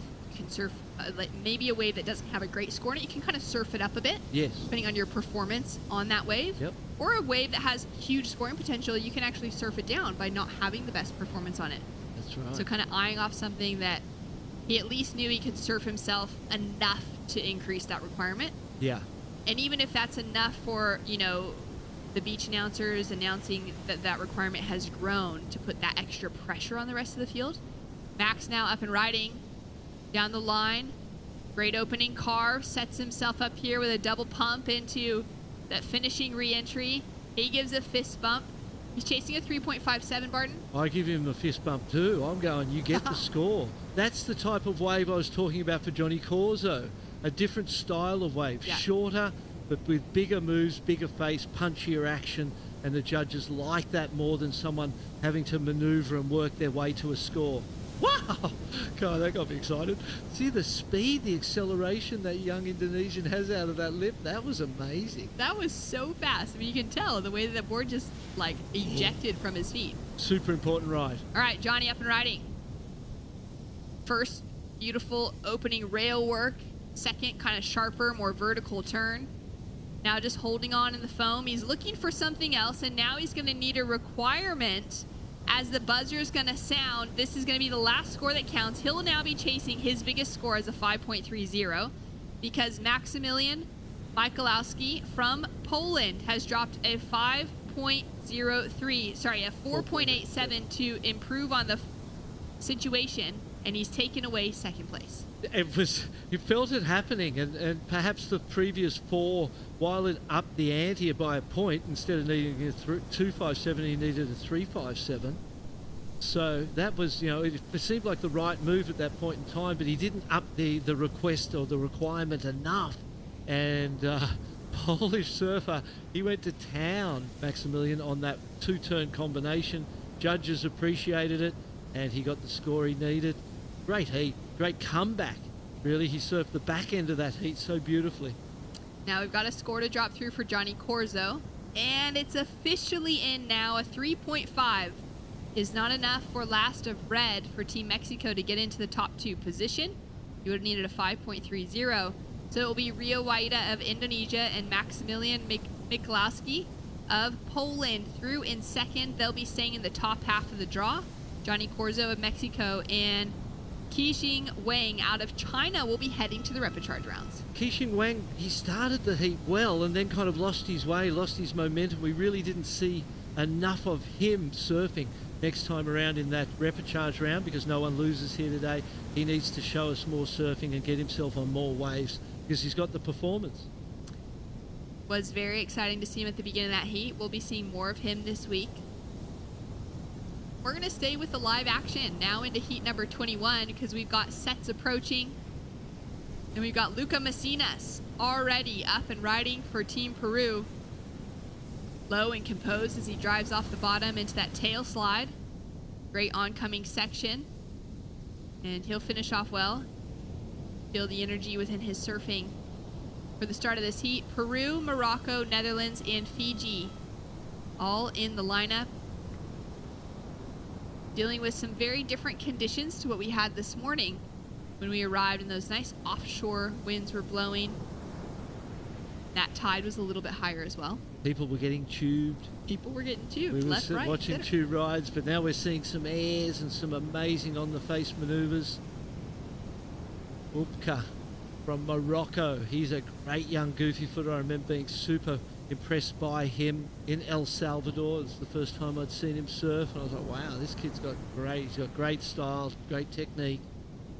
The backhand is lethal. These waves will suit his backhand down to the ground. Luca Macinas created that opportunity to start the heat by his positioning in the lineup.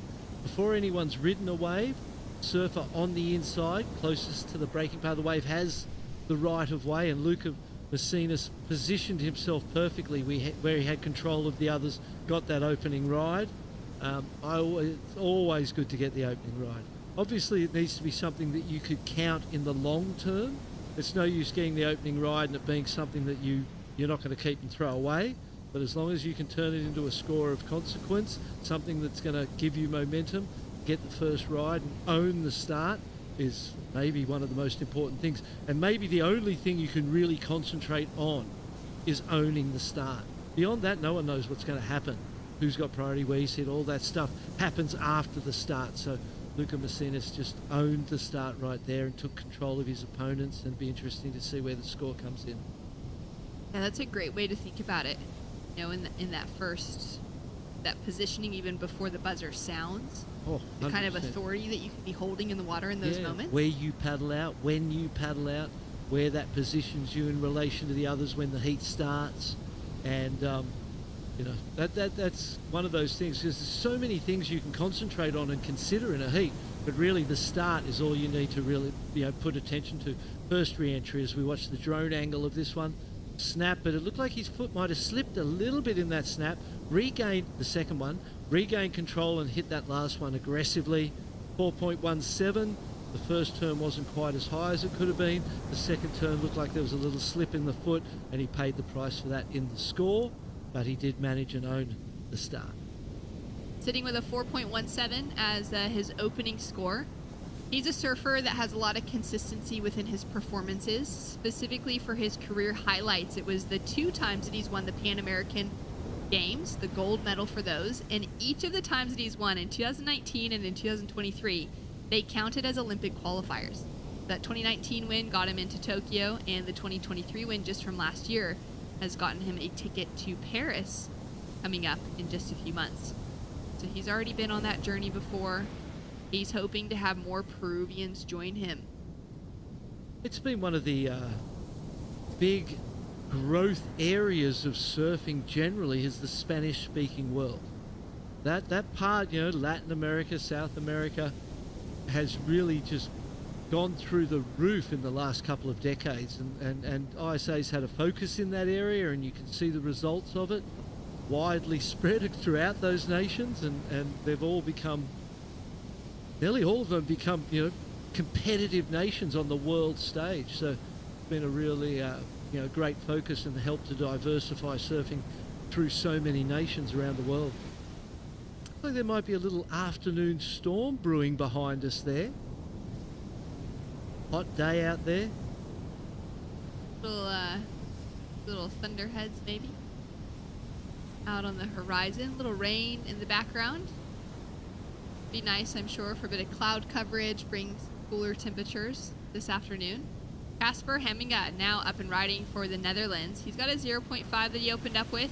Just bogs that rail as he's heading into the first turn, unfortunately. Curtis Light for Fiji up and riding on his forehand. Beautiful turn. Really nice looking turn, setting himself up here as he comes through the section. Nice style. These three surfers up against Morocco's Bobker Bawada, and he put together an incredible performance in El Salvador. He really did. He was very close to finding his Olympic qualification for the African continent, but just fell short of the requirement that he needed to make it through. I think it would have been one more heat advancement, and he would have been stamping, you know, his way, his ticket to Paris. So he'll have that in the back of his mind this week, knowing that he has all the potential to go all the way. Yeah, I was looking to go to Morocco in November before my spinal injury, and I was communicating with him on the social media. I was so impressed by what we saw in El Salvador, and we connected there, and I always like to give them some words of encouragement, you know, and I was like, mate, you are a fantastic surfer, and I might be coming over, and I didn't get to go there in the end as we see the replay of the Fijian. First turn, caught the rail a little bit. This turn was beautiful. Seared the rail, clean carve, tall young man. Gets the third turn in. Interesting to see where that score comes in. Like a 3-point ride. Paying a little bit for the first turn not being as clean as it could have been. See blue and red now sitting quite a distance from green, sitting on that wider peak that we talked about a little bit earlier. So there's really two defined peaks out there. Down to 12 minutes, 45 seconds on the clock, and we've got a little lull in the action. Let's go down to the beach to catch up with Rio Waida after a great performance. Here with Indonesia's Rio Waida. Rio, big congratulations. Good waves out there, look super fun. But the development that you've had over the few years that you've been at this level has just been insane. Talk to me about how you've gotten here and what being in the Olympics for the first time was and how it's improved your career so far. Yeah, I came here straight after sunset. It's I don't know, it's a kind of tight schedule, but at the same time I feel like it's a good, instead of taking a break and getting less motivated, but I feel like it was good for me to keep going and keep, you know, I feel like right now I want to keep competing, stay active. So it was good. Even it's busy, I love it. I love competing, and you know, of course, since Tokyo 2021 or 2020, I learned so much. Because of that, I start to have bigger goals, bigger dreams. So, you know, and of course, this one, Paris 2024, I wanna make it. You're close. Short-term goals, long-term goals. Do you set those at the beginning of the year, or do you adapt in the moment? I think for me it's every year. You know, when the new year comes, you know, I want to have a bigger goals. You know, every year I want to get better. So when this year 2024 start, you know, okay, Paris 2024 is coming. You know, I want to get that. Of course, bigger goals, get the medal for Indonesia. That would be amazing. So, you know, I do this for everyone that's supporting me, so I'm really grateful to be here, and you know, I want to give want to pay back. Well, you have an incredible story, first of all. You're the first Indonesian to qualify for the World Championship Tour. Your work ethic, though, is just absurd. I remember at the Challengers in 2022, you lost in Saquarema. I was there. I saw you running on the beach that afternoon after you lost. Where do you get that from? Is it internal? Is it like something that your parents instilled in you at a young age? I think so for my parents, every time I lost, I feel like they, Rio, you better work harder, the next event you have to work harder. So, at the same time, I don't know, every time I lost, I get mad probably. And at the same time, get motivation. So instead of punching balls or hurting myself, I just run like 10 kilo and kind of feel that pain. I like that more. Congratulations, Rio, seeing you in the next round. Thanks so much.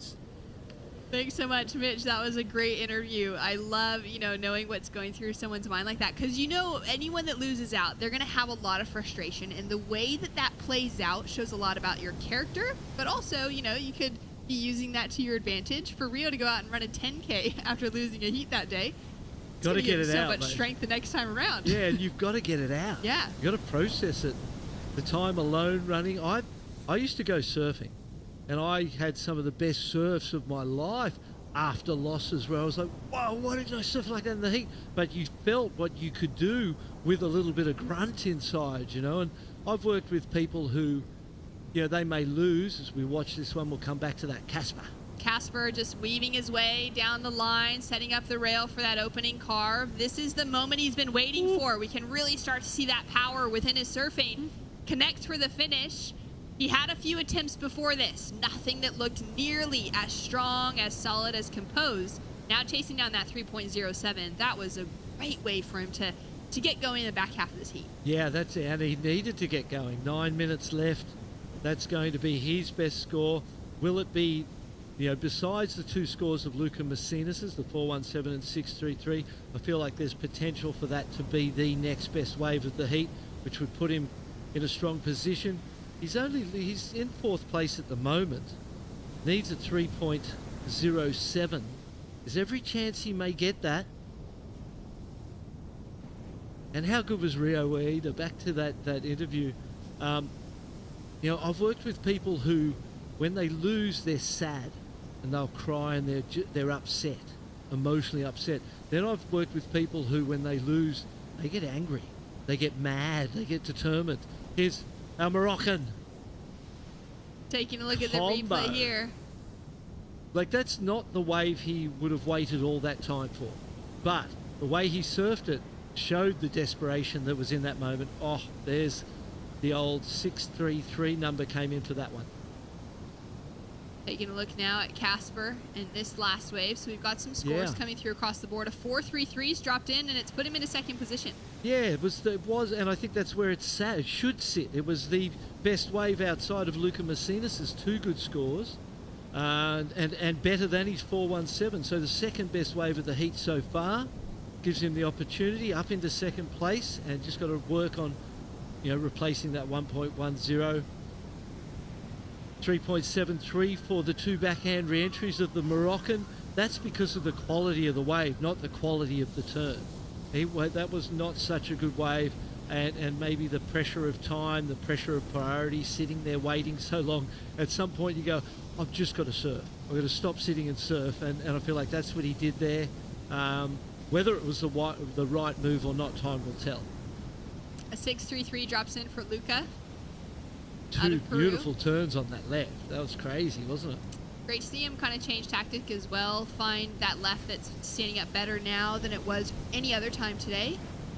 The first scoring left of the day, you'd have to say, that we have seen in the heats that we've called. We haven't seen anyone even get close to getting a left that scored anything. So that was adaptive. You talk about adapting your goals, adapting your focus.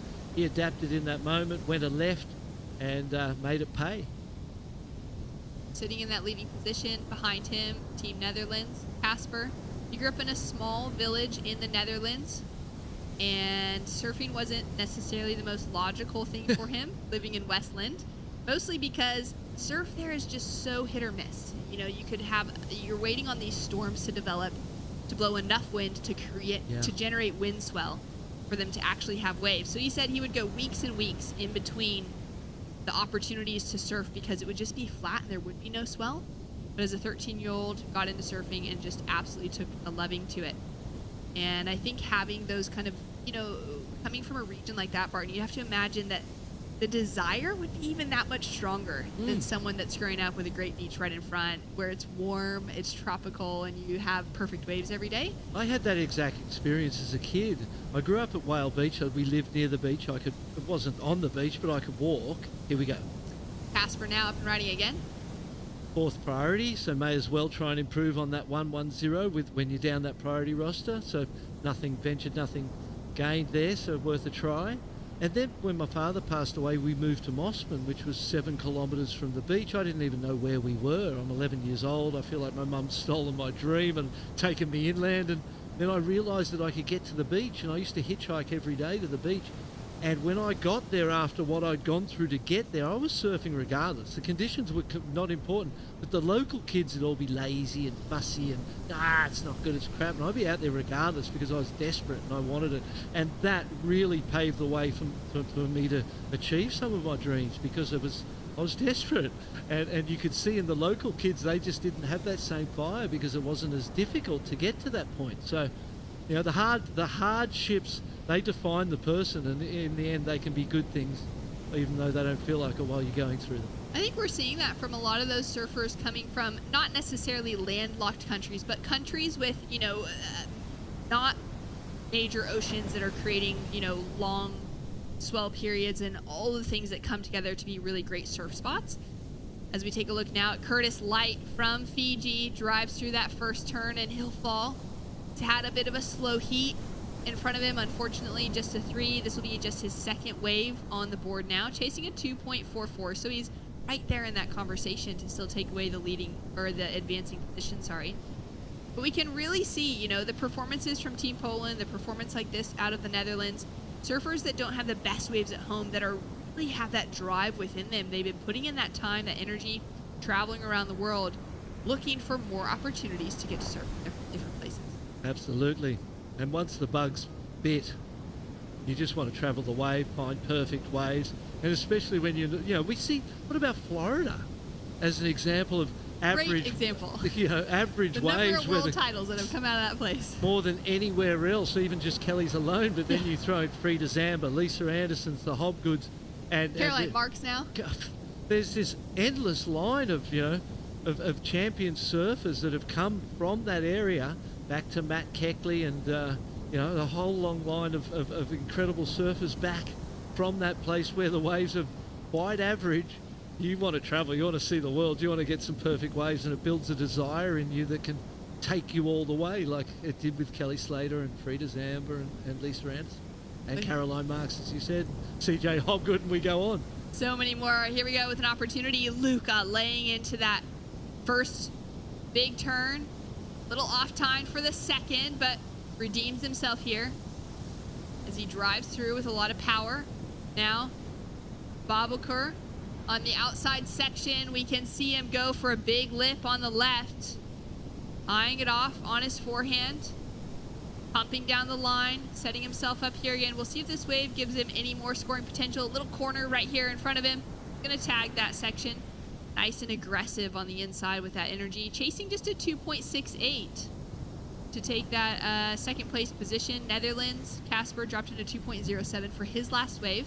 So he just did increase the requirements, but by very small amounts. And fortunate for the 3rd and 4th is Curtis Light up and riding. Curtis now with a chance to chase down that 3.41. Again, another slip from a guy who loves surfing in waves like Cloud Break back at home and has, some of those spots absolutely dialed, but hasn't really been able to figure out any rhythm so far. We've got a little situation change with Curtis now jumping up into that 3rd place position. He's got a 1.80 on the board. Chasing still a 3.41 to take the advancing position in the top tier. Bottom 2 will be heading to repechage round. And we are waiting for a score, though, for Last of Morocco. That's going to be a really important wave. And we didn't really see the outside work too clearly because we were in a distance shot at the start. It looked like he got a hit out the back. Here we go. This is going to be super interesting. I felt like the inside was enough to give him the score. Little loss of the rail there at the start. Nice big turn. That was where, this is kind of where we caught up with the wave. I think he gets it. I think it's good enough to go to a 3. There's enough work in there. That big turn on the outside. There was a little loss of control in the rail on the whitewater right at the start, but then the rest of the work was solid. The judges having a long, hard think about it. Let's watch the second turn here. That first turn was amazing. Watch the loss of rail. Third turn it is. Watch the loss of the rail right here. There. Very similar to what happened on his first wave. It makes me feel like there might be a need for a little bit bigger fin. To keep that rail bearing, because both times the rail has drifted a little bit at a moment where it really should not. And perhaps there's the opportunity to look at some fins that have got a little more hold in them for those moments, because they're moments that have stolen some points out of a ride that at some point, while it's not that important right now in this heat, there's the score. 3.80, it's just enough to get Morocco into second place position. Messinas now up and riding. Boy, he drove that one. That was... He went, you reckon I need other fins? Yeah. Let me show you this. Take that, Barton. Yeah, take that, Barton. And good. I'll suck those eggs, because that was a wonderful turn and showed that he can drive that rail and lay it over when he needs to. And maybe that was the thing with those turns. There wasn't enough rail. It was a little flat, and so it slipped. Well, he's got a couple 6s on the board. We'll see if he's able to improve his overall lead with the strength of that last wave. Buzzer has sounded. And it looks like our surfer from Morocco is going to be taking away that second place position, with Netherlands and Fiji falling out into those rapid charge rounds. We're going to go to a quick break. When we return, Chris Cote and Rachel Tilley will be in the booth to call the action. We've got a few more heats to get through to the end of the day.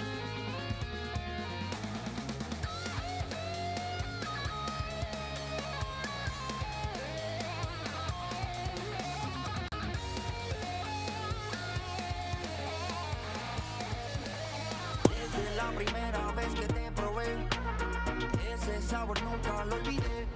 Quiero mi pancho, te amo pancho. Desde la primera vez que te probé, ese sabor nunca lo olvidé. Quiero mi pancho. Campo Pancho, solo $4.99. Te amo pancho.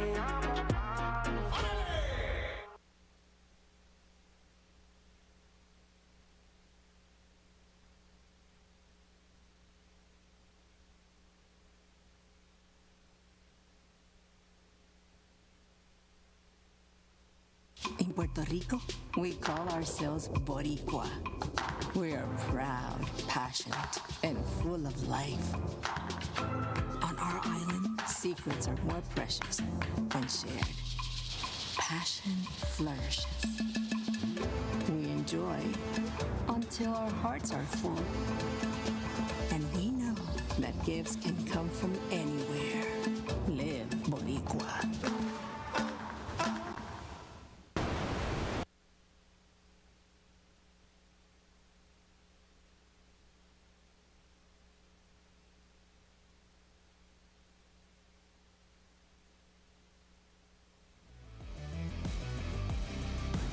Surf fans, we are back. This is the ISA World Surfing Games Puerto Rico edition. In the lineup, we've got Andy Crier, Luke Dillon, Liam Wilson, and Fantine Habashi. An international field hits the water. Waves are still pumping. Chris Cote here with Rachel Tilley, your 2015 WSL Longboard World Champ, among a million other things. Awesome to have Rachel here on the commentary team. And so far, so good. We're over halfway through day one of competition. Day one of the event, of course, the Parade of Nations, the Sands of the World, and always a rousing speech from El Presidente, Fernando Aguirre. The perfect way to get us fired up for this event, which will be history in the making. Yeah, yesterday was awesome. I always love that factor about the ISA events, and starting with the Parade of Nations, everyone being in uniform, everyone carrying their nation's flag, bringing in that sand from the sand from their home country and putting it all together. It was such a nice day and a way to kick us off for the start of day one today. Straight into the action. It's been a big day. We are in heat 22. Big day, big scores, big names, new names, something for everybody. Well, I'm Chris Cote, this is Rachel Tilley, and we've been so excited to bring you day one of competition live from Puerto Rico, and what a perfect venue Arecibo has been holding and will continue to do so all week long. We might switch up. We have 3 options of podiums we can run. Today our prime time is right here, and meanwhile the women are competing on our secondary podium, but secondary might not be the word for it because the waves are firing up there as well, and you can watch all the action for the women's side of the draw if you just click the link below that says Podium 2. Rachel, when you look at a lineup like this and you see these names flying across the board, Liam Wilson, he's been competing at the ISA level for a long time. You know his dad is on the sand right now waving that American Samoa flag. Luke Dillon has been making strides for Team Great Britain. This is going to be a really fun heat to watch, and kind of telegraphing something we're going to be seeing throughout the week. There's Liam Wilson right there. Backhand looking strong. Maintains his composure through a pretty wild section in the mid portion of this wave. Nicely done there for Liam Wilson. Yeah, nice way to start off the heat. 5 minutes down. That's the first wave ridden of the heat. So good way to start. Nice and strong. So 15:37 to go. Judges are deliberating right now. They'll be locking their opening scores in. That gives us the chance to catch up with Mitchell Salazar and La Maquina. Score for blue in just a moment. Here with Luca Messinas, last year's silver medalist and Pan American champion once again. That's twice now, Luca. You've already qualified. Not a lot of pressure on you, but given that this is a location that you are comfortable in, what are your expectations for the end of this event? Well, this is my first time here in Puerto Rico. I feel like this place is really magical. It's really nice. The waves are really good too. Today was really fun with the waves in Margara. And yeah, of course, like the goal is always to make it to the final, maybe get a medal, a gold medal. But most importantly right now is to get really good points for my team. We work really hard as a team all the time, so I just want to make points for my team all the time. So just represent my country and do good. You know what's an interesting fact about you? You come from one of the best left-hand point breaks in the world over there in Mancora in the northern part of Peru, but you are so good everywhere. I mean, you've gotten a 5th place finish at Pipeline before. You're great in beach breaks. How did you come to gain all this experience and knowledge in different waves worldwide?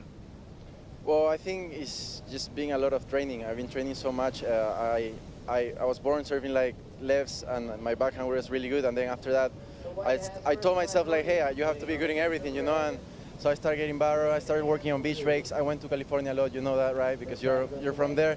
So I've been in California surfing beach breaks, rides, everything. So I just want to be a complete surfer so I can do good anywhere I go, you know? And that's the goal for a surfer, for sure, just to be good in every single condition. So how do you manage not only the expectations for the entire team, because you don't want to put it on yourself, but more importantly, just pacing yourself through an event where you've been a multi-time finalist here? Well, I don't know, the goal is always to make as many hits as you can and represent your country the best that you can. So just keep being me. I don't know, there's always a good vibe when I'm with my teams and working together. Is really fun. I don't know, I feel like I really enjoy when I'm in the words, you know, I say words. I think being you is a good strategy. Best of luck. ¿Algo que quiera decir a la gente del Perú? Saludar a toda la gente de Perú, a mi familia que probablemente me está viendo. Vamos a seguir dándole con todo y a representar a Perú como siempre. Saludos. Mancorazon, Luca Messinas moving through. Well, when Luca Messinas surfs like Luca Messinas, big things happen for Luca Messinas. What a confident thing to say. You know, he wants to be no one else but himself going into this event.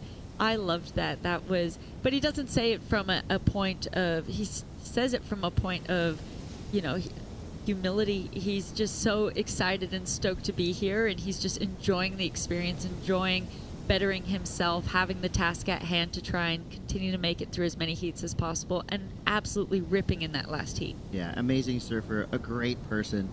You said, I mean, he is a humble warrior. Very, very fun to watch. And there's the team spirit right there. I mean, and that's what you need to become a top 10 threat. Like that team has become in the past 5 or 6 years. They really are one of the top squads that we've seen in the history of ISA surfing. And that history runs deep. 60 years of ISA competition. We'll be celebrating that this year. So with 12 minutes to go. Andy Carrera representing Spain in the lead for now. Liam Wilson in second, trying to back up that opening 3.83. One good turn to start. Nice section to work with there. Great backside turn there. Finishes it off nice and clean. Comes into 2024 ISA competition with a brand new haircut. I got one of those high and tight mullets. Like it. It's working. That was a good backup wave. I think it would have been nice had he had that opportunity to get that last third quick little turn in there. But obviously this is a slow heat, so it's good to just get something else on the board. Looking at this replay, taking off on his backhand, straight into that opening hack, really nice, stalls it at the top, comes down, second top, brings it back around, another turn. That was his opening ride. And here we see Andy up and riding on this replay. Really nice release of the fins, putting a lot of energy into that back foot. Just going to be those two waves ridden. Replay of green up and riding, catching up on it all at the moment.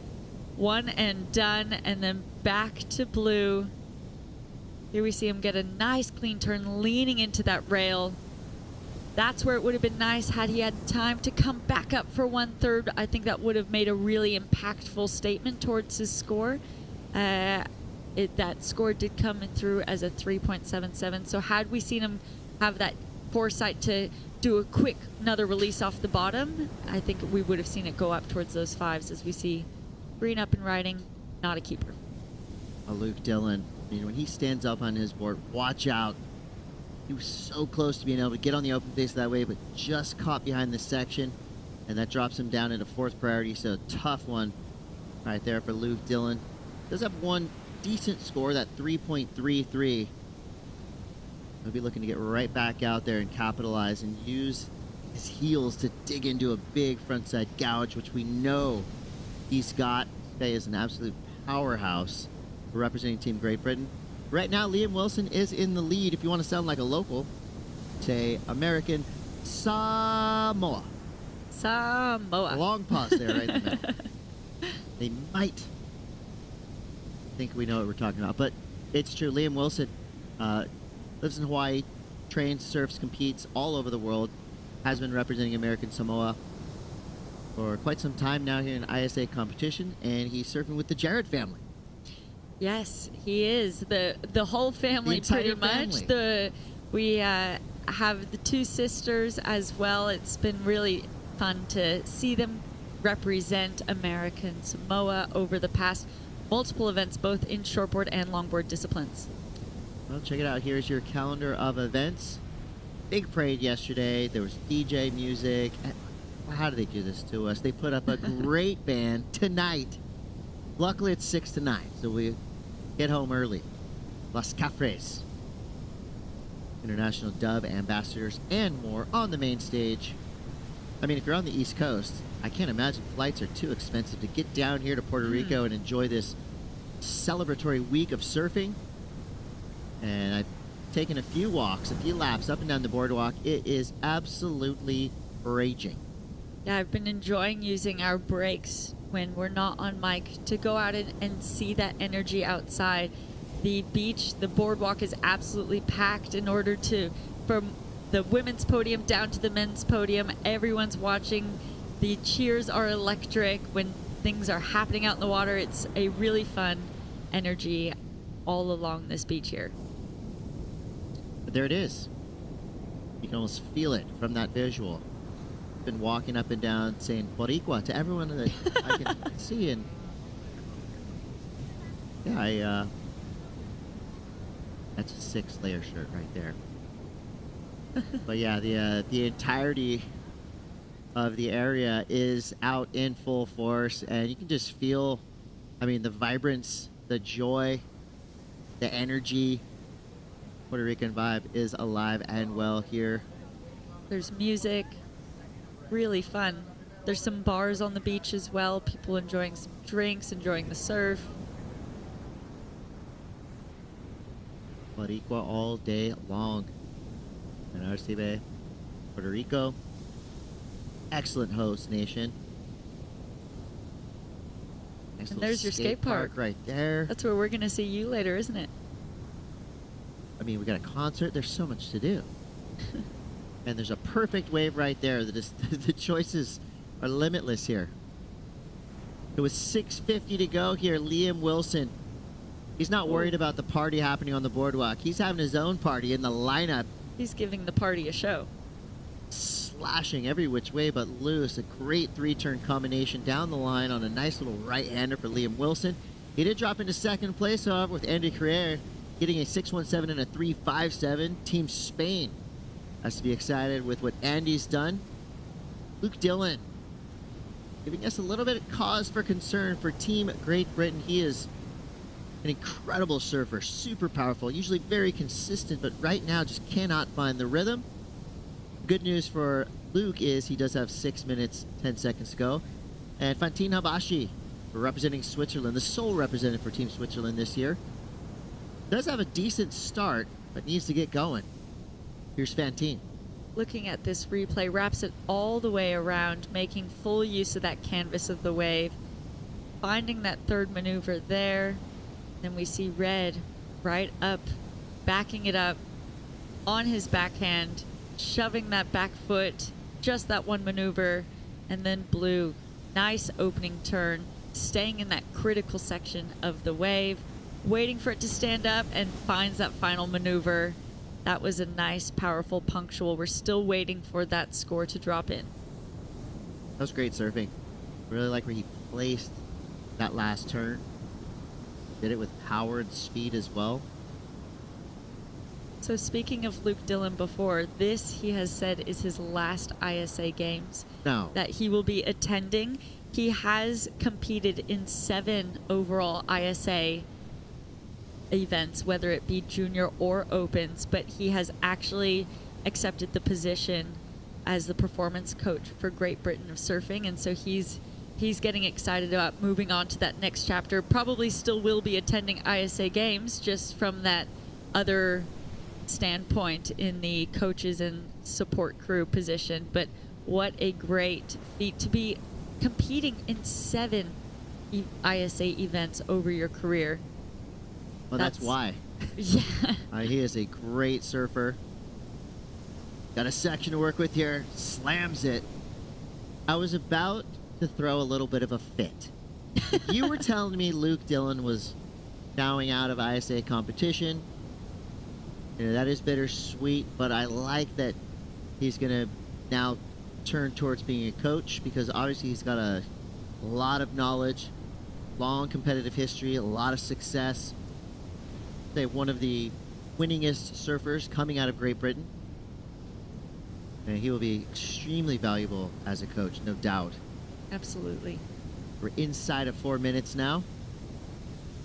And here's Luke Dillon.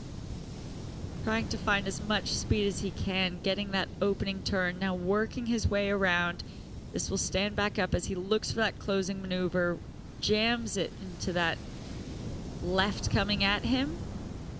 And that should improve his situation as he's looking to replace. Oh my goodness. What just happened there, Chris? Well, that was Fantine and Andy Carrere. Who Not had sure priority? who had priority there. Thankfully, priority experts are right on top of it. They will tell us. I think if Andy had priority, Fantine may have done enough to stay out of his way. But that's not my job, thankfully. Yeah, from what I saw, it looked like potentially Fantine was having a strong look at that wave, was in the wave, and then realized Andy was just behind him and tried everything he could to go left. Felipe Toledo will be out there soon. Can't wait. See what Felipe can do. I mean, this wave is made for him, right? It's got a fast takeoff, big ramp, a big section to carve off. This is going to be super fun to watch. Team Brazil absolutely stacked. They could potentially be surfing for one more spot. I'd be surprised if we didn't see Felipe take it to the air in his upcoming heat. But No, I'll be shocked if he does. Yeah. But it looks a lot different, these conditions now, than it did when we started this morning. with that wind picking up, the tide has changed. It's a completely different day from when we saw his teammate Gabriel out there. Here's that replay.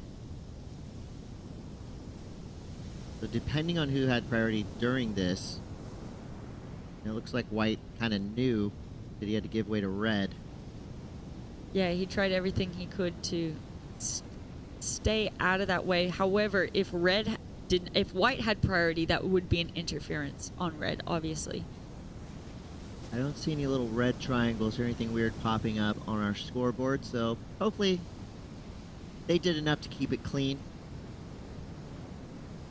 You know, that's just a little bit of salesmanship. Are you going? You got this? Are you got it? Or exactly. Should I? No.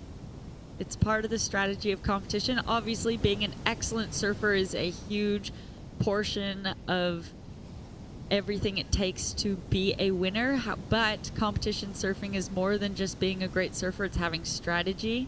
Ooh. It's having wave selection. And Luke Dillon finding that left, that would have been an amazing, would have been his best score had he come out of that one clean. Almost made it through, but just got a little bit too messy there on the inside.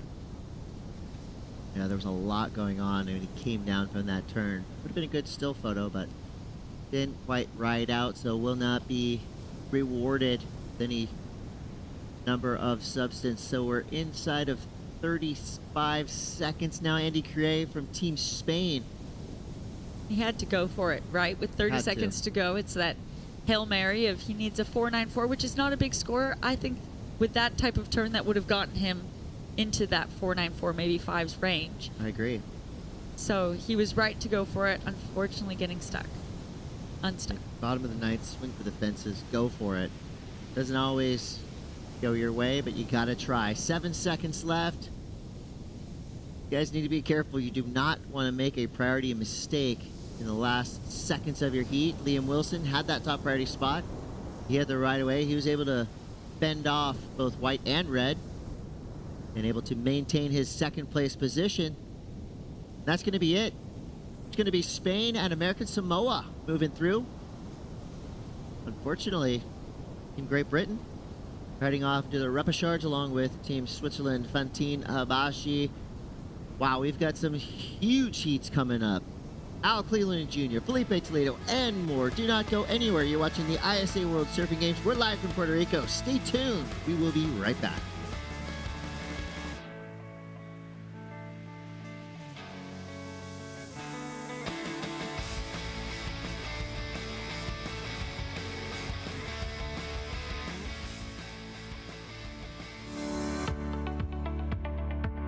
El cariño deja una huella. Vela porque estemos bien. Celebra las nuevas etapas de la vida. El cariño nos mantiene en forma para que no nos perdamos ni un segundo de lo que nos llena de vida. Donde hay cariño, hay salud. Por eso llevamos 40 años cuidando cada etapa de tu vida. MCS, 40 años de salud completa.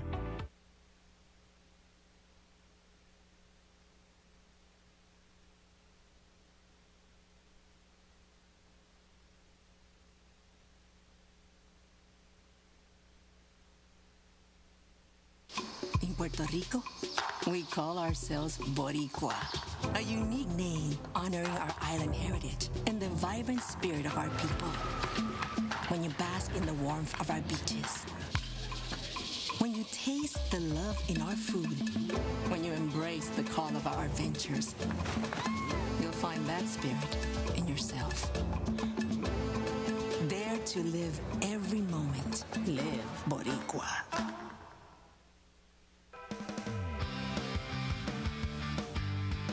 And we are back. This is the ISA World Surfing Games 2024 edition. Not only these surfers going for the pride of their nation, but also individual medals on the line, as well as 14 spots for the upcoming Paris 2024 Olympics. So by the end of this week, I mean, we are going to lock some names into the history books. I'm Chris Cote. I'm joined by Rachel Tilley. So far, so good. It's about 3:50 p.m. local time here in PR. And in the lineup, you've got Kehu Butler, Anthony Fillingham, Carlos Humberto Escobar, and Anton Mazni. And we're going to start off with Carlos Humberto Escobar, representing Guam. Nice and clean, under duress. Nails that section through the mid portion of that wave. That'll give him a solid start.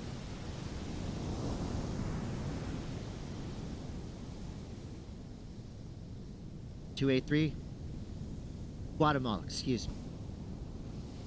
GUA, Guatemala.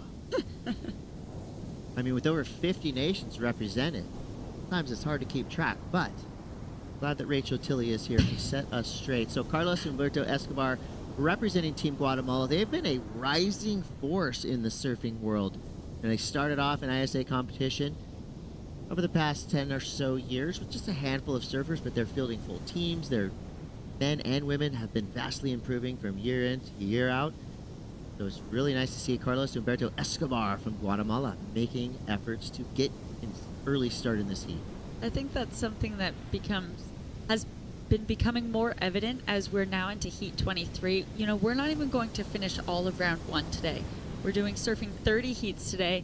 Round 1 is in total 36 heats.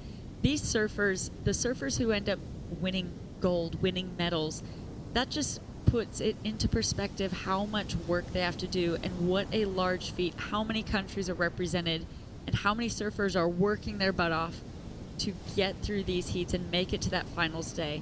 And I think that's why ISA medals are so special to the surfers that win them, because you're not surfing in a fleet of 36 surfers or 18. You're surfing against so many people from all corners of the world.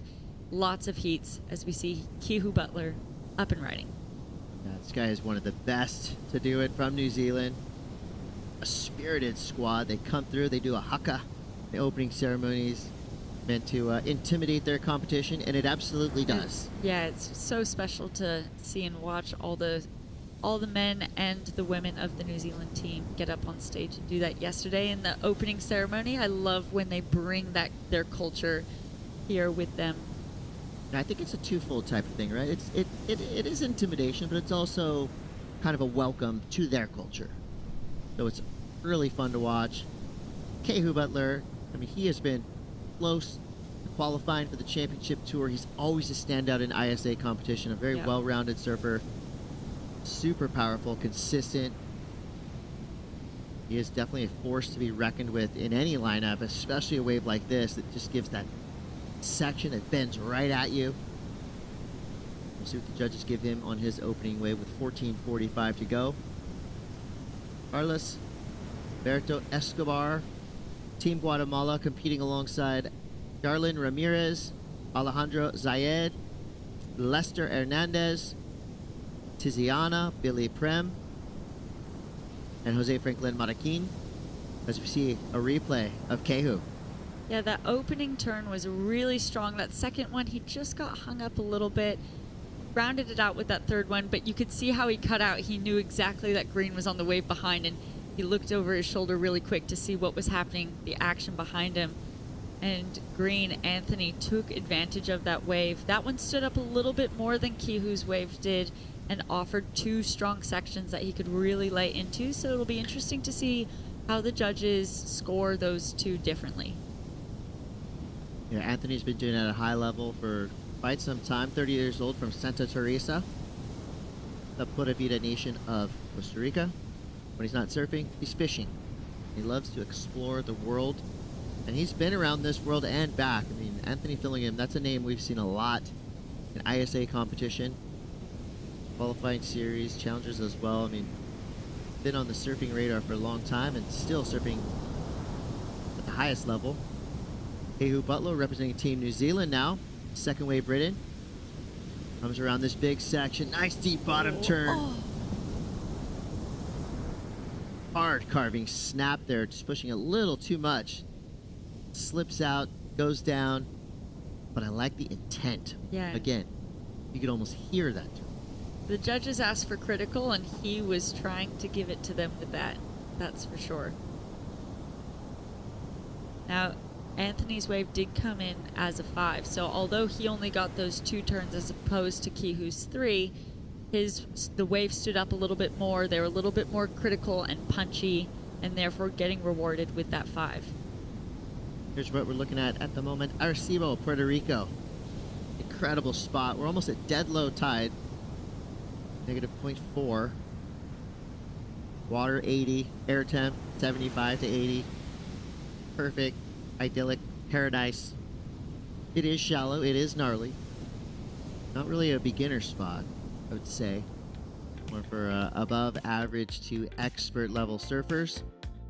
Would you surf this wave, and what would you do? Let us know. Get involved in the social media landscape at ISAsurfing all over the place.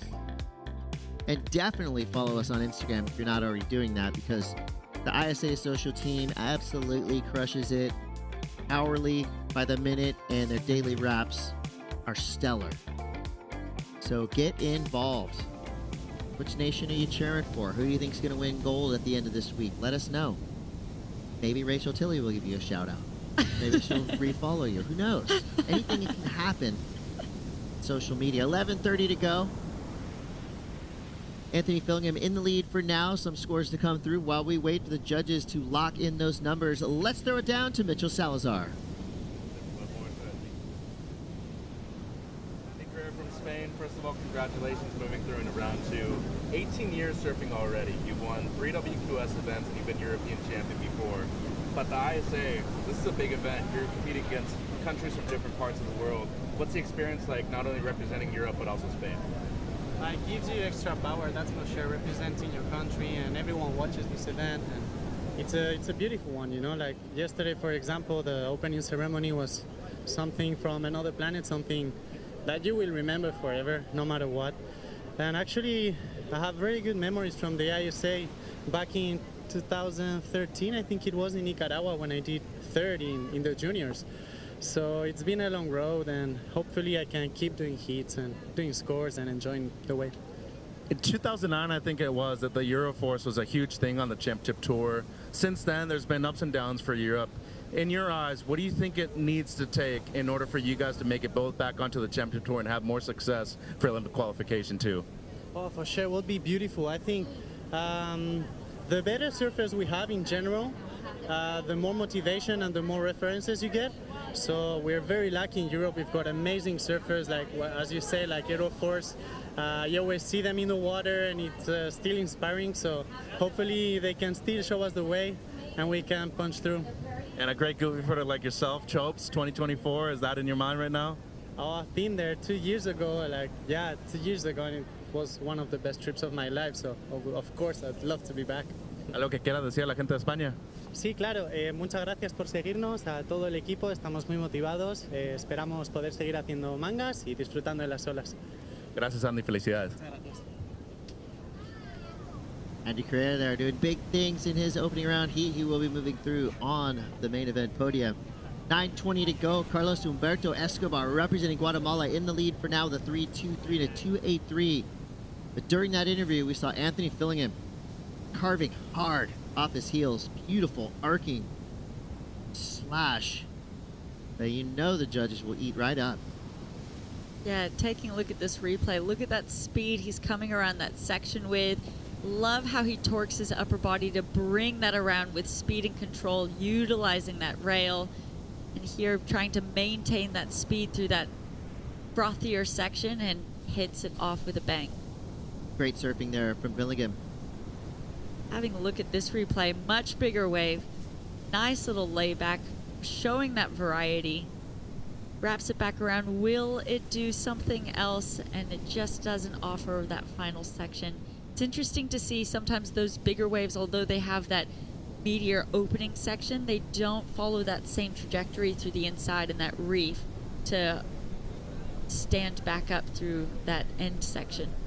They go out to sea a little bit. And we have the second score for Costa Rica. Coming up next, Donnie Widianto, Team Indonesia. Excited to see him surf. Haven't seen much of him yet. Can't wait to see what Team Indonesia has for us. Here goes Anton Mansil, Team Ukraine. Nice carve there. Keeps it in control. Flies off on the finish, but nicely surfed there from Anton. Love having Team Ukraine here in competition. They've come through in the past few years, fielding strong teams, great representation. Last set was a little bit wilder of rides for all three of our surfers. We'll see if Anthony can clean things up here. He does. Great layback snap. Right in the most critical part of that wave. Blows the fins out there. Definitely giving the judges something to think about, something to write home about. They're going to be locking in their numbers. Now everybody paddling back out. Love to see a good four-wave exchange like that. Basically a four-way paddle battle too now to get priority on your way back out. But that was a great exchange. Everyone got at least 2 maneuvers on their waves. So really just giving the judges something, like you said, to sink their teeth into, compare. They'll be in that judging booth utilizing that replay system that they have, comparing each wave to previous waves that have been surfed with in this heat and then to each other to make sure that they're judging according to the scale that they have set. Call that the Bonnie rate. Let's give them something to talk about. You know, when all four surfers ride waves, there's ups and downs in that four-wave exchange. Who's going to get the win in the paddle battle? Well, I think Kehu Butler may have got the best of this exchange. Let's look for this second turn. It was good. Yeah, stayed on the higher side. It would have been nice to see him utilize the canvas, but that's where he utilizes the entire wave. Gets a clean cutout, which is always important. Here we see Blue. Nice variety slash within the pocket. Another strong finish. That was 2 critical strong waves. And then Green standing up. Look at this section coming back around. This would have been really powerful had he been able to complete it. I like the attempt to variety in his surfing. In my eyes, Carlos maybe got the best of that exchange because he had those 2 powerful turns, and I think the judges have been rewarding that, having that end section, the wave selection that leads you to having that final section that you can really go out with a bang. And he kept it clean, didn't he? And he kept it nice and clean. I like the look of that board too. I think he likes the feel of that board. Yeah. Looks like. You can tell when you kind of see that synchronicity between surfer and surfboard. Synchronicity. It's like one big connected unit.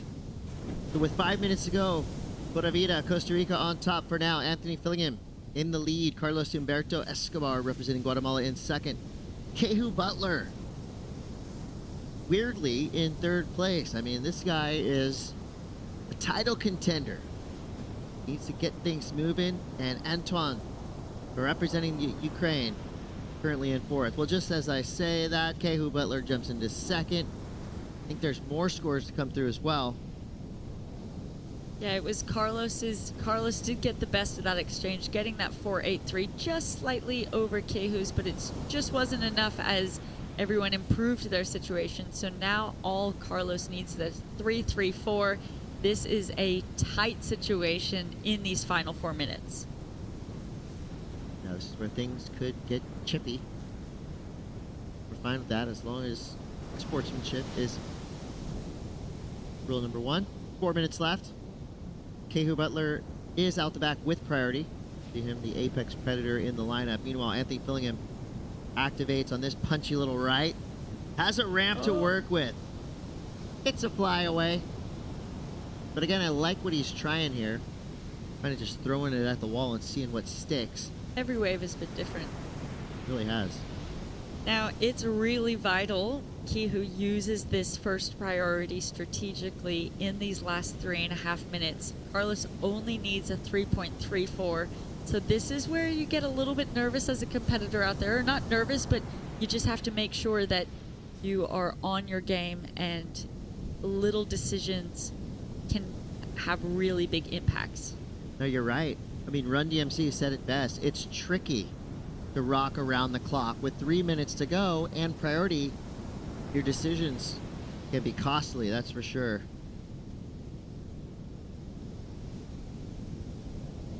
As we get this bird's eye view of beautiful El Pico, the women have been out there going off.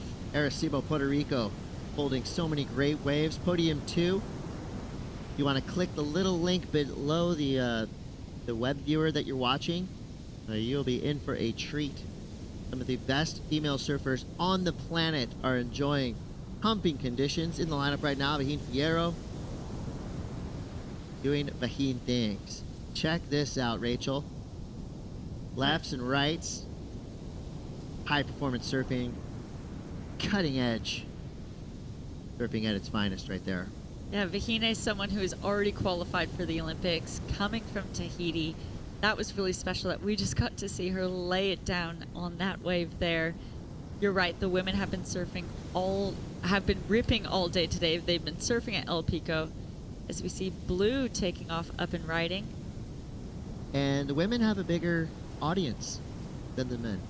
If you walk up and down the boardwalk, it is packed over there. It is. It's packed, pumping. Music is playing. People are talking and cheering. We can hear it even from the booth in here when something happens straight behind us. The beach goes wild.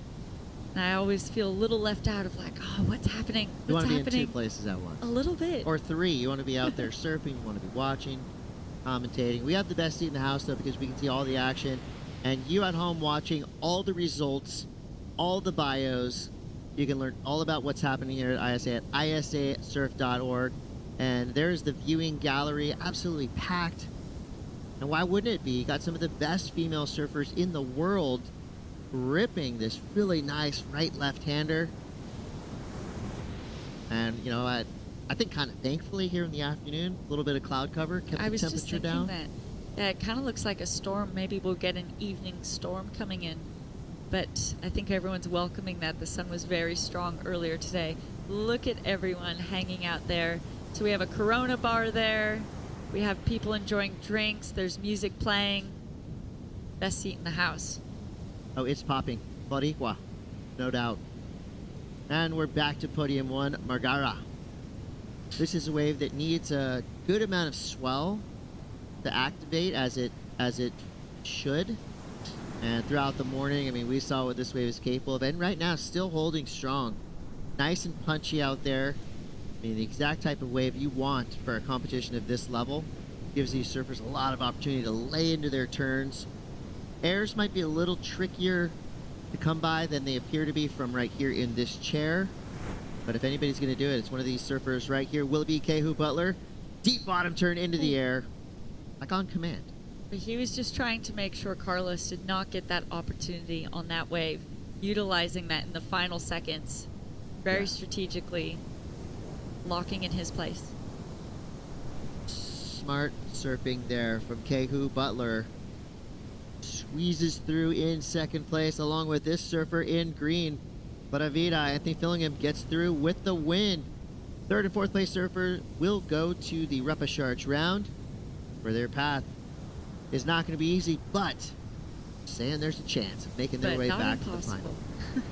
So Anthony Fillingham gets the win there, and we're going to take a quick break, but during this break, keep your eyes peeled, because you're about to witness the Al Cleland Jr. Show and what he did in 2023 to get gold, and he'll be coming up in the next heat. But check this out.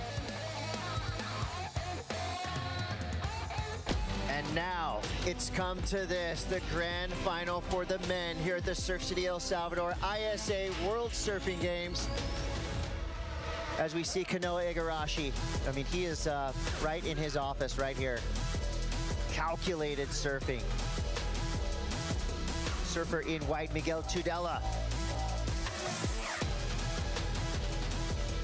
He goes for the air, so now flinging something exciting at us. All right, here we go. Lamartina looking for a 10. Oh! Surfing like that, definitely gonna help him. Alan Cleland Jr. Quick setup turn there. This wave starting to grow down the line. Impactful second turn for Cleland. Another nicely placed turn throwing straight to the sky, building speed and momentum down the line. Blowing the tail. One more. Absolute control and commitment to every turn. Cleland again. Give this man a medal. What a performance from Al Cleland Jr. Vamos, Mexico. I got excited. They got excited. The world got excited. The highest single wave score of the day, just at the right time. Alan Cleland Jr. gets the highest score of the event in the grand final. Woo-hoo! Just watching somebody from Mexico do it first, it almost lets you know, okay, anything's possible, because this world, you can just strive for everything and you can get it done if you have the hard work and talent to do it.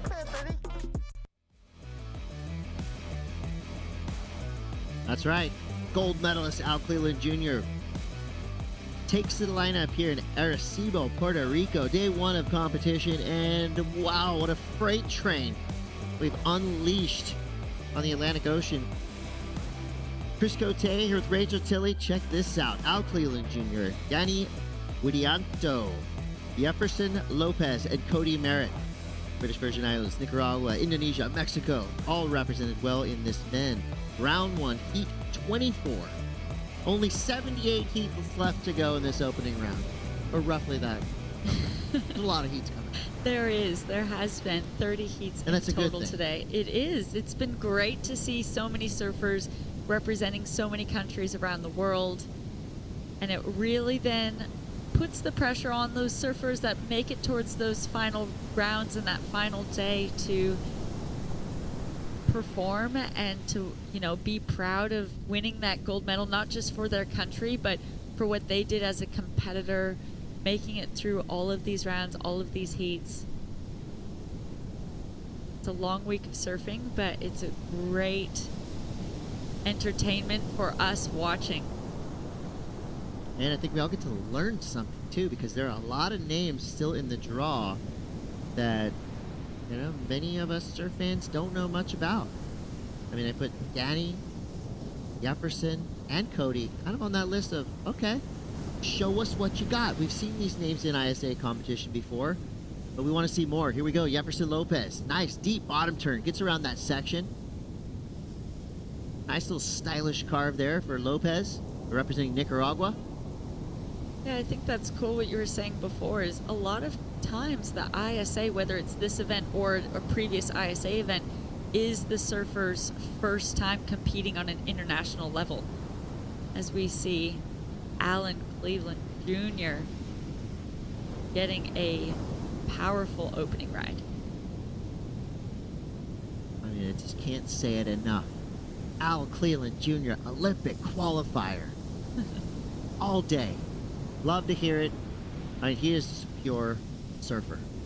He's one of these guys that just, he was literally born and bred to ride big, gnarly barrels. He's done it in his home in mainland Mexico, done it at Pipeline and Backdoor. He's already been putting in his time at Tiahualpa at the end of the road in Tahiti. He's an Olympic threat. Yeah, and having a gold medal from the ISA World Surfing Games previously, he's showing us he can do it. He knows how to do it. He has made it through all of those heats and come out victorious. So there's lots of names that we have seen today that we cannot discount. It'll be interesting to see how it goes as we see Philippe getting ready for his heat coming up. That'll be exciting. Little energy shift in the Brazil camp. Felipe Toledo going up against Manuel Selman, Keone Lassa, and Grayson Grant. That right there, that's a gnarly heat. Manuel was in the Olympics. Keone Lassa, an incredible surfer from Venezuela. Grayson Grant, representing Sweden by way of Seaside Reef, California. That is going to be a fun one to watch. Oh yeah, and Felipe Toledo, reigning WSL World Champion. He's in that one as well. Oh yeah. Yeah. Yeah, I'm very excited for that heat. And with how it, like we were saying before, I think we'll probably, with how these conditions are looking this morning, the main thing the surfers were looking for to get out there was that barrel straight off the takeoff. But here we will probably see the surfers take it to the air with that wind picking up a little bit and getting those end sections becoming a little bit uncier and more powerful. Uncier. I think I I know I just I'm good with accidentally made that up, but I think you know what I'm trying to say. No, Look at this. I'm trying to figure out how to spell it because I'm going to use it. And right there, Cody Merritt felt the unciest section of that wave. 13:25 to go. Mitchell Salazar is standing by with the Pura Vida representative, Anthony Fillingham. Here with Anthony Fillingham, a former rival of mine. We share the water at ISA competition 13 years ago now.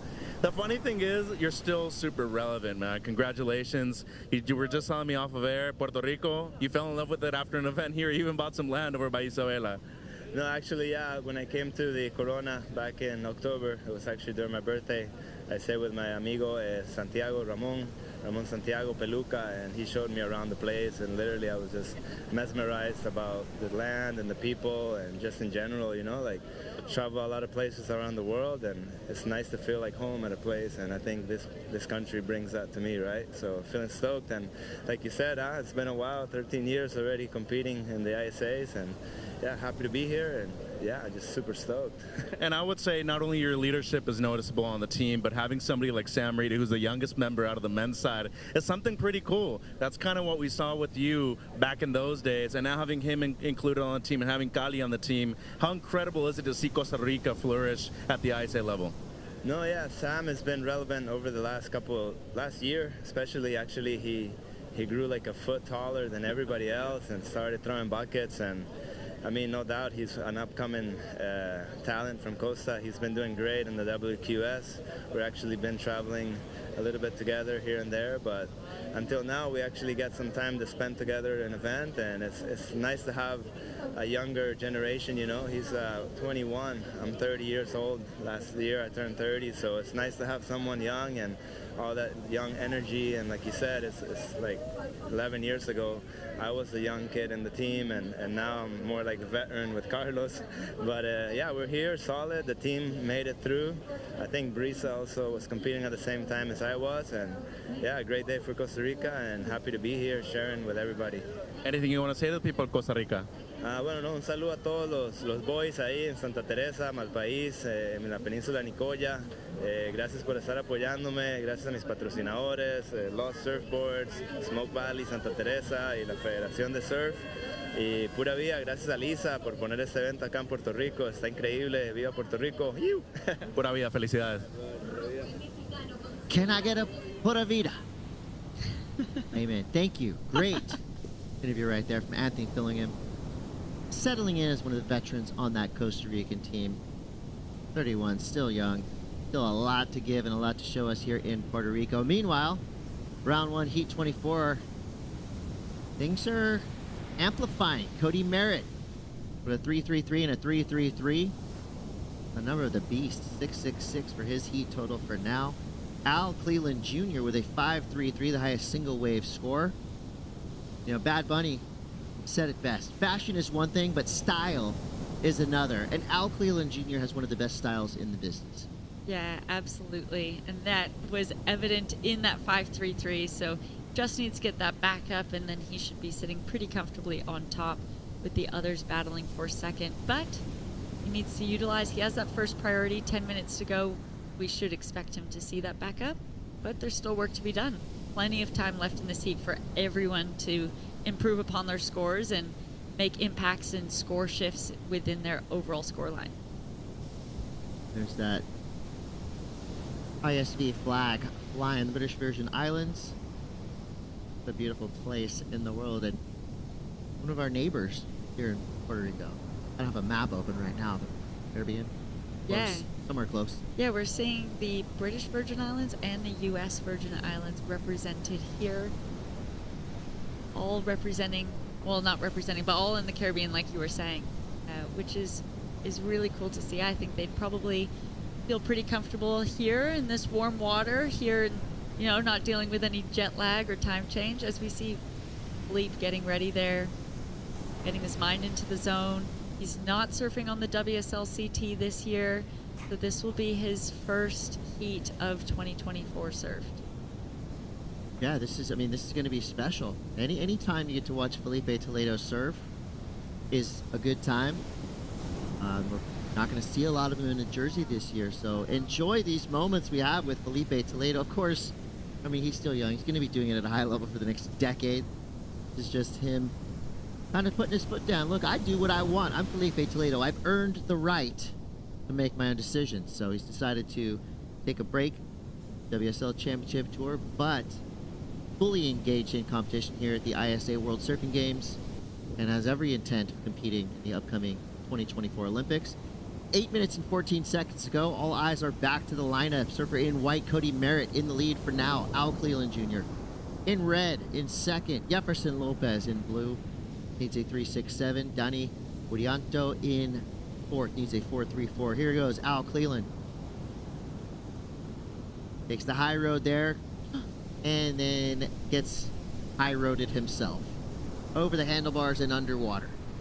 Just didn't seem like he came down fast enough. It sucked him back up as he was going down.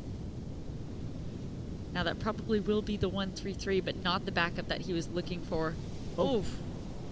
They're getting unruly here in the lineup. Just that little bit of chop wreaking havoc on the last couple of waves. And it's that low tide right now, so just sucking up a little bit more, being a little bit more churny. Just coming out with a bunch of random words at this point, late in the day, I think. It is, no, it's, but again, it's I absolutely feel like you churning know. out I there. think you know what I mean. We all know exactly what you mean, Rachel. That's why you're here. Well, I value your insight and your new vocabulary. Thank you. Alan did get that score that he needed. Just needed that one something requirement, got the 2.67, so he is now sitting in the lead. 6:50 to go. Indonesia in a rough spot right now. It's just a 1 and a 0.83. Dani Widianto looking for some experience right now in the water. But Cody Merritt doing it for the U.S. Virgin Islands. 26 years old. He is from St. Thomas, the Virgin Islands. And he is a homie of one of our favorite all-time ISA competitors, Mr. John Ghazi, who right now is playing a sold-out tour of Europe with his band, the Mad Caddies. John Ghazi probably watching right now. What's up? We miss you here, but we're glad you're out there doing what you love. And Cody Merritt's holding it down for the U.S. Virgin Islands right now. He's a surfer, a snowboarder. He likes to hike. He does anything he can in the ocean. Cody started surfing at age 9. And he has been pursuing an engineering degree while competing in college.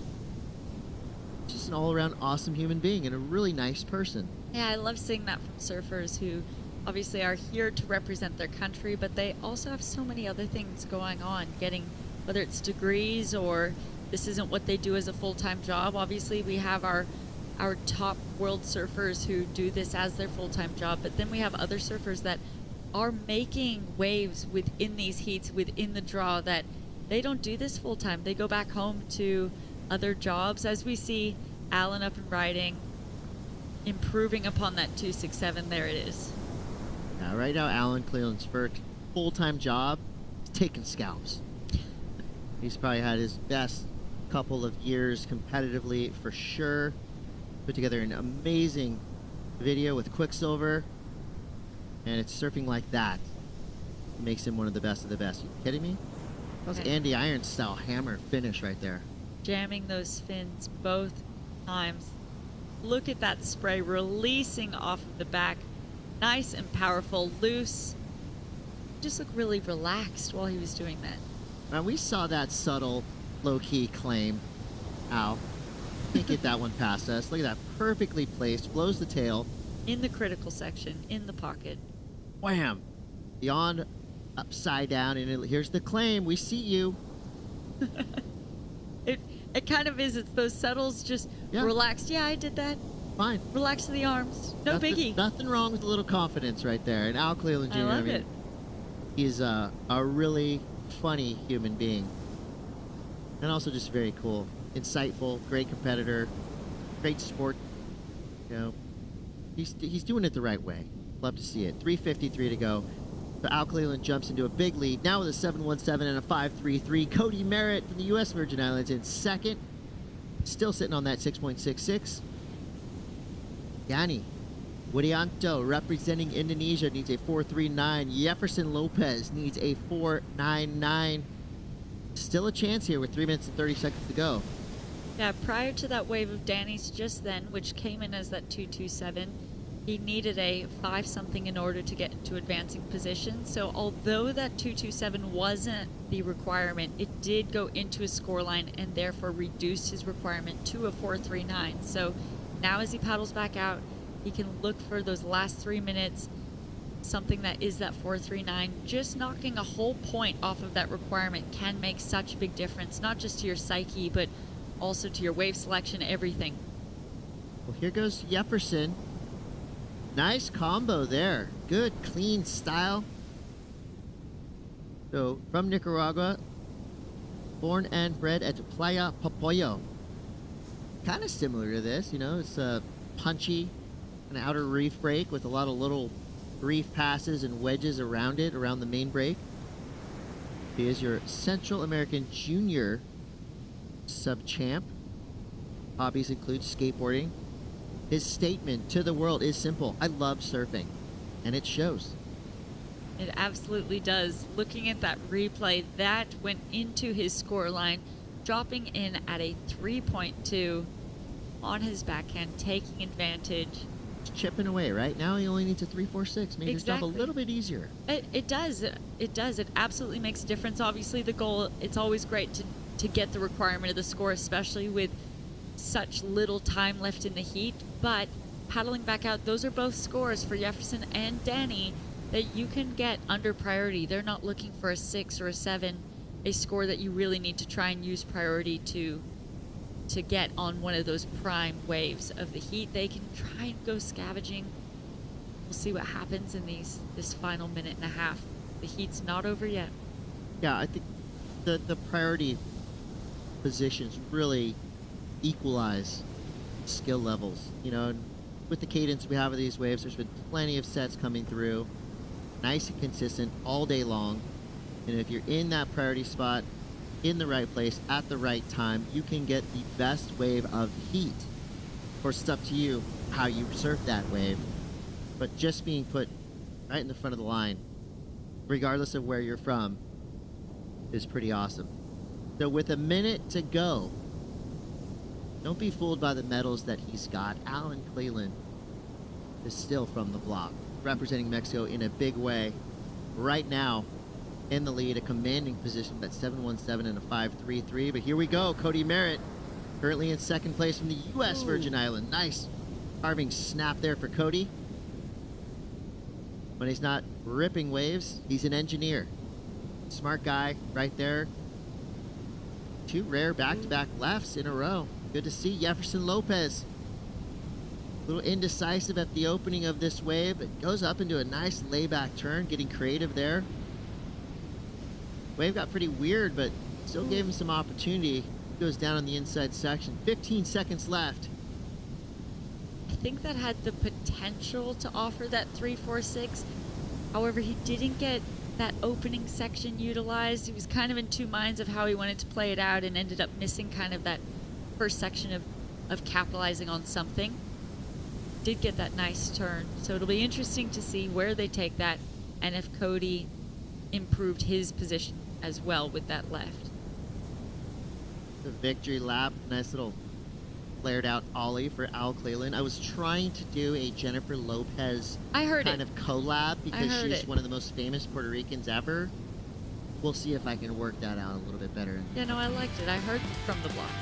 Well, we got more to come. You're watching the 2024 ISA World Surfing Games. We'll be back with more action. Felipe Toledo coming up next. Don't go anywhere. We'll be right back.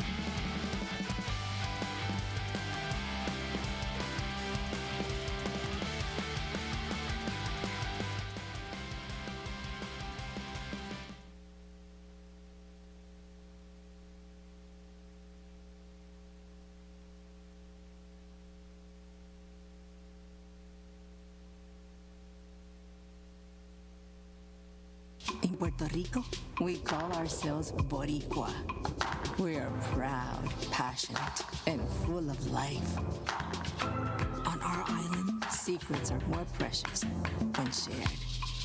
Passion flourishes. We enjoy until our hearts are full. And we know that gifts can come from anywhere. Live Boricua. Desde la primera vez que te probé, ese sabor nunca lo olvidé. Quiero mi pancho, te amo pancho. Desde la primera vez que te probé, ese sabor nunca lo olvidé. Quiero mi pancho. Campo Pancho, solo $4.99. Te amo pancho.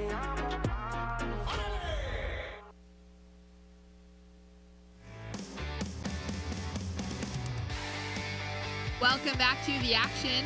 The sun has once again appeared from behind the clouds. We had a little cloud cover roll through.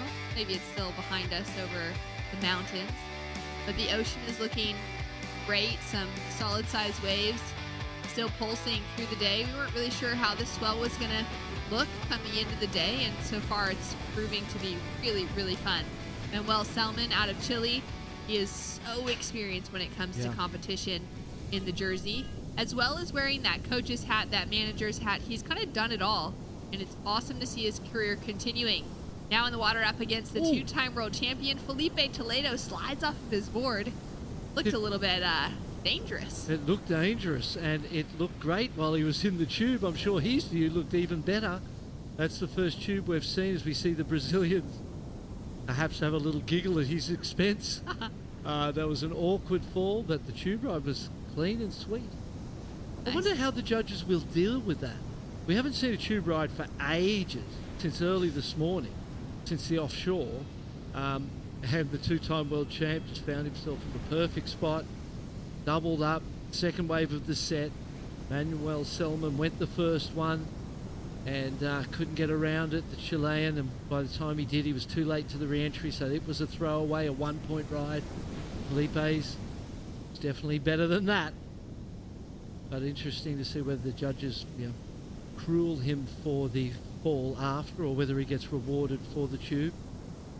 Saw Geordie Smith early today get a 4.83, I believe, for just a simple tube ride, quite similar. So, be interesting to see where these scores come in. Board to drop now for Toledo out of Brazil. Selman from Chile currently sitting in the lead with just a single score of a one-point ride on the board. Up against Keone Lassa of Venezuela and Grayson Grant of Sweden. This is a stacked heat. Exactly, it's a stacked heat. Keone Lassa, great goofy footer.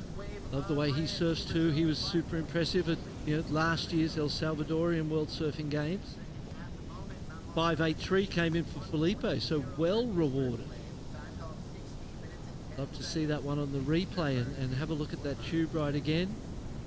Especially with the stumble after, so just really that single maneuver, getting the score. On the inside, fourth priority, so figuring he may as well have a play. Put something complete on the board as well, maybe. Goes for tail slide for his opening turn. He'll kick out. He'll put two scores together. Start to apply some pressure to the field. You can feel that, intensity within his surfing from his opening ride as we take another look at this barrel. What are your thoughts, Martin? Yeah, there's the fall at the end. My thoughts are, I'm glad he did. Here we go, front on. This is the judge's view. Pulls in, can always see his board. My thoughts are that that's quite a high score for that wave, and I suppose the points are coming because of the quality of the wave. There was nothing technically challenging about that. Most anyone who was on that wave could have ridden that tube. You were always kind of in sight. We could see the nose of the board. It wasn't that deep. So I feel like that was quite a big score for that ride, particularly with the fall after it. Myself, I most probably would have kind of wrote that wave off a little bit because of that fall and gone down in what I would have seen it as. But getting rewarded primarily for the tube, no sort of deductions for falling and after that. So good score to start the heat. 15 minutes on the clock. Quiet for the rest of the competitors out in the lineup, as Felipe's dropped into 2.6 to improve his situation. No priority established yet between blue and white because it is the beginning of a heat, and neither of them have paddled or taken off on a wave yet. So whoever has that inside position, those kind of old school rules, will have right away on the next wave that comes through. They will both have higher priority than Manuel or Felipe because those two have caught waves so far. And Keone clearly with the inside position. You can see Grayson quite wide. Oh, look at this one. Is it short in the wall? Little peaky. Perhaps if you were out there, no, again, a bit short in that wall. May stand up a bit down the inside, but not worth taking off where they were. There was no pressure on Keone to use that priority either. He kind of had the opportunity to just make his own decision. I feel like it was the right one. You'd rather have priority and hold that for something better. And for these two, for both Keone and for Grayson, they've had some really exceptional runs in the ISA World Surfing Games or in the World Juniors conversation over the years. But they're up against two very experienced competitors who already have had those major career highlights, whether it be the world titles of Felipe, the Olympic experience that Manuel Selman had. Grayson now up and riding on his backhand, just caught behind the section, a younger surfer out of Southern California, and putting that job together on the finish. So those two knowing that, you know, wave selection is going to be really important within this heat. Kind of had that feeling with them being selective at the Open here, knowing they're going to really need to capitalize with the potential of big scores dropping from rail work like this out of Toledo. Goes for that little throw of the tail, throwing some combination surfing but can't hold it together. Just wanting to put the pressure on early. You're the champ. If the champ gets a slow start, you think you're a chance. You've got hope for yourself. If the champ gets a good start, like a 5.83 and a tube ride straight off the bat in onshore conditions, you start to question yourself. So I feel like that's part of the strategy here is to own the start, get going early, put some pressure on your lesser experienced competitors and see if they crumble.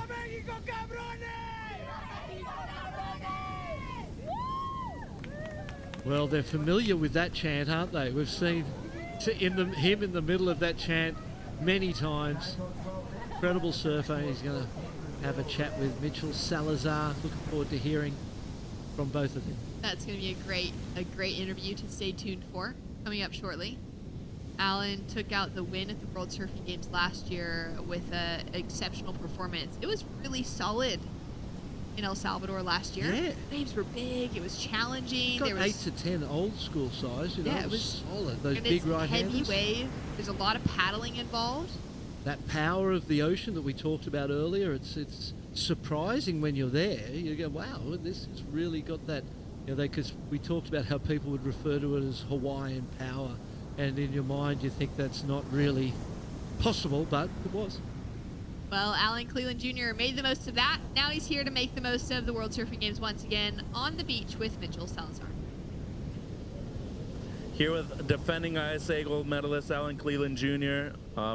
Team's happy, you're happy, you look good, especially you've been here just a few days after another event. What's it like being in Puerto Rico, competing for the first time here, trying to defend your gold medal? Yeah, it feels good, you know. I don't have any pressure. I just want to get a couple waves, have fun. And I mean, the waves are as good as it gets. It reminds me of one of my favorite waves in the world, kind of like the right at Super Bowl. So yeah, just to be out there with a couple guys, it's insane. You can't ask for more. And I've been here for almost 10 days, and the first couple of days that we showed up, we got insane swell. So I was just really stoked to put in some time and just come and surf. And now just to be here, trying to defend the gold, feels good, you know. I never really had that opportunity or the chance to, so definitely want to show everybody that I can still surf and show everybody what I'm capable of. And yeah, just stoked to be here, stoked to be with my teammates, my team, and representing my flag and my hometown and my country. I'd say you're just as relevant as ever, Alan. In the off season, a good amount of time that you spent in Hawaii, what kind of significance that you put on your shoulders knowing that that was a wave that you needed to get in similarity to Chopo heading into Paris 2024? Yeah, I mean, I spent about 2 months in Hawaii right before coming here, and I was at home, you know, training. Yeah, those kind of waves, the more I get and the more waves I have, you know, in my belt, it's easier, you know, it kind of just makes it just have fun, and especially the bigger it is, the better for me. You know, I have fun as big as it gets. So I'm stoked, and yeah, I can't wait. You know, this contest, a lot of people, I definitely have a lot of pressure because it's their last chance. For me, I already did it last year, so now I just want to come here and prove myself and prove to everyone that what I can do, and especially what I can do on top of a board. What do you think makes you so different and special in comparison to the rest of the field? What do you bring to the table that's unique to yourself?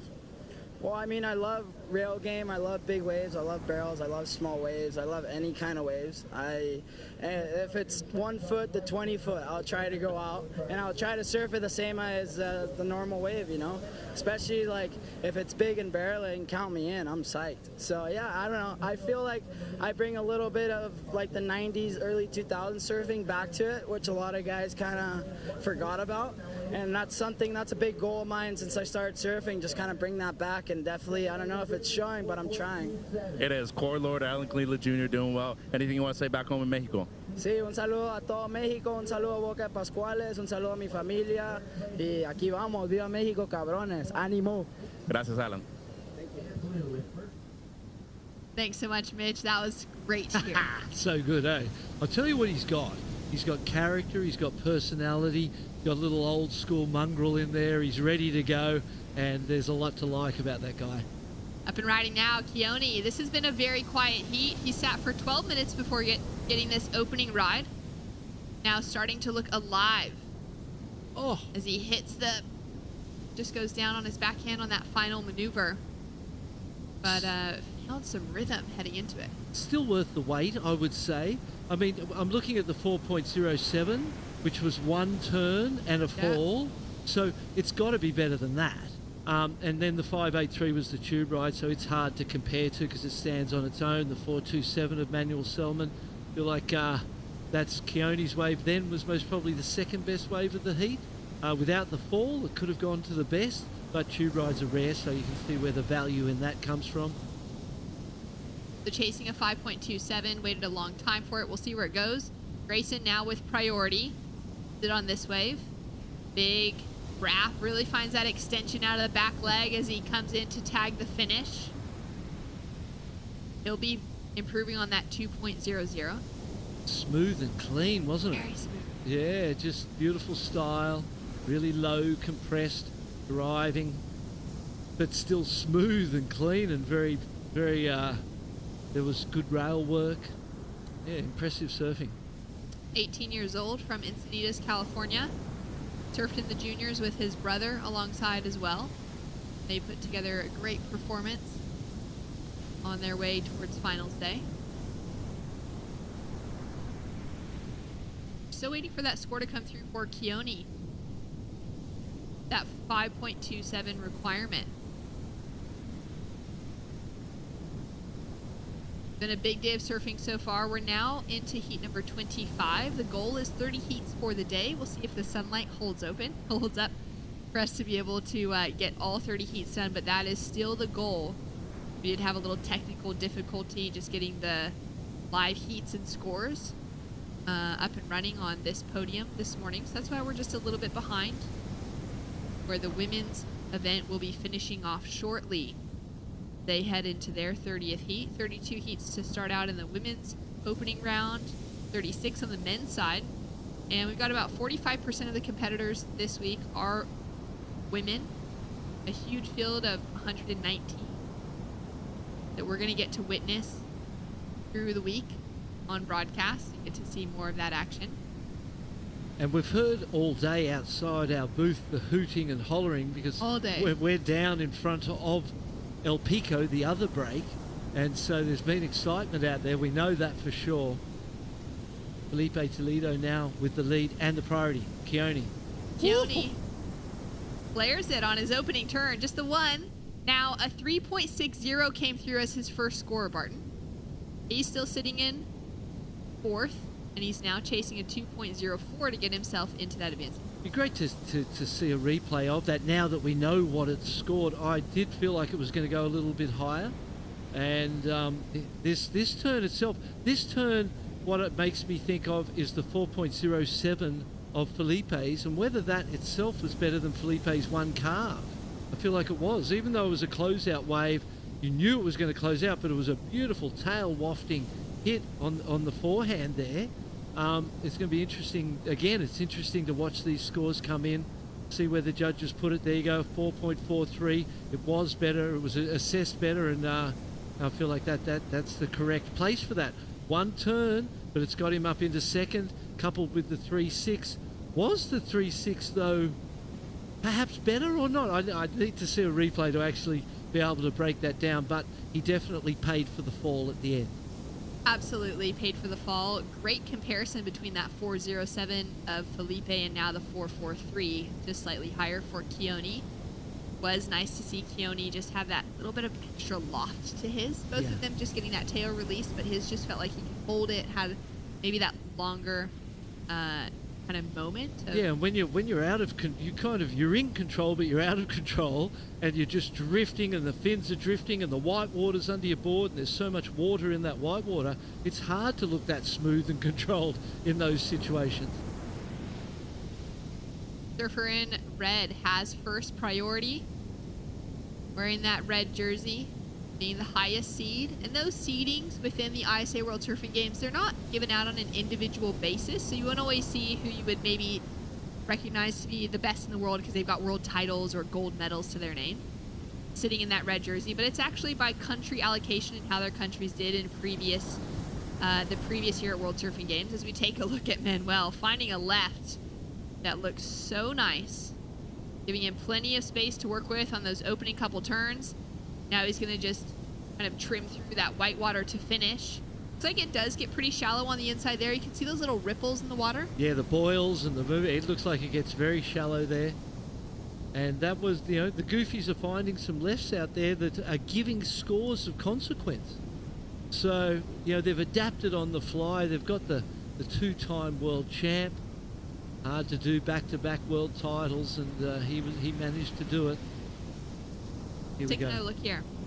Drives off. Beautiful first turn. Lovely spray. You can normally tell by the cleanliness of the spray how good the turn was. Nice foam climb there. This kind of let us down a little bit, didn't it? He had to take a lower line. If he went on that high line, maybe he got stuck out the back. He went a little low just to get the completion. Again, it's going to be a second score of consequence. Keone going left. Just caught behind the foam as that wave ramps down. Bigger set out the back though, and Felipe's now up and riding. Oh, that was incredible. Opening searing rail work to tail drift. Goes in for a heavy section to finish and can't land it. If he gets out of this heat in one piece, I think he's had 3 rides and 3 quite dramatic wipeouts on them where the board has looked like it's in a position to collect you, especially underwater there. Geordie Smith, big South African brew. Having a chat with Sebastian Williams. Sebastian spent a lot of time in his life living in South Africa. His family used to reside in Jeffreys Bay. I'm not sure how much time they have been spending there in the last, few years maybe.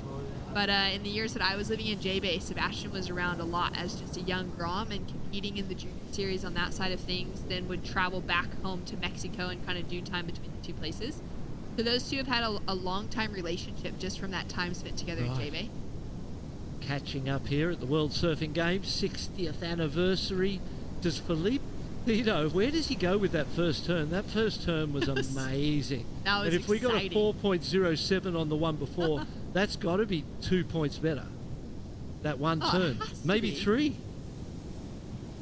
We've got one more score to drop through for Manuel, and there it is. It's a 6.23 on the board. Takes him into the leading position. We do have a wave to drop now for Felipe Toledo. And he's looking for a 4.68 to take himself back into first. He's going back into first, I would think. That was maybe the best single turn of the day. Yeah, that was incredible. It was dramatic. It was carving and then release of the tail and got all tweaked out. Just made it look so easy, and then threw himself at the lip, and the lip threw his board back at him, and somehow he's still out there uninjured after 3 unceremonious dumpings by Mother Nature. It is wild, sometimes the board will just miss someone by like a millimeter. Well, that will sound out the finish of our heat. We can see everybody riding in there as the timer has run out. We're still waiting for that last score to come through from the panel. For Felipe, we do know he's in an advancing top 2 position.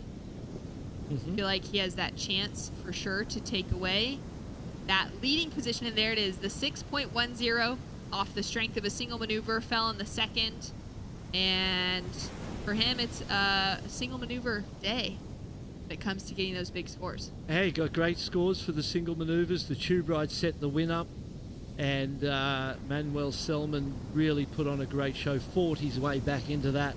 Keone, unfortunately, and Grayson down to the repechage round. They're not out. They're still in this event, and you can make your way all the way through that repechage round and back into that final at the other end of this 9-day marathon.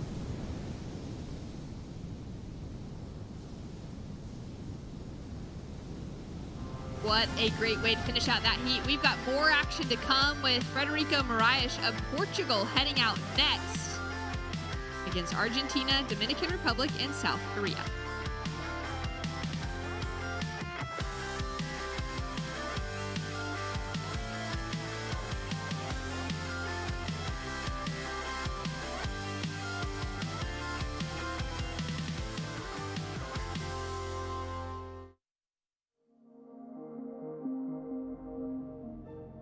First year on the QS, I was Rookie of the Year on the Triple Crown. I would always get a good result, but I was just putting a year together, and it was getting really frustrating because I felt like I was working really hard and we were kind of doing everything right. Everyone was kind of, he's not going to qualify. The biggest fear I've had in my career was, am I going to qualify someday? Then we got to Haleiwa, I got second, I jumped to 10th, and that's when everyone kind of started going, but at the same time it's like you're 10th, it's like one mistake and you're out. So I qualified 2016, 2017 I had an incredible year on tour. 2018 I kind of struggled. 3 weeks before pipe I smashed my ankle surfing pipe and I couldn't walk. So my chances to fight for my spot on tour were literally ruined there. It was really frustrating because it just felt like I couldn't fight back or fight for my place. So going into 2019 after this was kind of hard, and I was still recovering from the injury. I was really down and sad because at the end of the day you just feel like your dream's over. It was one of the saddest moments for me in my career.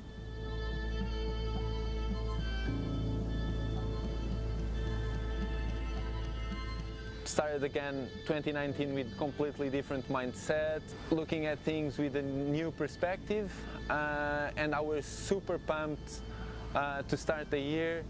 And I started the year in Australia and it was 2 first rounds out of the comp, so it was frustrating again.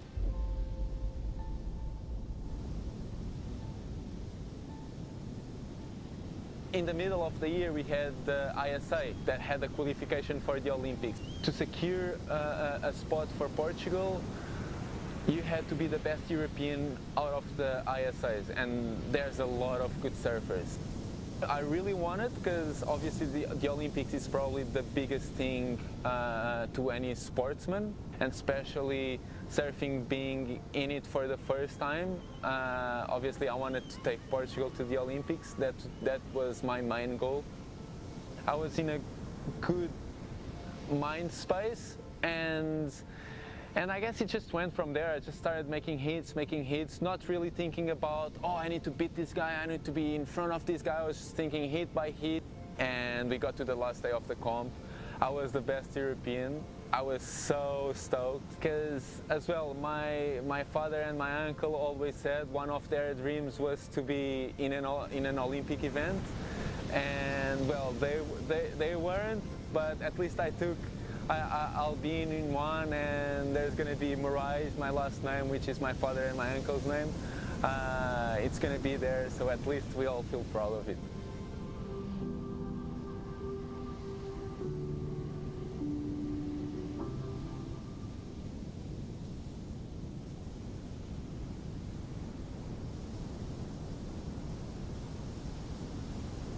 What an incredible achievement it was for Frederico Moraes, for Kikas, to find himself qualified for the Tokyo Olympics.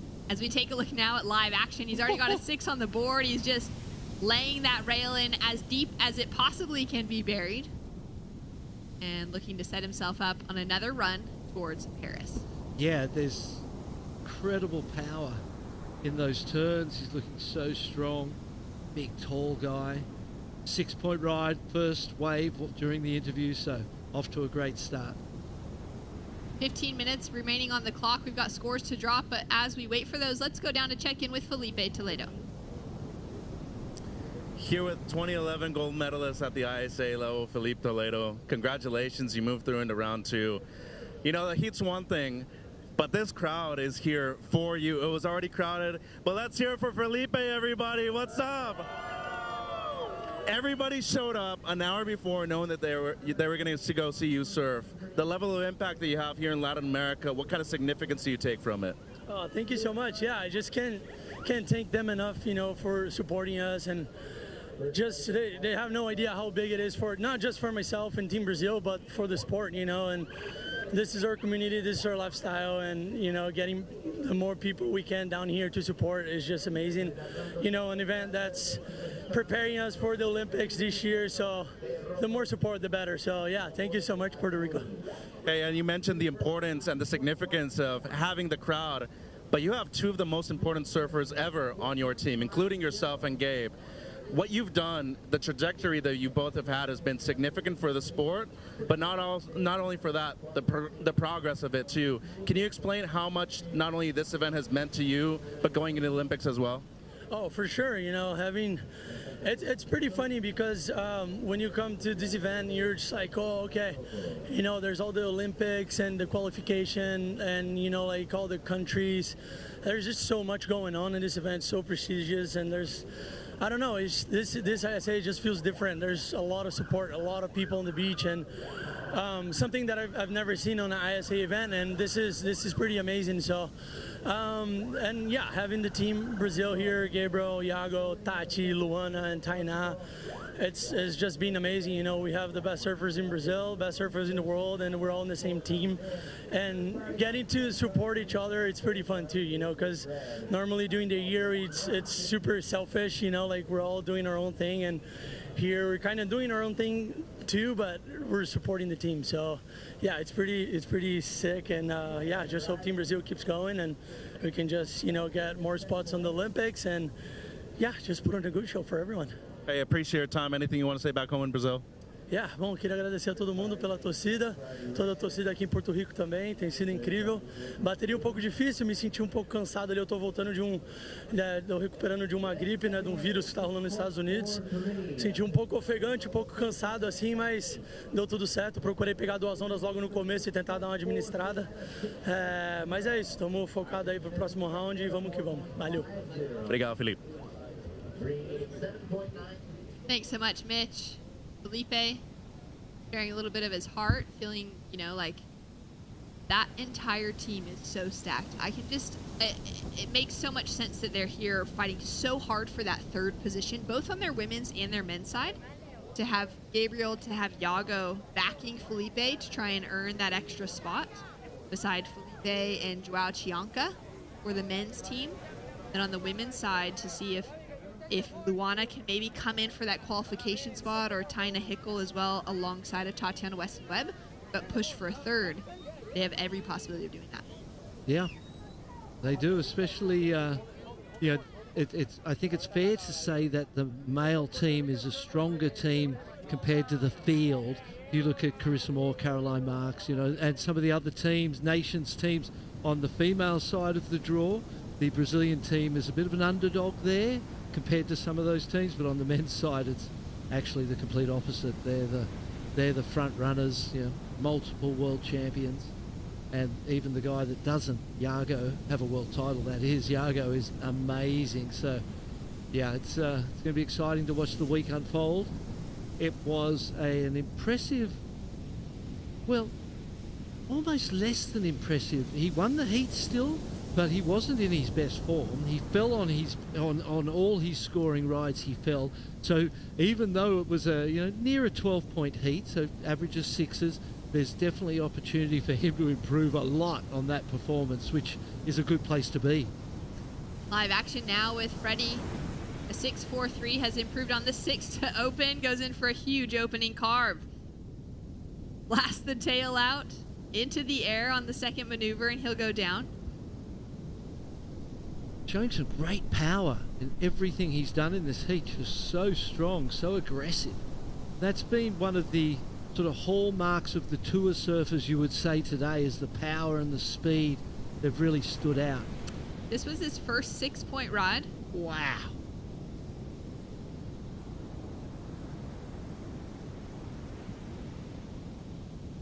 That rail work on the final turn being incredible. This was the 6.43 as his second wave. Deep carve out of the top, but Kate didn't slow him down. For how deep that rail was, and there's the fall at the end of that one, for how deep that rail was, he did not lose speed, which speaks to how beautiful that surfing is. Here's that one, flares the tail, throws the spray, pumping around. You can see him using the pump to build speed, sees that section. He's already got a good lead, he's got good scores. He's already scored more than Felipe did, so he's feeling good about that. He's in a confident position. Why not go to the air? Start to mix it up, knowing that later on in the week, it's going to be pretty important to have that variety in every single heat. Yeah, 100%. Here he goes again. Score before will fall short of his top two. Great combination. Throws a lot of spray on that finishing maneuver. Will that factor into his top two waves, you think? No, I don't think so. I think it was a little, there was more in each of the others, wasn't there? There was, while it was, they all had spectacular, big, powerful moves. So while that wave did as well, it was a smaller wave on the inside without priority. I don't see that going into his top two. Finding that rhythm. Didn't hurt him though, sorry. Right? Yeah, that's it. Starting to really find that rhythm. Getting to know this wave a little bit better. See how the forecast plays out, how many days we're able to actually run here at Margara. Of course, we have El Pico, which is where the women have been competing today, and Rastreal, which is the third podium. Still a great quality of wave. As we take a look at the last wave for Frederico. Beautiful closeout turn. Strong, powerful. First turn more, this turn here, more of just a race turn, quick whip or a jab out of the top. And that one was beautiful. Equipment looks fantastic under his feet. Coming into the conversation now, Jose Gunderson out of Argentina. Looking to improve on a 4.50. I like the look of that wave. He's sitting in that second place position right now in front of Suyun Im from South Korea and Pedro Fernandez from the Dominican Republic. Pedro drops a score that's enough to get him into that third place position over Sunyan. And if we look at the 4 rides of Federico Moraes, he is actually would be leading the heat on his third and fourth wave that he's throwing away at this point in time. So dominant heat from the Portuguese surfer, a lot of experience. Our good mate Richard Dogmarsh coaches Federico, smart competitor, and definitely got some of that mongrel we were talking about in him as well, and he passes that on to his competitors, people he coaches, and you can see that in every searing turn that Fred does out there. There's that grunt, that it's important, everything he does. Yeah, you really get that sense, don't you? See how much water is moving in these kind of shallower sections where Pedro was just duck diving, that section. A lot of energy moving around, talking to the surfers, a lot of them talking about how much power there is out there today. 5.33 for Jose. Drops in, the Argentinian holding on to a solid second place. He needs a 7-1 to go to the lead, so that speaks to Fred's consistency to this point. And third and fourth, looking for high 7s and 8s. So the Korean and Dominican Republic surfers need to get going before this gets too far away. It's nearly there. It's nearly too far away already, and they need to get a score on the board urgently to keep this thing reined in. Woo! Ducking into the barrel on the replay. Wow, that was worth a chance. Come out a little doggy door there. That would have been a score that might have been enough. Pedro is one of the older competitors in the lineup this week from the Dominican Republic. He's 42 years old, born in Santo Domingo, lives in Cabrete now. Says he's been surfing since he was just 9 years old and loves representing the Dominican Republic on the world surfing stage. having a moment like that to be able to try and, grab rail, duck into a barrel in front of a big crowd like this would feel good. Yeah, I'd always feel it feels good if you're there alone and no one's around. You come out and you go, oh, no one was there, but geez, that felt good. And so to do it in these situations with the crowd on the beach, the judges, it's that's what you dream of. There's two kind of tours within that South American to Central American group that are really important. The ALAS tour is the Latin American surfing tour that all the surfers in that Latin American region travel all across. A lot of the events take place in Central America. Pedro spent a lot of time competing in those. Where for Jose Gunderson out of Argentina, though being part of that Latin community, he spent a lot of his younger years, once he started really loving surfing and decided to develop as a competitor, traveling to Brazil. And Brazil is just this, for how many years has Brazil had thousands of events a year? Oh, yeah. The training grounds for men surfing specifically, to have the opportunity to just be in a jersey every weekend and to be a professional surfer, even just on a local level, maybe not even traveling anywhere, but just enough events at home to be surfing every weekend and have enough prize money to be able to afford living off of that for a lot of people, even if they're not qualifying to great stages. So for Gunderson out of Argentina, he was one of those surfers that decided to take on that route and start traveling to Brazil as a young kid. Smart move. Extremely smart move. You want to be the best, you may as well go and train and compete and be around the best. So, yeah, you can see that in the surfing that he's doing. And, I know in Australia in the 80s we had the same situations, contests all the time, thinking the Bud Tour in America, that was the foundation of their success, the momentum generation time as well.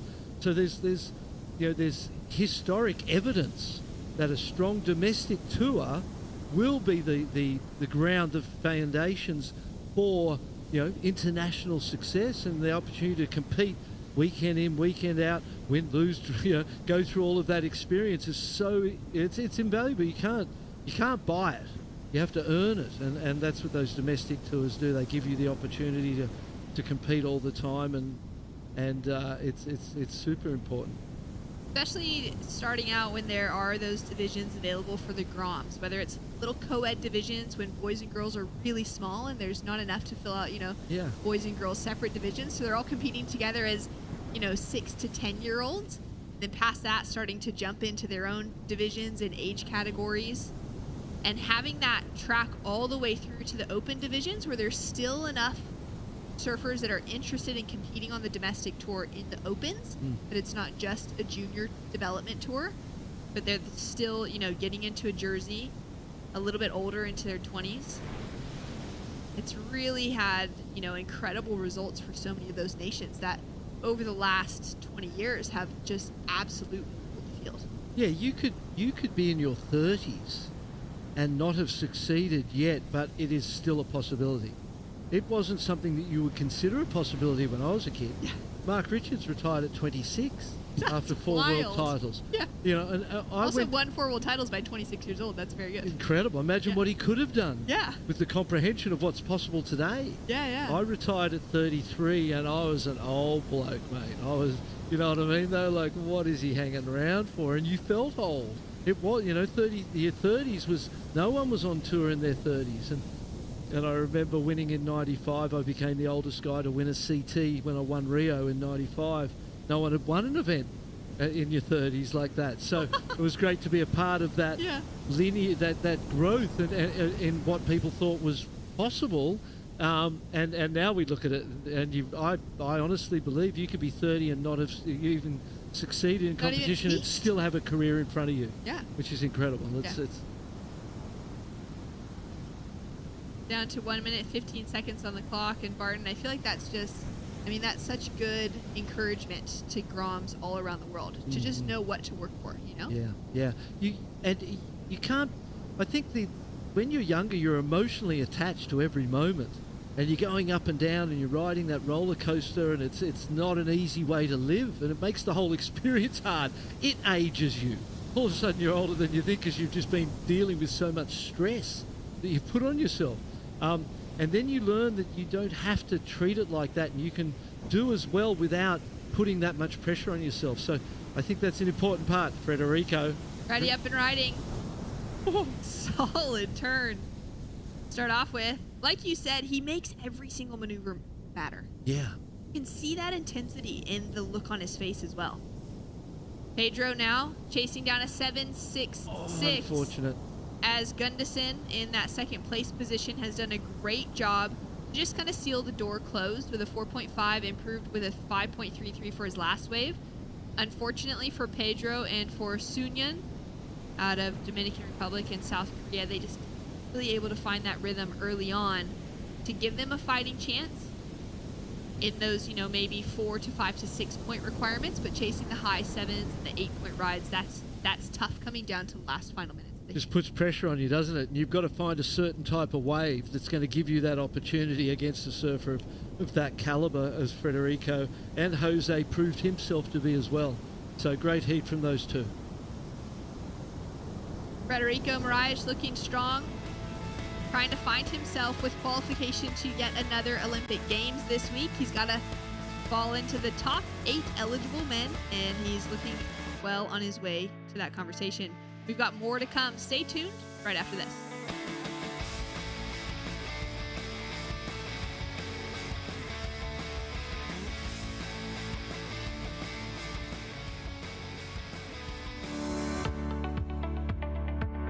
El cariño deja una huella.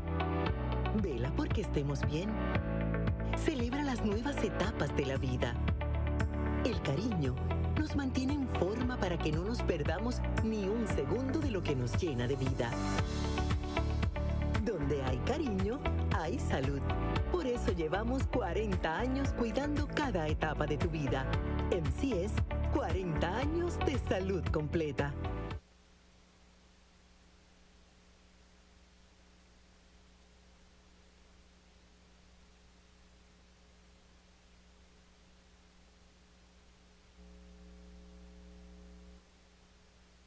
In Puerto Rico, we call ourselves Boricua. We are proud, passionate, and full of life.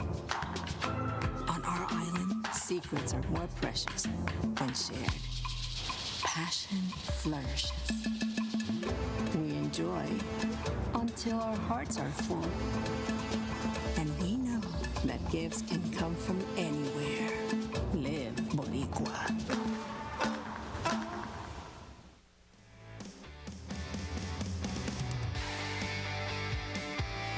Day one of the World Surfing Games has been absolutely firing. Aragua has just opened up so many great barrel opportunities and heavy sections just like that. For surfers from all across the globe, 55 nations represented this week, 266 athletes between the men and the women, fighting for a few remaining Olympic spots. Now in the water now into heat number 27 of the day for men's round 1. South Africa, Canada, Panama, and Jamaica, with Jose Faulkner, Cody Young, Isaro, Elizondo, and Ika Wilmot out in the water. Great lineup. Jose Faulkner's dad helps coaching the South African team. Here he is up and riding. Nice opening maneuver. Setting himself up. The strong run in front of him. Hopeful to join if South Africa can get that third spot. Matt McGillivray and Jordy Smith at the Olympic Games. Cody Young now up and riding for Team Canada. And he'll have a quick kick out. Scores to come through for the opening exchange with Ika up and riding as well from a surfing family, well-known surfing family out of Jamaica. Sister is often competing as well. And he's putting some work together on his backhand. Nice bright surfboard underneath his feet. Staying low and in the pocket as he finishes off on the inside. Nice wave for the Jamaican.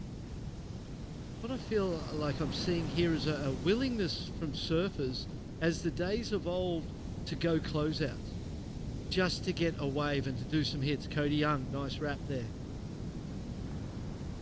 Powerful for the second section as well.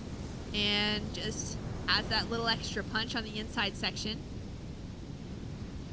So Cody with a 2.37 on the board to start things off. He's having a paddle now. very important when you're, finishing off on the inside to kind of have a check to see where you're at in the lineup, because there are those little channels that will get you easily back out into the lineup. Can avoid having to duck dive too many of those bigger sections. See some of the surfers even, I've noticed it in a couple of the heats where they're kind of trying to paddle, but they're maybe a bit stuck and you're just unable to get out of the right section. Turn and catch a smaller wave just to get themselves to the outside, whether it's the left or the right. Yeah, get out into the clean water, make that paddle easier. 3.33, the best of the opening exchange for Jamaica. 257 for the South African after that. Now, that was one turn, and Michael Wilmot, he did multiple turns.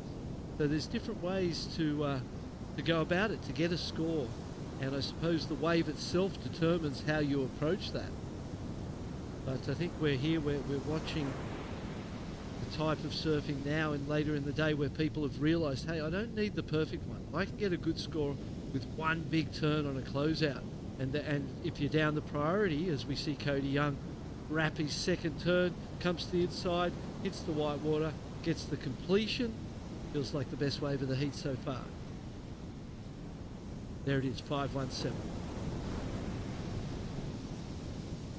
Setting himself up with a 7.54 heat total. Now, in these early rounds, you're kind of usually looking around 12 points as a goal to be able to making it through. We have seen some of those heat totals a bit lower throughout today, but some that have been much higher. Cody now looking to improve on that 2.37 and continue to grow that heat total next to his name. Nice smooth surfing. Just driving down the line, hitting that end section as well. He'll kick out clean. Good surfing. I think good, solid surfing. Made the most of every opportunity. Jose now up and riding on his backhand out of Jeffreys Bay, South Africa. Comes from Pelstris, specifically in J-Bay. And just gets a little bit hung up on his backhand to finish. Sitting on small requirements so far, though, to get that advancing position. And we do have Frederico Moraes fresh out of the water, getting towards the end of the day here with another great heat and a solid performance. Let's hear from him now. Here with Frederico Moraes from Portugal. Big congratulations moving through into the next round. You had a major turn right there at the end, dude. So talk to me about not only being on the Championship Tour, but also being in a leadership role right here for Team Portugal. What's it like being the captain of this amazing European team? It's beautiful. We have a really good young generation coming up. We have Kika, we have Guy, both Guys, Teresa and Yolanda. All of them fighting for a spot in the Olympics and fighting for a spot on the World Tour. So being able to help in any way I can, it's pretty awesome. And we have a sick little crew here. Everyone gets along super well. We have heaps of fun.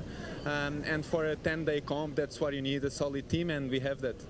Organization is something you guys specialize in, but I would also say that your European and your Portuguese league has actually been very successful in developing a lot of great surfers. What do you attribute that league to and how it's developed a lot of these young surfers that are actually on your team now? It just gives them a platform and gave myself as well. It's one of my sponsors, Mel. They're awesome and they've been supporting surfing for so long. And with their help, we have this Liga Mel, so it's our national comp, and it's such a sick platform for us just to show up, get some rhythm, pretty good prize money, so it gives them a shot at being able to travel if they don't have sponsors. So it's pretty awesome. It gives them a Portuguese career at least to start, and then hope for an international one. So you're very professional, and the one thing that I really like about you, you always find a balance between this being a profession and enjoying it. How do you find that balance, and how do you kind of try to maintain it during a calendar year like this? You just gotta have fun, and I'm lucky that on the World Tour I travel with Ryan and Connor, staying with Cano on the next event, so just have good friends around you, people that have fun, they love surfing, so it just makes it easy for you. Anything you want to say back home in Portugal? Yeah, sure. Muito obrigado a todos. Vamos para a frente. Hoje foi um dia bom para Portugal. Continuamos e muito obrigado pela força. Obrigado, Kikas. Thanks so much, Mitch. And those grassroots movements, they really matter. That's exactly what we were talking about, isn't it? And the fact that they've got that. You see the nations that rise rise off the back of strong domestic tours. And you can come to these international events and get exposure, but if that's all you do once a year, you're just not getting enough reps. And you need a strong domestic tour to give you the opportunity to compete week in, week out, and succeed, fail, and through those experiences and the ups and downs and the whole thing you go through as a competitor, that's just the foundation that helps you to grow and take you to your dreams. Down to 11 minutes, 15 seconds on the clock. You can see that sun is dropping. There's not quite as much glimmer and glitter on the surface of the ocean anymore. Getting a little bit darker to see on screen, but still plenty of time ahead of us to finish out what we began this morning. And we were talking about young surfers and what's the most important thing for me is, I think, is recognizing that there's value in the losses as there is in the wins. Because you really only think there's value in the wins, and you're always hunting that, and when the losses happen, it's an emotional nightmare. And I've lived that roller coaster. I've cried many a tear, punched many a thing, and gone through that experience of really wearing and taking on board all of the emotion of those moments. And then you get to a point where you realize it's not really helping you, and you can see the value in the losses and in the success, and you just keep learning and keep going and don't attach to the success or the failure. And that middle road that you can find in there can help you to develop consistency, and that's what those domestic tours give you, is that opportunity. An opportunity to learn and to, like you said, just start to grow through those losses. Because in surfing specifically, you're one individual in a contest that has, anywhere from 15 people in your division maybe at a small local event to 100 plus in your division at an event like this. Only one person's going to take that win, which means more likely than not you're going home.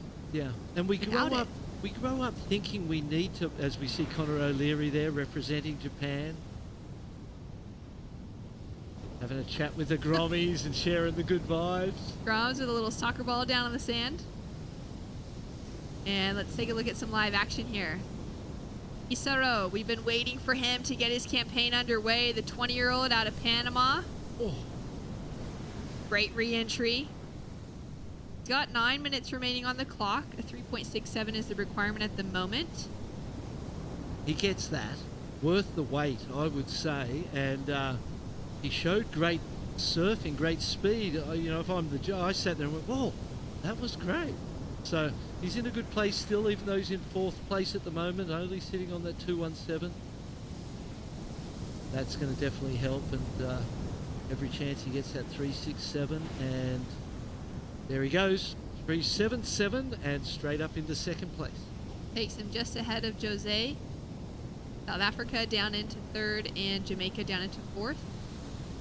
Cody Young now up and riding for Canada. Throws that tail out the back on his opening turn, straight into big rail carve. Not bad from 3rd priority. That's what I say. That was great to get away from 1st and 2nd priority, create some distance, find that 2nd peak. Does it improve on the 433? In and around that, there's a chance it might improve a little bit, might come just under, but kind of feels like a flat 4 to me, or even, something around there, a little lower maybe even. So it might not improve, but at least you're keeping busy, and the other guys with priority watch, they hear and watch you surf, and they're like, have I got to get moving? Am I making a mistake? Am I sitting in the right place? They start questioning themselves, and that's what you want to do. Get them into their own head, thinking about things rather than, finding their own flow. One of the games to be played within competitive surfing, especially when there's 4 people in the water, it's shorter heats, you're able to apply that pressure maybe easier, maybe more challenging, but it's seemingly easier than having a 30-35 minute heat where there's 2 people in the water and there's going to be this big back and forth, because likely each surfer is going to get multiple sets within it and have the opportunity to perform in a more relaxed environment. Yeah, it's definitely more exciting. There's definitely more action to consider. There's that score of 447, so it was just slightly above that 433. worth going, improved his position from 3rd priority. Anytime you can get a score that improves your position from 3rd and 4th priority, that's like a semi-knockout blow. That's one that rattles your opponents. Isaro in that 2nd place position now. Hooks that opening turn, sets it up for a 2nd. Love the way that he just stays so low. Those knees really bent, driving through that turn. And he did that from 3rd priority as well. So 1st and 2nd, Jose and Ika, they're going to start questioning themselves at some point here and go, oh, can I wait? Should I keep waiting? There's 6 minutes. I really don't have a score of consequence. And maybe you end up catching the wrong wave and making a mistake. Just like that. I feel like that was the byproduct of the pressure applied by Cody Young and our Panamanian, Zaro. Those guys, they played that part of the heat perfectly from low priority. Applied the pressure. Jose felt it. He took a slip on that last fall. Now for Ika, will he hold on to that? Will he find the right wave? Such a talented competitor. Chasing just a 2.62. We've seen him do some great things at the World Surfing Games in the past. He is a classic looking Jamaican though, with the dreadlocks and the stuff. You look at him and go, man, you are Jamaican. Representing his country and his family, as you said. Rich surfing history down there. I saw them earlier on, him and some of the teammates just having a chat with some of the local crew down on the beach. And, well, not really the beach actually. The beach is very hard to access from where we're currently at. But the boardwalk here is just thriving today. There are so many people. It's hard to even just get to where you want to go next because there's just so many. There's people on their bikes, on their scooters, rollerblades. They're taking a walk. They're having an ice cream. Beep, beep. There's little cars driving past. You can maybe hear the sirens in the background occasionally. Just little checkups here and there on what's happening around the contest site. There's such a vibe happening outside the doors right now. The Kiwis would say it's fizzing. It is fizzing. It's fizzing, that's you know. It's a great one, isn't it? Yeah. Fizzing. You can see that you crack that soda and it's got that bubble and that fizz, and that's what it's like out there. It feels like right now one that's actually been shaken a bit. Yeah. So when you open it, it doesn't just fizz a little. It really just starts to like that soft bubbling explosion. over, exploding. It's not like crazy, you know, but it's just enough to be like, oh, how do I catch this? All right, here we go. Ika up and riding on his backhand. Just caught really deep on that wave, unfortunately. Oh, you know, when you've done that yourself, you've sat there with the priority for 10 minutes, and then you make a mistake with the priority. It just hurts, and it's going to hurt less because there's no elimination at this point in time. But going down to that repechage round is you don't want to do it too early because it's a long way to the end from there. But it is possible, and that door's still open. But in this heat, Cody Young, Canada, and our Panamanian surfer have both been right from the start. But then you look at the scores, and a 4.47 and a 4.41 is so doable. Isaro, grabs the rail, goes for a huge maneuver, trying to take away that leading position, chasing on a 5.67, Barton. Yeah, worth a try, wasn't it? That's the way to get it on that wave. He wasn't going to get it any other way. And Jose now in 2nd priority. We've still got 3 minutes to go, so plenty of time. Jose looking for the 4.47. Ika looking for the 4.41.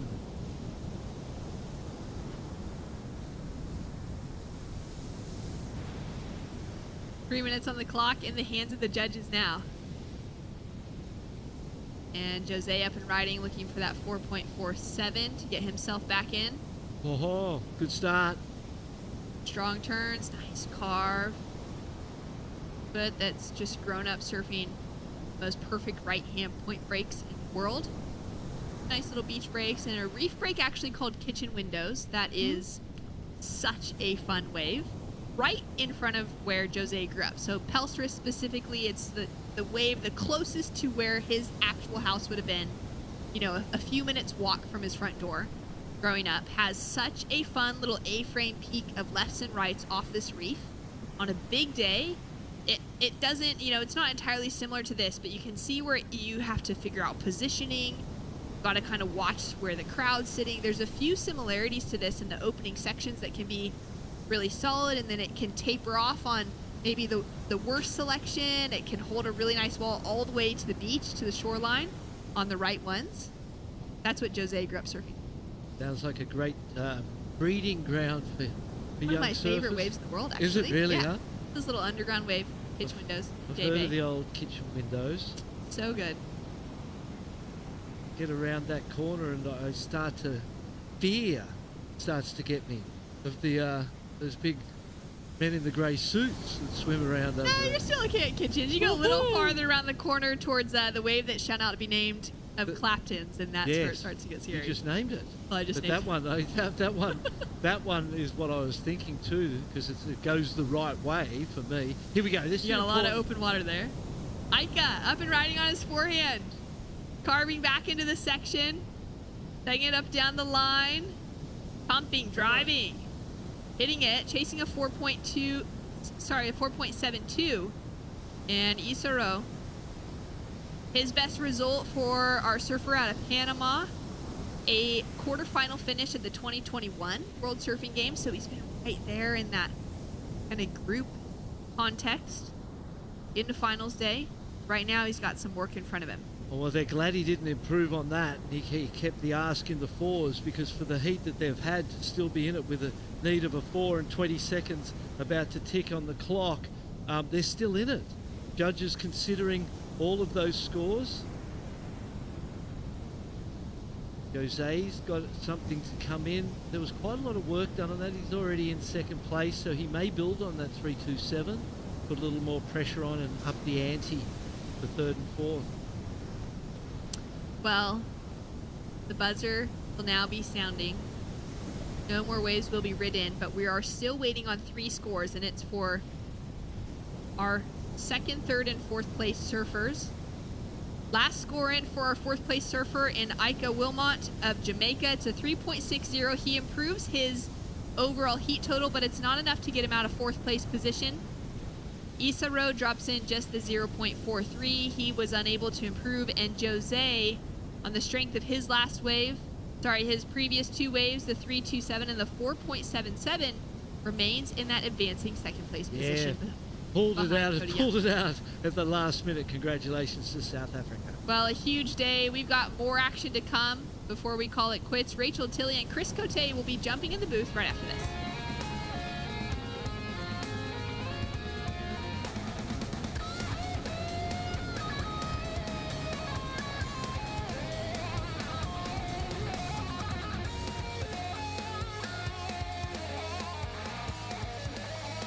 ¿Pa' dónde quieres ir?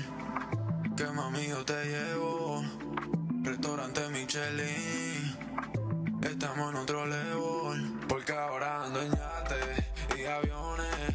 Se nos dio, ahora somos ganadores. Hicimos a quemate, par de millones. En Aventador llegando a las mansiones. Todo comenzó jugando. Ponte ready que ya voy llegando. De una picaco. Todo comenzó jugando. In Puerto Rico, we call ourselves Boricua, a unique name honoring our island heritage and the vibrant spirit of our people. When you bask in the warmth of our beaches, when you taste the love in our food, when you embrace the call of our adventures, you'll find that spirit in yourself. Dare to live every moment. Live Boricua.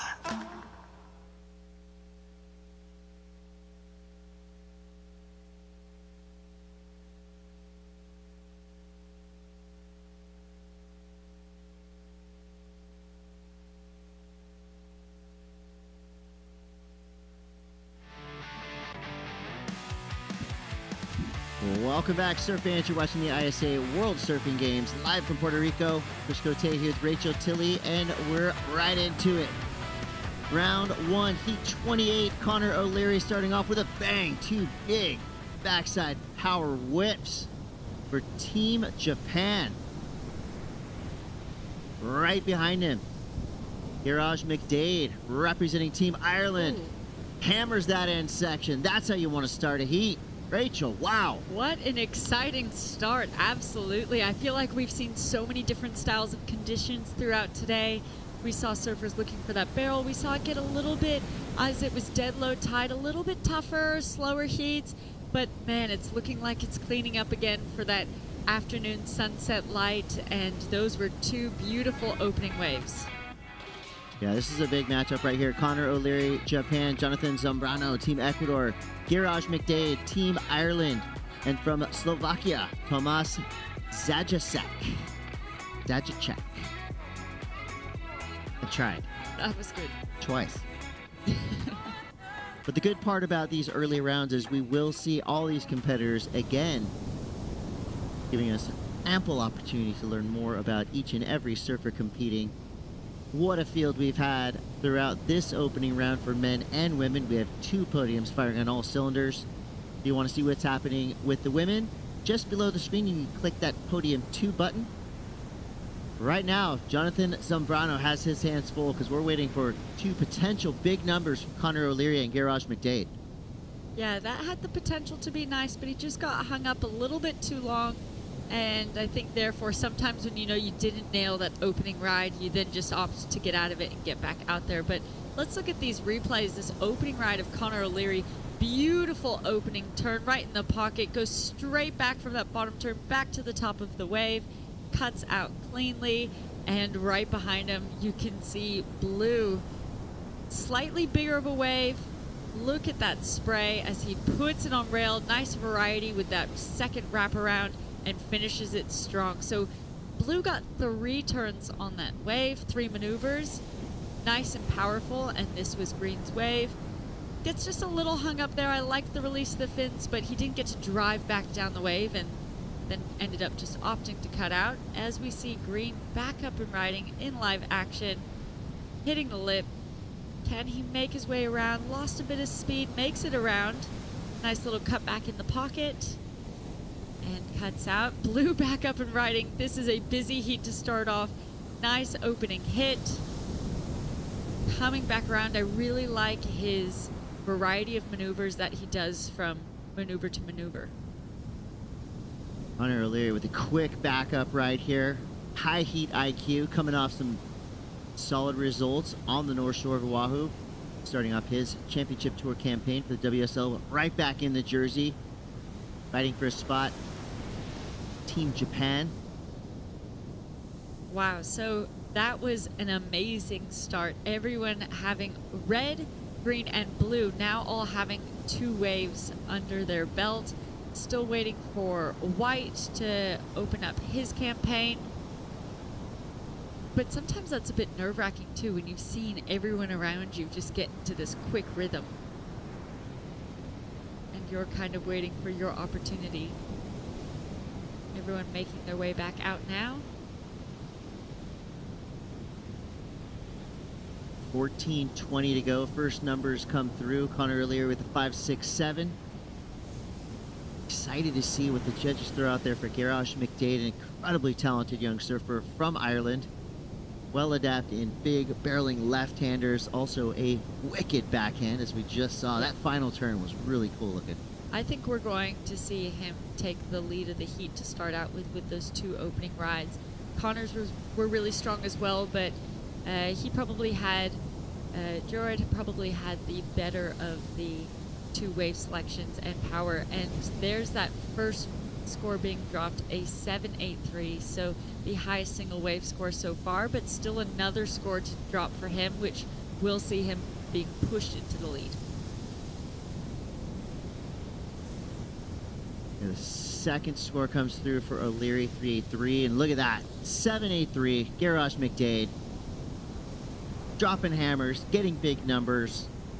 He's been a rising star, not just in the Irish surf scene, but on the global scene. I think the ISA events have given Giraj kind of a lot of opportunity to shine on a global stage.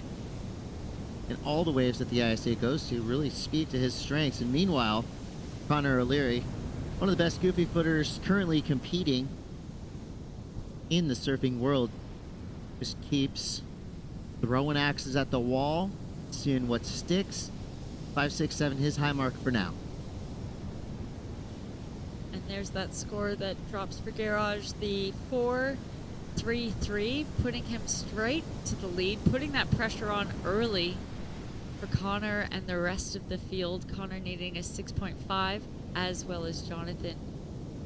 Garage McDade means McBusiness. Kid is out there on a mission. And not to get too far ahead of ourselves, but imagine if he does get Olympic qualification. Him at Chiahopo, that's a great mix right there. Yeah, absolutely. Looking at that power in his surfing, the fearlessness, that would be very exciting. The waves in Ireland, actually, some of the waves that you see on video had a lot in common with Chiahopo. Yeah. Interestingly enough. Yeah, I think that's something that's interesting that we learned from this event specifically, and having so many surfers from so many countries being represented. You really get these little windows of what these surfing cultures are like within these countries, and I love learning about that, learning about what their home breaks are like, what their everyday surf experience is like as compared to the others. It's just, you learn so much and find it really interesting.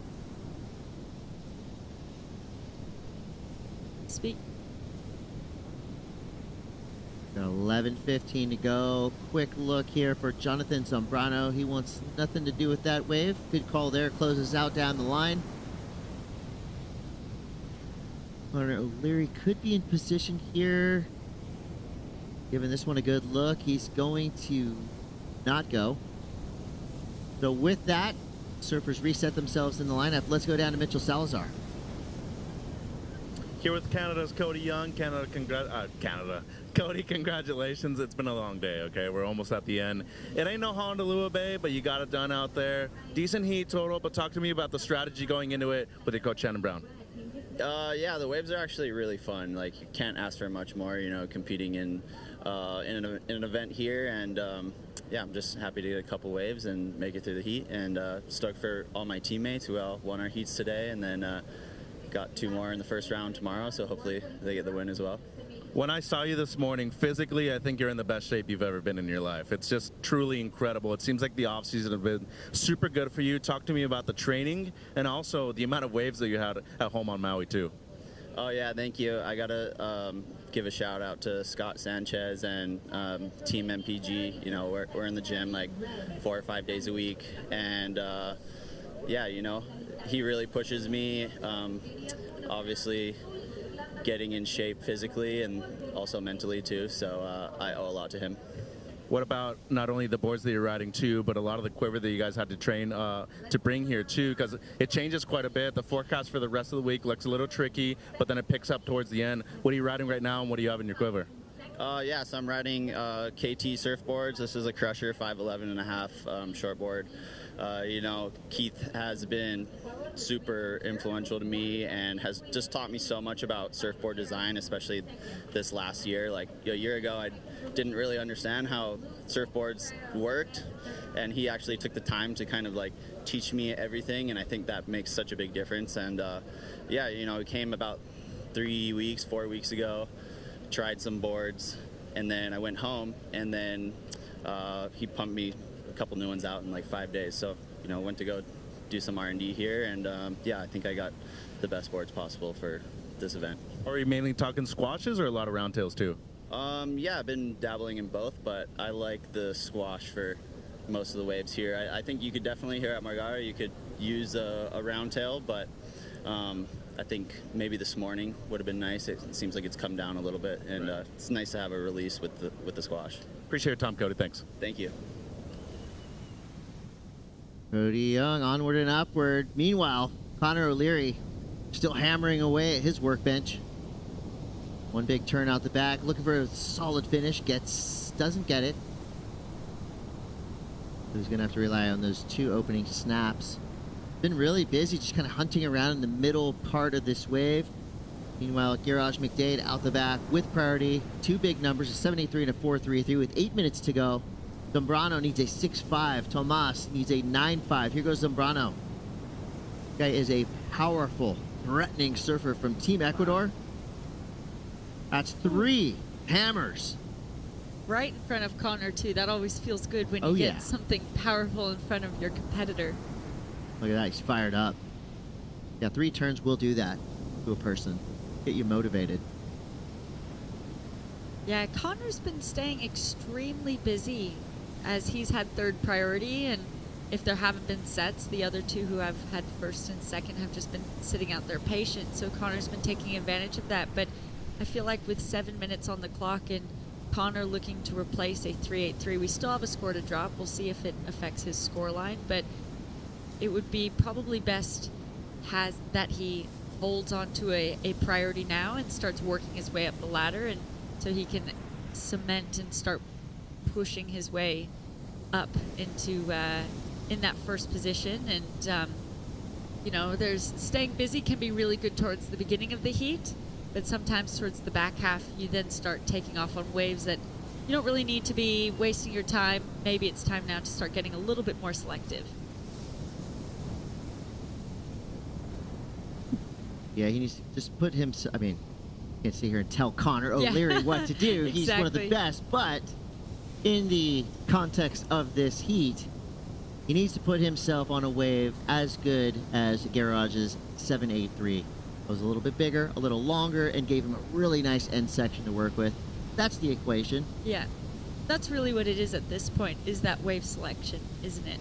I mean, obviously Connor has the incredible ability. We saw that on his 5.67. It wasn't a crazy wave, but his surfing was immaculate on it, so he surfed that score up. Sitting now with second priority, still waiting for that last score to drop, so I'm interested to see if that affects his scoreline. Well, we'll see what happens. Time has been flying in this heat. 5 minutes and 49 seconds to go. Looks like it's just a 3-person heat as well. Looks like we're missing our friend Tomas. We're missing Tomas from Slovakia.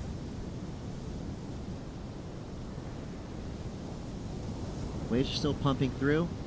Garage is in that top priority spot. Looks like it could be a 2 or 3 wave set.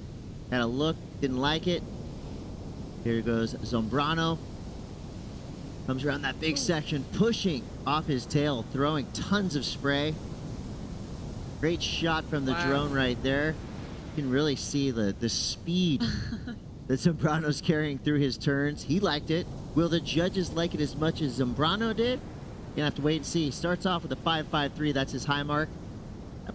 Probably, it feels like it's gonna be right around that number. Yeah, I mean, only looking for that 4.75. Sometimes it's hard to see on that drone angle, though, where those certain maneuvers were taking place on the wave. So it'll be interesting to see it here on this replay. Coming straight forward, nice in the pocket, releases those fins, lots of spray, and again, a critical hit. And this one, he did really well to manage to stick onto that one. He's happy with it. He's looking really confident and got that under third priority. See, I think these were more of the waves that Connor was hoping to find in that third priority position.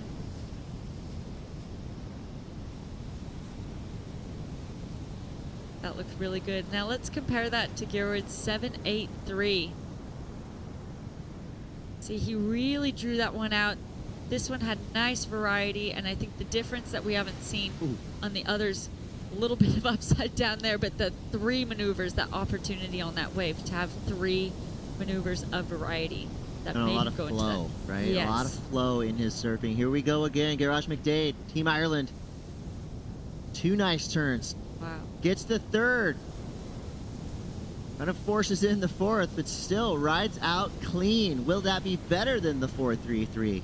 I think so. A lot of action. I mean, when you see a wave like that and you get excited about it, you know, our judges, excited. they're surfers, they're human beings. They get excited, not as excited as Rachel and I, but... No, I think that's fair. That's something my dad works with me as my coach, and that's something he has always said to me, is that the surfers want to get excited. They want to give out good scores because they're surfers themselves. So look at this. This is just such clean, crisp surfing, leaning on that rail, drawing out those lines.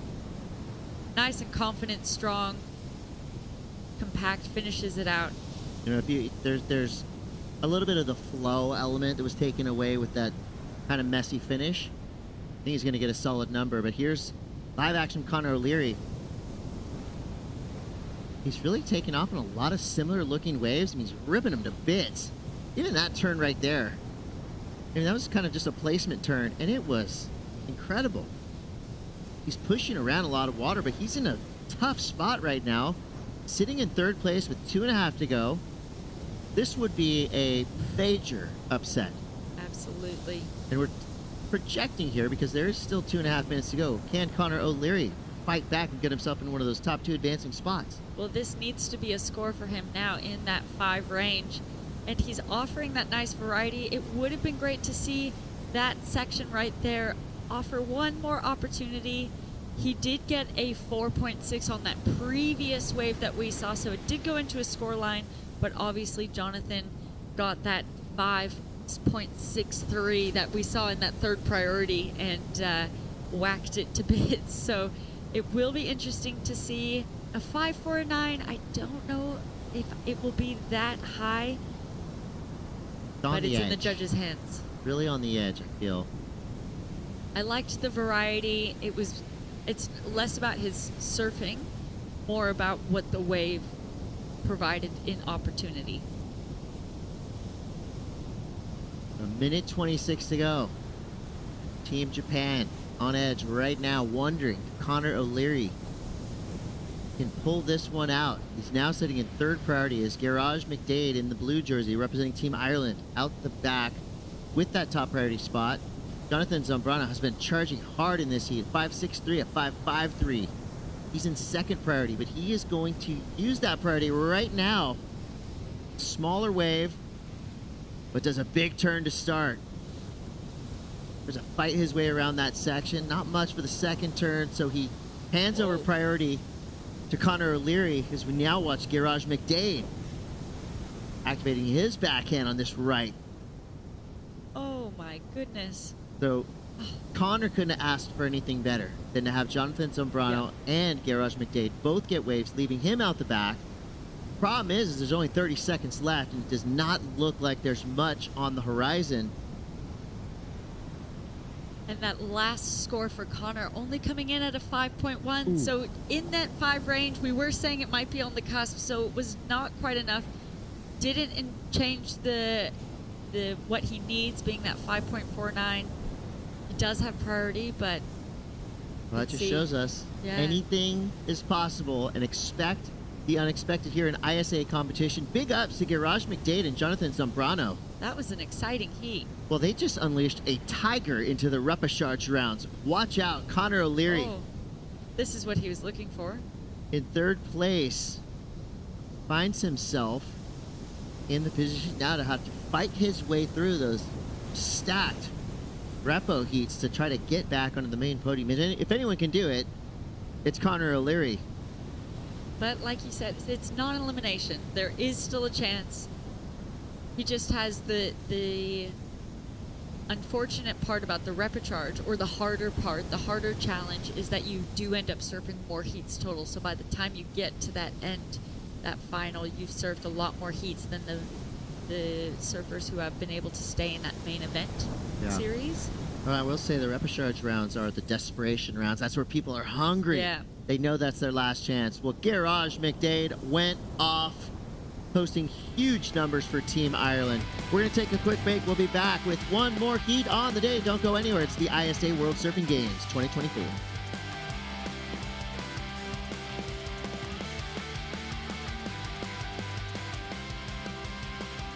Desde la primera vez que te probé, ese sabor nunca lo olvidé.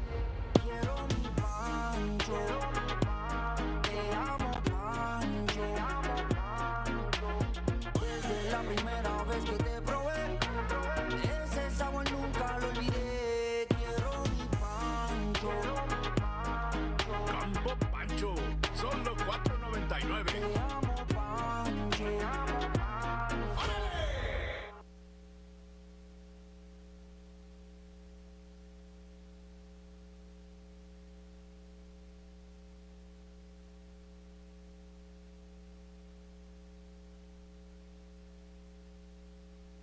In Puerto Rico, we call ourselves Boricua, a unique name honoring our island heritage and the vibrant spirit of our people. When you bask in the warmth of our beaches, when you taste the love in our food, when you embrace the call of our adventures, you'll find that spirit in yourself. Dare to live every moment. Live Boricua.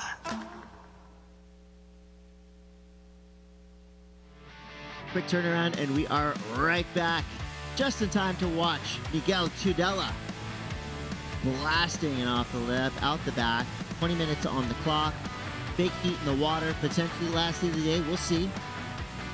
We want to get as much as we can out of this swell. Joshua Burke representing Barbados right behind him. Silky, smooth, powerful. Very precise, using his rails to awesome effect. We got Tudela Burke going up against Teva Washua from Morocco and Andrew Rhodes from Fiji. So Peru, Morocco, Barbados, and Fiji in the lineup. Chris Cote with Rachel Tilley here in the booth. Puerto Rico shining all day long. That was a marathon of competition, and we're just getting warmed up. This is only day one. Yeah, it's been a long day of competition. We're into these final last few heats of the day, but I'm really enjoying these final heats. We're seeing that last heat was really exciting. It looks like the conditions have cleaned up a bit. You know, that kind of nice evening sunset surf where... Happy hour? Yeah, exactly. I feel like it's been happy hour all day. I think happy hour starts in Puerto Rico at 7 a.m. Well, if you go out onto the promenade right now, you really feel the energy from everyone here watching the event. They are enjoying happy hour, that's for sure. We've got 4 surfers in the lineup.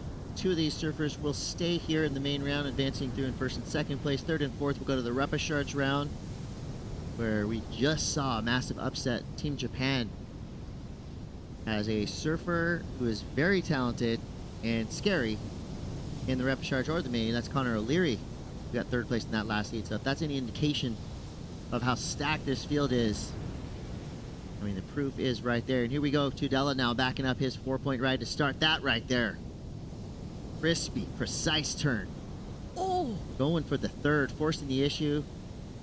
And it's a no-go situation. I'm a little concerned with Tudela trying turns like that with his knee all wrapped up. I was just thinking the same thing. But he's a warrior. I mean, this dude is tough. He's in that 2 to 60 club. He'll ride anything to throw his way. Josh Burke is really fun to watch surf. Such a good, clean style. Yeah, absolutely. They've all had nice opening rides. No one's really running away with it quite yet, but let's see what Teva does here. And the comparisons between Teva and Ramsey Boakim are pretty obvious. Both surfers from Morocco. Strong, powerful goofy footers. Both goofy footers from the land of rights. There you go. I mean, you can tell that Teva has definitely surfed a lot with Ramsey. And many of us goofy footers could draw a comparison to Ramsey Boakim. That would be a high compliment. 16 minutes left here in round 1, heat 29. Potentially the last heat of the day. We'll see. What a glorious afternoon. Looked like the storm clouds were about to come in, but they've held off and provided the surfers just with great conditions all day long. Even at the windiest part of the day, super contestable. We saw big numbers all day long. Yeah, lots of clean, exciting surfing, different upsets, lots of action from our elite surfers that we see surfing on the professional tours, the WSL tour. We've seen current Olympians, those already qualified, and we have all these other surfers that are not currently qualified in this event this week trying to qualify. Set coming through with 15 minutes left. Who's in position? Nobody wants this one. There could be a potential ride on the third wave of this set. Pulsing up nicely, but just catches these surfers a little bit out of sorts. So with 14:48 to go, excited to hear what this young Irish surfer has to say. Garage McDade standing by with Mitchell Salazar.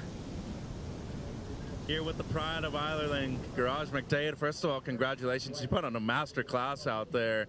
Your board looks amazing. Can you tell me about the underrated shaper Bradley that you're riding right now? Cheers, yeah, super fun heat. Yeah, started riding Bradley's there pretty recently, last year, and they're just amazing. Every single board I've got off him has been mental. I'm sure, like, you see it, guys like Leo and stuff are riding them, so yeah, they're mental, and the boys there are legends. Everybody at Bell Surfing there, that board, the boards are made, it's epic. Okay, I've known you since 2021, I believe, and I Salvador a few years ago. Since then, get a result in Huntington Beach, get a result last year. But today, I was like, dang, this kid can even surf different kinds of waves too. Accustomed to a lot of reef breaks in Ireland. Comfort level, was it high up here? Yeah, for sure. Like, we get plenty of reef breaks and slabs, and yeah, it's pretty similar to a wave at home when it's kind of onshore, like kind of that right wedge bowl, and yeah, I'm feeling good and feeling comfortable. It's just lost a bit of weight with a wetsuit, but it feels pretty nice. A bit different, I would say. Last thing, you're really one of the hopes for Ireland to do well. Maybe not the pressure of wanting to qualify. I know it's a goal of yours, but most importantly, getting surfing more developed over there. Most people from Ireland only try to pursue big waves. What kind of advice would you give to a kid like yourself growing up to try to pursue more competitive surfing from Ireland? I guess, yeah, it is the thing in Ireland. Everyone knows it for big waves, and I love to try and get some big waves at home too. It's pretty good, and I guess just for people coming up is just keep trying and keep focused, and yeah, keep training, get into, try and surf as much bad waves as possible. That's the problem at home. We have perfect waves, and you just need to keep getting in the bad stuff, in the slop to get better at contests, because that's pretty much what contests are in all the time. Yeah. Congratulations, Garage. See you in the next round, okay? Epic, thank you. Great guy right there, Garage McDade, an amazing surfer too. I can't wait to see the rest of his surfing career has in store for us. I mean, he is a threat in any conditions. Yeah. And I love that question line from Mitch. See Joshua Burke now. Big. Oh. Inverted Oh grab rail reverse right into the lip, and why not? What did we just watch, Chris? That was almost one of the sickest turns we would have seen of the day. As he was setting up for that, that is not what I was expecting that was going to turn into. And that's how you get those excellent scores, right? Yeah. Do the unexpected. Blow the judges' minds. They all know how hard that maneuver would have been if he made it. Most likely would have gone into the mid-nines. I mean, it was so fast, so dynamic, upside down, inverted. But it's a 0 because he didn't make it. That's true. It's actually it's a 1 point. Okay. Exactly. One more point than 0, but doesn't go into a scoreline. Points for effort. 11:20 to go here. Tudela in the lead. A medium scoring affair so far. Can Andrew break that cycle? Your Fijian comes off the bottom. Throwing his body into that first turn. Hits the second. Fighting to get around this section to stay on the open face. Andrew Rhodes, Team Fiji. Doing him proud. That's going to be his best score for sure. That was timed really well, too, from that first maneuver straight into that second maneuver. Really liked the look of that. I think the judges will, too. Let's look at that replay. Taking off the bottom, using that upper body to find that snap, and that is a strong finish with that lip coming down. He met it up there as it halfway and banged the heck out of it. Let's see that replay of blue. Chris, I think you should take that away of explaining what just went on there. Well, Josh Kerr like made that maneuver. Yeah, Josh Kerr made that maneuver famous, calling it a club sandwich. It's basically an inverted reverse with the grab rail. I mean, highly progressive. It's been done for, about 10 years, but you don't see it often. Yeah. It's that hard of a maneuver, and only a handful of surfers in the world can really do it. I mean, Joshua Burke got very close right there. And again, if he would have made that turn, excellent score all day long in any competition at any level. I'd like to see him try it again. But like you said, highly progressive, and that's one of the key elements in that judging criteria, which is why you're saying that would go straight into the excellent range because it is progressive surfing that the judges are looking for. As we see green up and riding. Teva, boom, sticks to the power game. Tries to come around that section, attacks, and goes down. But wow, what an opening snap there. So he's got a 4.43. It'll be pretty cool to see what that score is. I mean, he could have eclipsed his opening wave on the strength of one big turn. This was just perfect right here. Taking off with tons of speed, laying it in. Look at all that spray, coming back down with control, trying to make it through that foam climb. It really was just that single maneuver. Even if he had landed that foam climb, I don't think that would have added much consequence to the scoreline anyways. So like you said, it will be interesting to see where they take that. It was incomplete at the end, which sometimes makes the judges have that little dampener of a finish, but it's all about that big maneuver he had at the start. No doubt. So as we anticipate that number, 8:33 to go. Andrew Rhodes, his score comes through at 2.60. Give it up for Andrew, doing it for 40-somethings everywhere. 43 years old from Nadi, Fiji. His favorite break is a pretty cool spot. It's called Cloud Break. Not a bad little break there. He is your ISA team captain. His sponsor is Coral Cats Sailing, Fiji. Awesome. So if you're ever in Fiji and you want to sail, hit up Andrew Rhodes. Maybe he'll take you out on a Coral Cat sailboat. 8 minutes to go. Teva from Morocco comes through with a 5.27 and a 4.43. He is now in the lead. Tudela with a 5.17 and a 4. Burke with a 4.5 and a 4.27. So still, we're just remaining in the mid-range score zone.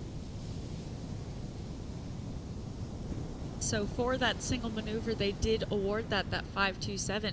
So it's the single highest wave score of this heat. The judges were really rewarding that progression, that power, that flow, and even if he had landed that foam climb, I think we maybe would have seen it in that high fives, but it was really all the meat of that score came from that single maneuver because that was incredible.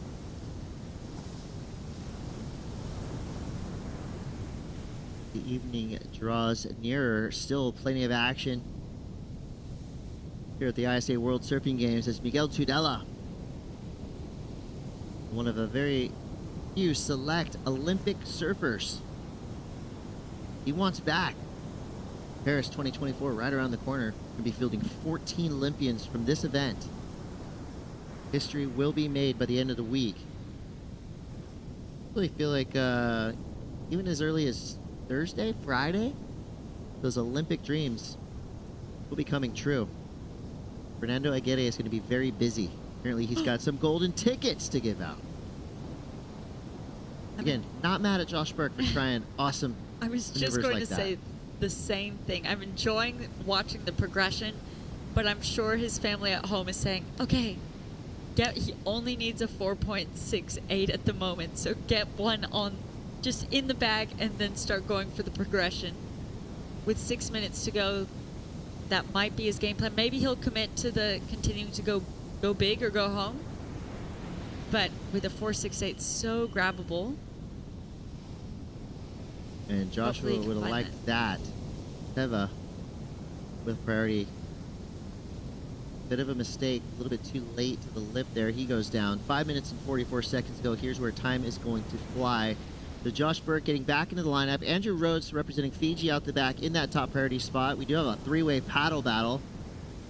So our priority judges right on top of it. Hawkeye in the lineup to see who will be in second priority. And it's going to be Teva. That means Josh Burke in third priority.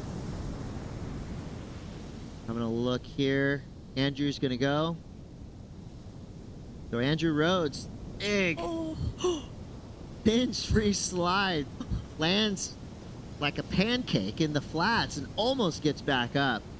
Full credit to Andrew Rhodes, going for broke right there. 43 years old and absolutely sending it. Surfing like a Grom. I love it. Yeah, that was awesome. He's going to feel that one tomorrow, that's for sure. We're all going to feel that one tomorrow. And Teva, again, a second. Unforced error. That leaves the door open now for Joshua Burke, who's sitting out the back with priority. You see some frustration from your surfer in green, Teva, representing Morocco. Now let's look at that wave of Josh again, going for that air, grabbing rail, and obviously coming unstuck. And the Fijian going big. It was that he held it up at that top for a couple extra seconds and then just came down with that lip and yeah, mad respect for him. turned into a pancake. You could just see him clinging with his toes into this wax, trying to make it. I love when you see someone send it like that and really try to ride out from it by any means necessary. Shout out Andrew Rhodes, that was sweet. And sour at the same time. Well, that's called a back stinger. That's a stinger. Yeah. A back flop from about 8 feet up. I'd say these last 5 minutes or these last 3 minutes have gone exactly how Josh would have liked them to go, because he's now sitting with first priority. Both Miguel and Teva have not improved their situations. It has improved a little bit. Joshua's requirement is now a 5.21, but nothing out of reach. 3 minutes to go. He needs to now choose carefully and unleash what he can. And a 5.21 will be an easy score for him to achieve. So it's just about, at this point, that wave selection and the waves cooperating. But the ball is in his courts with holding that priority. I'd say if you're Teva right now looking at that score line, that score need of 5.21, you'd be a little bit stressed. Teva's going to try and sell him on some waves, I think. Yeah, he's put, what are those things called that blow up and you put them in the front of the used car lot and they wave their arms? Oh, yeah. He's got one of those Used out. car lot. Yeah, he's trying Blow to up. get all the attention to Josh. Oh, on this one, take this one. That's a heat winner right there. Late drop for Josh Burke. So maybe the sales tactic worked. He needs a 5.21. No opportunity for Josh Burke on that opening of that wave, and this wave kind of just shouldering off down the line. He's such a dynamic, powerful surfer with every trick in the book, but if you don't have a ramp to work with, you can't ramp out. Don't think that one's going to be enough. I think Teva may have gone left as well. So it may have actually been that sales tactic of him going and Josh going, no, I'm going to go right. You are not taking this right. You're not bettering the score line. Well, it's about supply and demand, right? Exactly. He needed a wave in time. There was an infinite supply with this last minute 45 to go. Good news is for Josh Burke that it's still pumping out there. He could potentially get out the back and maybe sneak a wave under Tudela. I don't think Tudela is really worried about Josh Burke. Yes. Probably feeling pretty confident up in that top spot. Teva definitely needs to be aware of where the surfer in blue is in the lineup. That last score coming in as a 3.8 for Josh Burke, so not factoring in. He still needs the 5.21.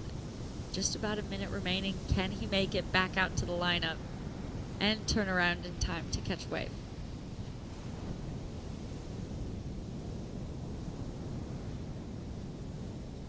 Inside of a minute now.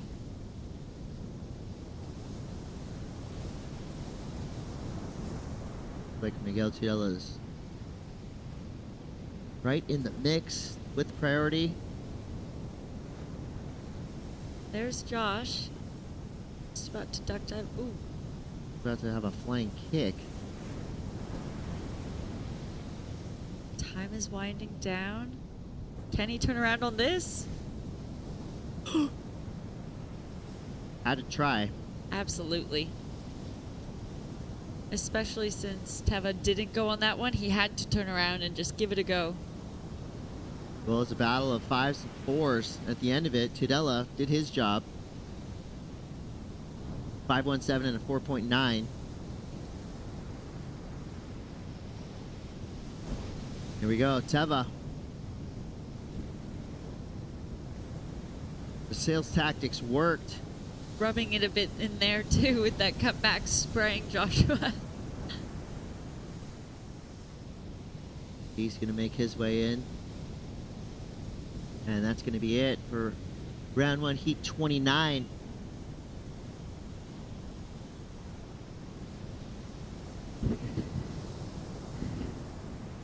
All surfers are coming in there. That was a wild heat. A lot of mid-range scores there. But those scores don't really matter. The only thing that matters at the end of those heats are the placings. It was Tudela getting the win, Teva in second. Josh Burke, one of the best surfers in the Caribbean, goes down in third place in the repechage round now, along with Andrew Rhodes. And we got one more heat on the day, heat 30 coming up next. You're watching the ISA World Surfing Games. Don't go anywhere. We'll be right back with more action.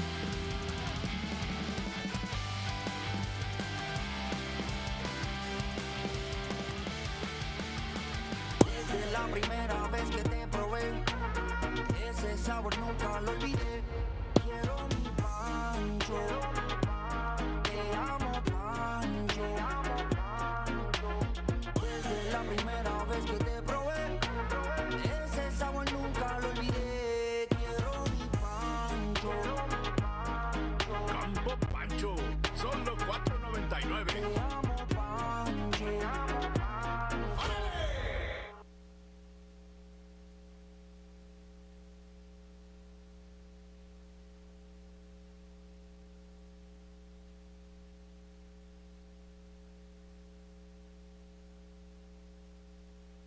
In Puerto Rico, we call ourselves Boricua. We are proud, passionate, and full of life. On our island, secrets are more precious when shared.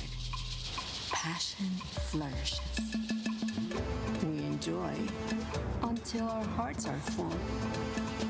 And we know that gifts can come from anywhere. Live Boricua.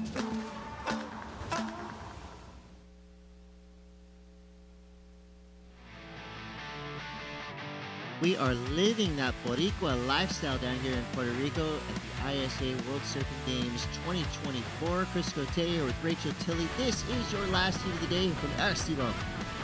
Beautiful part of this world. And let's get right into it. Here is your surfer in blue, Jason Latham, representing American Samoa. Always come through with a spirited team. Big finish from their team leader, Liam Wilson, earlier today.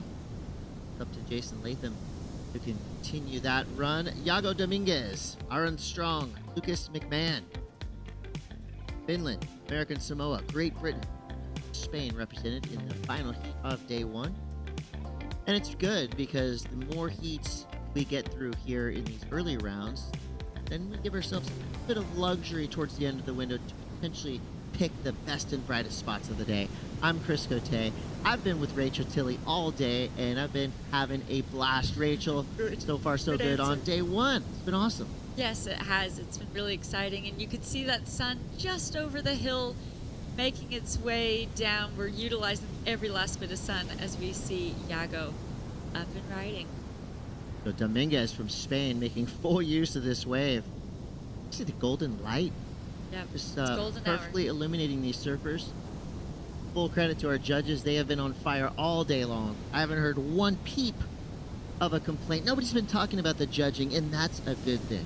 Yeah, that means their numbers have been spot on throughout the entire day at both podiums.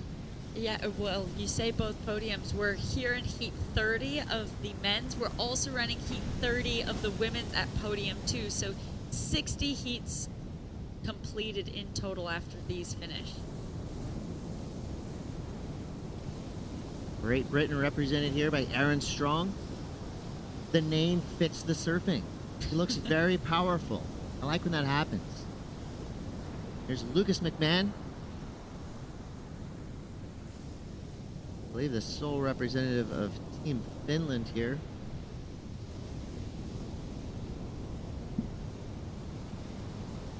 So 15:50 to go. And while we've had an incredible run of surfing today, tomorrow is going to be just as radical. We're going to start the day with a guy named John Florence. You ever heard of him? I have. It's pretty good. Yeah. Yeah, not bad, not bad. That will be drawing the crowds. I know it's so packed right now. but we will be seeing everyone here early tomorrow morning to watch that.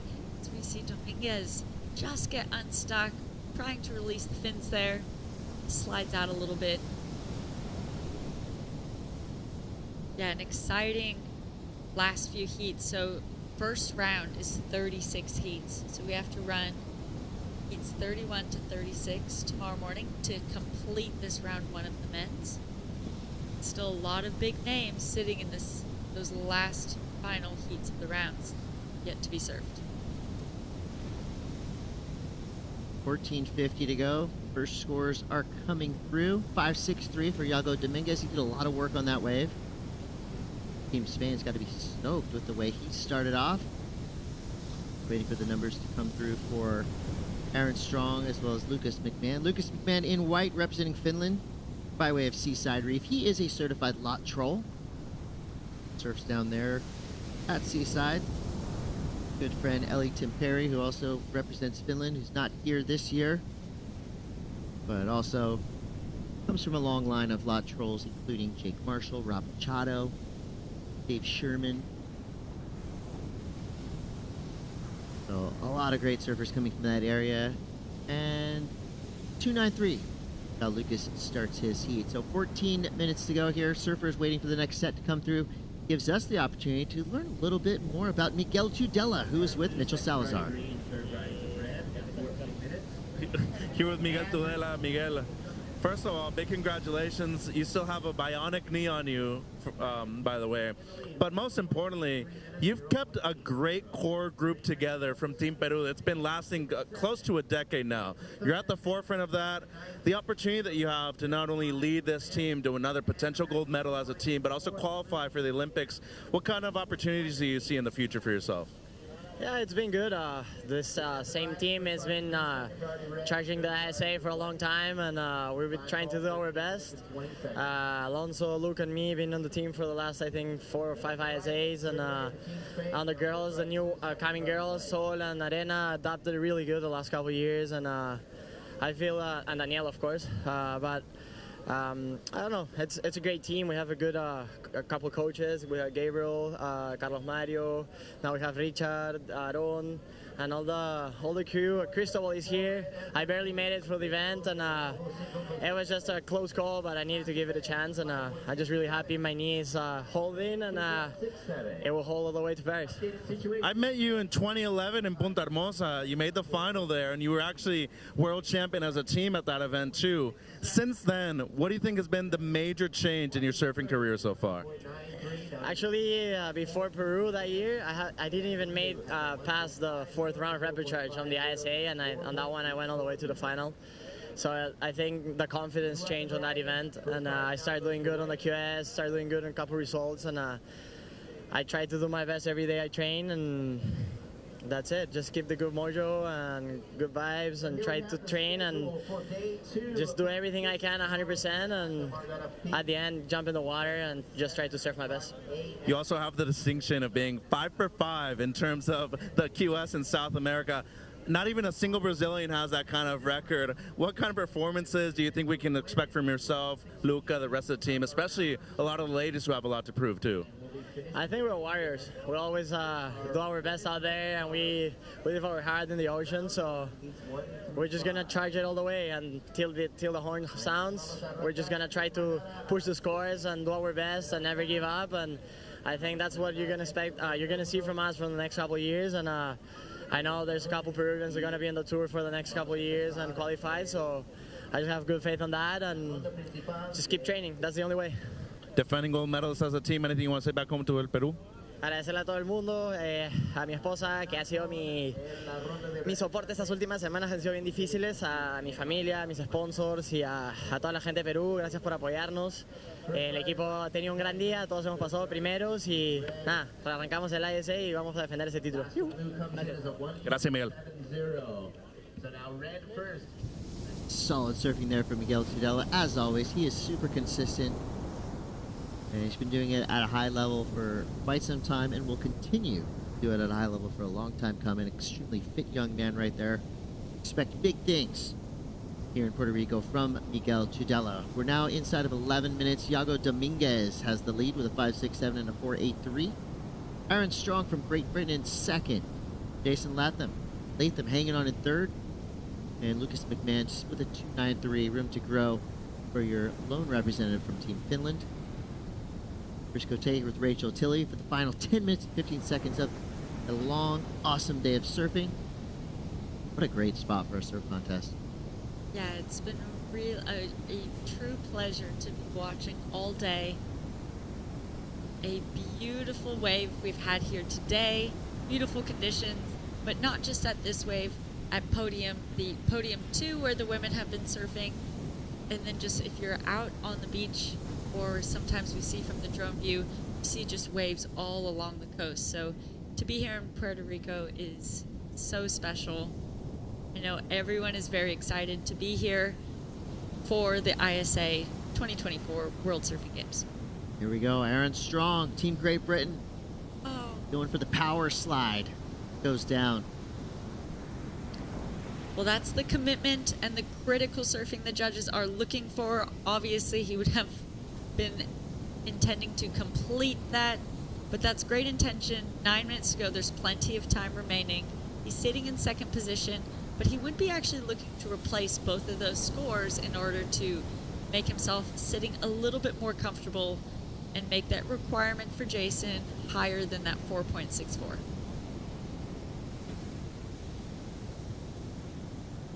This is kind of starting to feel a little bit like that last heat where we saw a lot of mid-range scores. Nobody really with the opportunity to bust out into the 8s and 9s, but there's still time and a lot of talent in this lineup. I like when you say something like that and then something like this happens. On demand, a wave comes through. It's Lucas McMahon in position. Trying to get around the section. It runs away from him. Just a little too deep there, out of position. Gonna hand priority over to the rest of the field. Iago Dominguez now in the red in that top priority spot. Yeah, you can see Iago just turning his head around and checking how Lucas's wave turned out and if it closed out. As you're sitting out there and watching your fellow competitors take off on waves, I mean, I don't tend to actually sit and watch from the outside, but it is good to see where they've ended up. Just keep an eye on, you know, if that was a set that they were taking off on, how it ended up pulling away. And then you can know for future when you're looking to use your priority, whether you actually want to use it on a wave that looks similar out the back. So you're constantly learning, especially on day 1, heat 1, in round 1. Not heat 1, but these surfers' first heats, heat 30 of the day. Trying to just get your feet in the wax and continue to learn and get comfortable being out in New Jersey at the start of what will be a big week ahead. Thinking a big week, big party is about to go down. I see my uncle in there. Wait for us. We got 7 minutes, 10 seconds to go till the business is done and the party begins. One thing that I know about Puerto Rico, even after only being here for about 26 hours, I love a good party. I've felt it since 7 a.m. You'll find a fun fiesta, that's for sure. Music will start shortly at the conclusion of this heat. Did you bring your dancing shoes, Rachel? I did not. You dance in those shoes. 6:30 to go. Iago Dominguez in control right now in that top priority spot and in the lead. Lucas McMahon comes through with a 2.93 paired with a 0.50. Jason Latham, he's a 4.64 to get into one of those top 2 spots. Prepare yourselves for what is going to be an epic highlights package directly after this heat.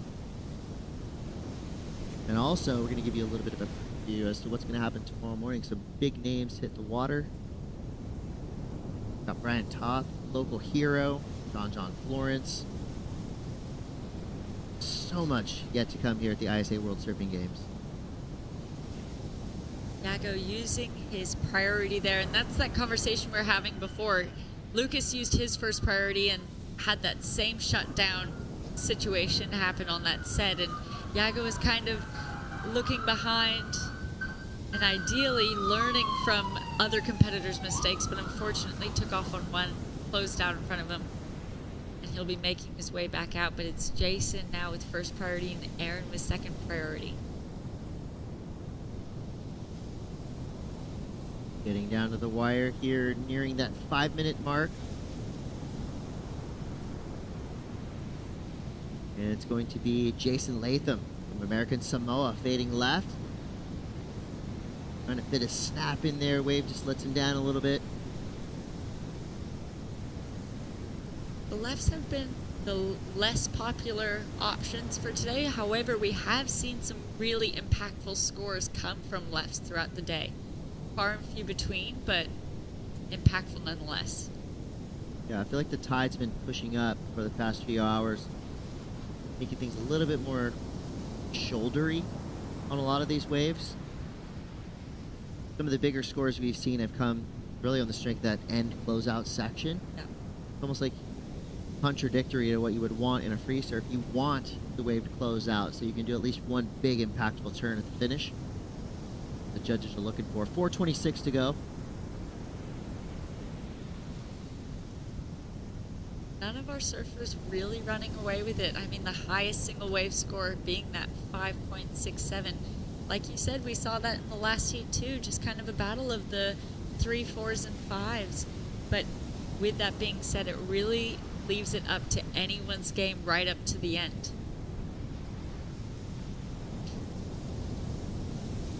Here comes a peak. Who's in position? Nobody. It's a fun looking wave right there.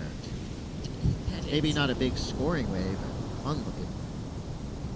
And here we have Aaron Strong using his first priority spot. Comes around this section right up into the lip.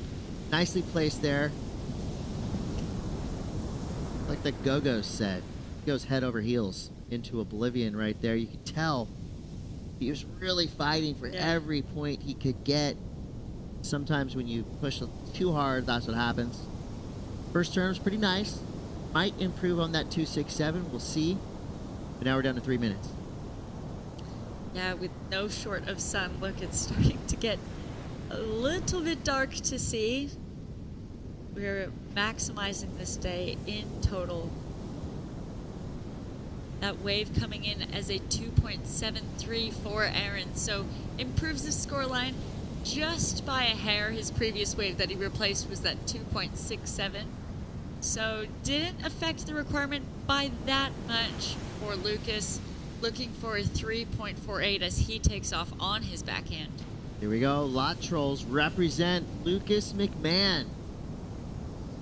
Tussling with the whitewater. Can he stay on his feet? Just gets blasted. You can see the look on his face. No! He completed that turn that he had done, but then was kind of stuck in between the convergence of those two whitewashes and didn't have enough speed coming down through it. Stuck between a rock and a hard place right there. That's exactly right. In the whitewater, and this place is pretty powerful. More often than not, when you're in that position, you're getting taken out. So Lucas McMahon hoping that one turn was enough for a 3.48. Questionable. It looks like it comes in as a 2.33, so going... Question answered. Question answered. Going into a scoreline, but not affecting his requirement. Aaron would be... His heart would be beating fast right now. It's always really nerve-wracking when the person who only needs a small score takes off on a wave and you see spray coming out the back. Going, oh no. Only a surfer knows the feeling. Only a competitor knows that feeling. That's not a good one. Yeah, it makes it worse too if you hear the beach erupt. Oh, I've had that. In both scenarios, it's good when it comes when it's your you. way. When you get that score, not good when you're pulling your hair out, sitting out in the lineup. Aaron going left. Fading left. Backside setup turn. Now he goes vertical. All right, he's trying to seal the deal here. He may have done that and more. Would need a 6.83 to take over that top spot, but either way, that was a strong defensive maneuver and offensive maneuver because he blasted that second turn. I think the judges are going to love that one. Those are those lefts we were talking about too. That stood up a little bit more than some of those rights that tending to shoulder off. Yeah, that was literally lights out surfing for Aaron Strong. You see now Jason Latham, one last effort there with 35 seconds left. Trying to get around this section to get a 4.70. One good turn there, slides the fins a little bit there. So representing American Samoa well there, Jason Latham. Now Lucas McMahon's out the back in that top priority spot. Will it wave come in time? 15 seconds left. That will feel good for Aaron, absolutely. Just fighting to replace that 2.73 and that 3.67 throughout the entire heat and fumbling a little bit. He can leave that heat going, okay, I had a strong one under my belt. I finally battled against uphill, found my footing. A shadowy figure streaking down the line in the dark. Completely Yago Dominguez. in the dark. Wow. Surfer in red. Okay. That was a solid finish. What a stamp to the end of the day, the end of the final heat of the day. Yeah, hopefully their coaches are on the beach with a flashlight pointing out that little keyhole so they can get in safe. That's a great point. But right, why not run it down to the wire? You know, bird in hand, right? Swell on hand, keep it going, run it again. Beautiful conditions that these surfers absolutely lit up, took advantage of. Well, a great start and a strong finish for day one here at the 2024 ISA World Surfing Games. Getting through 30 heats, men's and women's competition. Chris Cote, Rachel Tilley, it's been our pleasure to present you day one of this epic contest. Tons of nations represented so well throughout the entire day. Of course, the highlights package is going to be amazing. It's going to make you want to surf wherever you are in the world. And guess what? We've got about 7 days left of this contest, so you are going to be inspired, and this whole thing's going to make you want to come to Puerto Rico, that's for sure. Absolutely, and John kicking off first heat of tomorrow morning. So set your alarms. It is exciting, so much more action to come. It's been a pleasure today. I can't wait. I can't wait. We're going to leave you with the highlights package and a schedule of events coming up tomorrow, so check this out. Set your alarm. Big day happening in Puerto Rico tomorrow at the 2024 ISA World Surfing Games. We'll see you mañana.